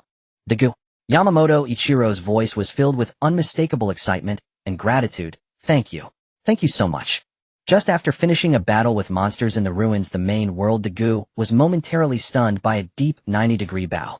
Senior from the mountains. What are you doing? Dagu hurriedly helped him up, asking, please get up. What happened? If you hadn't suddenly appeared in the fitting room and eliminated the other dimensional being that wanted to possess Maya, Maya wouldn't have made it today. Mountain Zhong gritted his teeth, his tone extremely serious. Dagu, by saving Maya, you saved my life. Yamazaki Ikaru will repay this kindness for a lifetime. Maya also stepped forward, tears in her eyes, as she deeply bowed to Dagu. Dagu, thank you so much. The command room was deathly silent. Shinjo and Jian had just recovered from the shock of Dagu is Ultraman, but now their brains crashed again. Wait. Shinjo swallowed hard, pointing at Dagu. Senior from the mountains, did you mistake the person? Dagu was also horrified, frantically waving his hands. Yes. Senior from the mountains, you must be mistaken. To prove his innocence, the honest Dagu blurted out in a panic. I was in the mountains, transformed into a giant of light over 50 meters tall. How could I possibly be at the bridal shop? The air froze at that moment. Jimmy K. Zongfang. Old Mei. This is an honest person. Everyone in the command room stared at Dagu with ghostly eyes. The urgency on Dagu's face instantly froze. He looked at Jimmy K, then at Zongfang, suddenly realizing that he had just publicly self-destructed to explain his alibi. He had blown himself up in public. Yamazaki Ikaru was also stunned. Not you. But my it's another Dagu. Jian exclaimed. It's the one who was in the meeting room with us yesterday. The one from the parallel universe. Yes, that's right, he came from another world. Yang Jian patted the main world Dagu on the shoulder and said to Mountain Zhong, earlier in the ruins we were unable to get away, so we sent a distress signal, and he came to help us. Yamazaki Ikaru was shocked after hearing this. Crossing over the universe. Just because of a distress signal, he came without hesitation to save his fiancée, and then quietly left. He actually crossed the universe to save Maya. Yamazaki Ikaru's eyes turned red, and he suddenly turned to Yang Jian. Please make sure to express my deepest gratitude to the other Dagu. This kindness Yamazaki will remember. Sure, he is like that, doing everything possible to cross time and space to come to your side. Yang Jian smiled. But remember to have Shinjo reimburse him for the travel expenses of crossing dimensions. Shinjo, huh? Why me? And why are you singing? Bang! The automatic door of the command room opened. Celine walked in wearing a spotless white lab coat, holding her exclusive tablet. She first glanced at the lively Yang Jian. Since your identity has been thoroughly verified. Celine walked up to Daegu, her tone instantly switching back to that of a professional chief scientist. Round Daegu as a key combat force of Guts and the Star Alliance, you will immediately accompany me to the underground laboratory for comprehensive physical and energy peak testing. She deliberately glanced at Yang Jian beside her, her voice suddenly rising a pitch. After all, I need to confirm whether your light, like some people, is mutated. Yang Jian. No, you can praise him, but why must you step on me? In the top-secret laboratory, looking at the data on the big screen summarizing Daegu's various metrics, Celine nodded with satisfaction. Height 53 meters, weight 44000 tons. All energy distributions are extremely balanced. The circuit conduction of light skills is flawless, and it possesses the ability to freely switch between 3 different forms: composite, powerful, and aerial. Celine turned around looking at Daegu with admiration, as if she were looking at the brilliant child of her neighbor. This is the standard high-level light life form that meets the principles of energy conservation and combat aesthetics, but slightly lacking in power. After saying this, her light purple eyes disdainfully glanced at Yang Jian, who was sitting in the corner eating cookies. Let's take a look at you. 2000 tons of ridiculous power. All the light energy in your body is used as a physical booster. What you have is a mud truck dressed in the skin of a giant of light rampaging through the universe. Puff, cough, cough. Daegu couldn't help but burst into laughter. Yang Jian. You've gone bad. Celine spend less time in the internet cafe. He didn't want to deal with these people anymore, running to the side and gritting his teeth, frantically tapping the chat group small panel deep in his consciousness. Chat group, when will you level up? I want light skills. I want magical cannon fire. I want the essential course for elegant long-range mages. System prompt: current chat group level is insufficient. Skill roll modules not yet unlocked. System prompt: please continue to improve the overall activity of the group and the rating of cross-border intervention events. Looking at this cold prompt, Yang Jian was so angry that he almost flipped the virtual panel. Just as he was about to express his rage and send a big middle finger emoji in the group. Ding! Welcome new member, Tojo Ritsuka, to the chat group. The group, which had been cheerfully joking with Yang Jian, immediately noticed the new member prompt. Naruto Uzumaki, hey. Another newcomer. Welcome, welcome. Tanjiro Kamado, welcome. Everyone here is really nice. Daegu, welcome aboard. Dragon Knight, welcome new member. However, the new member did not respond at all. Just when everyone thought the other side hadn't figured out the situation, yet a broken message popped up. Tojo Ritsuka, help. Someone come save her. Tojo Ritsuka, the control room exploded. There is fire and blood everywhere. Mash is trapped under the stone slab. At Guts base underground laboratory. Yang Jian stared at the phrases control room exploded and Mash is trapped. This is the starting point of Fate Grand Order. Professor Reifu planted the bomb and the Chaldea explosion began igniting the burning of humanity. System prompt: group members, Giant of Light, Round Daegu, Naruto Uzumaki, Tanjiro Kamado, Eren, Dragon Knight, Amaya, Shinji Ikari have deducted the appropriate points and activated cross-border transmission. Giant of Light. Yang Jian looked at the long list of names on the system prompt, feeling completely numb. No, it's one thing for Naruto, Eren, and Daegu to join in the fun. The most outrageous is Shinji Ikari. You just got scared by the Unit 01, and today you spent points to buy a ticket to save people from the fire. Inside the Chaldea, perched on a snow-capped mountain 6,000 meters high, deafening alarm bells rang out amidst a blinding red light, flashing wildly. The dome of the central control room had collapsed, flames raged, and the bodies of researchers were strewn everywhere. 16-year-old Fujimura Ritsuka knelt among the ruins, his hands bloodied and raw. He desperately tried to push aside a bomb-proof metal plate weighing several tons, but no matter how hard he exerted himself, the metal plate would not budge. Beneath him, the pink-haired girl Mash had already lost consciousness, her uniform stained red with blood, and her vital signs were fading rapidly. Move. Just move for me. He was just an ordinary high school student who had narrowly escaped disaster by sleeping in the corridor, and facing such heavy wreckage, human strength seemed so laughable and pitiful. Warning. Oxygen concentration in the central control area is decreasing. Generator output has dropped to a critical level. The situation has changed to level F. The spiritual particle transfer procedure is about to be forcibly initiated. Countdown 10, 9, 8. Fujimura Ritsuka was utterly despaired. The normally stoic white-haired director Olga Marie was also buried deep within the inferno, her fate unknown. Who will save us? Just as the countdown reached 5, there was a loud explosion. The precarious metal dome above the control room was suddenly torn apart by an invisible and immense 8 brilliant pillars of pure light descended into the fiery ruins as if deities had descended from the heavens. The glow dissipated. Fujimaru Ritsuka blankly lifted his head. He saw a young man with black hair dressed in a dark jacket, striding confidently towards him. Behind the young man stood several peculiar individuals. This oddly mismatched group stood abruptly amidst the burning ruins of Chaldea. Jian looked down at the dazed Fujimaru Ritsuka kneeling on the ground, and revealed an extremely arrogant, yet reassuring smile. I have come in response to the summon. Saying this, Jian simply reached out with his right hand beneath the heavy bomb-proof stone slab. Rise. In the astonished gaze of Fujimaru Ritsuka, who looked at him as if he were a god, the metal stone slab that required a heavy crane to move was effortlessly lifted by Jian, as if it were merely a piece of cardboard sent flying dozens of meters into the inferno. Mash! Fujimaru Ritsuka suddenly lunged forward. Amaya rushed up the tip of her staff, glowing with a gentle light, and a high-level healing spell instantly enveloped Mash's near-death body. Mash's pale face visibly regained color at an astonishing speed. Daegu stepped forward, raising a warm barrier of light, instantly isolating the surrounding high-temperatures, toxic gases, and collapsing debris. Big brother, the fire is too intense. Naruto swiftly formed hand seals, multiple shadow clone technique. Everyone go put out the fire. Leave it to me. Kirishima Shinji directly pulled out a card. I'm good at moving bricks. Meanwhile, among the crowd, a frail boy was tightly clutching a necklace that shimmered with faint light. Ikari Shinji trembled all over, but he gritted his teeth and did not back down. I can help too. Portable at field generator activate. A layer of a miniature octagonal golden shield expanded, blocking all the falling fire rain above. Tanjiro immediately closed his eyes, took a deep breath, and then pointed sharply to the left at a collapsed platform. There's a very weak life signal, but the fire is about to reach it. Leave it to me. Aaron's eyes narrowed as he rushed into the sea of flames.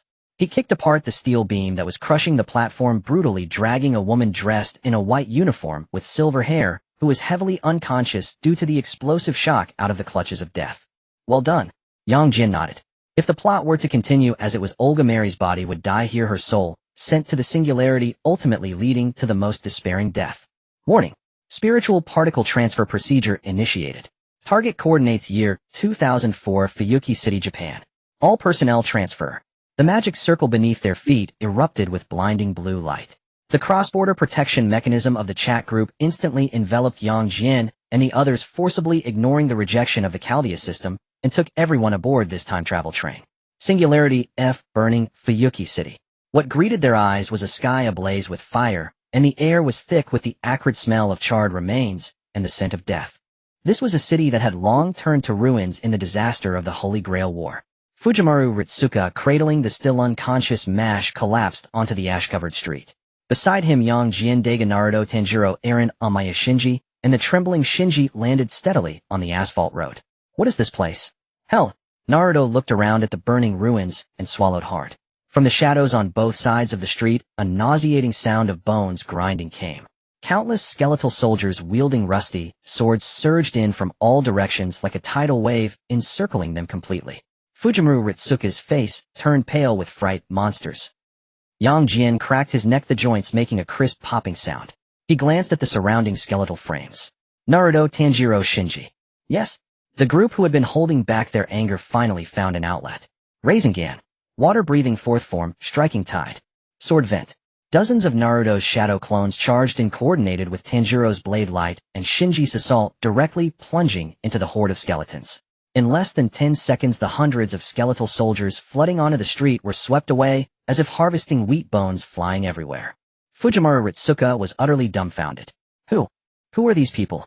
Why are they so ridiculous? Jian sat down on a relatively clean concrete block, glancing at Mash and Olga Marie, who were lying within Daega's barrier of light, their vital signs having stabilized completely. System notification: Group Leader Giant of Light has uploaded the group file Fate Grand Order Humanity's Burn and the Temple of Time. Giant of Light, now that we have some free time, everyone should take a look. During the following time, the only sounds on the burning streets of Fuyuki City were the crackling of flames. Everyone fell silent. They witnessed Olga Marie being betrayed by Reeve, her soul thrown into Chaldea, as to suffer the torment of burning. They saw the doctor who loved eating strawberry cakes, using his noble phantasm to pave the way for Ritsuka, completely erasing his existence from the universe. They witnessed Ritsuka, an ordinary person with no magical talent, repeatedly enduring despair and pain in the singularity, suffering what even gods would go mad over. Bang! Aaron punched a nearby abandoned car, directly denting the roof. Let an ordinary person who understands nothing bear the responsibility of saving all humanity. Unforgivable. Tears brimmed in Naruto's eyes, a glimmer of golden nine-tails chakra overflowing from his body. Daegu took a deep breath, the rage in his chest nearly transforming into tangible light. Even the usually gentle Tanjiro's hands trembled slightly as he gripped his sword. Meanwhile, Fujimaru Ritsuka, the person at the center of all this, had already slumped to the ground. Will I experience all this in the future? Doctor, Director, MASH.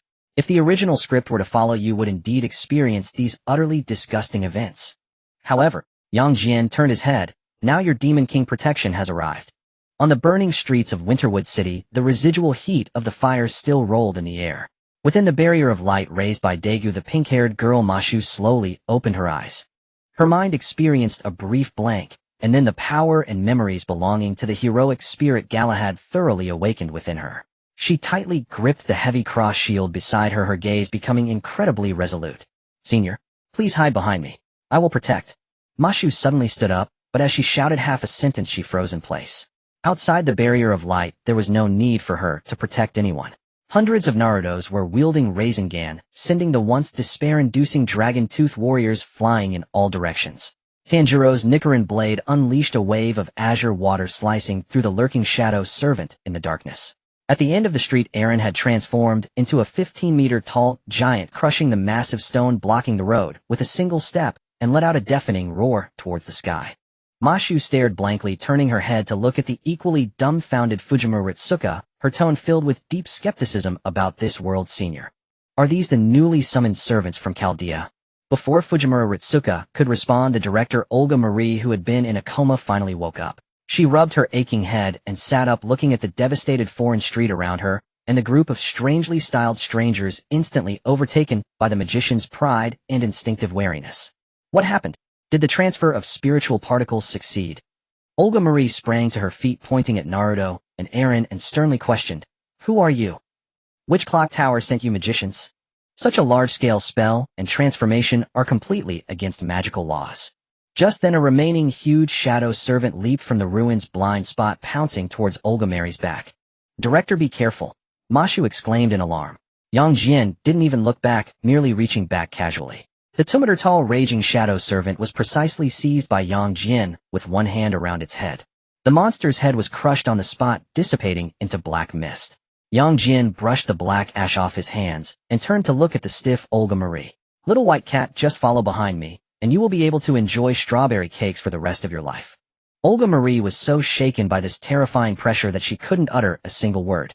She swallowed hard, her previously raised bristles instantly softening, transforming into a well-behaved little white cat, quietly shrinking behind Fujimaru Ritsuka. After regrouping, everyone began advancing towards the core of the singularity, the whole of the Holy Grail. They had just walked out a couple of streets. "Oh, it seems there are still living magicians around." A frivolous voice came from above the utility pole. Ku Chulin appeared, carrying a staff, following the trajectory of the original plot. He had intended to act as a cool senior and serve as a free guide for these novice arrivals. However, as he jumped down from a height and saw the situation before him, he nearly slipped and twisted his ankle. The street was spotless. He widened his eyes, watching Yang Jian, who punched straight through the collapsed load-bearing wall to clear a path, and then glanced at Naruto, who was using a giant chakra ball as a flashlight before finally focusing on the 15-meter-tall muscular giant. The branch he had been chewing fell to the ground with a thud, leaving him in deep existential doubt. Hey, what kind of joke is this? Are the living now stronger than the heroic spirits? I don't even know why I'm here. In the face of overwhelming firepower, the so-called singularity crisis turned into a one-sided cleanup. Everyone proceeded smoothly, directly reaching the whole of the Holy Grail. There, the ominously dark aura surrounding Artoria Pendragon was gripping her pitch-black, holy sword, coldly staring at the group of intruders. Without any pleasantries or nightly exchanges, the intense, killing intent flickered in the depths of her dark eyes as she raised the holy sword in her hand. An overwhelming amount of magical power wildly gathered on the sword's body, instantly draining the air around it. Sword of promised victory. A pitch-black energy flood dozens of meters wide, carrying the aura of destruction that devours all, was crashing down towards everyone. Danger! Mashu raised the shield preparing to withstand the impact. But someone was faster than her. Daga stepped forward unhesitatingly, pulling out the godlight stick. DG. A dazzling light rose up from the ground. In the astonished gazes of everyone, the giant of light descended with a thundering crash. Facing that world-destroying black flood, Dagu crossed his arms in front of his chest and spread them to the sides. Extreme pure white light particles gathered in front of his chest. Zai Paleo light beam. A dazzling beam shot out, violently clashing with the black flood of the sword of promised victory midair. Boom! The collision of light and darkness erupted into a blinding energy storm, causing the ground around them to crack inch by inch. However, this standoff lasted less than 2 seconds. In the face of the massive energy base of the giant of light, the pure white light of Zai Paleo light beam pushed the black flood back with a crushing force. A flicker of astonishment passed through the eyes of the black figure, and then he was completely engulfed by the dazzling light. With the demise of the black figure, the greatest threat of Singularity F seemed to have been lifted.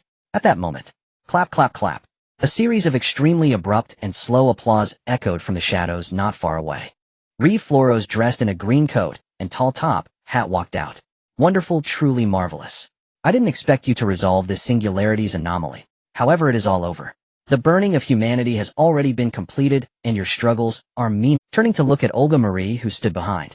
Especially you, Olga Marie. Pitiful director, don't you realize? Reeve laughed maniacally, spreading his arms wide as he announced what he considered the most brutal truth. Did you think you were saved by the transfer of spiritual particles?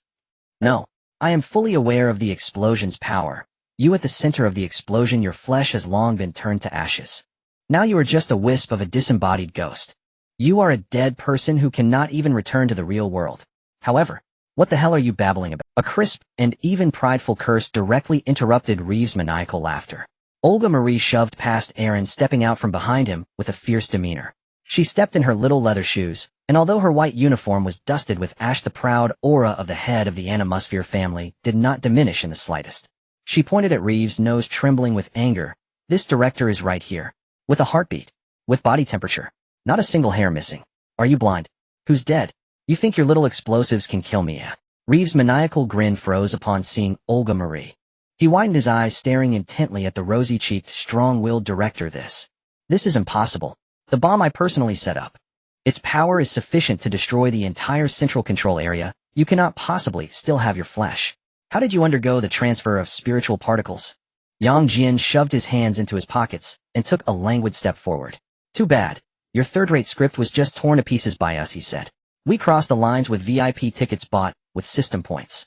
Equipped with an absolute high-dimensional protective shield that can even resist temporal turbulence, escorting the intact body of a living person across time should be easy, right? Leifu looked at the unscathed Aor Jamali, then at this pack of monsters who were nowhere in the plan, yet could even hold back the black holy sword barehanded. If that is the case, I will crush you myself. Leifu emitted a howl, no longer wholly human. Immediately the space around him began to twist violently. A vast, suffocating demonic power surged forth as if it were a tangible substance, tearing a huge rift in the virtual space above Domu City. With a nauseating squelch, a tremendous conceptual pillar, more than 50 meters tall, dark red, all over, and covered in countless repulsive eyes, descended from the void with a crushing sense of despair. Moshinzu Fuyuki. A colossal pressure washed the area. The innumerable eyes on the pillar locked onto the people below, and the surrounding magic even congealed into a visible red storm, trying to grind everyone to pulp. Mashu instinctively raised her great shield, and Tungwan Lixiang held her breath tensely. Even Kukilan inhaled sharply. Hey, this is beyond the grade an ordinary servant can handle. Yang Jian pointed at the frenziedly writhing Moshinzu with an excitement he could not hide. You really went off script, he said. This thing is about 50 meters tall, right? Daegu estimated at a glance. Jinshur swallowed. Definitely. Excellent. Yang Jian plunged his hand into his chest and produced the Xinguang rod, his gaze instantaneously more ferocious than the pillar itself. Time for our giant of light's favorite. Size up and smack the sandbag segment. Yang Jian hoisted the Xinguang rod high while blinding white radiance detonated, shattering the surrounding magic storm. Today let this eye-covered tentacle learn a lesson, he declared. This is what true unreasonable crown-class physicality looks like. At the word, the rod erupted into a pure white column of light that cleaved the night. When the brilliance subsided, a familiar rumble shook the earth. The frenzied tentacles of Moshinzu Fuyuki froze. The dozens of crimson eyes all lifted in unison, an almost human bewilderment appearing within them. It realized that its once proud 50-meter height no longer mattered. Straight ahead of it, Jian Oatman, silver, red, and purple intertwined, stood 53 meters tall, casually twisting his wrist. At its flank, another silver giant of light exuded an even more violent, ponderous aura and rose a head taller than the pillar. That taller figure loomed over it, looking down. What trickery is this? Leaf's voice echoed from within the pillar, trembling uncontrollably. No magical response. This is pure mass matter. Ridiculous. How could such a mass of life possibly exist on Earth? I am not an illusion. With a thunderous stride, Yang Jian's colossal 58,000-ton frame moved forward. The asphalt of half a street rose like waves under his step. He made no Ultraman beam pose. He charged directly to the pillar, thrust both arms forward, and gripped the thick eyeball-strewn shaft with unyielding force. Lift it for me. 200,000 tons of terrifying grip strength erupted along the path of the cosmic fist technique with no restraint. A sickening screech as space itself tore apart accompanied the motion. The concept Moshinzu that Leifu prided himself on, professing it would never fall while human order endured, was torn from the void like a radish being pulled from the earth. Let go, you barbaric monster. Leifu screamed in a shriek of despair as the pillar's base shed flesh and large fragments of shattered space. Daegu, Iluan, give it a vicious cutting. Yang Jian hoisted the 50-meter multi-thousand-ton pillar horizontally into the air like a gargantuan baseball bat, fully exposing it to his teammates' attack range. Understood. Daegu switched without hesitation into a red heavy form, his arms condensing an appallingly intense, searing photonic energy. Dila Xiam Lightstream. A gigantic fireball struck the pillar's center, turning those repulsive eyes into charred cinders. Iluan used the rubble for cover to spring high into the air. His hardened spear plunged with surgical precision into the blackened wound and began to wrench and tear. How dare you profane a god? Leifu had lost all reason. The pillar's summit erupted in blinding red radiance as it attempted to gather a high-density magical bombardment to burn the city and wrench itself free. Trying to charge a bar. Yang Jian sneered as he redoubled his efforts, swinging the great pillar like an iron club and smashing it down into the ruins of Dongmu Bridge. The ground convulsed with a tremendous quake. The pillar was pounded into a mess. The half-formed magical barrage was forced back into its body and detonated into a violent internal magic explosion. Below, inside the light barrier Daegu had erected, everyone watched in stunned disbelief. Fuyuki looked at the giant of light who had uprooted the pillar like a scallion and swallowed, unable to hide his astonishment. Hey girl, he said, elbowing the equally dazed Aorgiamali. Can your clock tower even summon melee servants that flout basic magecraft like this now, eh? What class is that supposed to be? Crown class berserker. Aorgiamali's mouth twitched uncontrollably. A scion of a prestigious mage house, her pride had been utterly shattered by such crude, forceful, pulling radish tactics. This is not magic at all. It is pure mass and kinetic crushing. This makes no scientific sense, and it is not sorcery either. Tungwan Lixiang burst out laughing. Though absurd, it gives such a sense of security. Jinshi pinched his portable outfield and watched Yang Jian swing the pillar. He even felt that if Chihuji could fight angels like this, he might not be so opposed to piloting it. At that moment, the Chaldea-Com terminal on Tungwan Lixiang's wrist emitted a harsh burst of static. Then with a crackle, a hurried, desperate male voice came through the device. Lixiang, Mashu, can you hear me? Thank heavens the comms have finally pierced the singularity's interference. Luoman. Inside Jialidi, although the central control room was severely damaged, Dr. Luoman, supported by backup power, was bent over the console, drenched in sweat. Listen, Lixiang, your situation is extremely perilous. Dr. Luoman's voice rushed out like a rapid report. The system detects a crown-class Moshinzu ahead with magical readings that have exceeded the upper limit. This is an out-of-spec entity that cannot be countered with existing forces. You absolutely must not go toe-to-toe with it. I have already used all remaining magic to maintain the reverse channel for spirit particle transfer. Listen to me. Prepare to withdraw immediately. Dr. Luoman had not finished speaking. The holographic feed from Tungwan Lixiang was relayed in real time to Jialadi's great screen. Then, Dr. Luoman and the remaining staff of Jialadi watched crystal clear the scene unfolding on the screen. Within the frame, the once arrogant demon pillar was being strangled by the throat by a 58-meter silver giant. The demon pillar emitted a piercing, pitiful scream as the giant treated it like a rag, slamming it left and right across the ruins of Dongmu City. Bang! Bang! You barbarians! In the Jialadi control room. Dr. Luoman gaped, staring fixedly at that scene on the screen, utterly savage, devoid of any magical elegance, a purely one-sided beating. Lixiang, What did you summon over there?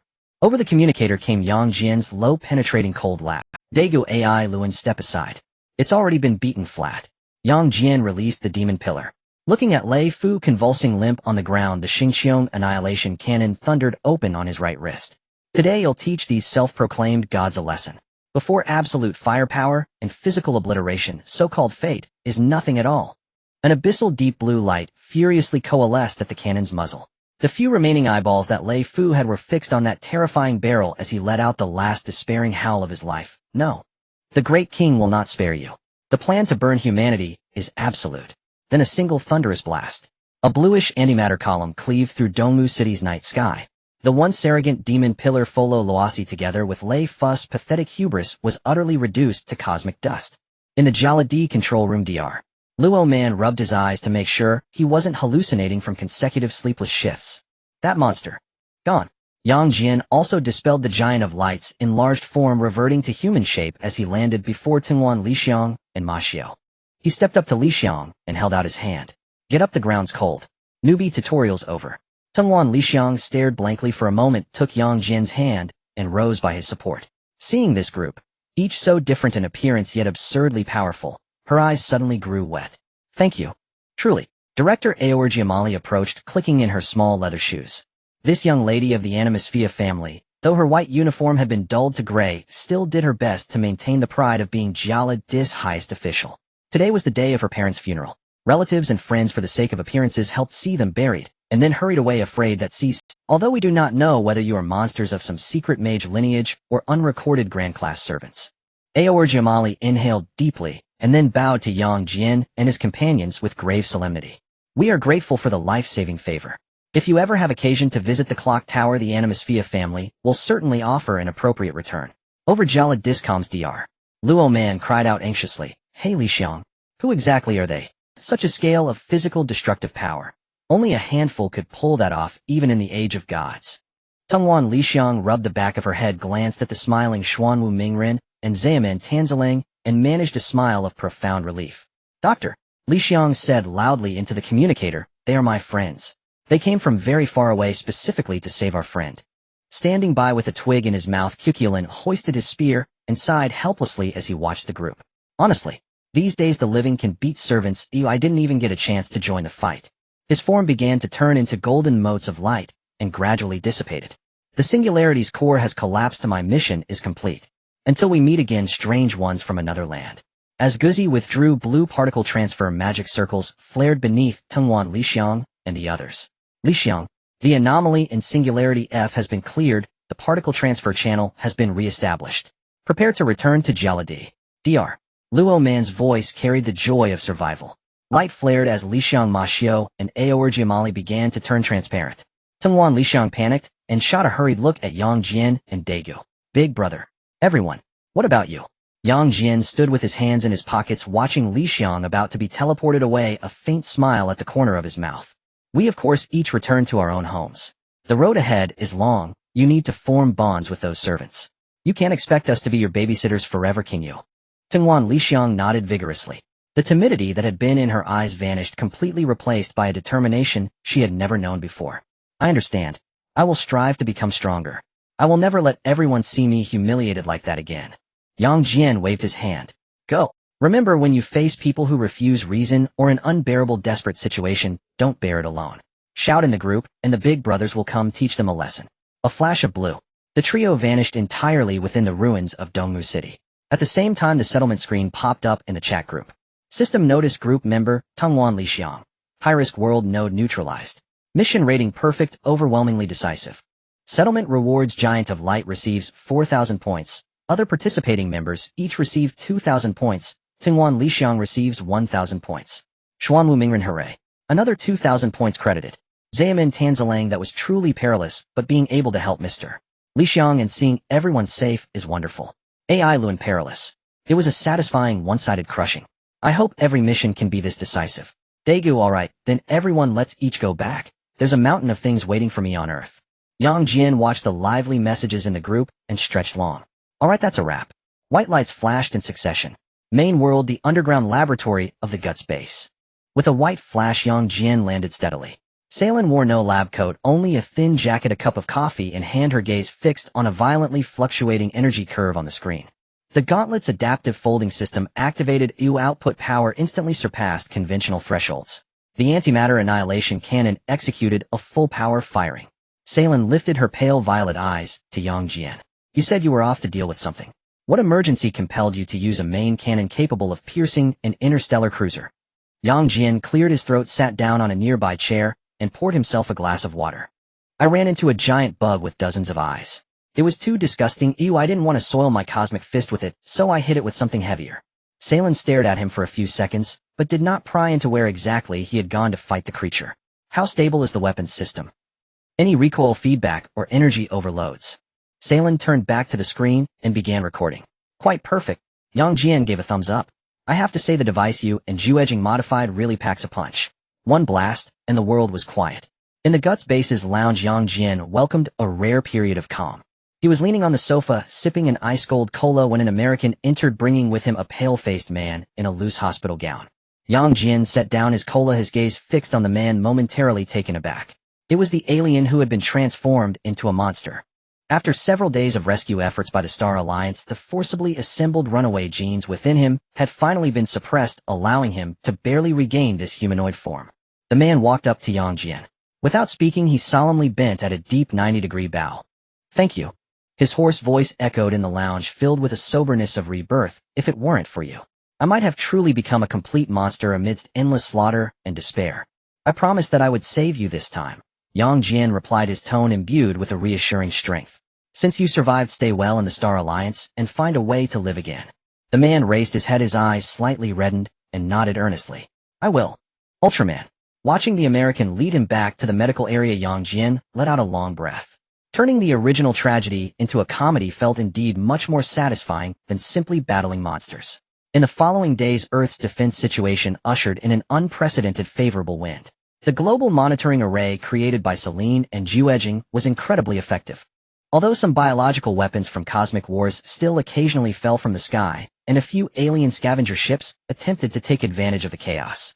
Without exception, these entities would be instantly locked onto by the array as soon as they touched the edge of Earth's atmosphere. In these days, Jian hardly had to exert himself.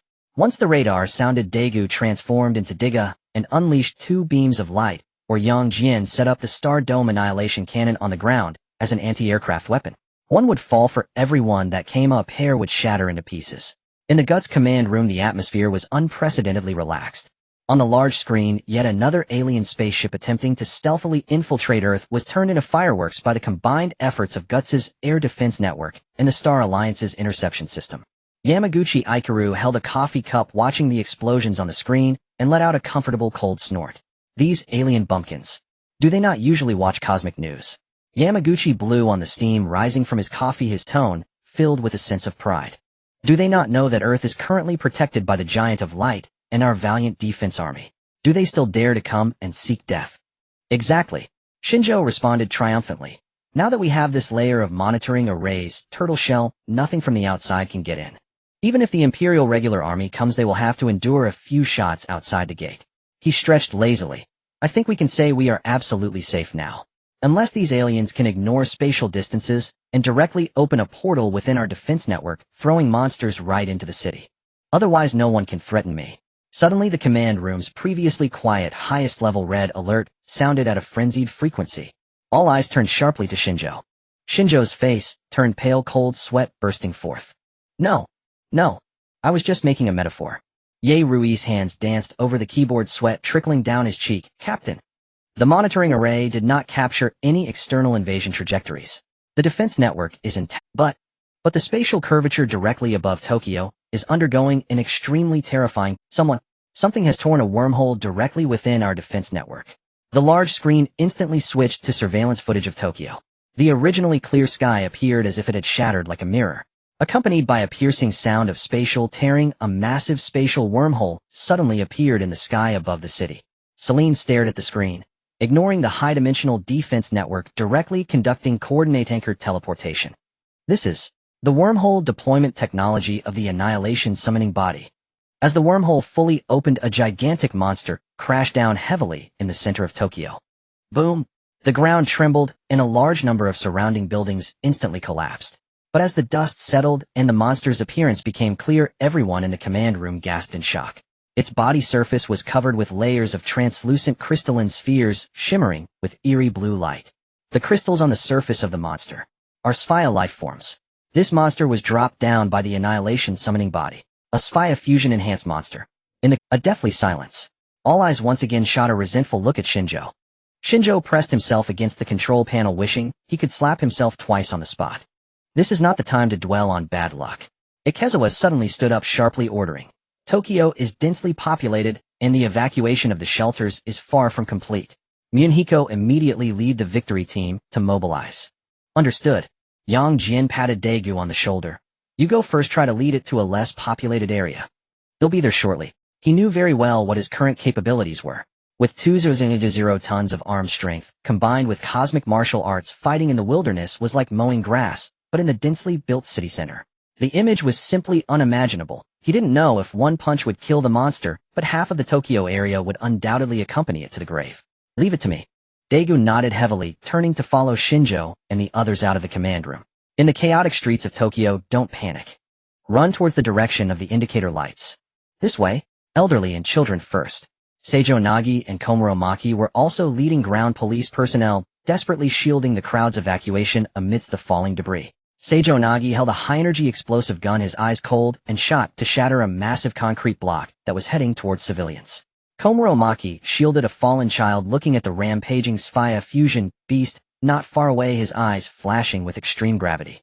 Conventional weapons can't penetrate the glowing crystals on its surface. Roar.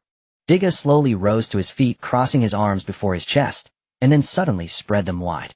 A massive Ultraman barrier instantly took shape, perfectly blocking the destructive beam emitted by the monster. Boom. The beam exploded on the barrier, transforming into harmless light particles that dissipated into the air. Guts-based logistics support department. The logistics supervisor, who had once scolded Yang Jian for digging a deep pit, was now staring intently at the broadcast screen. When he saw Diga's graceful, elegant, and arguably flawless landing posture, this weathered middle-aged man had his eyes well up with tears, trembling with excitement. Good. The supervisor slapped his thigh, tears of joy brimming in his eyes as he shouted. Look, you all look. This is the standard landing action of the Giant of Light. No pit. No earthquake. No destruction of my ground. He even avoided that traffic light nearby. A logistics team member nearby whispered a reminder, supervisor, but Team Daegu crashed 3 Falcon 1 aircraft last month, and this week another Falcon 2 chassis was scrapped. So what? The supervisor waved his hand with righteous indignation, his face filled with tolerance and affection. This kid may crash often, but at least he transforms into a civilized person. Compared to that Earth destroyer who causes devastation with every landing, Daegu is practically an angel descended. A few crash planes are nothing. The logistics department will build him more. At the same time, just as Yang Jian was preparing to find a good position to provide support, he suddenly sneezed loudly for no reason. Achoo! Yang Jian rubbed his nose, casting a suspicious glance around. Strange. He stroked his chin and muttered, why do I suddenly feel a chill on my back? Is that logistics group up to something behind my back again? Nishijo Nagi and Komuro Mu had just escorted the last batch of civilians into the underground shelter, turning their heads to watch Diga Ultraman fiercely battling the Sphaya fusion beast. Sunlight bathed Diga's streamlined body, appearing sacred and full of hope. Nishijo Nagi leaned against an abandoned car, watching Daegu in the sky, showcasing various magnificent aerial flips and light skills, her mouth twitching uncontrollably. I still can't understand. She glared at Diga, her tone laced with deep resentment, as if she had been cheated on. Clearly, we were calling upon our super ancient relic. Clearly, we were almost touching that light. The more she spoke, the more frustrated she became, punching the car door. In the end, that light suddenly whooshed and turned, diving into this kid's body. What is the meaning of this? The relic was supposed to be ours for communication, but this kid transformed. Standing nearby, Komuro Mu listened to this grumbling complaint, his cold gaze lingering on Diga for a moment. Although he usually maintained a stern expression, watching Daegu fight hard to protect the city ahead, a flicker of extremely complex emotions crossed his eyes. After a long silence, he silently replaced the magazine in his high-energy explosive gun. He raised his gun, aiming at a tentacle of the monster. Since he has taken the light, don't let him take the hits alone. Bang! A high-energy laser accurately struck the monster's joint, relieving Diga from the encirclement. In the sky, Diga nodded at the two people on the ground, then with a strong thrust of his arms charged once again toward the raging Sphaya fusion beast. On the battlefield, the situation was far more brutal than imagined. The Sphaya fusion enhanced type monster was itself a product of two extremely perverse cosmic disasters combined. Its power was astonishing, and each swing of its giant claw filled with Sphaya crystals created a deafening sonic boom in the air. Though the powerful Diga had greatly increased strength, he still found no advantage in direct confrontation. Bang! The monster's heavy tail strike landed hard on Diga's chest. Daegu grunted, his massive body sliding backward, and the colorful timer on his chest began to flash urgently in red. Ding dong! Ding dong! Daegu can barely hold on. Lena and the Falcon One clenched her fists anxiously. The monster's armor is too thick, and it's continuously absorbing surrounding energy for self-repair. Juegue stared intently at the screen. We must pull it away from the dense area. Otherwise we can't dare to unleash our attacks. On the battlefield, Daegu clearly realized this as well. He gritted his teeth slowly, leading the monster toward the abandoned industrial area on the edge of the city. Until he finally stepped into a relatively open area, Daegu was exhausted and was violently thrown away by the monster, crashing hard onto the open ground of the industrial area. Roar! The monster howled to the sky, the Sphaya crystal on its chest glowing with a destructive blue light, preparing to deliver a fatal blow to the obstructive giant of light in front of it. Jian finally seized the opportunity. Boom! If Daga's earlier descent was like a gentle spring rain, then Jian's descent now was like a meteor striking the earth. The massive silvered body crashed down between the monster and Diga. A visible violent circular shockwave exploded instantly. The ground of the entire abandoned industrial area rolled and shattered like ocean waves, and countless abandoned factories collapsed like dominoes in a shockwave. Earth, welcome Guts Logistics Support Department. Just moments ago, the logistics supervisor, who was filled with tears of joy praising Daegu as an angel descended, dropped the thermos cup in his hand with a thud on the ground. He stared at the screen filled with swirling dust and the industrial area foundation that had been forcibly turned into a meteorite crater. The supervisor's legs went weak, and he knelt directly in front of the big screen, clutching his head in pain, letting out a desperate wail. My foundation. It's all destroyed. This bastard even spared the abandoned area. The entire logistics team fell silent. Everyone silently drew a cross on their chests. Forget it, supervisor, calm down. The assistant beside him said, his eyes twitching in an attempt to comfort. He was saving people. Yes, saving people.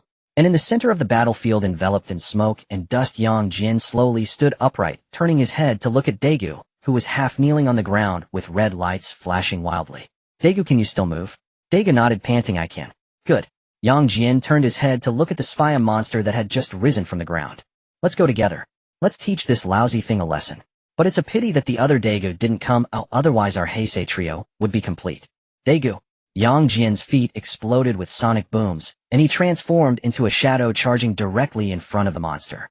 With 2,000 tons of arm strength and the cosmic fist technique. Bang! A fully unleashed rising dragon fist landed solidly on the monster's hard jaw. The Sphaya crystal shattered on the spot, and the monster's several tons of body was actually blasted off the ground, flying in midair. Daegu relay. Daegu understood the cue, his powerful form leaping up, delivering a heavy downward kick that struck fiercely on the monster's back. Boom. The monster howled in agony, crashing back to the ground faster than it had flown up. From here, the tide of battle completely changed.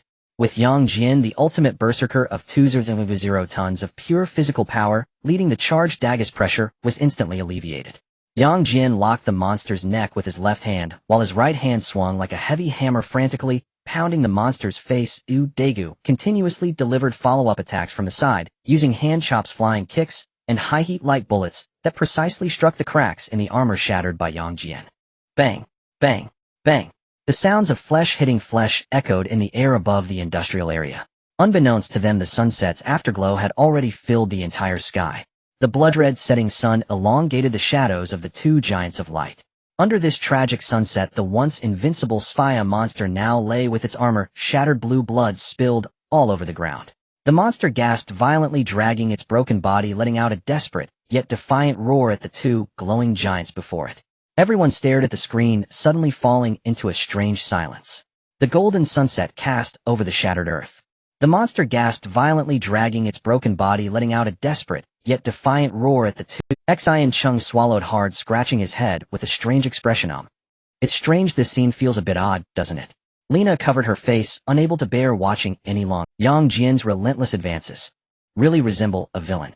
Just as everyone mourned for them, suddenly a high-pitched, eerie electronic cry echoed above the battlefield. Jiduan. The towering light giant Jiduan, over 60 meters tall, teleported to the other side of the battlefield under Celine's remote deployment order. Boom.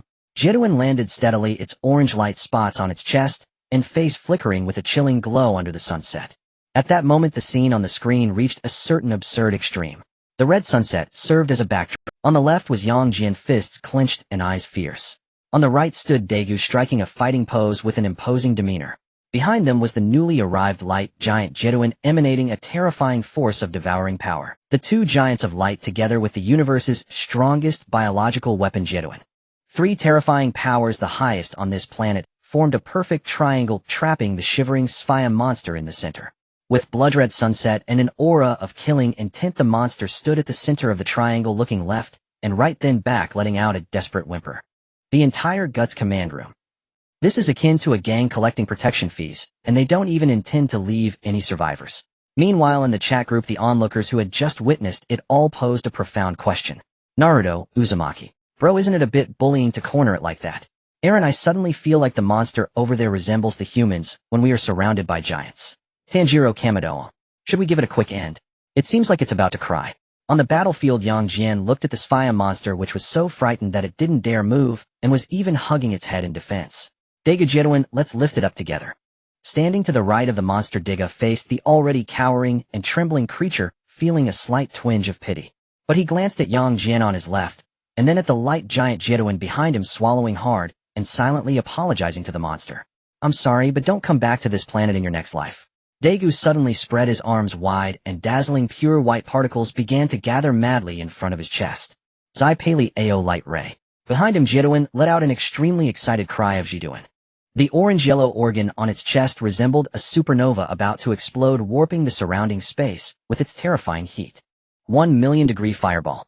Meanwhile, at the forefront, Jian's black wrist guard clicked wildly as it unfolded. The Star Dome annihilation cannon was positioned, and the bluish antimatter energy gathered at the cannon's mouth, forming a black hole capable of devouring everything.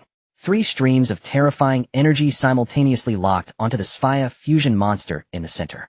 The monster slowly raised its head, looking left, then right, then ahead. In its murky eyes, which had merged with the Sphaya crystal, a flicker of profoundly human despair and understanding miraculously appeared. Boom! There was no suspense. Three streams of world-destroying light struck the monster square. 10 seconds later, the light dissipated. In the center of the industrial area appeared a massive pit hundreds of meters deep, with the surface scorched into a perfectly smooth glass-like finish. As for the monster, perhaps only a bit of ashes remained.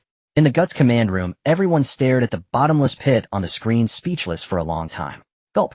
Xian Chung struggled to swallow his face, pale. Who the hell dares to mess with those three?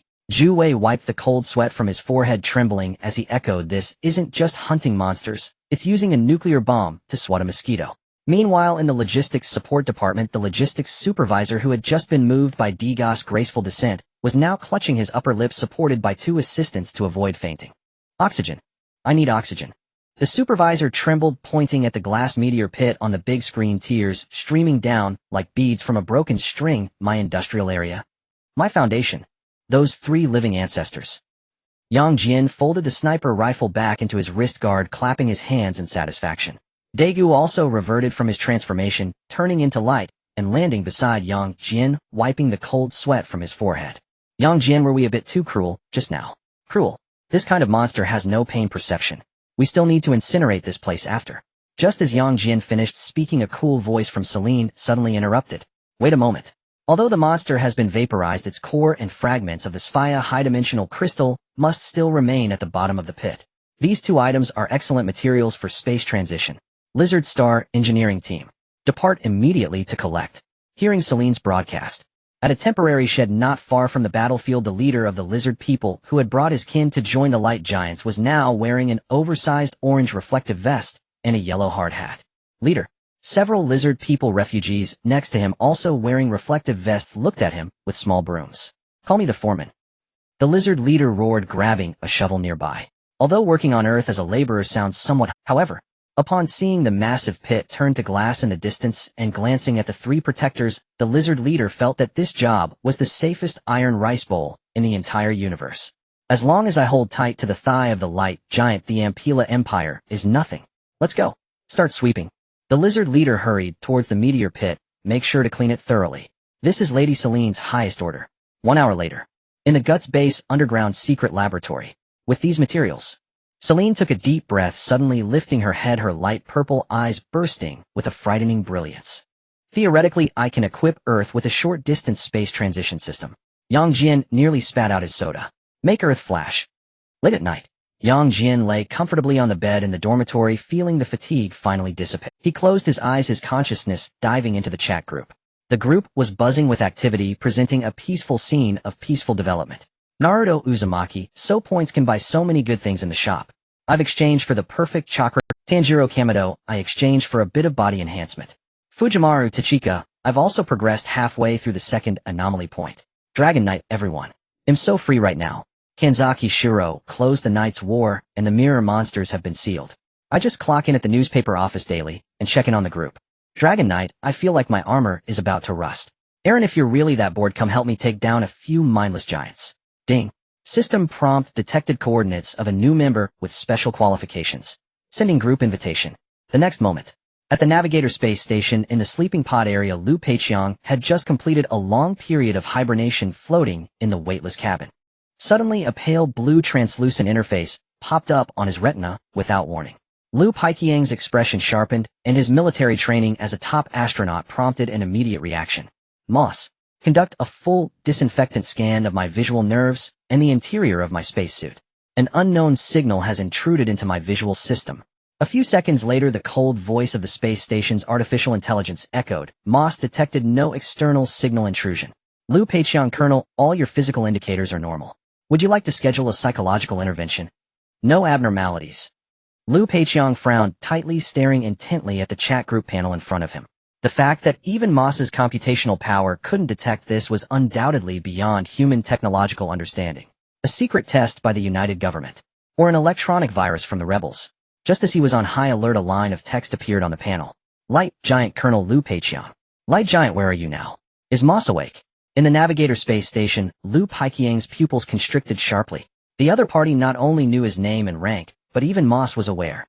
Liu Peiqiang, who are you exactly? Liu Peiqiang, is this some sort of brain-machine interface hacking technology? What is your purpose? His inquiry was extremely standard militarist style, filled with utmost vigilance. Light Giant, the result system just pulled you in. Light Giant Colonel Liu. Light Giant, on your side, is Earth now equipped with 10,000 planetary engines, with the surface completely frozen and humanity hiding in underground cities preparing to fly to Alpha Centauri in 2,500 years. In the chat group, there was an instant silence.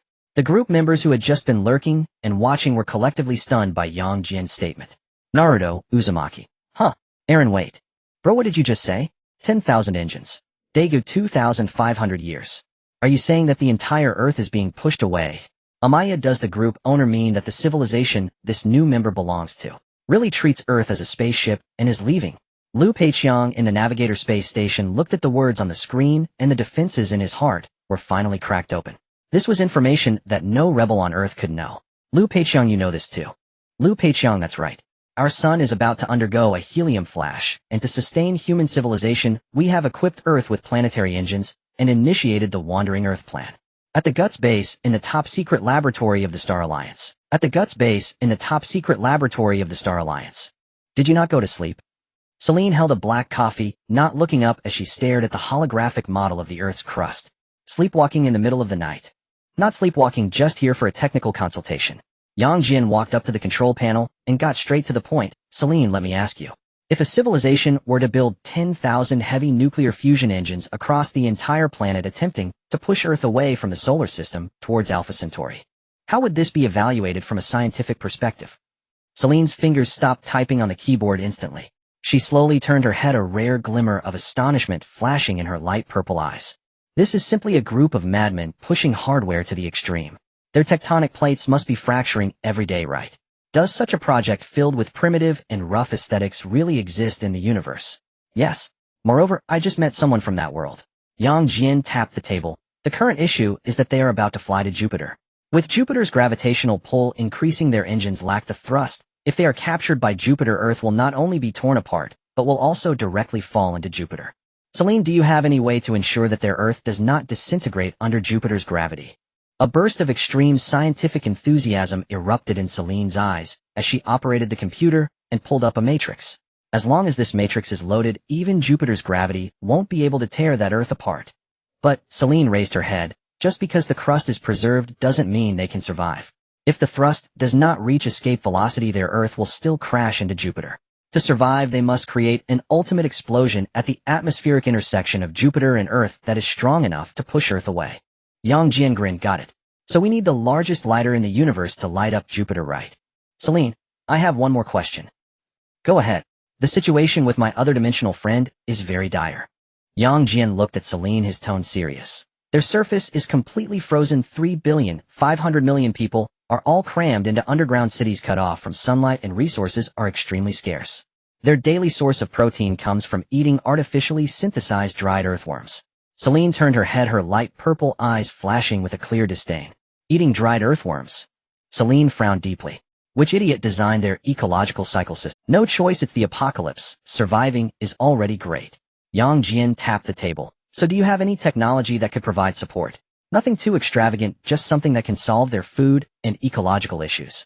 Celine fell silent for 2 seconds. She turned and walked toward a cold storage room deep in the laboratory, searching through a pile of flashing blue items. Then she tossed a silver metal capsule and a box directly to Jian. Jian caught it in one swift motion. What is this? The Star Alliance's micro-adaptive high-dimensional ecological cycle equipment, along with a pack of star seaweed spores. Celine expressionlessly sat back down at the control panel. This equipment can automatically reorganize the light source and oxygen supply system in the underground city, simulating Earth's natural sunlight, while also addressing the claustrophobia caused by the murky air in the underground city. As for the spores, Celine glanced at the capsule. They are a type of alien high-protein plant that can grow wildly in sub-zero temperatures and even under strong radiation. As long as there is a bit of dim light and moisture, they can grow a large area in a day. The taste is similar to beef, and their protein content is 50 times that of earthworms. Take it to your distant friend. Jian looked at the two items in his hands, his eyes brightening. This woman may have a sharp tongue, but every time she lent a hand it was genuine assistance to those in need. Thanks, Celine. Jian stood up. I'll treat you to a whole year's worth of double-layer cheeseburgers next time. 10 minutes later in the Guts-based cafeteria. The late-night cafeteria chef looked at the two hand trucks, pushed by Jian and Daegu, completely stunned. Oh, all packed. The chef stared at the dozens of premium beef burgers, ramen, grilled meat, fresh vegetable salad, and 3 large buckets of steaming tonkatsu broth on the hand trucks, swallowing hard. Team member Jian, team member Daegu. Are you two planning to hibernate? Secret mission logistical. Jian waved his hand, directly swiping his Guts credit points for the order. Pack it tightly, and make sure it stays warm. In the chat group, Giant of Light Lieutenant Colonel Liu. Giant of Light meeting is fate. We are all Earthlings struggling to survive in the broken universe. The situation on your side with the wandering Earth is so dire that as the righteous Giant of Light, I must lend a hand. Giant of Light system red packet from the Giant of Light inside the Navigator space station. Liu Peiqiang trembled as he retrieved the red packet. Merely 3 seconds later, the Moss mainframe of the space station erupted in red light. Alarm. Unknown higher dimensional logic code invasion detected. Determining that Lieutenant Colonel Liu Peiqiang has been mentally controlled, preparing to strip the highest command authority, ready to erase. The word kill from Moss had yet to be uttered. The higher dimensional defense mechanism of the chat group instantly counterattacked. Amid a deafening crackle of electricity, the massive AI computing power of Moss was directly crushed into a lower dimension. The red light instantly transformed into gentle blue light. Lieutenant Colonel Liu Peiqiang, you have been granted the sole absolute control of this system. Moss will obey your commands unconditionally. Off. Liu Peiqiang. Thank you. Liu Peiqiang, this kindness will be forever remembered by the 3.5 billion people of the wandering Earth. May I ask what price I need to pay? We are in dire need of materials, but I will risk my life to earn points for you. Giant of Light, no need. Giant of Light, however, this thing can only protect your Earth from breaking apart, but it cannot prevent you from being sucked into Jupiter. Liu Peiqiang's pupils contracted. The other party was even aware of the Jupiter crisis. Giant of Light, so listen carefully, Liu Peiqiang. Giant of Light, when your engine's thrust is insufficient, don't do something foolish like igniting the space station and sacrificing yourselves. Giant of Light, at that time, just shout in the group. Giant of Light, then I will bring 2 Daigus along with my extremely cute Jedon. Giant of Light, 3 Giants of Light, plus the universe's cutest Jedon. Giant of light, we will personally cross over to give you thrust in outer space. Isn't it just igniting Jupiter? Well, take people over and create an unprecedented giant explosion in front of the entire universe. In the group watching Jian's extremely domineering remarks, completely disregarding celestial bodies. Everyone erupted in excitement. Naruto Uzumaki so cool. 3 giants of light. Although I don't know what Jupiter is, it must be no problem. Aaron 3 giants over 50 meters pushing a planet in space. Such a level of violence truly makes the so-called apocalypse seem like a joke. Tanjiro Kamado Mr. Lu, please hang in there. The giant of light will definitely arrive. Inside the Navigator space station, Lu Peiqiang felt a surge of blood rush to his head. The suffocating sensation of bearing the survival of all humanity and being ready to sacrifice himself was shattered by an absurd yet intense sense of security at that moment. Lu Peiqiang good. Giant of light, that equipment is adaptive ecological cycle. It can simulate real natural sunlight for your underground city and purify the air. Giant of light, inside the capsule are high-altitude high-protein spores unique to the Star Alliance, which can survive even buried under ice. They taste just like high-grade beef, so don't eat dried earthworms anymore. As he looked at these 2 pieces of divine technology that could completely rewrite the ecological history of the wandering Earth's underground city, Lu Peiqiang's hands trembled violently. Sunlight. In the underground city, how many children born have never seen a real blue sky and sunlight in their lifetime? Plants that taste like beef. In the underground city, struggles over a pack of inferior dried earthworms could even lead to bloody conflicts, and now they would possess superfoods that could grow indefinitely. But that's not all. Giant of light, as for those 3 large boxes, they are what Daigou and I just packed for you from the cafeteria. Giant of light, although there isn't much brought over, sharing with you and the brothers from the space station will still satisfy your cravings. Lu Peiqiang floated dazedly to the 3 insulated boxes. He trembled as he pressed the unlock button. Sizzle. As soon as the insulated box opened, a rich, steaming aroma belonging to barbecues, beef burgers, and rich pork bone soup instantly wafted through the entire rest cabin. Lu Peiqiang looked at the box full of hamburgers and barbecued meat, and the pack of durian-flavored dried earthworms in his hand fell with a thud against the cabin wall. This hard man, who shed no tears in the face of blood, had tears streaming down his face. In the group seeing this scene, his friends were also instantly ignited. Naruto Uzumaki, so you can also distribute food. Wait for me. System prompt, group member Naruto Uzumaki has sent a special red packet. Naruto Uzumaki, Uncle Lu. This is 5 large bowls of char-siu ramen I just packed at Ichiraku Ramen. Although I don't know how cold it is on your side, eating a hot bowl of noodles is definitely the right choice. Tanjiro Kamado. I don't have advanced technology here. System prompt, group member Tanjiro Kamado has sent a special red packet. Tanjiro Kamado, these are a dozen seaweed rice balls and hot soup that my mother made today. They were boiled with the best spring water from the mountain. Please be sure to have a taste. Amia, although Rhodes Island is in a post-apocalyptic world, the logistics department still has some reserves. System prompt, group member Amia has sent a special red packet. Amia, this is 50 boxes of Rhodes Island's special high-energy nutrient solution and 100 vacuum-packed instant meat patties. Please check. Aaron, I only have hard bread and potatoes. System prompt, group member Aaron has sent a special red packet. In the Navigator space station, Lu Peiqiang looked at the supplies floating in the cabin piled high like a small mountain. After awakening from hibernation, not only was Earth saved, now even the care and takeaway from countless worlds were directly airdropped onto his face. Lu Peiqiang, on behalf of all humanity on the wandering Earth, thank you. Lu Peiqiang, I have a question. Is there a way to repair the sun with your technology, or others? As soon as these words were spoken, the entire chat group fell into a dead silence. Naruto Uzumaki. The sun. Aaron, repairing a star on the verge of exploding. Amia, this is no longer a conventional civilizational intervention. This is a stellar-level cosmic project, even involving the reverse evolution of celestial physics. Daigou, reviving a dying star. Even the giant of light cannot. Jian looked at this sentence on the screen, hesitating to respond. He directly awakened the system shop in his mind. System. Search for items or technologies that can repair the aging of stars and reverse solar helium flashes. System prompt, searching across dimensions for you. Search successful. The next second, an item shimmering with dark golden light dazzled Jian's eyes. Blueprint for pseudo-solar core construction. Price, 15000 points. Note, can directly replace aging stars. Giant of light can solve it. Simply 3 words. In the Navigator space station, it was no less than detonating 100 heavy nuclear fusion bombs. Lu Peiqiang suddenly froze. Can solve it. The crisis of the sun, humanity's apocalypse 3. 5 billion people in the underground city struggling without seeing daylight. There is hope. The group was also completely blown up. Naruto Uzumaki can even repair the sun, Eren bringing a dying sun back. How many things that can overturn common sense are hidden in this group? Just as Liu Peiqiang was excitedly preparing to ask what price he needed to pay. Giant of Light, yes it can be solved, and there are items in the group store. Giant of Light, but there is one problem. Giant of Light, the blueprint for repairing the sun, is currently sold for 150,000 points in the store. Now I can't afford it. Liu Peiqiang's joy suddenly came to a halt. 150,000 points. He had just signed in to earn a few points, and 150,000 was an astronomical figure that filled him with despair.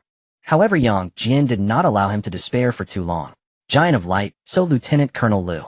Giant of Light, your Earth cannot stop yet. Yang Jian's tone carried an extremely solid promise. Giant of Light, you should follow the original plan, operate the engine, and first leave the solar system, avoiding that star that might explode at any moment. Giant of Light, just consider it a long self-driving tour in the universe with all humanity. Giant of Light, points we will slowly gather together. Giant of Light, when the day comes that points are enough, I will buy you a brand new sun directly in the store, free shipping to your home, and hang it in the orbit of Earth in front of the entire universe. Giant of Light, by then you can settle in whichever star system you want. Seeing the few lines of text in the chat group that were extremely arrogant, yet so hardcore, they stirred the entire chat group. All members were deeply shocked by this ultimate romance of raising money to buy a sun. Naruto Uzumaki by the sun. This is too cool. I'm starting to save points tomorrow. Uncle Liu, I will definitely help you raise money to buy the sun. Shinji Ikariya. I will join in too. Tanjiro Kamado, I will work hard too. Eren raising money to buy a star for a civilization. Sure, I'll contribute my part. Amiya, I will also help. Dragon Knight, count me in. I'm just very free right now. Fujimaru Tachika saw something explosive right off the bat. No need to say anything else, just count me in. Giant of Light, why is everyone coming out? Liu Peiqiang looked at the group, those from different universes and worlds who without hesitation promised to raise money to buy the sun for a planet that had nothing to do with them. In the main world, in the bottommost secret laboratory of the Guts base. Yang Jian leaned back in his chair, idly extending a finger. A minuscule yet pure sphere of light particles coalesced at his fingertip, swaying in midair like a cat. With a shrill electronic chirp, the half-human, half-machine Zaijedin immediately became excited, flailing its short front limbs desperately in the air, its black and white body darting left and right in pursuit of the light sphere, even turning in circles out of impatience. Yang Jian deliberately raised the light sphere higher, watching Zaijedin bounce around in a panic of villainous laughter escaping his lips. At a nearby control console, Salen was clad in a pristine white lab coat, her gaze fixed on the complex equations of spatial curvature displayed on the screen.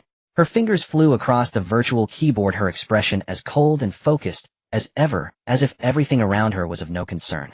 However, upon closer inspection, one would notice that the chief scientist of the Star Alliance, Salen, occasionally glanced away from the screen, her sight drifting toward the corner where the duo was playfully engaging in fatherly love and filial piety. When she saw the universe's strongest biological weapon, which she had personally nurtured, clinging to someone else's leg and acting cute, Salen unconsciously struck the keyboard with a bit more force. With a loud thud, she pressed the enter key with a cold expression and glanced over again. Coincidentally, Yang Jian had just turned his head, and their gazes clashed midair. Salen nonchalantly withdrew her gaze, her voice as cold as ice. Cease your primitive behavior of weakening the biological weapon's predatory instincts. If you treat it like a kitten, do you expect it to go out and charm its way to survival when facing interstellar warships? Don't start with me. Yang Jian firmly gripped Zaijedin by the scruff of its neck, lifting it up. It's just a balance of work and play. If it keeps wearing a long face like you do, Zaijedin will end up depressed. Salen let out a cold snort, not rebutting him, but a barely perceptible smile flashed in her eyes, one she didn't even notice herself. At that rare moment of leisure, a notification sounded. Ding. Detected that group member Liu Peiqiang is in danger. Salen, I need to take Zaijedin out for a while. The door to the command room swung open, and Yang Jian yanked the still writing report main world Daegu along. Stop writing, come with me, we need to put in some extra work. Where to? Daegu asked in confusion. To push a ball in space. In the highest command center of the United Government, a massive holographic screen displayed a blaring red warning symbol, flashing violently. Due to the gravitational surge from Jupiter, the Earth's atmosphere is being stripped away. Countdown to the Roche limit, 2 hours and 14 minutes. Probability of survival for all humanity 0. The Supreme Commander collapsed into his chair. The faces of hundreds of high-ranking generals and scientists from various countries in the hall turned ashen. In underground cities around the world, 3.5 billion people listened to the final doomsday announcement from the broadcast, many embracing each other, in despair, weeping uncontrollably. It was the end. Humanity's 25-year wandering plan was about to conclude here without even having left the solar system. However, at the moment when all of humanity closed their eyes and awaited Death Commander, an ultra-high-dimensional energy reaction has been detected. A radar operator suddenly ripped off his headphones, his voice trembling with shock, between Jupiter and Earth. In the Navigator space station, alarms flashed with glaring red lights. The entire station emitted a horrific metallic distortion sound under Jupiter's terrifying gravitational pull. Liu Peiqiang floated by the window, gripping the handrail tightly. Jupiter was enormous, so vast that merely looking at it invoked an overwhelming sense of profound fear of the unknown. The thin atmosphere on the Earth's surface was being drawn into that endless abyss by Jupiter's gravity, strand by strand, like peeling silk. Warning. Due to Jupiter's gravity, the Earth's escape success rate has dropped to 0. Moss cannot comprehend why you still want the space station to remain on standby in the face of absolute physical death. Liu Peiqiang stared at the nearby Jupiter, sweat beading on his forehead, his jaw clenched tightly. Was he desperate? Certainly desperate.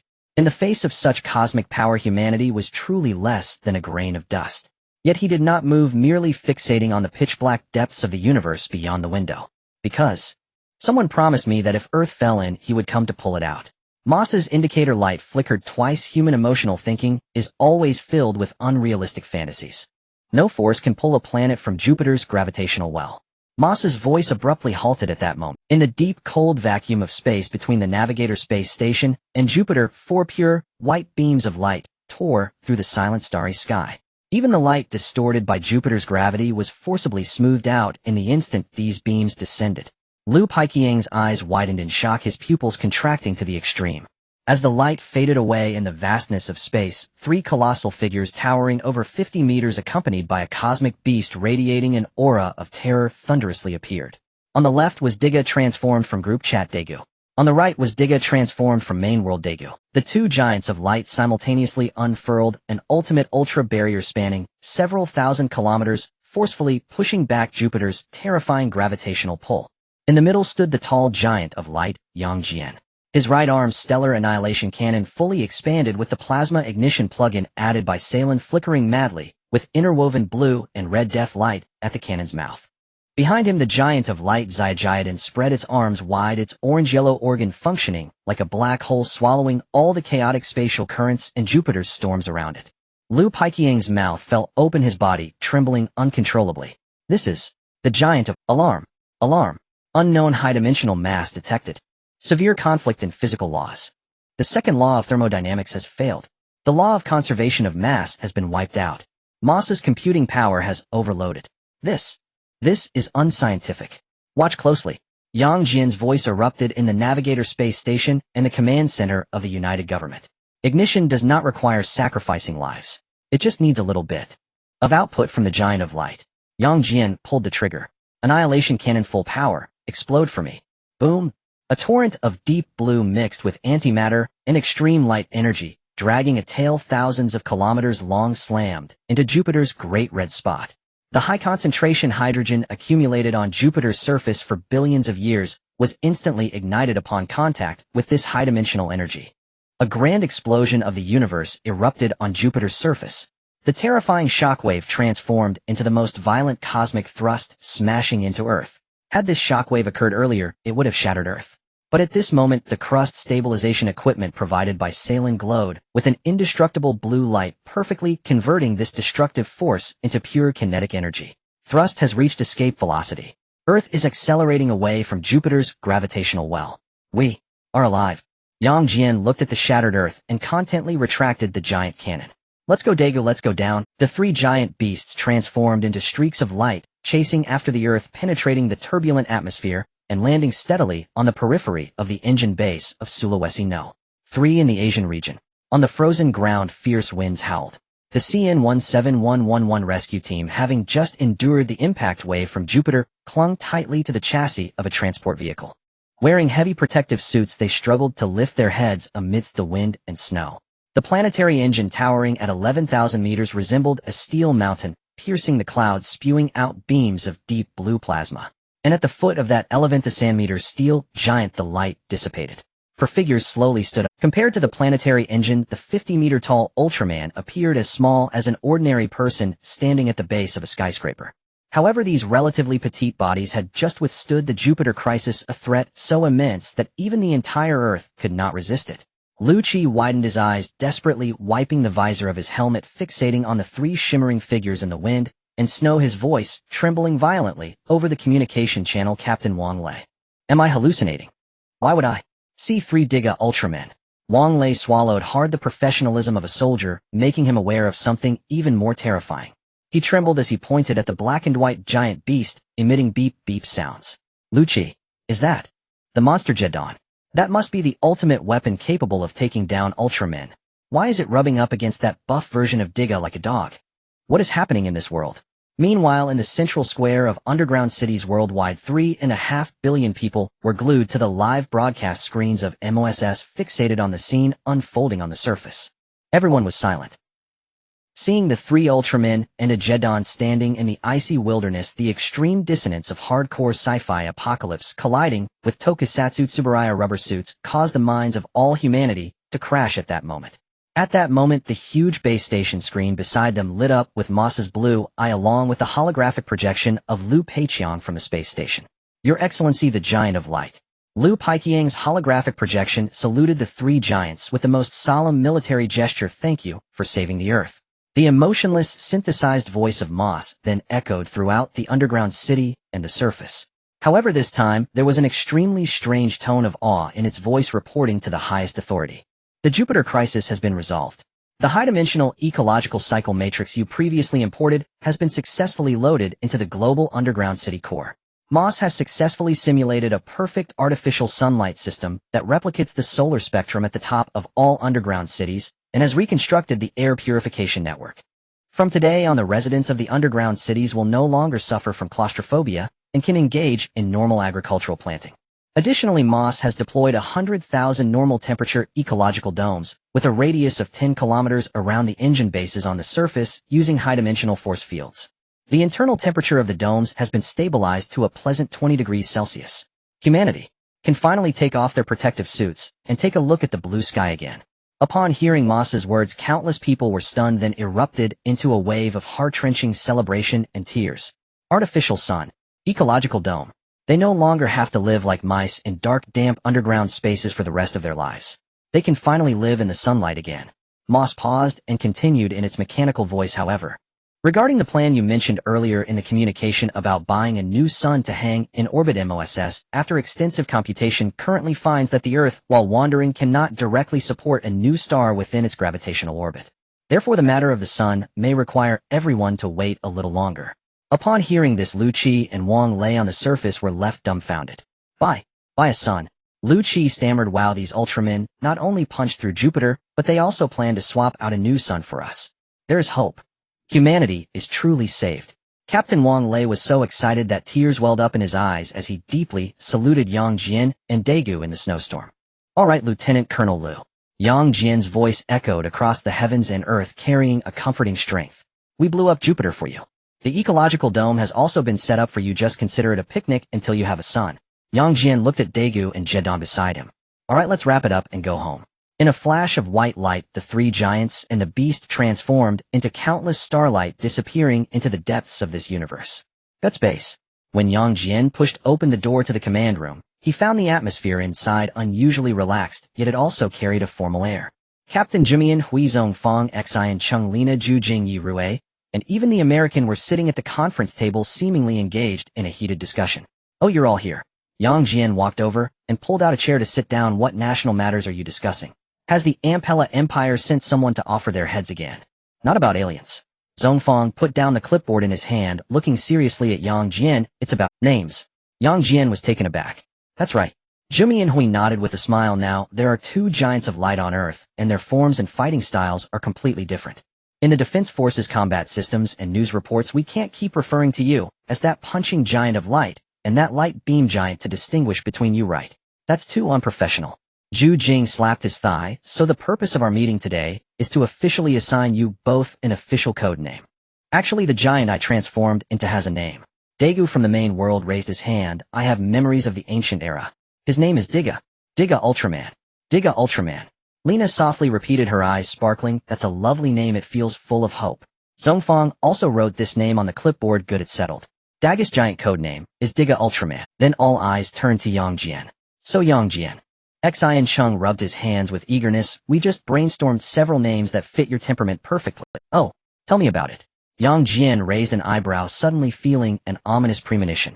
Xian Chung cleared his throat and announced loudly, given your massive size, terrifying muscle lines, and the unbeatable strength to turn monsters into meat patties with one punch, we unanimously believe that the most suitable name for you is Giant Mountain Super Strength Dominator. Shut up. Xian Cheng's last syllable of Dominator had not yet fallen when Yang Jian slammed his hand on the table, standing up with veins bulging on his forehead. Rejected. Rejected at once. Under no circumstances may we use that terrible name. Yang Jian ground his teeth, pointing an accusing finger at Xian Chung.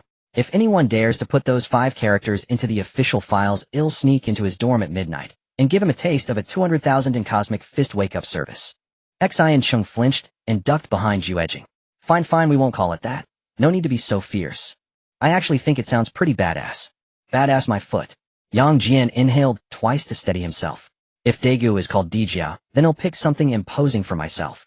Yang Jian's eyes gleamed as he waved his hand. How about Super Dijia Aotman? Or Ultimate Dijia Pro Max? What do you think? Sounds way more high-end than is right. Silence filled the command room. Faces turned black. Then Salen's chill voice, capable of freezing the air, came through the intercom. Rejected. Clearly the chief scientist, though in the basement, had remained on the command room's line. Yang Jian, plagiarizing a colleague's designation is childish and lacks scientific rigor. Your energy spectra, genetic profiles, and combat logics are entirely different. Calling you both Super Dijia will only muddy the database's retrievals. Salen vetoed him without mercy. Yang Jian was speechless. Seriously, it's just a name. You have to police that too. As the tension thickened, Captain Zhu Jianhui tapped the table, gently, his gaze soft as it fell on Yang Jian. Actually, I have a suggestion. All eyes turned to Zhu Jianhui. Yang Jian, you are the first light giant to appear before us. Though your manners, well, are somewhat lacking in etiquette. Zhu Jianhui smiled, his tone growing solemn.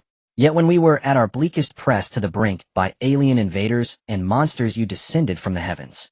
To us humans, that feeling was as if a fabled deity had come to redeem the world. He looked at Yang Jian and uttered a name gently. So how about calling you Nuya? Nuya Aotman. Just as Noah's Ark saved all life in the time of flood, you are the Ark of Earth. The command room fell silent. Yang Jian froze as if struck by lightning. Nuya. In an instant his mind conjured the image of a silver-winged being ranked first among the 4 mysterious Aots, the true deity of the multiverse. Then he glanced at his own rough, boorish self. Ah, this. Yang Jian swallowed, his face contorting, mouth twitching wildly. After a flash of shock and a prick of shame, a brazen, shameless bravado rose in his chest. What is there to fear? This is my turf. If the ruins didn't spawn a Nuya, why can't I take the title? So what if I'm a dump truck of a fighter? What of the physics department? From now on, I'll use my iron fists to force the name Nuya to ring out. Yang Jian slapped his thigh and threw back his head in a delightfully villainous guffaw. Ha ha ha ha. Captain has an eye for things. From this moment on, I am Nuya Aotman. Ha ha ha. The command room members exchanged glances at Yang Jian's self-satisfied, almost unhinged expression. Xian Chung whispered, Captain, are you sure that name really suits him? Why does he look like a villain who just pulled off? All right, the name is settled. Zhu Jianhui gave a helpless smile, then grew serious. There is one more. Salen's creature, the bioweapon cultivated in the basement. Zhongfang nodded. It has earned its keep fighting the Imperial fleet and the monsters. As one of our strongest defensive trump cards, we think it deserves a code name as well. Hearing someone wanted to name his precious daughter, Yang Jian brightened instantly. Leave this to me. Hands on his hips, a torrent of words raced through Yang Jian's mind. He proclaimed loudly, this is the light Jeduin. It devours light and spits out trillion-degree fireballs. Such a magnificent pet needs a thundering name. I say we call it heaven-scorching oblivion void devourer. Salen's voice, devoid of warmth, crackled through the intercom. Be quiet. Yang Jian fell silent. The name is too long and reeks of adolescent melodrama. The database will refuse to record it. Salen's tone dripped disdain. Yang Jian rolled his eyes and sneered, stiff-necked scientist, completely incapable of appreciating art. Actually, I thought of a name for it just now, Captain Zhu Jianhui said with a faint smile, looking toward Yang Jian. Although it was once a biological weapon engineered by extraterrestrials to bring destruction, it did not harm humanity. Instead, it protected Earth and even fought alongside you. Zhu Jianhui's eyes carried a tenderness that transcended species prejudice. Since it, like you, is a warrior defending this planet, why not simply call it Aotman? The command room fell into an unprecedented silence. Dagger's smile froze instantly.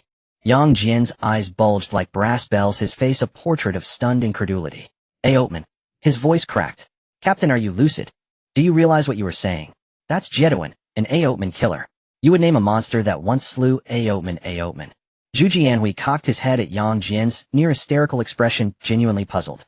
What's the matter? The word Aotman can serve as a general name for righteous heroes, and it sounds natural.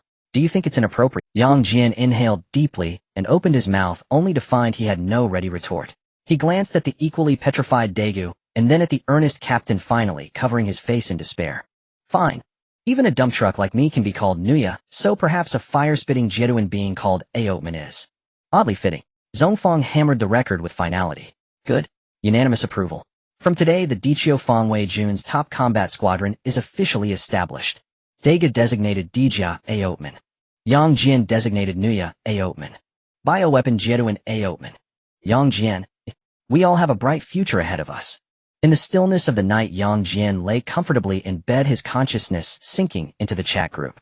As soon as he entered, he eagerly threw out the earth-shattering news he had set in the command room today. Giant of Light, everyone, I have an announcement. The Earth Defense Force has officially integrated me today and assigned me a resounding official code name. Giant of Light, from now on please call me Noah Ultraman. Naruto Uzumaki Noah. Wow. Sounds way cooler than Giant Mountain Superpower Boss. Congratulations, big brother. Tanjiro Kamado Noah has a vibe of a legendary deity that saves the world. It perfectly matches your temperament. Ritsuka Fujimaru, congratulations on receiving a divine title, big brother. But the name Noah. Liu Peiqiang, it's well-deserved. In the hearts of the 3.5 billion people on the wandering earth, you are the Ark of Noah itself. Watching the group of younger brothers in the chat flatter him in unison, Yang Jian turned over in bed, a wild smile spreading across his face. Daegu, Yang Jian, are you serious?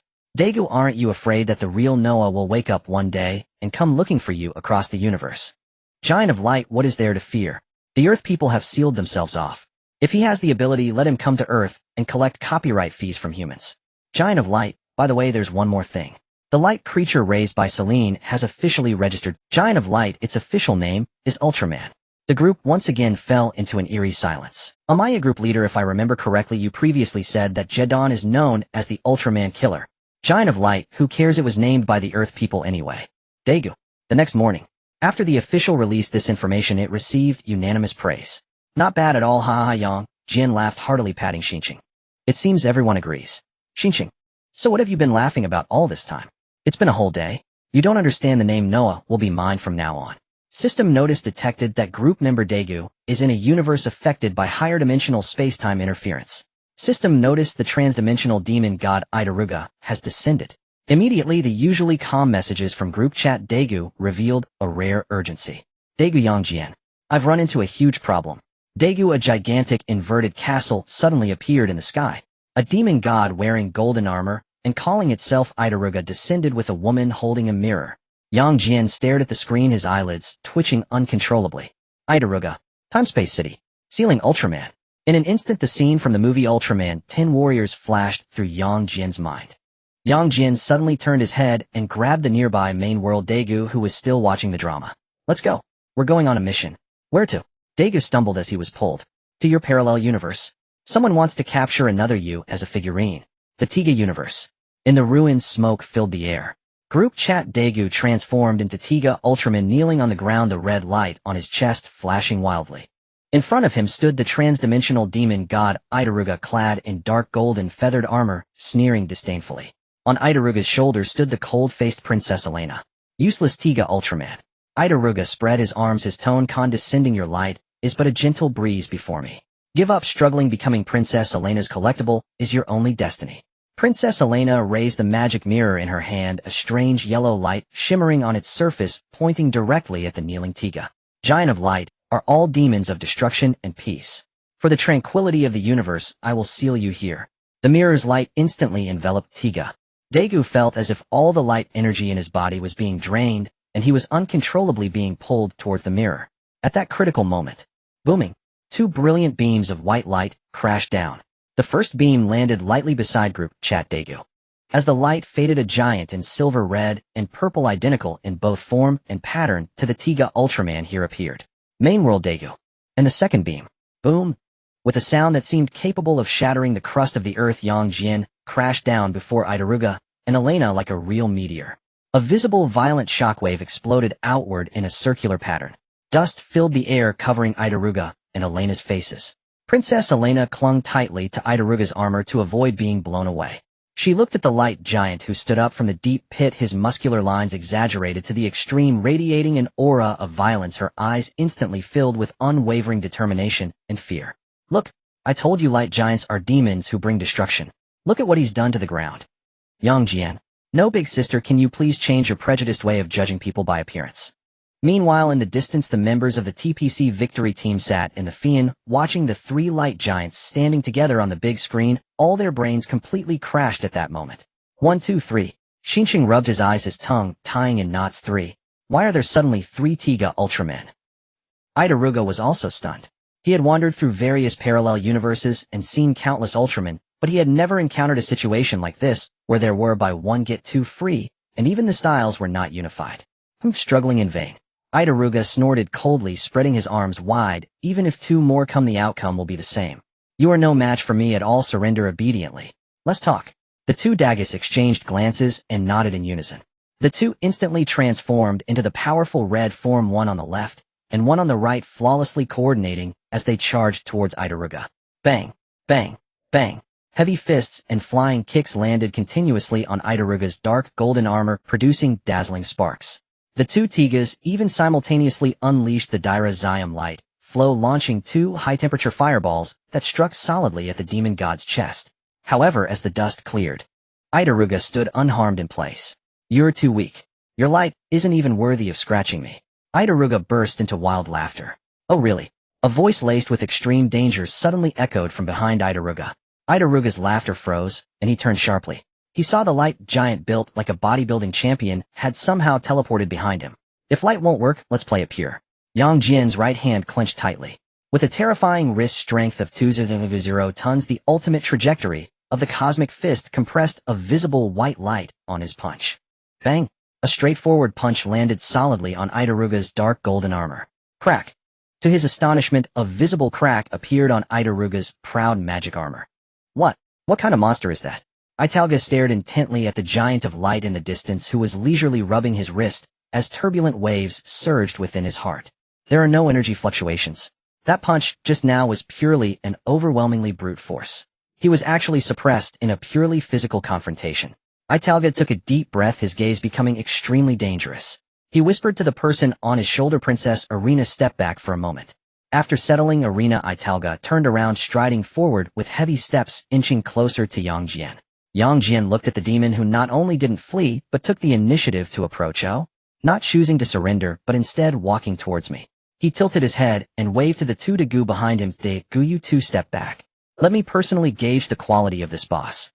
Arrogant Ultraman, don't get too carried away." Italga laughed in anger, the dark golden demonic armor on his arms erupting with blinding light. The 2 once again took their stances. The next moment, boom, boom, boom.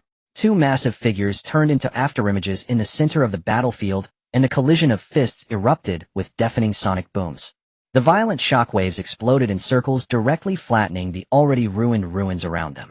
In the last extremely heavy collision, bang! Italga was sent flying with a loud boom. He plowed a terrifying trench hundreds of meters long into the ground, only coming to a stop when his back heavily crashed into the rock wall beneath the time-space city. Ugh! Italga groaned in pain, struggling to prop himself up. He looked down, horrified at his hands that were trembling uncontrollably. On the other side of the battlefield, Jian stood firmly, but if one looked closely, they would notice that his hands, which were behind his back, were also shaking violently. Damn it! Jian secretly gasped in shock, gritting his teeth in pain. No wonder he's a movie-level big boss. That turtle shell is incredibly tough. It's been a long time since I encountered a monster that could engage in such a prolonged physical confrontation. Italga had just lifted his head when he suddenly chuckled coldly. "Humph. What's your hand shaking for? So it turns out you're just like that." Jian remained unfazed, retracting his hand to his back, his tone extremely calm and distant. "It's cold." Italga. He looked at the ruins created by the 2 and the raging flames all around, his brain malfunctioning for a second. "It's cold. Is that excuse as dismissive as it gets?" But Italga dared not continue fighting. The opponent unleashed such powerful punches, yet the red light in his chest didn't even flicker. Does this guy not consume energy at all? What? Can't get up. Yang Jian strode over with an imposing aura. That coat of yours is nice. Oh, why don't you take it off, so I can study it? Princess, the situation is not right. We should leave now. Italga completely gave up on the idea of a hard fight, grabbing Arena without hesitation and transforming into a dark yellow flash, directly escaping back into the massive time-space city above. Boom. The bronze doors of the time-space city slammed shut. In the hall, Italga clutched his chest, gasping in pain. Princess Arena looked at the damaged armor on his chest, her face full of shock. Italga. You're injured. Are you okay? I'm fine. The guy outside has unreasonable strength. He's simply a monster. Italga gritted his teeth, his gaze darkening to the extreme. Princess, fighting Hedon isn't worth it. Let's activate the time-space city and go to his weak time point. We can kill him in the past. Just as he finished speaking. Boom. The so-called indestructible bronze doors of the time-space city were violently under the terrified gazes of Italga and Arena. Yang Jian swaggered in through the clouds of dust. Just as Italga was retreating, Yang Jian had directly sent a message to the two Dagu outside. You two stay on Earth and clean up the minions. I'm going to explore his lair. He had just recalled the core plot of this movie. In the time-space city sealed are Gao Si Dai Na and Meng Bai Yu Si. Even Nexus. Damn it, I get teased by Selin every day as Mud Truck Noah. Since the real Noah's small number is in this city, I have to go in and take a look and conveniently gather some genuine light skills. Seeing Yang Jian daring to storm into his lair alone, Italga was both shocked and furious. You're simply seeking death. This is my territory. Italga turned to Arena. Princess. I'll distract him. I take the opportunity to seal him with a magic mirror. After speaking, Italga steeled his resolve and charged towards Yang Jian with his fists raised. Yang Jian looked at the charging Italga, and instead of adopting the stance of the cosmic fist, he suddenly dropped his defenses and relaxed his entire body. Bang! Italga's fist struck Yang Jian's chest. This punch stunned Italga for a moment, caught off. Then in the astonished gaze of Italga and Arena, the Ultraman who had just shattered the demon armor with a single punch suddenly let out an extremely exaggerated scream. Oh! Yang Jian clutched his chest, staggering back 7 or 8 steps, as if he had sustained a critical internal injury, and finally weakly knelt down on one knee. So strong. Yang Jian propped himself up with one hand, using a voice that sounded as if he would pass out at any moment, loudly exclaimed, "No wonder you're the superdimensional demon." That punch was simply terrifying. I can't take it anymore. I'm going to lose. Italga. Arena. A bizarre atmosphere pervaded the entire hall of the time-space city. Italga looked at his fist, then at the fallen Yang Jian, who was dramatically hyping himself up, his mind completely malfunctioning. What the hell is this? You just nearly punched my heart to a stop outside, and now with a casual hit you're down on the ground shouting how strong I am. Are you faking it? Princess, now's the chance. Although his brain was frantically alerting him that this was definitely a trap, Italga instinctively shouted. Arena didn't have time to think about this bizarre scene. She abruptly raised the magic mirror in her hand, and the golden sealing light instantly enveloped Yang Jian on the ground. Seal it, demon. The light flashed. The gigantic giant of light vanished from its spot. And in the enormous crystal mirror on the wall of the time-space city, a silvered Ultraman figure appeared. Seeing that Yang Jian was truly sealed, Italga stood frozen in place, plunged into deep self-doubt. He was really sealed. Could it be that when we were exchanging punches outside just now, he was actually already at the end of his rope? Meanwhile, in the chat group chat to Yang Jian. Are you okay? I just saw the time-space city activate. It seems like it's going to perform a cosmic leap. Giant of light, no one come to save me. Whatever you do, don't damage the spaceship. Naruto, big brother, have you lost your mind because you were sealed? Why not let them save you? Aaron, could it be that the mirror has a side effect of absorbing spiritual energy, causing big brother to lose his senses? Giant of light, this boss is now going to use the time-space city to travel to the universe of Galaxy Ultraman. I've never taken an interdimensional spaceship before. This ride is purely a free high-dimensional ride. Giant of light, Daguyu, all guard Earth. I'm going to hitch a ride to the next universe for a trip and try to learn some new skills over there. Giant of light, just right. I'm also going to meet up with other captured Ultraman seniors. Leave a contact method so, if we encounter someone we can't beat in the future, we can ask them to come over as free labor. Dagu, Naruto, Aaron, Tamaru, Tachika, treating the villain's lair as a free interdimensional taxi, while also making friends to recruit. Big brother, if the villains find out about your mindset, they will truly cry. Outside, beyond the time-space city group chat, Dagu complicatedly pulled the main world Dagu, who was about to fight desperately. Don't fight. He said he wants to take a ride inside. The main world Dagu stood there dazed. Accompanied by a violent distortion of space, the massive time-space city completely vanished into the dark yellow vortex, disappearing from DG's universe. Inside the mirror dimension, Yang Jian is trapped in an isolated space surrounded by pale yellow light curtains. Through the glass, he can see the Great Hall of Shirkong City with crystalline clarity. More importantly, he can make out several other mirrors mounted on the surrounding walls. Gaosi Maikisi Mingbiusi. And in the corner the mirror that holds Naki CZ Ultraman. I prepared for this, Yang Jian mutters as he pulls out a small box. Sela Naming developed this device out of fear of being trapped in another dimension again. I never expected to use it so soon. Hello. He called out into the mirrors. Elders, can you hear me? Although Gaosi Mingbiusi and the others have most of their power sealed, their consciousness remains lucid. Dragged into this strange force all at once, the Ultramen inside the mirrors are plainly taken aback. Mingbiusi manages to send a weak, thought you were brought here by Adiyurga as well, new comrade. Gaosi, however, detects something different, your light. It is violently intense. Yang Jian's telepathic voice echoes in their minds. Don't be alarmed, elders. I let myself be drawn in on purpose. Also, I was hoping to borrow some of your skill manuals to study. The assembled Ultramen respond with stunned silence. Deliberately drawn in. Borrow skill manuals. Yang Jian ignores their astonishment and fixes his telepathy on the mirror where Naki CZ is sealed. Greetings, elder. A pleasure to meet you. Allow me to introduce myself. I am Nuya Ultraman. Naki CZ falls utterly silent. Though unable to move under the seal, the red timer on his chest visibly flashes twice at the sound of that name. You said your name is Nuya. Yang Jian feels no embarrassment at all. To be frank, I did not choose it. Earthlings insisted on that name, and I had no say. Elder, I sense a strange affinity between us. I possess raw strength, yet my beam techniques are half-formed. Could you teach me how to discharge your beam properly? Naki CZ falls into a long silence. Feeling the violent yet extraordinarily pure light within Yang Jian, Naki CZ finally yields. A faint, exquisite beam laden with high-dimensional principles slips through the channel and silently merges into Yang Jian's mind. He receives the operational pathway of the cross-beam storm and the underlying logic for compressing ultra-high-energy photons. Yang Jian closes his eyes within the mirror and savors the intricate schematic of the technique unfolding in his head, a grin rising wildly at the corner of his mouth. So that's it. Perform high-pressure spiral compression inside the body, then release it instantaneously at the wrist joint. Essentially converting kinetic energy into light, then subjecting it to ultimate compression. I understand it now. Meanwhile, in the world of Inha, Ultraman Litong Guang and Xiang watch the huge inverted castle that has suddenly appeared in the sky with grave faces. What is that thing? Litong Guang cries, staring at Shirkong City. A dark purple pillar of light slams down before them, and Adiyurga and Princess Elena slowly materialize. Adiyurga stands with his arms crossed, looking down upon Litong Guang and Xiang with disdain. Inha Ultraman Waikateli Ultraman, your doom has arrived. He spreads his arms, and the gates of Shirkong City open. Inside are the rows of crystal mirrors, each sealing an Ultraman. See, these Ultramen are already sealed. Impossible.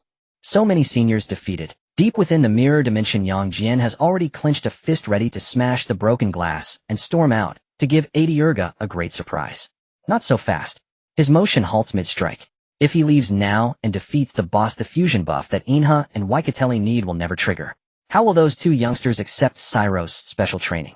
He exhales, settles into a cross-legged seat inside the mirror space, and adopts an unreservedly comfortable posture to watch the show. The sealed Ultramen notice Yang Jian's raging light suddenly died down and are stunned. Mingbiusi manages a feeble thought. Elder Nuya, why did you stop? Weren't you going to break us out? Shoo. Yang Jian raises a finger. Calm yourselves. The outside plot hasn't reached its climax. The protagonist's buffs haven't arrived yet. It would be improper to go out now. The Ultramen exchange bewildered looks. What plot? What buffs? What cosmic jargon is this? Nuya speaking. Unfazed, Yang Jian opens the group chat in his mind. Guangzijian brothers were live. System notice: Guangzijian group owner has started a live broadcast.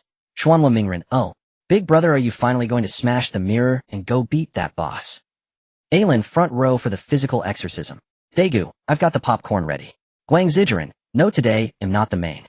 Am taking you to see a live performance, newbie village getting pummeled. Guangzijian, watch those two boys outside. This is their last moment of pride before they get pummeled. On the live feed, Litong Guang and Xiang have already drawn their transformation devices. Inha, Waikateli. Two beams flash. Inha Ultraman and Waikateli Ultraman appear on the back mountain of Jiangxing City and charge directly at Adiyurga in midair. Without the fusion buff, the two are nothing before Adiyurga, mere practice dummies. Adiyurga barely needs to use skills. With raw martial prowess alone, he pounds Inha and Waikateli until they can scarcely defend themselves. In mere minutes, the red indicators on the young Ultraman's chests begin to flash wildly. With a single crushing blow, 80 Urga slams them to the ground, sending dust into the air. Two weak young warriors. Your light does not even merit making me sweat. 80 Urga lands from the sky and instructs Princess Elena, seal them as well. Seeing their performance, he breathes easier. This is how an Ultraman should be. The previous one must have been. Princess Elena lifts her enchanted mirror. Golden sealing light begins to gather and swirl upon Litong Guang and Xiang lie prone, struggling to rise, but their bodies feel unnaturally heavy, refusing to obey. At that critical moment, a piercing sonic boom tears across the sky. A dazzling streak of light cleaves the air like a meteor, accompanied by a shout brimming with invincible confidence as it descends. 80 Urga.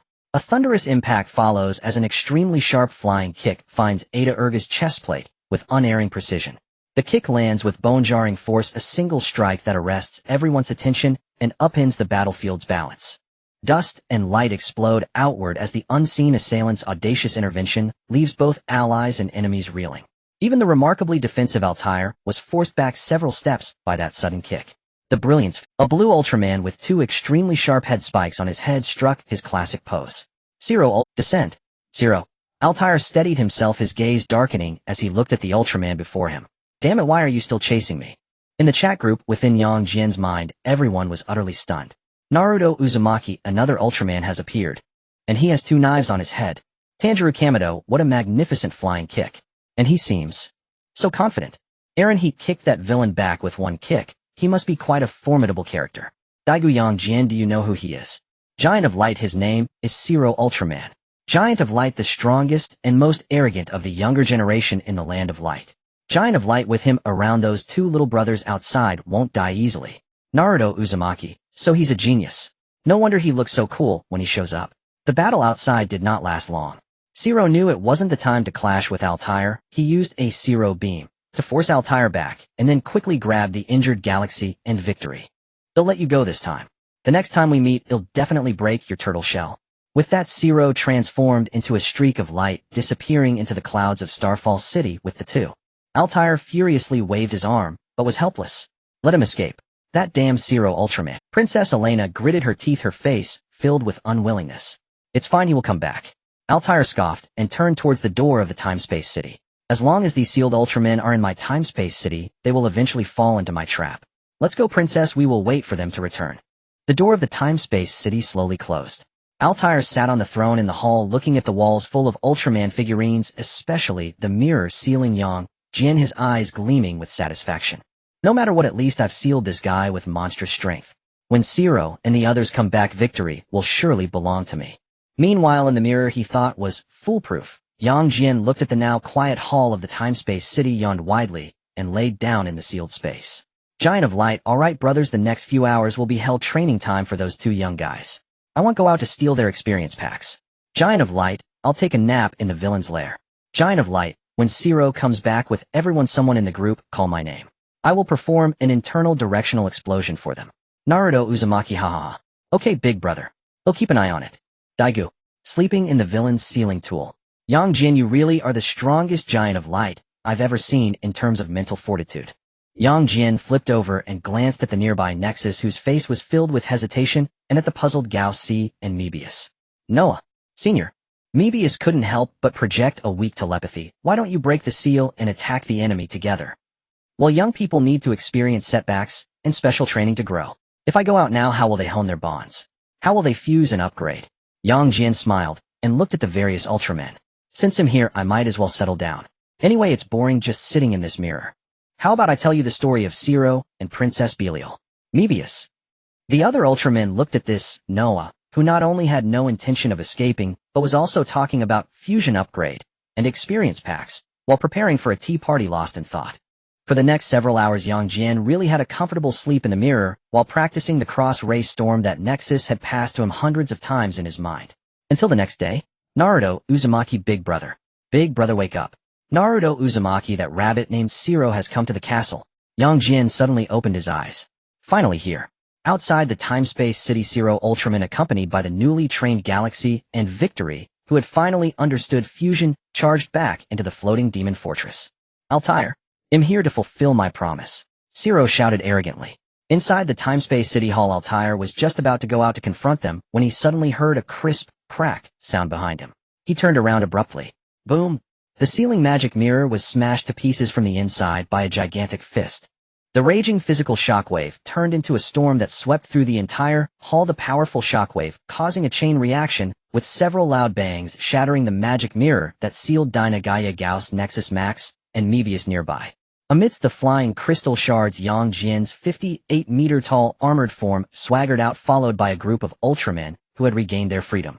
Altair's eyes nearly bulged out. How could you break the magic mirror with brute force? And you all came out. Surprised, are you? Unexpected, aren't you? This broken mirror is of such poor quality that I accidentally smashed it while turning over in my sleep. What a shame there won't be any glorious moments for the humans. Humans no need as long as the outcome is good. At this moment, Zero Galaxy and Victory rushed into the hall. Seeing the Ultraman who had already escaped, Zero paused for a moment, then wiped his nose and laughed. Oh, looks like I don't need to save anyone after all. The hall's light and show looked at the older generation in the room, excitedly nodding repeatedly. Meanwhile, Gaussi, Mebius, and other old veterans exchanged glances, tacitly reaching a consensus. Young warriors, accept our power. Gauss's gentle voice echoed in the psychic channel. As soon as he finished speaking, Gaussi, Nexus Max, Mebius, Dinah, and Gaia shot forth a radiant source of light from their chests, flowing into the Ultraman fusion bracelet on Light's wrist, like rivers converging into the sea. As soon as he finished speaking, Gaussi, Nexus Max, Mebius, Dinah, and Gaia shot forth a radiant source of light from their chests, flowing into the Ultraman fusion. Am I the only one just watching? Just as Yang Jian was speechless in his complaints, the Ultraman fusion bracelet seemed to have a compulsive collection disorder, or it sensed the nearby source of light and actively generated a pulling force. With a whoosh, a portion of the violent light energy within Yang Jian unexpectedly slipped out and joined the main group, drilling into Galaxy's bracelet. Yang Jian was taken aback. Huh? Are you stealing it? At the moment the light entered his body, Light and the others felt as if the bracelet on their wrist had suddenly become as heavy as a mountain, and at the same time an unprecedented and extremely strong impulse to smash something surged to their heads. Yang Jian coughed twice and strode forward. He heavily patted Galaxy and Victory on the shoulders twice, nearly knocking the two young brothers down. Yang Jian looked at them with a deeply profound voice as if he had grasped the truths of the universe, and slowly began to speak. Light is the bond. It will be inherited by others and shine once more. Hearing this fate-filled sacred line, which could even be described as the core of the soul, Nexus Ultraman, who was not far from Yang Jian. Although the Ultraman had no expression at this moment, the energy core in his chest was nearly glowing red, almost alarming. Did he just steal my exclusive line in front of me? Altair, completely ignored by the Ultraman, watched as they passed on power and inspirational words right in front of him, instantly shaking with anger. Enough! Altair was somewhat on the verge of breaking down. So what if you all came out? So what if you gained power? In this time-space city you will face the deepest fears within yourselves. Accompanied by waves of twisted black mist, the powerful enemies that had left deep psychological shadows on the Ultraman were materialized. Dark Mephisto, high-speed cosmic being Soren, Empera, Baltan, and the ultimate fusion monster formed from the resentment of 5 ancient super monsters. The super composite monster, 5 emperors. Yang Jian's gaze fixed on the colossal behemoth. A superfused monster, Wuda Wang. Xuanhua Mingren called out, Big Brother, are you going to face that strangest-looking beast? Iluan observed, that creature has been pieced together with organs from many other monsters. Dago added, that's Gearzan and Myerba from my universe. It's a pity I'm not on site. It's fine that you're not here. Yang Jian clenched his fist and strode toward Wuda Wang, sliding directly into the formation with Dana and Gaia. Brothers, count me in. Yang Jian waved with grand swagger and fell into line beside the two Aotmen. Dana turned and stared at this berserker who looked exactly like Senior Digga, yet was broad as a heavy tank, blinking in surprise. Are you Senior Digga? Gaia wore a puzzled expression. Isn't your name Nuya? Don't sweat the details. Yang Jian patted Dana and Gaia on the shoulders, then abruptly pointed at Wuda Wang, sinking his breath into his dantian, and bellowed, listen up, you stitched abomination. We are Heisei Sanjia. Wuda Wang ceased its roar, a deep confusion flickered across its enormous-shaped eye. Xuanhua Mingren exclaimed, so this is Heisei Sanjia. 3 standing together looks so imposing. Iluan muttered, the aura is there, but Big Brother, you really don't fit the picture. Enough chatter. Charge. Shoulder to shoulder, cut it down. Yang Jian gave them no time to react. The sonic boom cloud at his feet detonated as his terrifying 2 rotund arm strength erupted. Like an out-of-control dump truck, he was the first to rush at Wuda Wang. They'll keep you from flying. Yang Jian leapt before Wudawang seized the Myerbo wing on its back and yanked with all his might. With a ripping sound, the wing that enabled flight was torn off by Yang Jian. Wudawang howled in a piercing agony and raised the gigantic pincer of Lyciabasi to clamp down on him. Yang Jian advanced rather than retreating, clutching the massive pincer with his left hand while his right formed a fist. Calling upon cosmic pugilism, he unleashed a heavy rising dragon fist that hit the Gearson part of Wudawang square on the jaw. Bang! The enormous body of Wudawang was lifted from the ground by that blow and toppled backwards. Gaia and Dana behind watched, and both swallowed nervously. Gaia said, "Dana, has this senior always fought this wildly?" Dana silently wiped his brow. "I don't know." "What are you waiting for?" "Output." Yang Jian hammered Wudawang into the ground while shouting at the two stunned fighters behind him. The so-called Heisei, two finally snapped awake. Gaia instantly shifted to supreme form. Dana switched into miracle form. What followed grew brutally savage. Yang Jian held Wudawang fast with his 2,000-ton arm strength, physically wrenching each of the organs it used to unleash skills, while Dana and Gaia unleashed frenzied assaults at its flank. Poor Wudawang found itself like a victim cornered and beaten by three hulking men with no chance to fight. Between strikes, Yang Jian glanced at the other battles. Mengbiusi still got knocked out by Empera. Slow flight will do that. Gaosi is still slacking. That fits. It's definitely because that kid Wutsong returned. On his own front now, Dana's soul jet beam and Gaia's photon stream flared. Two brilliant torrents of light, like blades cleaving the void, shot straight at Wudawang. Yang Jian drew a deep breath and stood between the two Aotmen. In his mind, his mentor Nakicesis demonstration in the mirror, the high-pressure light particle compression technique, looped frantically. Mage protocol online.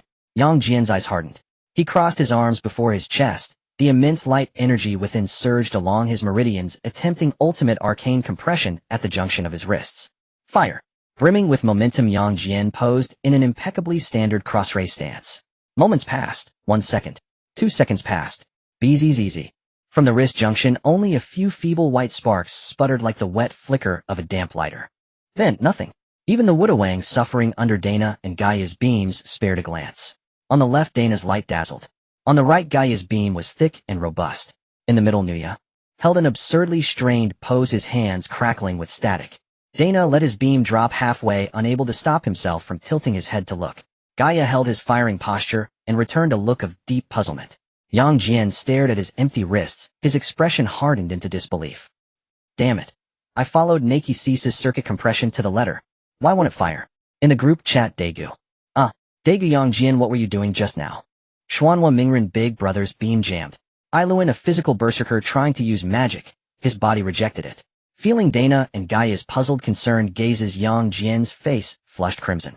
Social death. Had been exposed trying to be a mage in front of two Aotmen and the whole group. To hell with the mage dream. Mortified and furious, Yang Jian slammed his hands down. The ground trembled, and a white sonic boom cloud detonated.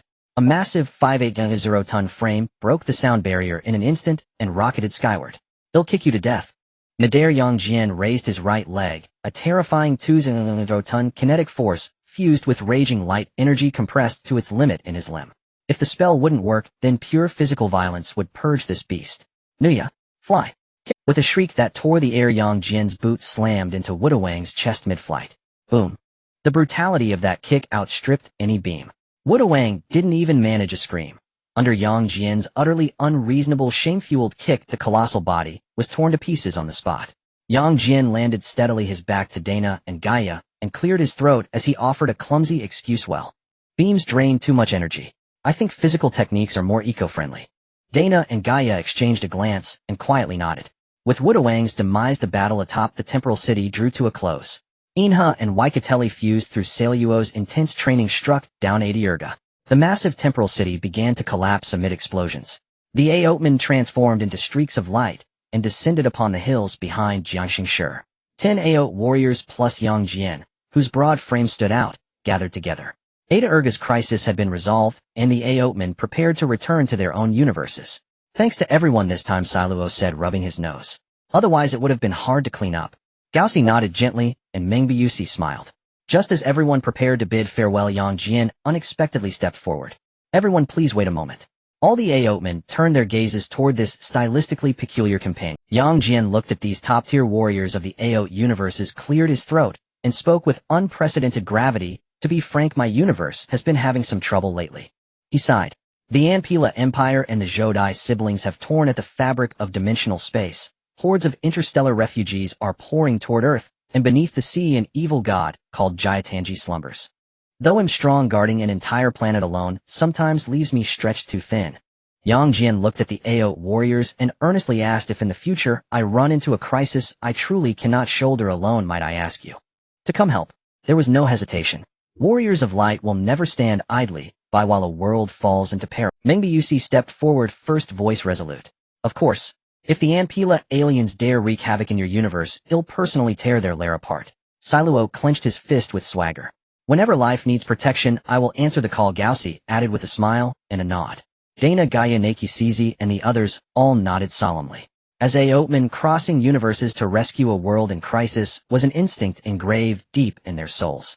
Watching these giants of light accept without reserve, Jian felt a profound, steadying sense of security well up within him. Thank you all. He grinned and waved to the group. It's settled then. If a true catastrophe breaks out, it'll come calling. With blinding light, the Aotman ascended one after another, becoming streaks and returning to their respective universes. In the forest, only Jian remained. System, quick question. They agreed, but how will I find them later? Is there some way to mark the coordinates of the universes they inhabit? I can't just rely on calling. System prompt detected, host request. System prompt, the group owner may expend a small number of points to perform a dimensional coordinate anchoring on energies that have previously interacted. System prompt, after anchoring points may be consumed to open a reverse channel. Brilliant. Huh. The Empera Empire right. The Juda siblings right. Jian warned you better not come to Earth and mess with me. If you really push me, I'll turn around and pull out a top-tier strike force against you. The primary world. 2 full days had passed since Jian returned from the Chrono City. During these 2 days, Earth enjoyed a rare tranquility.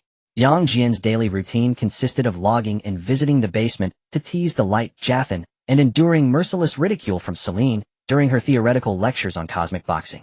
Inside the Guts base, the piercing air raid siren blared without warning. In the command room, everyone sipping tea jerked their hands violently. Yasumi's fingers flew across the keyboard as he switched the satellite feed onto the main screen, his expression deeply unnerved. Captain, it's the Vanguard fleet of the Empera Empire. They're back again. What? Shinjo's eyes widened. Do these aliens truly believe we won't open Hey! Yet as the image zoomed in, every officer in the command room froze. Where was the arrogant, triumphant Imperial Armada? Only 15 flagship vessels remained. Once imposing, now battered beyond recognition, their hulls scarred with grotesque wounds. Beep. A communications channel opened.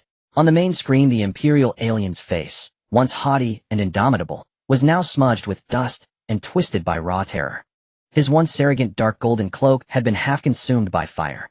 Staring at the Earth Defense Force, and especially at Jian, the Imperial alien forced a smile so ghastly it resembled a grimace. With stiff, unnatural formality, he offered a greeting. Ahema, allies. He cleared his throat. Could you possibly lend us a small favor? Silence fell across the command room as officers exchanged bewildered glances. Captain Kyoko Kuramochi frowned. What precisely do you require? Before the Imperial alien could frame his request with diplomatic subtlety, a bat-headed Betan alien suddenly burst into frame from the edge of the screen, shrieking in panic. There's a monster chasing us. Let us dock, immediately. A 3-second silence descended upon the command room. Absolute suffocating. An American officer stood, frozen coffee cup suspended midair. You, led a monster straight to Earth. The Betan alien nodded frantically, earnest, unfiltered, alarmingly honest. Yes, exactly. It's right behind us. The Imperial alien stared blankly, then buried his face in his hands, wishing fervently he could shove this incompetent comrade into the ship's reactor core. Jian stared at the 2 bedraggled aliens on screen, and nearly laughed aloud in exasperation. You call yourselves allies. Failed at raiding. And now you flee straight to our doorstep, dragging calamity along. The Betan alien, yes. Exactly. Jian, you're even proud of it. Grant them access to outer orbit, Jian said calmly. Captain Kuramochi issued the order with icy composure. Interrogate them thoroughly. Whatever creature shattered the Imperial fleet is no ordinary threat. As Earth's orbital defense grid parted just enough, the crippled Imperial flagship limped into position above Star Alliance Defense Zone 7. The transmission reconnected. This time the Imperial alien abandoned all pretense. His face contorted with existential despair. It began as nothing more than a white sphere adrift in the cosmic scrap belt, like a pale, silent egg. He gritted his teeth, recalling the horror. We accidentally fired upon that white sphere. And then, not only did it survive, It mimicked our main cannon, then turned it against us. The Betan alien chimed in urgently. Yes, yes. This entity grows stronger the more we strike it. It absorbs every attack and replicates its form to retaliate. Our shields, lasers, dark matter cannons. All were copied then hurled back at us. We had no choice. Across the entire cosmos, you are the only allies we know. We had nowhere else to turn. Hearing this account, the victory team collectively drew sharp breaths. Stronger with each blow, absorbing attacks, and evolving identical countermeasures. What kind of physics-defying ultimate nuisance was this? Yet standing silently in the corner, Jian's pupils contracted sharply the moment he heard white egg and grows stronger with every hit. His mind detonated with a single horrifying name. Damn it! Jian couldn't suppress the curse, blurted it out raw and unfiltered. Yifu.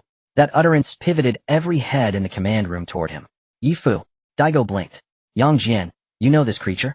The American officer turned as well. You recognize this cosmic anomaly. Yes, I understand it now. Jian massaged his throbbing temple. This was the ultimate nightmare from Ultraman Max. Yifu, the perfect life form. Utterly indestructible by physical force or energy alike. Burn it, its form becomes flame. Blast it with missiles, it sprouts launchers. Strike it with beams, it fires beams back. These Imperial fools had awakened the most untouchable porcupine in the known universe. Jian inhaled deeply, then lifted his gaze to the expectant Imperial alien on screen. I'll help you. He crossed his arms, thumb and forefinger rubbing thoughtfully. But blood is thicker than water, and business is business. Compensation is required. The Imperial alien nearly choked. We're allies. We just gifted you the hyperdimensional tech cube. How dare you extort us in our hour of need? A voice, crystalline cold laced with lethal intent, slithered through the base intercom. Celine had somehow patched herself into the command room's audio feed. Who brought that hazardous life form to Earth? The Imperial alien. The Betan alien. Celine's tone remained flat absolute. You've delivered a star system-level time bomb to the threshold of my laboratory. Unless hazard disposal fees and psychological compensation are paid immediately, you and that creature will remain in the solar system permanently. As space debris.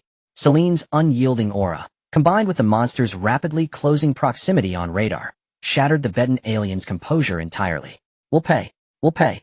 We still possess the Imperial Heavy Armor Reinforcement Protocol and the high-frequency biological regeneration serum formula, both yours. Just stop that abomination. Seeing the deal secured, Jian snapped his fingers, satisfied. Agreed. Deal sealed. Captain Kuramochi studied Jian gravely. Jian, if you truly understand Yifu, what level of weaponry should we prepare? Should Daigo and you coordinate an assault, with Jathan from the basement providing firepower support? Shinjo tightened his grip on his sidearm, voice tense. If it crippled the Imperial fleet, its defenses must be off the scale. The Betan alien leaned forward eagerly on screen. Yes. Ultraman, how will you confront a monster that absorbs even planet-buster cannons? Amid the command room's palpable tension, Jian rose slowly from his chair. His expression relaxed, almost languid, faintly amused. Weapons. Firepower suppression. He waved dismissively, his words landing like thunder. No need for such complications. This creature, I alone shall handle it. Absolute silence crashed over the command room. Even the Imperial alien on screen stared dumb. You, what did you say? The Imperial alien stammered. Alone. That thing is invincible. It absorbs everything. Daigo stepped forward, alarmed Jian. This is too dangerous. Whatever it is, we fight together. No need. Jian clapped Daigo's shoulder, his smile deepening. He knew Yifu's mechanism intimately. It was pure mirror, nothing more, nothing less. Give it violence, and it returns annihilation. Offer it peace, and it becomes harmless, docile, utterly benign. To defeat Yifu, one must carry no weapon at all. Jian turned his head and looked at the astonished crowd, leaving behind the most outrageous statement of the day. Help me out, prepare a super high-power loudspeaker for me, and find a piece of soothing and gentle music. Music? Xian Cheng's eyes widened, and he even dug at his ears. Are you planning to sing to a monster that can swallow an entire fleet of spaceships? Have you been stunned by the alarm just now, eh? What do you understand? This is called artistic persuasion. Jian walked to the control panel of Yi Rui and tapped the surface. Yi Rui, hurry up. Get me a high-powered directional loudspeaker. As for the music, let's choose Beethoven's Moonlight Sonata, or any gentle light music, the softer the better. The Imperial aliens on the other end of the screen completely lost their minds. Are you crazy? You are all insane. That is the ultimate demon that can absorb all attacks and return them. You actually want to play music for it? How could our Ampela Empire ally with you lunatics? The bait aliens were also filled with despair. It's over, completely over. I would rather be eaten by Jian. Shut up, you two uncultured cosmic bumpkins. Yang Jian shot back without reservation. You guys were the ones who recklessly attacked it, forcing it into a hedgehog state, and now you still have the face to complain. Just wait and see with your eyes wide open what knowledge is power really means. Though Juejing also found it absurd, he gritted his teeth and quickly input commands on the control panel. The base's giant disaster broadcasting array can be disassembled. Yang Jian, the loudspeaker is big enough, but are you sure this will really work? 100% assurance. Yang Jian gave a thumbs up. It's just a mere complete life form. 10 minutes later, in the outer orbit of Earth, the terrifying monster, Yifu, which almost wiped out the Empera Empire's vanguard fleet, finally descended. As it tore through the clouds and appeared in human sight, gasps echoed in the Guts command room. This is no longer a white egg. Having absorbed the attacks of the Imperial fleet's lasers, dark matter cannons, and planet-killing weapons hundreds of thousands of times, Yifu had evolved into an ultimate war fortress built from countless gun barrels and energy emitters. Its body length exceeded 100 meters, exuding a suffocating aura of destruction. This level of armament. Zhong Fong was sweating profusely. It doesn't even need to aim, it just has to fire indiscriminately. Daegu tightly gripped the divine light stick, his palms drenched in sweat. Yang Jian, is it really okay? Swish. Accompanied by a dazzling white light, Yang Jian transformed into a 58-meter-tall giant of light, descending in front of Yifu. This time Yang Jian held no hostility and even dared not land on the ground. He shouldered the loudspeaker like carrying a giant radio, facing this war machine covered in gun barrels and ready to fire at any moment. Yang Jian took a deep breath and pressed the play button. In the next second, the clear, soothing, and gently flowing piano notes of Moonlight Sonata echoed through the sky, amplified by Yang Jian's light, energy-enhanced super loudspeaker. No killing intent. No attack. Just pure calming music. In space within the remnants of the Imperial fleet, the Imperial aliens and bait aliens stared at the screen, their hearts racing. He's looking for death. He must be looking for death. That monster will blast him to smithereens with its main cannon. However, a miracle happened in the midst of this piano piece. The Yifu, which had originally aimed all its cannons at Yang Jian with the cannon muzzles glowing red and charged to the critical point, suddenly stopped. Its massive and ferocious body stiffened for a moment upon hearing the music.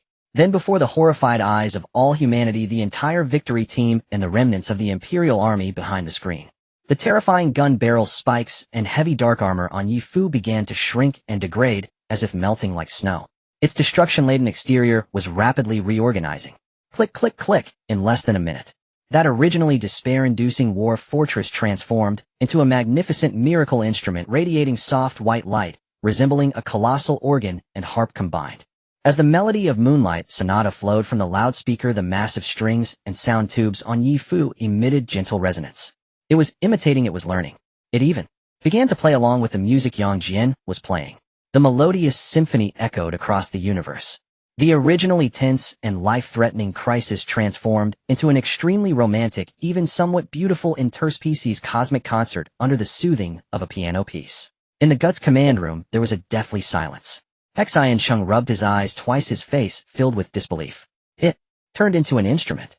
Juejing pressed his whole body against the screen, tears of excitement streaming down his face as he frantically recorded data. It has no hostility. It is just responding. You give it missiles, it turns into a missile launcher. You give it music, it becomes a music box. This is the purest mirror in the universe. Captain Zhu Jian looked at the giant of light carrying the loudspeaker, who was having a music concert with Yifu, and a gentle, relieved smile slowly appeared at the corner of his mouth. I see. This is the true meaning of resolving a crisis. Meanwhile, in the command cabin of the Imperial fleet, the atmosphere had completely collapsed. The Imperial aliens gaped, their forearms hanging limply at their sides, as if their souls had been drained. So, just playing a song. It won't attack anymore. The bait aliens dropped to their knees with a thud, frantically clutching their heads, letting out a heart-wrenching wail worse than death. Ah, what on earth is our empire doing? We wasted over 10 main vanguard ships. We were chased like dogs across half the galaxy by it. And now you tell me that just playing a song can... The bait aliens collapsed, beating the floor and crying as if their hearts were torn apart. My fleet. My budget. Why the hell did I impulsively take the main cannon to attack it? The music came to a halt. Yifu seemed to be immensely satisfied, radiating a gentle white light as it quietly stood in the wilderness. It did not return to the universe as Yang Jian had thought. Instead, it was as if it had taken root, quietly resting on the earth, producing soft and melodious notes with the breeze. It was never meant for destruction. it was merely a mirror wandering through the cosmos. Now it might feel that the music of this planet was quite pleasant and decided to stay here for a while. Jian, carrying a loudspeaker, looked at the station Yifu and nodded in satisfaction. He turned his head to glance at Celine on the command room's large screen, his tone unusually grave, even carrying a hint of warning. Celine listened carefully. This thing is to remain on Earth as a large-scale artwork. However, absolutely do not conduct any experiments on it. Do not scan it, do not extract its cells, not even a single hair should be touched. In the command room, Celine's pale purple eyes were fixed on the stunning Yifu on the screen, her slender fingers tightly gripping and releasing the control panel in a struggle. As a top scientist watching the most perfect, complete life form in the universe right at her doorstep, yet being unable to study, it was a pain more excruciating than death. But her rationality told her that Jian was right. Celine took a deep breath, painfully squeezing out 3 words between her teeth. I will listen to you. She paused, but we already have one evil god, and now with this one, there could be danger. Perhaps we could throw him out. Jian. Not a big problem. They'll find a nice fairy tale world to throw him into. Jian stretched comfortably, and with a thought opened the chat group in his mind. Everyone in the group had been watching the live broadcast of Yifu's entire descent just now. Naruto, Uzumaki big brother. I originally thought you would punch it to pieces. Instead you went out with a big loudspeaker to play music. Aaron, moreover, that monster covered in cannons actually turned into a musical instrument. This is even more shocking than watching you tear apart monsters. Tanjiro Kamado, so gentle. If you don't attack it, it won't harm anyone. Big brother, you resolved the crisis in the most peaceful way. That's incredible. Dragon Knight, I learned this. Dragon Knight, if I encounter a monster next time, I will also play music for them. Maybe they can turn into instruments too. Seeing Shinji's message, Jian twitched his mouth and quickly typed to stop him. Giant of Light, Shinji. Giant of Light, this trick only works on Yifu. Dragon Knight. Huh. Is that so?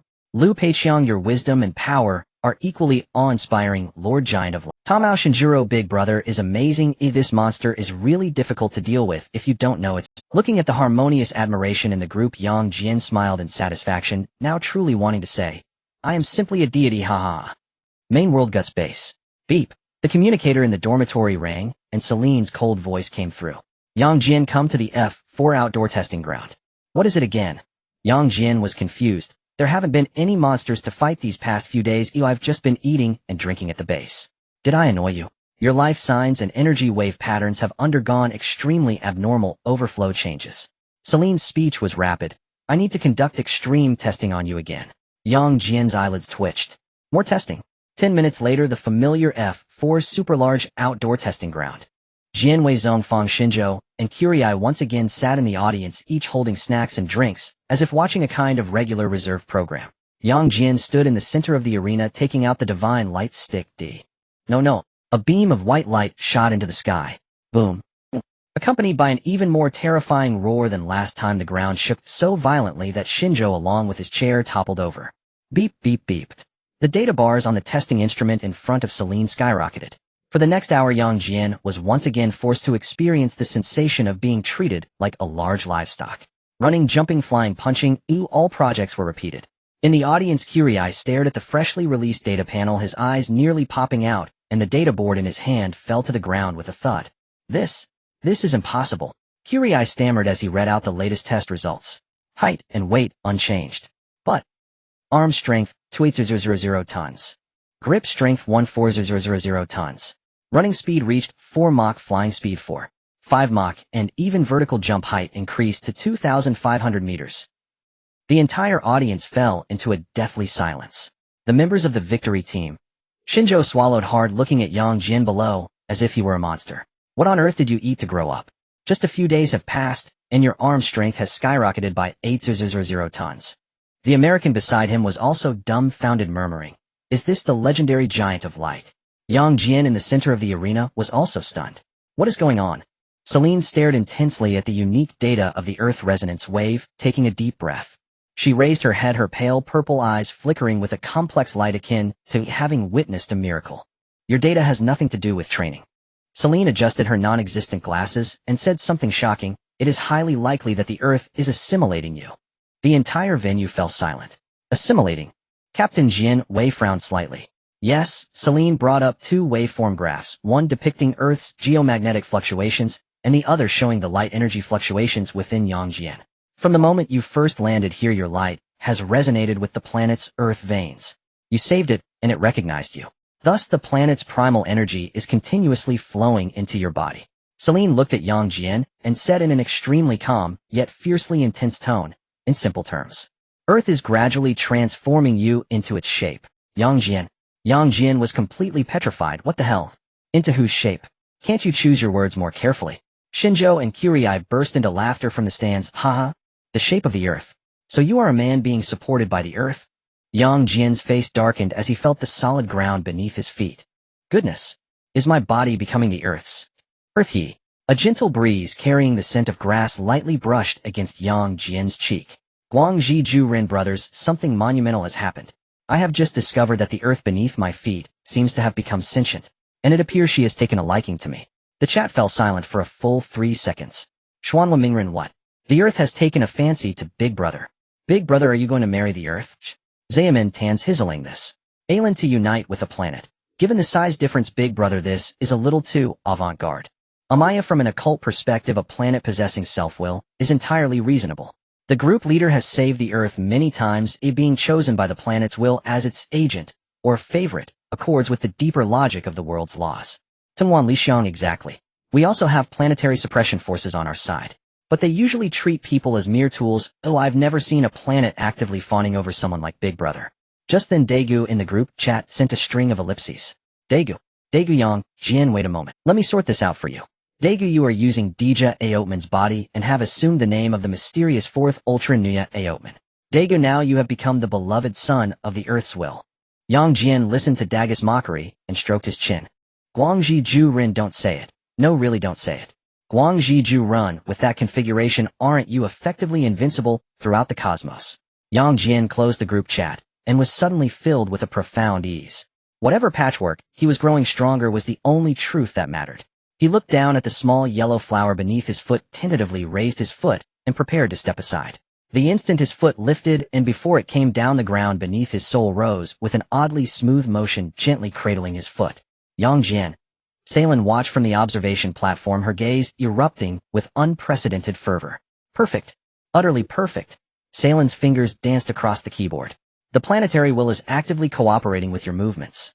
This means that as long as you remain on this Earth, you will no longer be an isolated combatant. You will be an extension of the planet itself. Your defenses will be linked to the crust, and your energy can be drawn from the ley lines at any time. Celine pushed up her glasses and delivered her final verdict. Yang Jian, so long as you do not leave the Earth, your energy is limitless. In the days after the test, the Earth enjoyed a rare stretch of peaceful development. In the laboratory, Yang Jian leaned back in his chair, sipping an iced cola while serving as Celine's storyteller. So there is a scientist in the land of light named Zikali. That man is essentially cheating. Normally a desk worker, when riled he draws his sword and cleaves more fiercely than anyone, and with a casual twist of a capsule or a metal, he can let other Aotmen borrow strength. Celine wore no lab coat, only a simple fitted black sweater, taking notes before a cluster of faintly glowing instruments. Celine, aiming, you must try harder. The next day, as Yang Jian continued his storytelling, a cold white mist hissed, and the metal isolation chamber at the center of the console slowly opened. Celine put on insulating gloves, withdrew a palm-sized metal disc that emitted a soft silver-blue light, and casually tossed it to Yang Jian. Yang Jian fumbled to catch it. What is this? Another bomb for interstellar warships you've cooked up? A pseudo-life solidification device. Celine lifted her black coffee and spoke in a tone as matter-of-fact, as if introducing a new floor robot. It combines the photonic energy data you gave me with the high-frequency biological repair serum formula left by the Empera Empire. Celine pushed up her glasses. As long as the target's vital signs have not completely fallen to zero, even if only a brain remains, attach this, and it can forcibly halt the flow of life, providing a continuous stream of regenerative photonic energy until revival. Yang Jian cradled the small metal disc, his eyes widening until he sucked in a sharp breath. So as long as they are not utterly dead, you can forcibly stop the bleeding and bring them back. Yang Jian looked at Celine's impassive face and felt his scalp crawl. He raised his thumb in genuine admiration. Who even needs Zikali now? Your O-type scientists really are each more outrageous than the last. Celine drank a mouthful of coffee without expression. Just conventional bioengineering. No need to make a fuss. Yang Jian toyed with the solidification device, buoyed by a good mood. With this gadget, future rescues in other worlds would be infinitely more forgiving. Just as he prepared to store the device in the group's space, the chat in his mind erupted with a flurry of urgent Ding. The world coordinates of group member, Tungwan Lixiang, have suffered a severe folding anomaly. Detected magical interference. Yang Jian raised an eyebrow. Didn't Lixiang just flatten the second singularity? How is there another incident? He quickly plunged into his awareness and opened the chat group. Xuanhua Mingren Lixiang. Lixiang, what's wrong? Why is your avatar flickering? Alan, did you encounter remnants of the demon pillar? Daegu needs support. I can teleport at any time. After a long moment, a message from Tungwan Lixiang. I'm fine. Tungwan Lixiang, but I seem to have a big problem. Tungwan Lixiang, I was just at Jialidi having strawberry cake with the doctor when a strange magic circle flared beneath my feet, and I was forcibly summoned. Amaya summoned. That does not conform to the particle transfer protocol. Guangji Ju Run, where were you? Is it another singularity? Tungwan Lixiang, I don't know. It looks like a modern American city. Tungwan Lixiang, but that's not the point, big brother. Tungwan Lixiang, the point is, my body has turned into a girl. The chat descended into a deathly 5 seconds later. Xuanhua Mingren, you've become a girl. Alan, what strange magic is that? Longxi, am a little curious to see. Tan's hizzling, this is astonishing. Daegu Lixiang, you, calm down, this might just be a temporary illusion. Tungwan Lixiang, it's not an illusion. My chest feels heavy. My hair is longer. Tungwan Lixiang, and Ma Xiao was summoned along with me. Tungwan Lixiang, my mind is filled with a rush of new knowledge. The system notified me that Ma Xiao and I have been summoned as servants to a city called Shuyuan City. Yang Jian sat on a laboratory chair staring at the text on the screen as his mind raced. Snowfield City, Tuko Fujimaru and Mash Kirilight summoned as servants. What the hell? Yang Jian smacked his thigh in astonishment. Fate, strange fake. The strange fake Holy Grail War. The absurd God-saturated counterfeit Grail War. Most astonishing of all, Tuko had been summoned not as a master, but as an actual heroic spirit. The Giant of Light. Tuko, first take a deep breath, and forget that. The Giant of Light, tell me. What do they look like?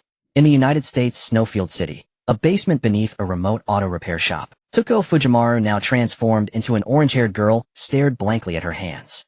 Beside her stood Mash Kirilight, shield raised, equally bewildered. Directly before them stood a youth with russet-brown short hair, wearing an utterly ordinary Japanese high school uniform, and holding a wrench. The boy glanced down at the suddenly glowing magic circle on the floor, then back at the bizarre pair of girls before him, swallowing hard. I'm just an ordinary high school student. The pipe broke, so I came down to fix it. And then the floor lit up. Shiro Amiya cautiously stepped half a pace backward. If possible, may I go home? Sakura is waiting for me to cook dinner. Tuko Fujimaru, sir. The one who summoned me is a Japanese high school student. Tuko Fujimaru, he appears utterly inexperienced. Tuko Fujimaru, his name is Shiro Amiya, and he claims he was merely repairing a pipe when the floor suddenly illuminated. In Guts's underground lab, Yang Jian nearly spat his cola onto Selena's console upon reading the 4 characters Shiro Amiya. Shiro Amiya, the peerless swordsman, had somehow crossed over into the American strange fake Holy Grail War. And with a single flawless invocation summoned not only Tuko Fujimaru, the savior of human history, but also Mash Kirilight, the shield maiden herself. This narrative stitching is even more outrageous than the monsters engineered by the betas. Yang Jian laughed until he doubled over in his chair. The Giant of Light, amazing. The Giant of Light, absolutely brilliant. The Giant of Light, with Shiro Amiya leading the charge, the Crown Order Master Tuko tears through divine beasts, while Mash, the paragon of absolute defense, stands unshaken. Naruto Uzumaki, sir, is this Holy Grail War dangerous? Should we go assist them? The Giant of Light assists them. No, you've misunderstood entirely. Our concern isn't Tuko, not yet. It's the so-called Holy Grail War itself.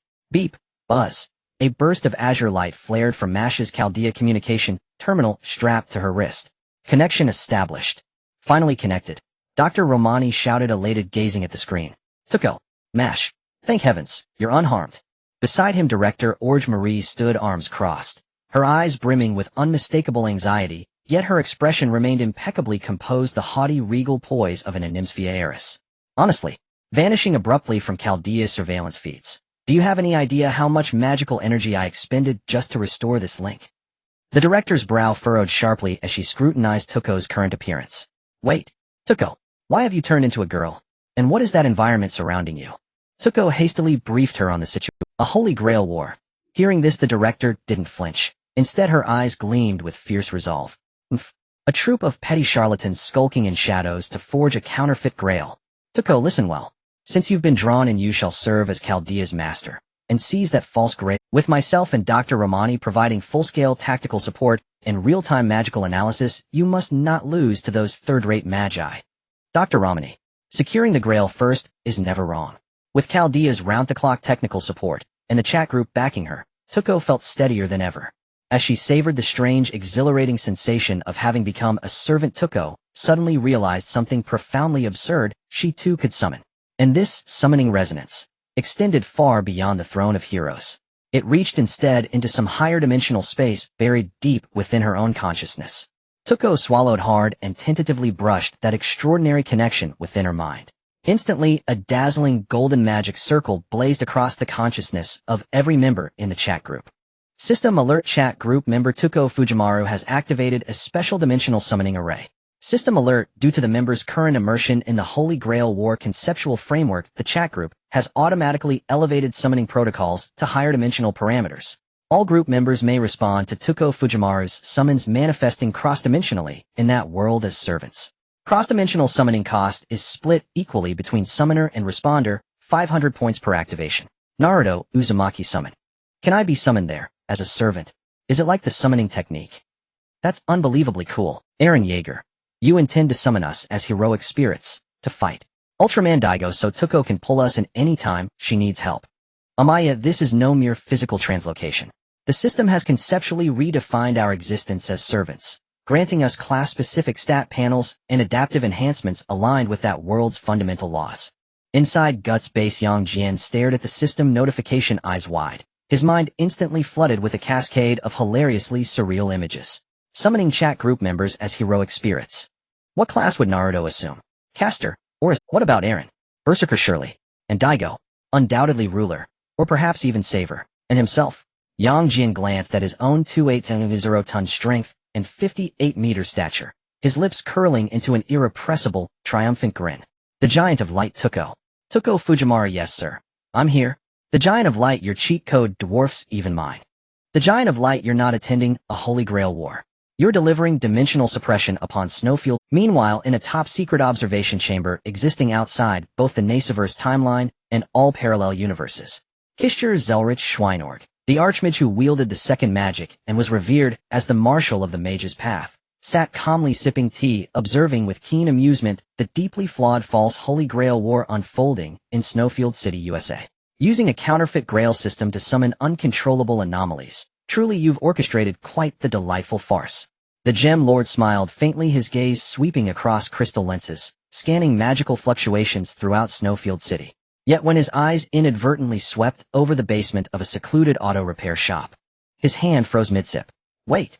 Leaning closer to the crystal lens, his silver brows knotted tightly together. He stared at the girl brandishing a massive cruciform shield, and beside her the master now transformed into an orange-haired girl. His expression slowly contorted, features crumpling inward, until it locked into the universally recognized visage of profound, speechless bewilderment, the subway elder staring at phone meme. What in the blazes is this? Zelrich removed his monocle, took a deep breath, and vigorously rubbed his eye. Surely my recent parallel universe observations have exhausted my magical reserves, inducing hallucinations. He closed his eyes, recited several calming incantations, then snapped them open again, fixing his gaze upon the crystal lens. Unchanged. Zelrich remained silent for a full 5 seconds. Then this notoriously mischievous observer of alternate realities quietly retrieved a black cloth and covered the observation lens completely. Turning away, he lifted the now-cold cup of tea and drained it in one solemn gulp, releasing a sigh heavy with ancient weariness and quiet resignation. This has arrived. This world line is irrevocably lost. In a basement on the outskirts of Snowfield City, USA, Tachiko watched Yang Jian's words in the group and then glanced at the command spell on the back of her hand. A brilliant smile reminiscent of a true villain suddenly blossomed on her previously tense cheeks. Indeed. While others summon heroic spirits based on compatibility, when I summon a heroic spirit, I simply shout, "Big brother, help me," in the group. She turned her head to look at the nearby Shiro Amiya, who was still holding a wrench and had a face full of longing to go home. You're Shiro Amiya, right? Tachika stepped forward and patted the shoulder of this future justice partner, her tone as gentle as a great villain. You want to go home to cook, right? Raising her right hand, she declared, since this Holy Grail War doesn't allow us to leave, then we shall pierce through it as quickly as possible. Giant of Light, Tachika. Tachika of Fujimaru, big brother. I'm here. Giant of Light, this excitement is not to be wasted. Set up a summoning array over there to pull me over. Tachika Fujimaru. Big brother, are you coming in person? Shiro Amiya, holding the wrench, trembled as he watched the orange-haired girl claiming to be Tachika Fujimaru close her eyes. With the high-dimensional connection of the chat group, a massive sci-fi-like pure white summoning array unfolded instantly on the basement floor in front of Tachika. Boom! There was no magical roar, only a suffocating sense of oppression descending upon this small. As the light dissipated, a young man in a dark jacket stood steadily at the center of the array. Yang Jian glanced down at his hand, and immediately a servant panel filled with Type Moon style popped up in his mind. True name Yang Jian Noah, Ultraman class, Berserker strength EX, endurance EX, agility A, magic E, luck EX. Looking at that pitiful magic E, Yang Jian was taken aback. This can't be right. The light energy within me is as vast as an ocean. How could my magic be? He looked down at the master connection line on him, his gaze landing on the dazed Shiro Amiya, who was still holding the ring. That pitiful magic supply line was as thin as a nearly broken spider silk connected to Shiro Amiya's magic circuit that hadn't even been properly established. Yang Jian. He remained silent for a full 3 seconds before expressionlessly pointing at Shiro Amiya and turning to Tachika. Tachika, are we drawing our magic from this little red-haired guy? Tachika scratched her head awkwardly. Yes, the command spell is on his hand, and my and Mash's magic also comes from him. Yang Jian took a sharp breath and covered his face. It's over. With his magic circuit being more clogged than a sewer, and that meager amount of magic reserve, Yang Jian looked at Shiro Amiya and said in an extremely sympathetic tone, even if I were to use no light energy and rely solely on my physical strength for a full-power normal attack, this justice partner might just be drained dry on the spot and die right here. Shiro Amiya. He was completely stunned, his hand holding the wrench shaking uncontrollably. Why am I suddenly here after just fixing a pipe? And not only are there 2 girls here, but there's also someone who could kill me with a single punch. I want to go home. Sakura is waiting for me to come back and cook dinner. Watching this Shiro, who often lost limbs in the original work with swords sticking all over him, while shouting I want to save everyone, Yang Jian couldn't help but sigh. Alright, stop crying. Yang Jian walked up to Shiro Amiya, snatched the wrench from his hand, and threw it aside. Although I don't know how you randomly ended up here from Fuyuki City, Japan. I am very clear that in most world lines you, as this justice partner, are not doing very well. In the canonical history, you either lose limbs or watch those around you die tragically, and in the end you turn into a regretful Red A worker. You certainly don't look like you are in the magical girl route. Shiro Amiya was stunned. What? What are you talking about? What world line? What Red A?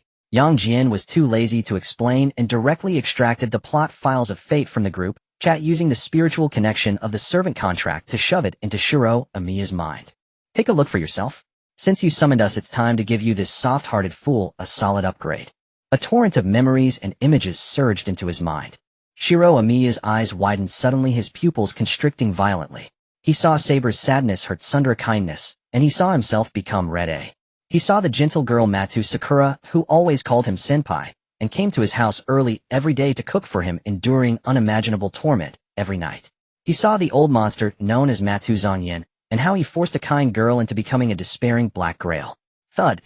Shiro Amiya's legs went weak, and he dropped to the ground, gripping his hair tightly, as tears streamed down his face. How could this be? Everyone. Sakura. This is impossible. This can't be. She clearly. Before she left this morning she laughed, and asked me what I wanted to eat for dinner.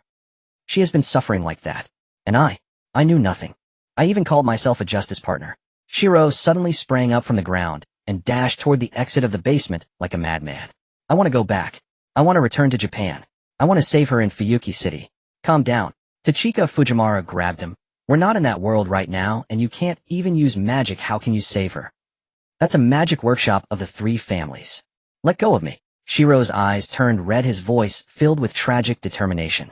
He looked at Tachika and Yang Jian. Please. Even if it means draining my magic, even if it costs my life, I don't care. As long as I can save her, anything is worth it. Looking at Shiro Amiya's standard self-sacrifice declaration, Tachika Fujimaru awkwardly twitched her mouth and turned to look at Mash and Yang Jian. Mash, big brother. Tachika wiped the sweat from her forehead. Our Chaldea is a legitimate organization dedicated to saving humanity, right? Why does this plot direction make us seem like an evil mafia organization forcing minors to sacrifice their lives? Ritsuka stepped forward and patted his shoulder. He'll go ask Chaldea first to see if there's any safe way to rescue that girl. Ritsuka immediately activated the communicator on her wrist. The screen unfolded, revealing the holographic images of Dr. Roman and director Olga Marie. After listening to Ritsuka's description and the shared intel from Jian, the two high-ranking officials of Chaldea furrowed their brows. The real problem is the marking bugs inside that girl. Director Olga Marie crossed her arms, and from the perspective of a traditional magician, offered a brutally harsh conclusion. Those bugs have completely integrated with her magical circuits, and even her cardiac nerves. As the heir of the Animusphere family, I can tell you, there's basically no way. So there's no way. Are we supposed to let those bugs that harm Sakura remain?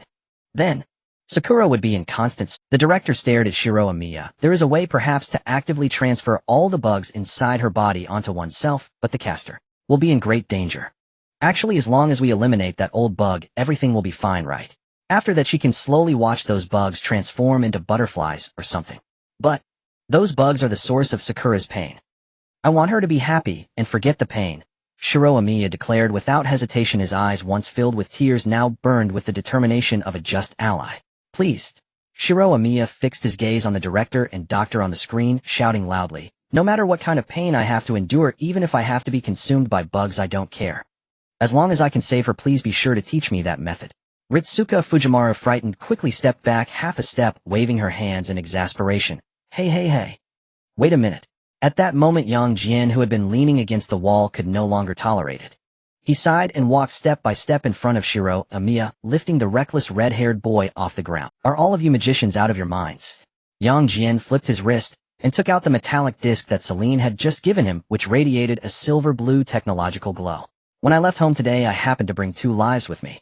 Look at this, the pseudo-life stabilization device, a piece of alien high-dimensional technology, just recently crafted by a certain evil scientist on our side. As long as that girl still has breath, this thing can forcibly lock her life flow, providing a continuous source of regenerative light energy." Jian patted Shiro Amiya's shoulder. "With this thing as a backup. Don't say a few broken bugs. Even if you close your eyes and use a wrench to violently dig out all the bugs along with the rotten flesh in her belly, she won't die. This machine can forcibly bring her back to life without leaving a scar."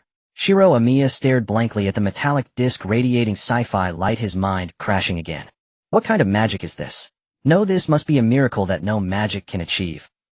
This machine can forcibly bring her back to life without leaving a scar. Shiro Amiya stared blankly at the metallic disc radiating sci-fi light, his mind crashing again. Locking life flow. How could such a thing exist?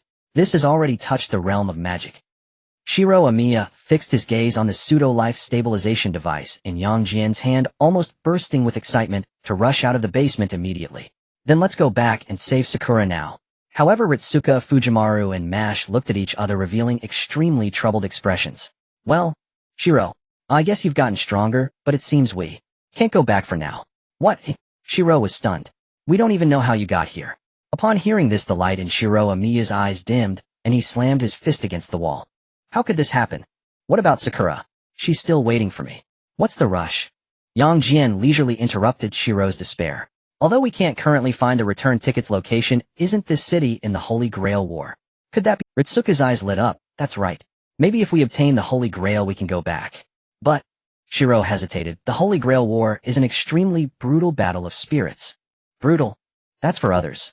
Jian directly summoned the plot file of Fate Strange Fake in his mind, stuffing it into Ritsuka's and Shiro's brains through the spiritual link of the servant contract. "Come, before we rush to seize the cup, let's take a look at the script of this place." Minutes later, a strange silence fell over the basement. Ritsuka Fujimaru stared at the information in her mind, her eyes widening in disbelief, and finally couldn't help but curse. "What the hell is this?" Ritsuka pointed at her own head, her mind reeling. The false and true Holy Grail wars coexist. Dozens of servants fighting in the same city. Jack the Ripper is actually a conceptual entity. And there's a lowly who summons plagues as a servant. Even god-level entities have come out. Mash beside her was also dumbfounded. "Senpai. This singularity, no, the specifications of this Holy Grail war have completely distorted." Shiro Amiya was even more drenched in cold sweat. He initially thought it was just a few magicians sparring, but the data showed that they could easily flatten the city with their noble phantasms along with various sinister masterminds. "Got it." Jian patted Shiro's shoulder. "The Holy Grail war in this place is a complete mess. If you go by the normal procedure, you probably won't even finish writing your will by now. But fortunately, you guys are lucky today to have drawn me an SS or level crowned physical." Jian twisted his neck, a hint of extreme, dangerous excitement flashing in his eyes. "I just took a look. Right now the hero king Gilgamesh, who loves to throw golden trash everywhere, has just been summoned by his master.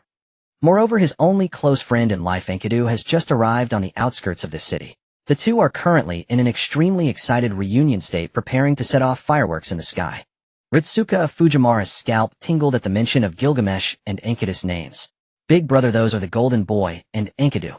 If those two start clashing with their noble phantasms, not to mention seizing the Holy Grail, the entire city would be turned into a crater.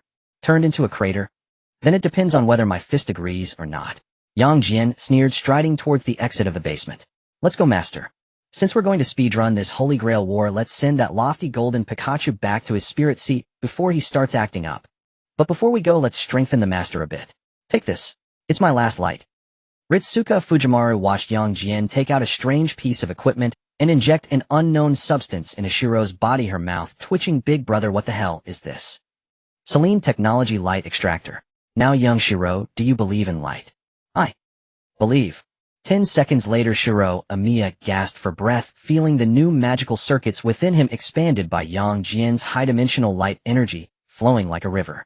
This feeling, Jian said. It's done indeed. Those who believe in light are capable of anything. Next, the Holy Grail War, here I come.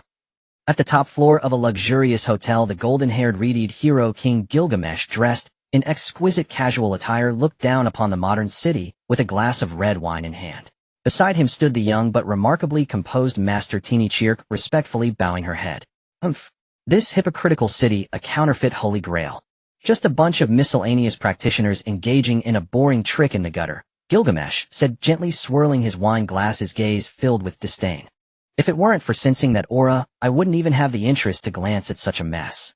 As he spoke, an intense fervor, even tinged with ecstasy, erupted in the proud gaze of Gilgamesh. He abruptly turned his head, looking towards the outskirts. There an extraordinarily pure and enormous magical power surged into the sky, pulsating like the heartbeat of the earth. This aura, this magical power. It can't be wrong. Gilgamesh crushed the wine glass in his hand, the red wine spilling onto the ground. He tilted his head back and let out an arrogant, joyful laugh. Enkidu, my only dear friend. You truly have responded to this ridiculous summoning. Come, let me greet your awakening with the grandest— My king, what is this? Teeny looked at the scene in shock. Step back, Teeny. I am going to have a greeting with my dear friend after a long separation. Outskirts. At this moment, the once desolate area was undergoing a cataclysmic disaster of mythic proportions. In the sky, two terrifying energies clashed violently. On one side stood the hero King Gilgamesh. The sword of separation in his hand spun wildly, tearing apart the dark red spatial layers. On the other side stood Enkidu, radiating brilliant light. Ha ha ha. Come, Enkidu. Let this group of miscellaneous practitioners see what true power is. Gilgamesh laughed maniacally, the force of the sword of separation continually rising. Meanwhile, a few kilometers away on a hill, Shiro Amiya crouched behind a rock, gazing at the torn sky and earth, in shock, his entire being swept away by the wind. Is this the Holy Grail War? Shiro swallowed hard, cold sweat streaming down his face. This isn't a battle of magicians at all. It's like two meteors colliding. If I get caught up in a disaster of this level— Calm down, Shiro. Fujiwara Rika patted his shoulders, seemingly unperturbed. These two always behave like this when they meet. A simple greeting has to turn the ground upside down. We should wait until they tire themselves out to pick up the spoils. Jian stood at the forefront, keenly watching the fireworks show in the sky. The special effects are quite nice. But this setup does take a bit long. Just then in the sky, Gilgamesh, holding the sword of separation, seemed to sense something, and instinctively glanced down at a certain hill. That glance was significant. When he caught sight of a nervous boy with red hair on the hill, Gilgamesh's manic laughter abruptly froze. As in heroic spirit, with the ability of clairvoyance, images flashed through his mind of timelines where he was brutally defeated by a red-haired boy wielding unlimited blade works, losing an arm, and enduring the humiliation of being suppressed in close combat. Gilgamesh's eyes widened in shock. Even the gathering power of the sword of separation paused for a moment. Shiro Amiya? The veins on Gilgamesh's forehead bulged, old grudges and new hatreds surged within him. Without hesitation, he redirected the sword of separation, aiming it directly at the hill below. Why is this counterfeit here? Die, you miscellaneous. Before he could finish, the slurs swish. A sudden rift opened in his right blind spot. A thick beam of white light appeared in midair. A 58-meter-tall silver giant was suddenly right next to Gilgamesh. What a— Gilgamesh barely had time to catch a glimpse of an enormous fist larger than a mountain. You bastard. Yang Jian's terrifying punch with a force equivalent to 2.0 tons and augmented with light energy compression struck Gilgamesh squarely in less than 0.01 seconds. Bang! A thunderous boom erupted. Gilgamesh couldn't even scream before he transformed into a cascade of golden spiritual particles from a single punch. He was physically reduced to dust in the scientific sense, forcibly ejected from the battlefield, and sent back to the throne of heroes at light speed. Teeny, Hero King. The invincible Hero King had fallen. Enkidu, who was about to unleash, people yearn for the binding of the divine froze in place. He stared blankly at the scattering golden particles, then glanced at the enormous giant of light that had suddenly appeared in the sky, maintaining a punching stance. At that moment his divine mind completely crashed. Where's my dear friend? He was just shouting moments ago. How did he suddenly disappear with a pop? On the hill below, Fujimaru Rika Mash and Shiro Amiya gaped, their jaws collectively dropping to the ground. A gentle breeze blew by. Yang Jian returned to normal size, transforming into a beam of light, landing steadily back on the hill. He patted his wrist as if he had just casually swatted a cocky mosquito. Fujimaru Rika swallowed hard, pointing at the sky, her voice trembling. Big brother. You. A giant of light actually ambushed. How can this be called an ambush? Yang Jian replied confidently. Did you not see him just now aiming the sword of separation at Shiro? He was about to utter that miscellaneous practitioner slur. I was just taking precautions. Yang Jian shrugged. Let's send him back to the throne of heroes early, and see if he can come back with a better temper next time. Like that caster with the axe, at least he can speak human language. Shiro Amiya wiped the cold sweat from his... Though he didn't understand what changing numbers meant, he knew that if it weren't for Yang Jian's punch, he'd already be dust. Big brother, thank you. Shiro stammered his thanks. You're welcome. Protecting our rookie master is the right thing to do. Yang Jian waved his hand.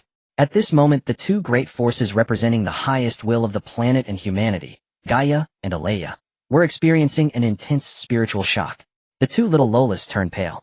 At that very moment, as Yang Jian transformed, they sensed that this unknown colossal being that had suddenly intruded into the Holy Grail War possessed an absurdly powerful physical presence, capable of shattering a servant with a single punch.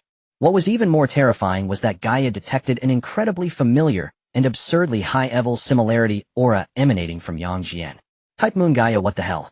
Type Moon Alea, is it an invader from the wandering stars? Type Moon, it's not an invader. He carries the essence of Earth. This is a being cherished like a beloved child by other earthly wills.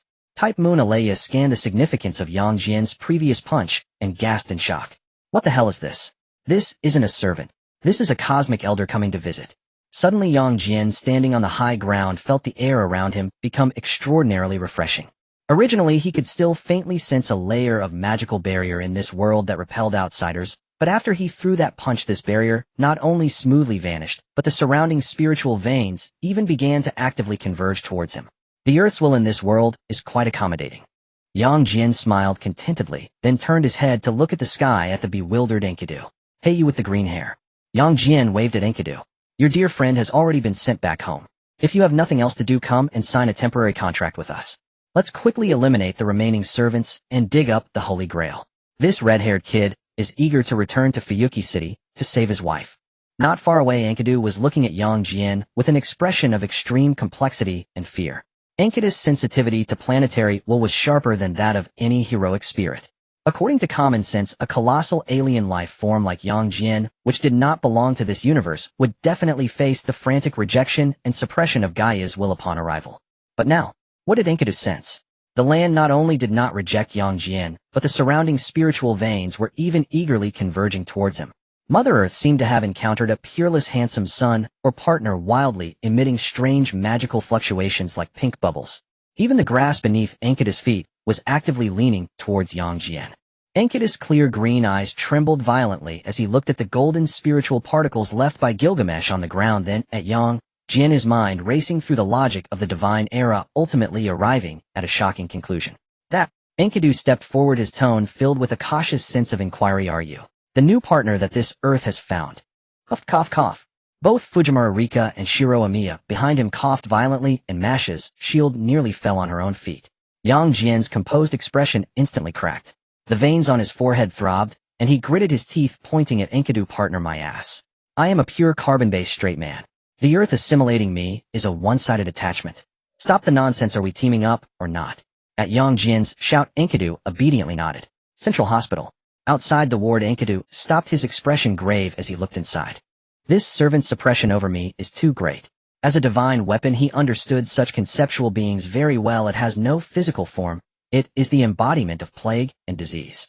But strangely, it did not emit any malicious aggression. Rather, it seemed to be protecting that child inside. Fujimaru Rika gritted her teeth and said Tsubaki's parents are extremely cold-blooded magicians. To make Tsubaki a perfect master, they have injected her with various painfully extreme bacteria and viruses since she was little. Tsubaki subconsciously wanted to escape from this pain, so the Pale Knight responded to her, pulling her into a safety dream of her own with the plague. These irremediable scum. Shiro gritted his teeth, blood vessels even creeping into his eyes. Click. Yang Jian pushed open the door to the intensive care unit. On the hospital bed, a frail little girl lay quietly. A layer of visible thick black mist was wrapping her up like a cocoon. Beside the bed stood a well-dressed couple, the Gurigan couple. They showed no signs of sadness. Instead, they were coldly recording the magical responses from Tsubaki with instruments. Beside the bed stood a well-dressed couple, the Gurigan couple. They showed no signs of sadness. Instead, they were coldly recording the magical response. Noisy. Yang Jian didn't even glance at the couple. He turned to the trembling Shiro Amiya, pointing at the magician couple. Shiro, did you hear what they just said? Holy Grail vessel. In their eyes, the one on the hospital bed is not their daughter at all, just a tool. Yang Jian patted Shiro on the shoulder. They'll try to pull this little girl out of her dream. These two unworthy parents outside are up to you. Shiro took a deep breath, raising his head, his originally gentle eyes now burning with a fire as tangible as reality. I understand. Yang Jian nodded in satisfaction. He completely ignored the astonished gaze of the Gurigan couple and strode over to the hospital bed. How do I get in? Let's try the invincible light. Yang Jian extended his right hand, pure light energy gathering at his finger. Buzz. A beam of red light flashed, and Yang Jian's consciousness instantly transformed into a stream of light, smashing into the absolute dream constructed by the Pale Knight. Dream world. Here lay a vast amusement park devoid of pain and sickness, basked in bright sunshine. The little girl Tsubaki was sitting on a swing, her face adorned with a pure and peaceful smile. Beside her, an amorphous shadow quietly accompanied her like a silent guardian. Boom! A blinding red light fell like a meteor at the center of the amusement park, creating a large pit in the ground, the violent shockwave even toppling the nearby Ferris wheel. The little girl was instantly stunned. The nearby Pale Knight also immediately stood ready to protect the girl. As the dust settled, Yang Jian stood up from the pit. What the hell? Is it like this in dreams too? Who are you? Little Tsubaki looked at the suddenly appearing big brother in surprise. Yang Jian walked to the swing and unceremoniously sat down on the nearby flower bed, meeting the little girl's gaze. My name is Yang Jian. I'm just a passerby. Well, consider me a giant of light. Yang Jian looked at little Tsubaki, then glanced at the Pale Knight, who was still on guard, his tone turning unusually calm. Little girl, I'm here to talk to you about what's outside. Yang Jian did not hide anything, nor did he use any kind-hearted lies to deceive a 10-year-old child. He calmly told her everything. About the Holy Grail War, about her parents who treated their own daughter as a bacterial culture and a vessel for commands in the pursuit of magic, even. About the choices she would have to make in the future. After hearing all this, the wind in the dream ceased. Little Tsubaki sat on the swing, her head down, her fine bangs covering her eyes. The black mist transformed from the Pale Knight rolled violently, as if it sensed the fluctuation of its master's emotions, emitting a sound akin to a mournful wail. So, it's like this. A drop of tear fell onto the sandy ground. Little Tsubaki raised her head, her pale face marked with tear tracks, yet she wore an incredibly gentle smile, even with a hint of relief. Actually, I've always vaguely known this. She turned around, extending her small hand and gently hugging the black mist. Mr. Black Knight, thank you. Little Tsubaki buried her face in the black mist, softly murmuring, thank you for always being with me, thank you for wanting to protect me. But little Tsubaki slowly stood up, looking at Yang Jian, her eyes revealing a determination and awareness that was beyond her age. I can't stay hidden here forever. If I don't wake up, more people will be hurt because of my dream and the Knight's bacteria. Please stop, Mr. Knight. Little Tsubaki wiped her tears and looked directly at Yang Jian. Big brother, please take me out. Even if there are no loving parents outside, even if I might die from being sick, I still want to return to the... Looking at this incredibly brave little girl, Yang Jian stood up and walked to Xiao Chun, ruffling her hair without reservation. Our chief scientist has just crafted a life-saving talisman. As long as you stick it on, even if the king of hell crosses out your name in the book of life and death, you won't die. Yang Jian observed the shock in Xiao Chun's eyes and smiled reassuringly. Once you go outside this machine, we'll lock your life flow, repairing your battered body. As for your scoundrel parents. Yang Jian grinned. There's a kind-hearted red-haired big brother outside, teaching them how to become better people with his fists. Xiao Chun stared blankly at Yang Jian, feeling a warmth in her chest, as tears once again gushed forth. Big brother. Thank you. Wake up, little girl. Yang Jian snapped his fingers. Go and see the world where you will be reborn. In the real world outside the intensive care unit. Boom. Accompanied by a heart-rending scream, Chun's father was sent flying by a punch wrapped in dazzling light. His proud magical defense barrier was instantly shattered like paper before the fist of Emiya Shiro widened by the power of light. Bang! He crashed heavily against the corridor wall, eyes filled with terror. How is this possible? You clearly didn't use magic. How could pure physical enhancement break my defense? Because your magic is too disgusting. Emiya Shiro stepped closer, the light on his fist not only undiminished, but burning even more fiercely due to anger. Meanwhile, Chun's mother was about to launch a surprise attack with her magic when a huge cross shield slammed down in front of her, shattering the floor beneath her. Mash's eyes were cold. Madam, please remain quiet. Otherwise next time it won't just be the floor that gets smashed by this shield. Ritsuka stood behind, arms crossed, watching the scoundrel father being brutally subdued by Shiro on the ground, feeling a sense of satisfaction, but thinking of Shiro's current state and recalling his original story. When Yang Jian opened his eyes, the battle outside had completely ended. Several magic-using bodyguards lay sprawled on the ground, while that scoundrel father had been beaten to a pulp by Emiya Shiro. In the hospital room, the once dying Xiao Chun had the silver-blue glowing stabilizing device attached to her chest, her complexion visibly improving as her breathing stabilized. Xiao Chun slowly opened her eyes, and through the glass of the hospital room, saw Yang Jian standing under the lights along with the red-haired boy who had subdued her parents for her. It's fine, Xiao Chun, just rest well. Later I will send you to live with a big brother in Japan. Yang Jian clapped his hands and turned to the others. All right, the side mission has been cleared. It's time for us to get down to business. Ritsuka frowned slightly, contemplating the complex web of relationships. Big brother, who do we find first? Tosaka Rin. Upon hearing this name, Emiya Shiro's expression immediately became extremely complicated. Tosaka-san. In the story, not only is she involved in this Holy Grail war, but she also has 30 elite students from the Clock Tower's El Malloy classroom with her. 30 masters sharing a single servant, providing immense magical support to the true writer. Even in the records of Chaldea, such an extremely chaotic magical supply arrangement is quite rare. Mash couldn't help but exclaim. That's right, a luxurious logistics team composed of 30 elite students from the Clock Tower. Yang Jian patted Shiro's shoulder, a mischievous smile on his face, exuding a strong vibe of mischief. Shiro, think about it. Lady Tosaka brings 30 little brothers holding the trump card of true writer and is ready to make a big move. But then on the battlefield, she suddenly sees Shiro, who should be at home, cooking in Fuyuki City. Do you think Lady Tosaka would have her usually proud face collapse in shock, losing her expression management upon seeing you? As Yang Jian described Emiya, Shiro's mind instantly conjured the image of Tosaka Rin's face completely breaking down in extreme shock, and he could almost hear her scream, "Emiya, Shiro, why are you here?" Shiro couldn't help but shiver. This is more than just a surprise, it's practically a shock. Tosaka would definitely be furious enough to want to smash me with her jewel magic. Ritsuka beside him excitedly rubbed his hands, eyes gleaming with a hint of malicious delight. When I read the script, I thought this 30-person master formation was exaggerated, but now I want to see how the Clock Tower's elites react when faced with Big Brother's physical prowess. Then it's settled. Yang Jian waved his hand. Target Tosaka Rin and her classmates from the Clock Tower. Let's go and deliver a greeting from a fellow townsman of Fuyuki to Lady Tosaka. In a high-end luxury hotel surrounded by heavy magical barriers, this was indeed the stronghold of the elite students from the Clock Tower's El Malloy classroom. For this extremely chaotic counterfeit Holy Grail war, these top students from the Clock Tower even booked the entire top floor, setting up a compound defense position capable of withstanding city-level treasures. With a crisp sound of shattering glass, Yang Jian tore open a large hole in the magical barrier on the top floor with one hand, as if ripping cling film. Yang Jian swaggered in with Enkidu, Ritsuka, Mash, and the awkwardly embarrassed Shiro entering the suites. The 30 elite students from the Clock Tower who were originally analyzing the Holy Grail ley lines along with Tosaka Rin at the control panel abruptly turned around at the noise. Enemy attack, eh? Tosaka Rin's fingers quickly filled with gems radiating dangerous magical energy, her gaze fierce. But when she saw the red-haired boy awkwardly waving at her from the center of the crowd, her mature and elegant expression froze instantly. Emiya. Tosaka Rin's eyes widened like saucers, her hand shaking as she pointed at Shiro. Why are you here? You should be in Fuyuki. Tosaka-san, good evening. Shiro awkwardly scratched his head. I was actually just fixing a pipe when I suddenly got sucked over.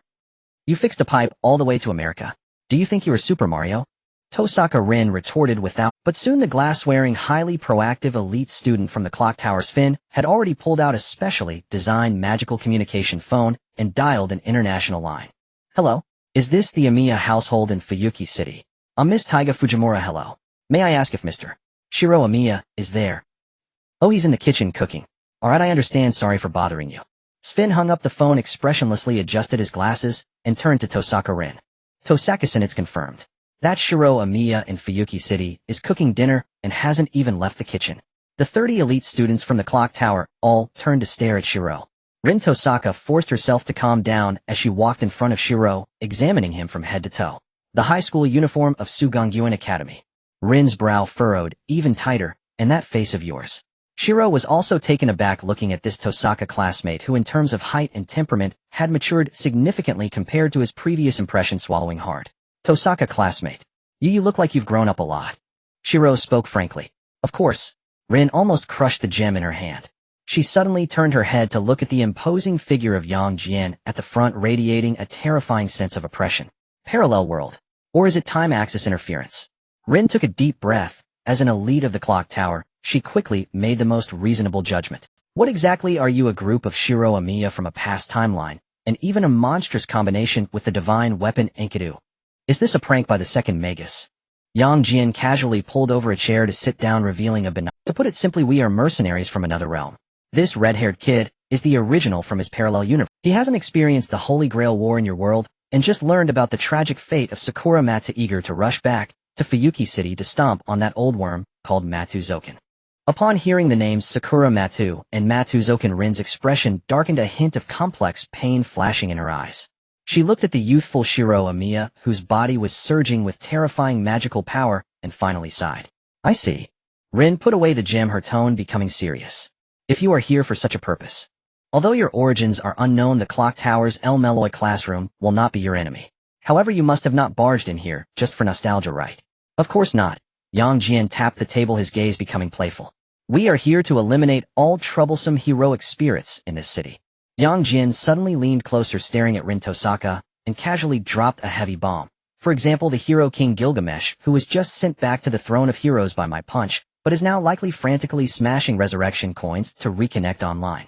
Yang Jian suddenly leaned closer, staring at Rin Tosaka, and casually dropped a heavy bomb. For example, the hero King Gilgamesh, who was just sent back to the throne of heroes by my punch. Not only that, Yang Jian pointed at Enkidu, who had been quietly smiling beside him. Golden Flash and Enkidu are both in the same city.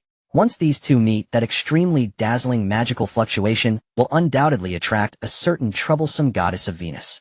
The goddess of Venus. Ishtar. Rin's face changed dramatically. If such a deity were to descend, this city would definitely be reduced to ruins. Moreover, if Ishtar comes down, her sister who governs the underworld, Ereshkigal, will surely come to join. Yang Jian looked at Rin Tosaka, his smile growing more profound. Tosaka classmate. Do you know the two exalted goddesses? If they were to descend in the modern world, who would they prefer as the perfect compatible vessel? Rin froze for a moment, suddenly having an ominous premonition. Who's? Yang Jian extended his finger and lightly tapped Rin's forehead. It's you they want. As soon as they land, they will directly invade your body, forcibly occupying your account. Not only will they not pay rent, but they will also use your face to toss around noble phantasms in the sky. By then your name, Rin Tosaka, will become the #1 target for all magicians in America. With these words, the entire top floor of the hotel fell into a dead silence. Rin Tosaka stood there in a daze. Her mind raced, and images flashed through her mind of the goddess, not paying rent, forcibly occupying her body, exhausting all her gem savings, and laughing maniacally in the sky. Crack. The ruby in Rin's hand was forcefully squeezed, cracking under pressure. A terrifying rage unique to those facing financial difficulties in the Tosaka household erupted violently from this pigtail girl. You want to steal my body, and you want to spend my gems? Rin's eyes turned red in an instant. She slammed the table, turned to Yang Jian and Fujimura Ritsuka, and shouted with overwhelming momentum, "Cooperate. Absolutely, we must cooperate. No matter if it's the goddess of Venus or the underworld goddess. Those who dare to set their sights on my body will learn what a true iron fist is today." Seeing Rin Tosaka in a state more furious than a berserker, Fujimura Ritsuka and Mash swallowed nervously behind her. Meanwhile, the younger Shiro Amiya looked at the future version of Rin, who had become even more ferocious, and broke out in a cold sweat. Yang Jian stood up with satisfaction, stretching his arms. Let's go, everyone. Yang Jian smiled as he looked at the night outside the door. Prepare an aesthetically pleasing welcoming ceremony for the goddess who has descended. Meanwhile, in the throne of heroes, young Gilgamesh is reconnecting. Connection failed. Wise King Gilgamesh is reconnecting. 30 minutes later, the top floor of the hotel had been transformed into a temporary magical fortress. 30 students from the clock tower stood in position according to the magical circuit array, with the ground inscribed with densely packed amplifying runes. Yang Jian leaned against the railing, looking up at the sky. It's here. In the sky above Yukiyama City, the clouds were forcibly parted as if by a gigantic invisible hand. Accompanied by an extremely dazzling and somewhat blinding divine golden light, a proud figure surrounded by a sacred halo slowly descended over the city. The goddess of Venus, Ishtar. She hovered in the sky on the celestial ship Mana, looking down at the city with her garnet-red eyes, a cold smile of arrogance curving her lips. What a filthy city filled with stench. However, it seems to gather quite a few interesting souls. Her gaze swept across the ground like a radar, and suddenly her eyes locked precisely onto Rin Tosaka on the rooftop terrace of the hotel. Ishtar's eyes instantly lit up, as if she had spotted an extraordinary treasure. Oh, what a that black-haired girl with twin tails is simply the ideal vessel tailored just for me. Now is the time, Hippolyta. 30 magical circuits activated simultaneously, and an enormous amount of magical power comparable to a medium-sized spirit vein surged unreservedly into the figure that had long been ready to strike. Boom! A figure burning with wild battle energy shot straight up from the hotel terrace. True rider, Amazon Queen, Hippolyta. Following the master's will. What of the gods? An Amazon warrior never backs down. Hippolyta let out a battle cry, her muscles and divine energy surging, the ultimate manifestation of her noble phantasm, the girdle of war. Like a red cannonball, she struck fiercely towards Ishtar in the sky, with a blow powerful enough to pierce mountains. What? Ishtar never expected these mortals would dare to take the initiative to attack a deity, unleashing several beams of golden, star magical power containing divine might. Bang bang bang. Hippolyta braved the beams of light, engaging in a fierce battle with Ishtar, and at that moment another golden light shot up from the ground. Countless locks of divine creation light surged from the shadows of the earth, weaving into a golden net that instantly sealed off all of Ishtar's escape routes.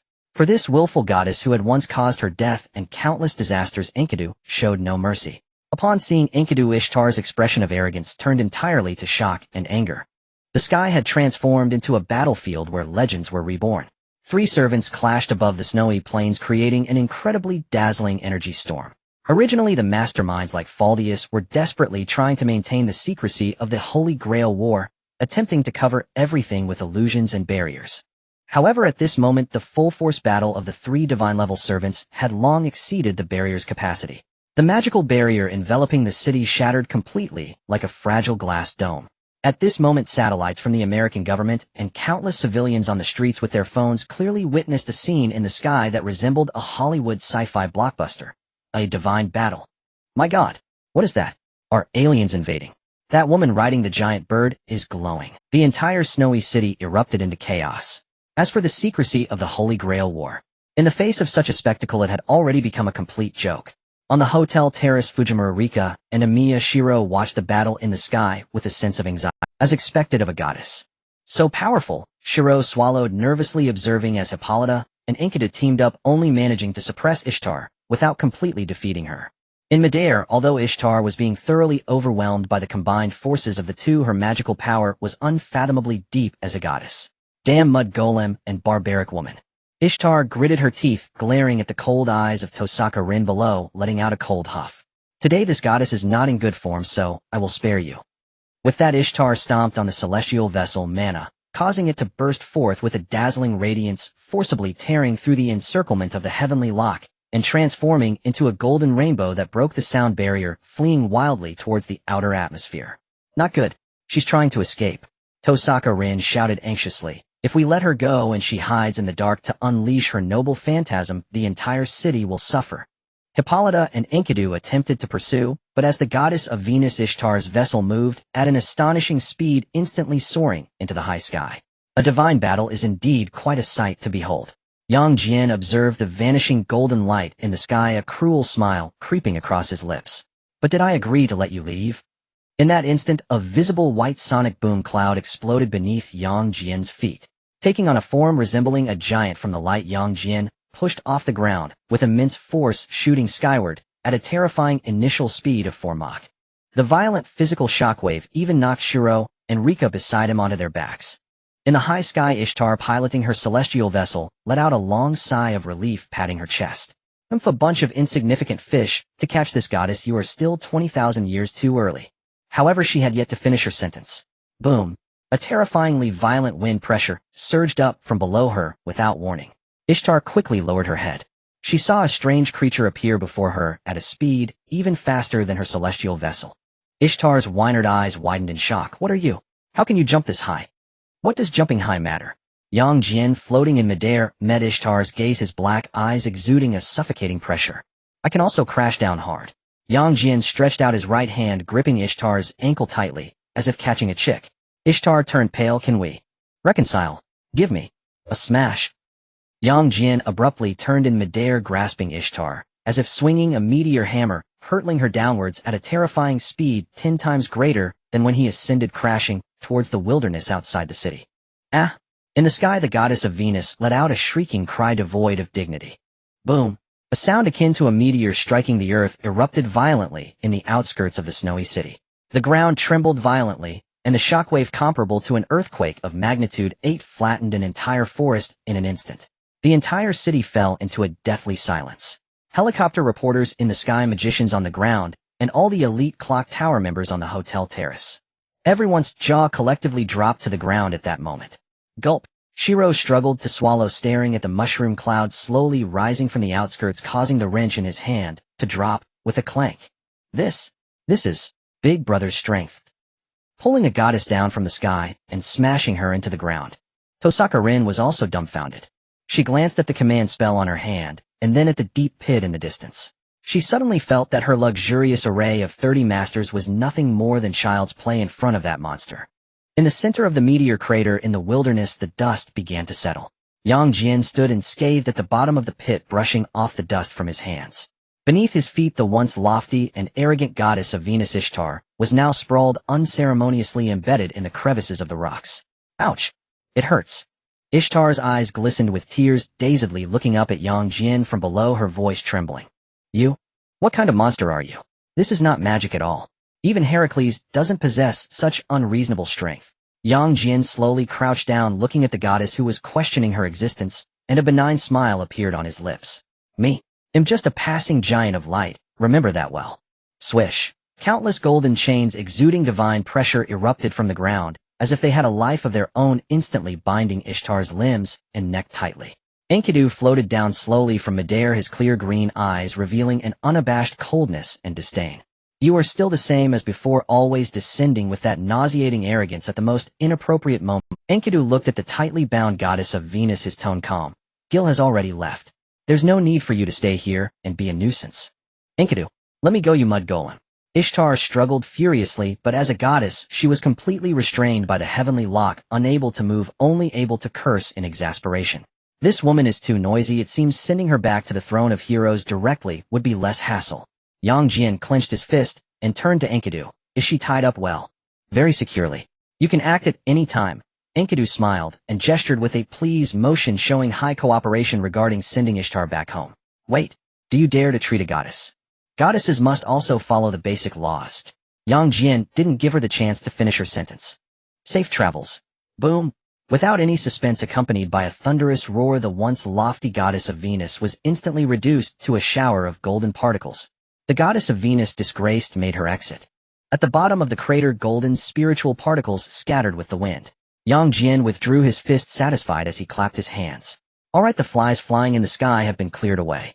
He turned his head to look at Rin, Tosaka and the elite members of the clock tower who had just arrived. Let's go back to the hotel.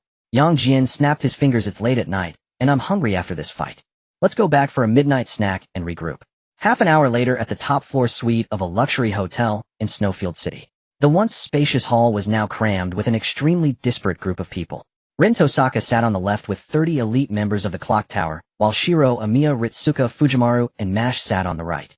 The rescued little girl Tsubaki sat in a corner, holding a cute doll. Enkidu stood by the window, gazing at the city below, as if listening to the breath of the earth. Meanwhile, Jian lounged on the main sofa with an air of indifference, sipping from a can of cola he had just taken from the hotel fridge. In the center of the hall, a massive holographic projection screen was lit up. On the other side of the screen was the mentor of the El Meloy classroom in the clock tower El Meloy too far away in London, England.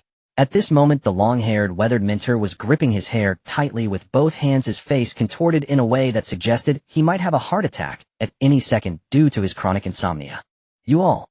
Weber's voice trembled. You 30 people shared a command seal and summoned Hippolyta to participate in the Holy Grail War. What are you trying to do?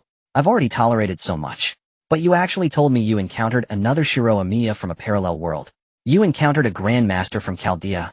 And you met an alien creature that calls itself a Giant of Light. This Giant of Light can even punch Gilgamesh and Ishtar back to the throne of heroes. Weber slammed the table, suddenly shouting in despair, "Are you all collaborating to write a light novel? Such an absurd report. Even if submitted to the Mages Association, they would lock me up in the basement of the clock tower, as a lunatic." Rin Tosaka awkwardly rubbed her temples and pointed at Jian, who was drinking soda in the main seat. Teacher, this is not a light novel. The alien big shot that exploded the king of heroes and the goddess of Venus with a single punch is sitting right here in our hall drinking cola. Weber on the screen froze instantly. He stared at Jian through the screen. Although separated by tens of thousands of kilometers, Weber's keen intuition was going off the charts. The black-haired young man possessed a terrifying power capable of upheaving the entire surface of the earth. Who exactly are you? Weber swallowed hard. A kind passerby. Jian raised the can of cola in his hand, just helping you clean up the trash in this broken city. Just then the door to the hall was pushed open. A cheerful young boy with smooth golden hair and an extremely bright smile walked in. Behind him followed a heroic spirit wrapped in darkness, its face obscured. "I'm here, teacher." The golden-haired boy waved his hand excitedly. He was none other than the super genius of the El Meloy classroom in the clock tower, also a notorious troublemaker, Flat Escardos. The battle in the sky just now was so cool. I couldn't help but want to let Jack join in the fun. Flat leaned towards the holographic screen. "Teacher, are you watching the live stream too?" Weber in the screen felt his blood pressure rise by 50 points instantly upon seeing Flat. "Flat, you idiot. Who told you to casually summon such a dangerous concept of a servant? You all quickly give up." Jian, sitting on the sofa, suddenly put down the can of cola. From the moment Flat stepped into the hall, a faint, yet urgent voice began to echo frantically in his mind. "Eliminate him. Eliminate the thing inside this golden-haired boy. That is a calamity not belonging to human history. It is a heresy capable of devouring civilization. Great extraterrestrial visitor. Please erase him for me." Jian narrowed his eyes, locking his gaze on Flat. He certainly recognized whose voice it was. Araya, the supreme force representing the collective subconscious of all humanity with the highest directive of continuing human history. Araya, goodness, has it gained sentience? And even actively sent me a bounty mission. He knew very well the background of Flat Escardos. This seemingly cheerful and naive genius boy actually harbored a monster within him named Tia. That was an ultimate disaster likely to replace humanity in the future. The reason Araya was so fearful was that this entity posed a threat to human history that was even greater than the divine pillar. Suddenly Flat paused in his speech, tilting his head curiously to look at Jian. "Big brother, just now a strange voice came from you, it felt like. Billions of people were screaming at you simultaneously to clean up the mess." Rin Tosaka and the others turned pale. "Flat, what are you talking about?" Flat leaned in closer with even more excitement. "That voice coming from you is amazing. It's the first time I've heard such a large-scale consciousness resonance. Although I can't understand what it says, I can feel. How should I put it? It feels like it's urging you to clean up the trash." Flat. Weber on the other side of the screen finally snapped back from his blood pressure explosion, using all his strength to shout, "Get away from that person. Right now." However, Jian merely waved his hand, signaling Weber to calm down. "Don't be nervous. The thing inside him is indeed a hassle. But that's a future problem, not a present one. Moreover," Jian casually tossed the can of cola into the trash, "can you all are too anxious with your suppression. That thing hasn't even hatched yet. Killing this boy now would be equivalent to killing the innocent, and that's not something I would do." "Suppression." Rin Tosaka and Weber on the screen exclaimed in unison.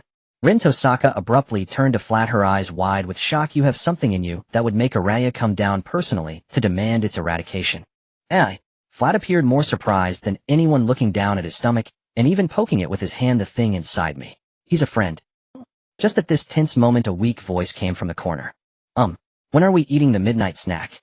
The rescued little girl Tsubaki timidly raised her small hand while hugging her doll. "You're right, that thing isn't important. Yang Jian snapped his fingers. Tosaka family, you can charge it to the clock tower. Call room service. I want everything on the menu that's the most expensive. Meanwhile, in another hotel, Faldius could no longer sit still. Tomorrow, let's take action. In Shuyuan City atop an abandoned observation tower stands a most peculiar combination in this strange counterfeit Holy Grail war, the Summoned Watcher and his master Sigma. Sigma is a young man raised as a mercenary. His servant Watcher is not a specific hero, but rather a collective of formless concepts possessing a near full map vision of the city from a divine perspective. At this moment Sigma gazes expressionlessly at the empty air before him, while in his mind the voices of Watcher's phantoms clash together like a pot of boiling water. Did you see that? What's up with that man with black hair? He just punched the Hero King back to the throne of heroes. It's more than that. I just observed spatial fluctuations where he is the planetary consciousness is reaching. Sigma rubbed his temples, his tone as flat as still water. So what's your conclusion? Conclusion. A calm male voice among Watcher's phantoms sighed, providing a response that was steeped in despair. The conclusion is this battle cannot be fought. Sigma, I suggest you buy a plane ticket to leave America right now. If you don't have money, you can steal a car. That guy. He is not here to participate in the Holy Grail War. Sigma glanced at the command seal on the back of his hand, then at the brightly lit city in the distance, silently nodding. Agreed. I'll check the train schedule right now. This Holy Grail War, due to Yang Jian's appearance, had already led some smart individuals to choose to withdraw. Meanwhile, in a certain underground magic workshop, Furidius stared intently at the screen, his expression dark enough to drip water. That guy is a variable and must be eliminated. Otherwise our plan will be completely ruined. You go and hold him back. Furidius turned to look at the other end of the screen, assassin, true assassin, and you Heracles.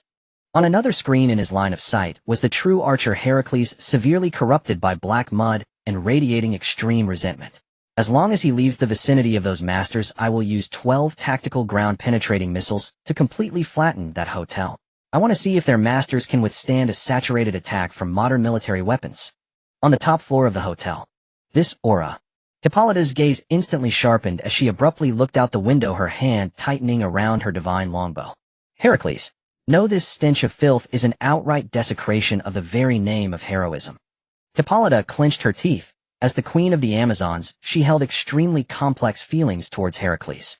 But in this moment, feeling that the once strongest demigod had fallen into such an unclean monster, her anger far surpassed any past grievances. My masters. Hippolyta turned to look at Rin, Tosaka, and 30 elite members of the clock tower, her tone filled with undeniable resolve. Please lend me your magic. I must go and cleanse that fallen one who has sullied the name of heroes. Rin Tosaka unhesitatingly raised her right hand. Go, Rider. You can draw upon the magic of all 30 of us. Hippolyta transformed into a red shooting star, directly shattering the hotel window and rushing towards the source of the black mud aura. Hey, wait. Fujimaru Ritsuko wanted to call her back, but Hippolyta's speed was too fast.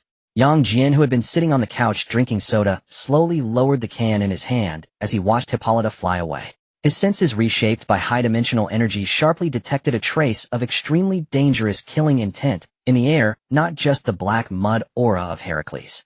These behind the scenes masterminds really love to play with flashy little tricks. He stood up, stretched his arms, and his joints cracked loudly. Shiro Ritsuka, stay here with Tosaka, and don't run around. Big brother, where are you going? Ritsuka, that Amazon queen may be fierce, but against the black mud-corrupted Heracles, she probably stands little chance. I'm going to see what this Greek hero has turned into. Boom. A wave filled with extreme hatred and violent killing intent surged forth like a landslide tsunami. Outside the city stood an extremely tall man, his entire body wrapped in ominous black mud and tattered cloth. Revenge.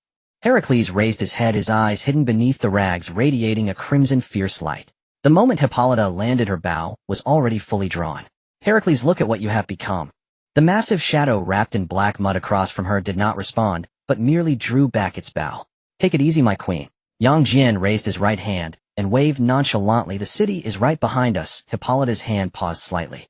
She bit her lip, her gaze swiftly darting between Yang Jian and the figure of Alcedus, ahead, ultimately slowly relaxing her bowstring. Yang Jian was right. If she shot with all her might, she might injure him, but the consequences would be unimaginable. Yang Jian looked at the Greek demigod, ahead, a smile of extreme excitement spreading across his face. I heard that you were the strongest demigod in mythology. The 12 labors. Immortal body. Bang! The ground beneath Yang Jian suddenly exploded. He transformed into a white remnant, instantly appearing before Heracles. Boom! The two fists collided. The entire space emitted a mournful wail under the unbearable strain. However, the stalemate lasted only for a mere 0.1 seconds.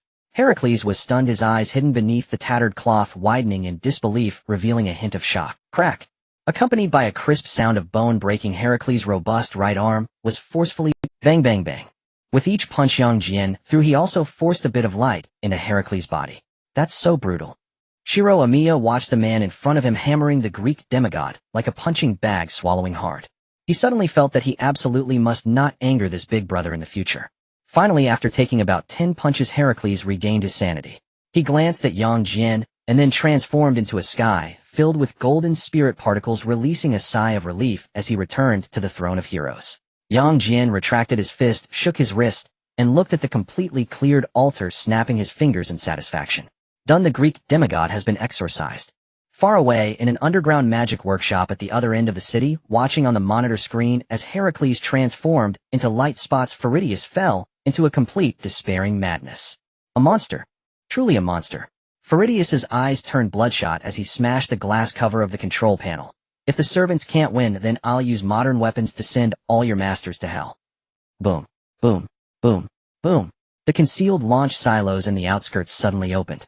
12 high-explosive tactical missiles equipped with bunker-busting warheads flew straight toward the coordinates where Fujimaru, Ritsuka, and the others were. Inside the hotel, the Chaldea communication terminal on Fujimaru Rika's wrist suddenly erupted with a red alert. Rika, Mash, get down now.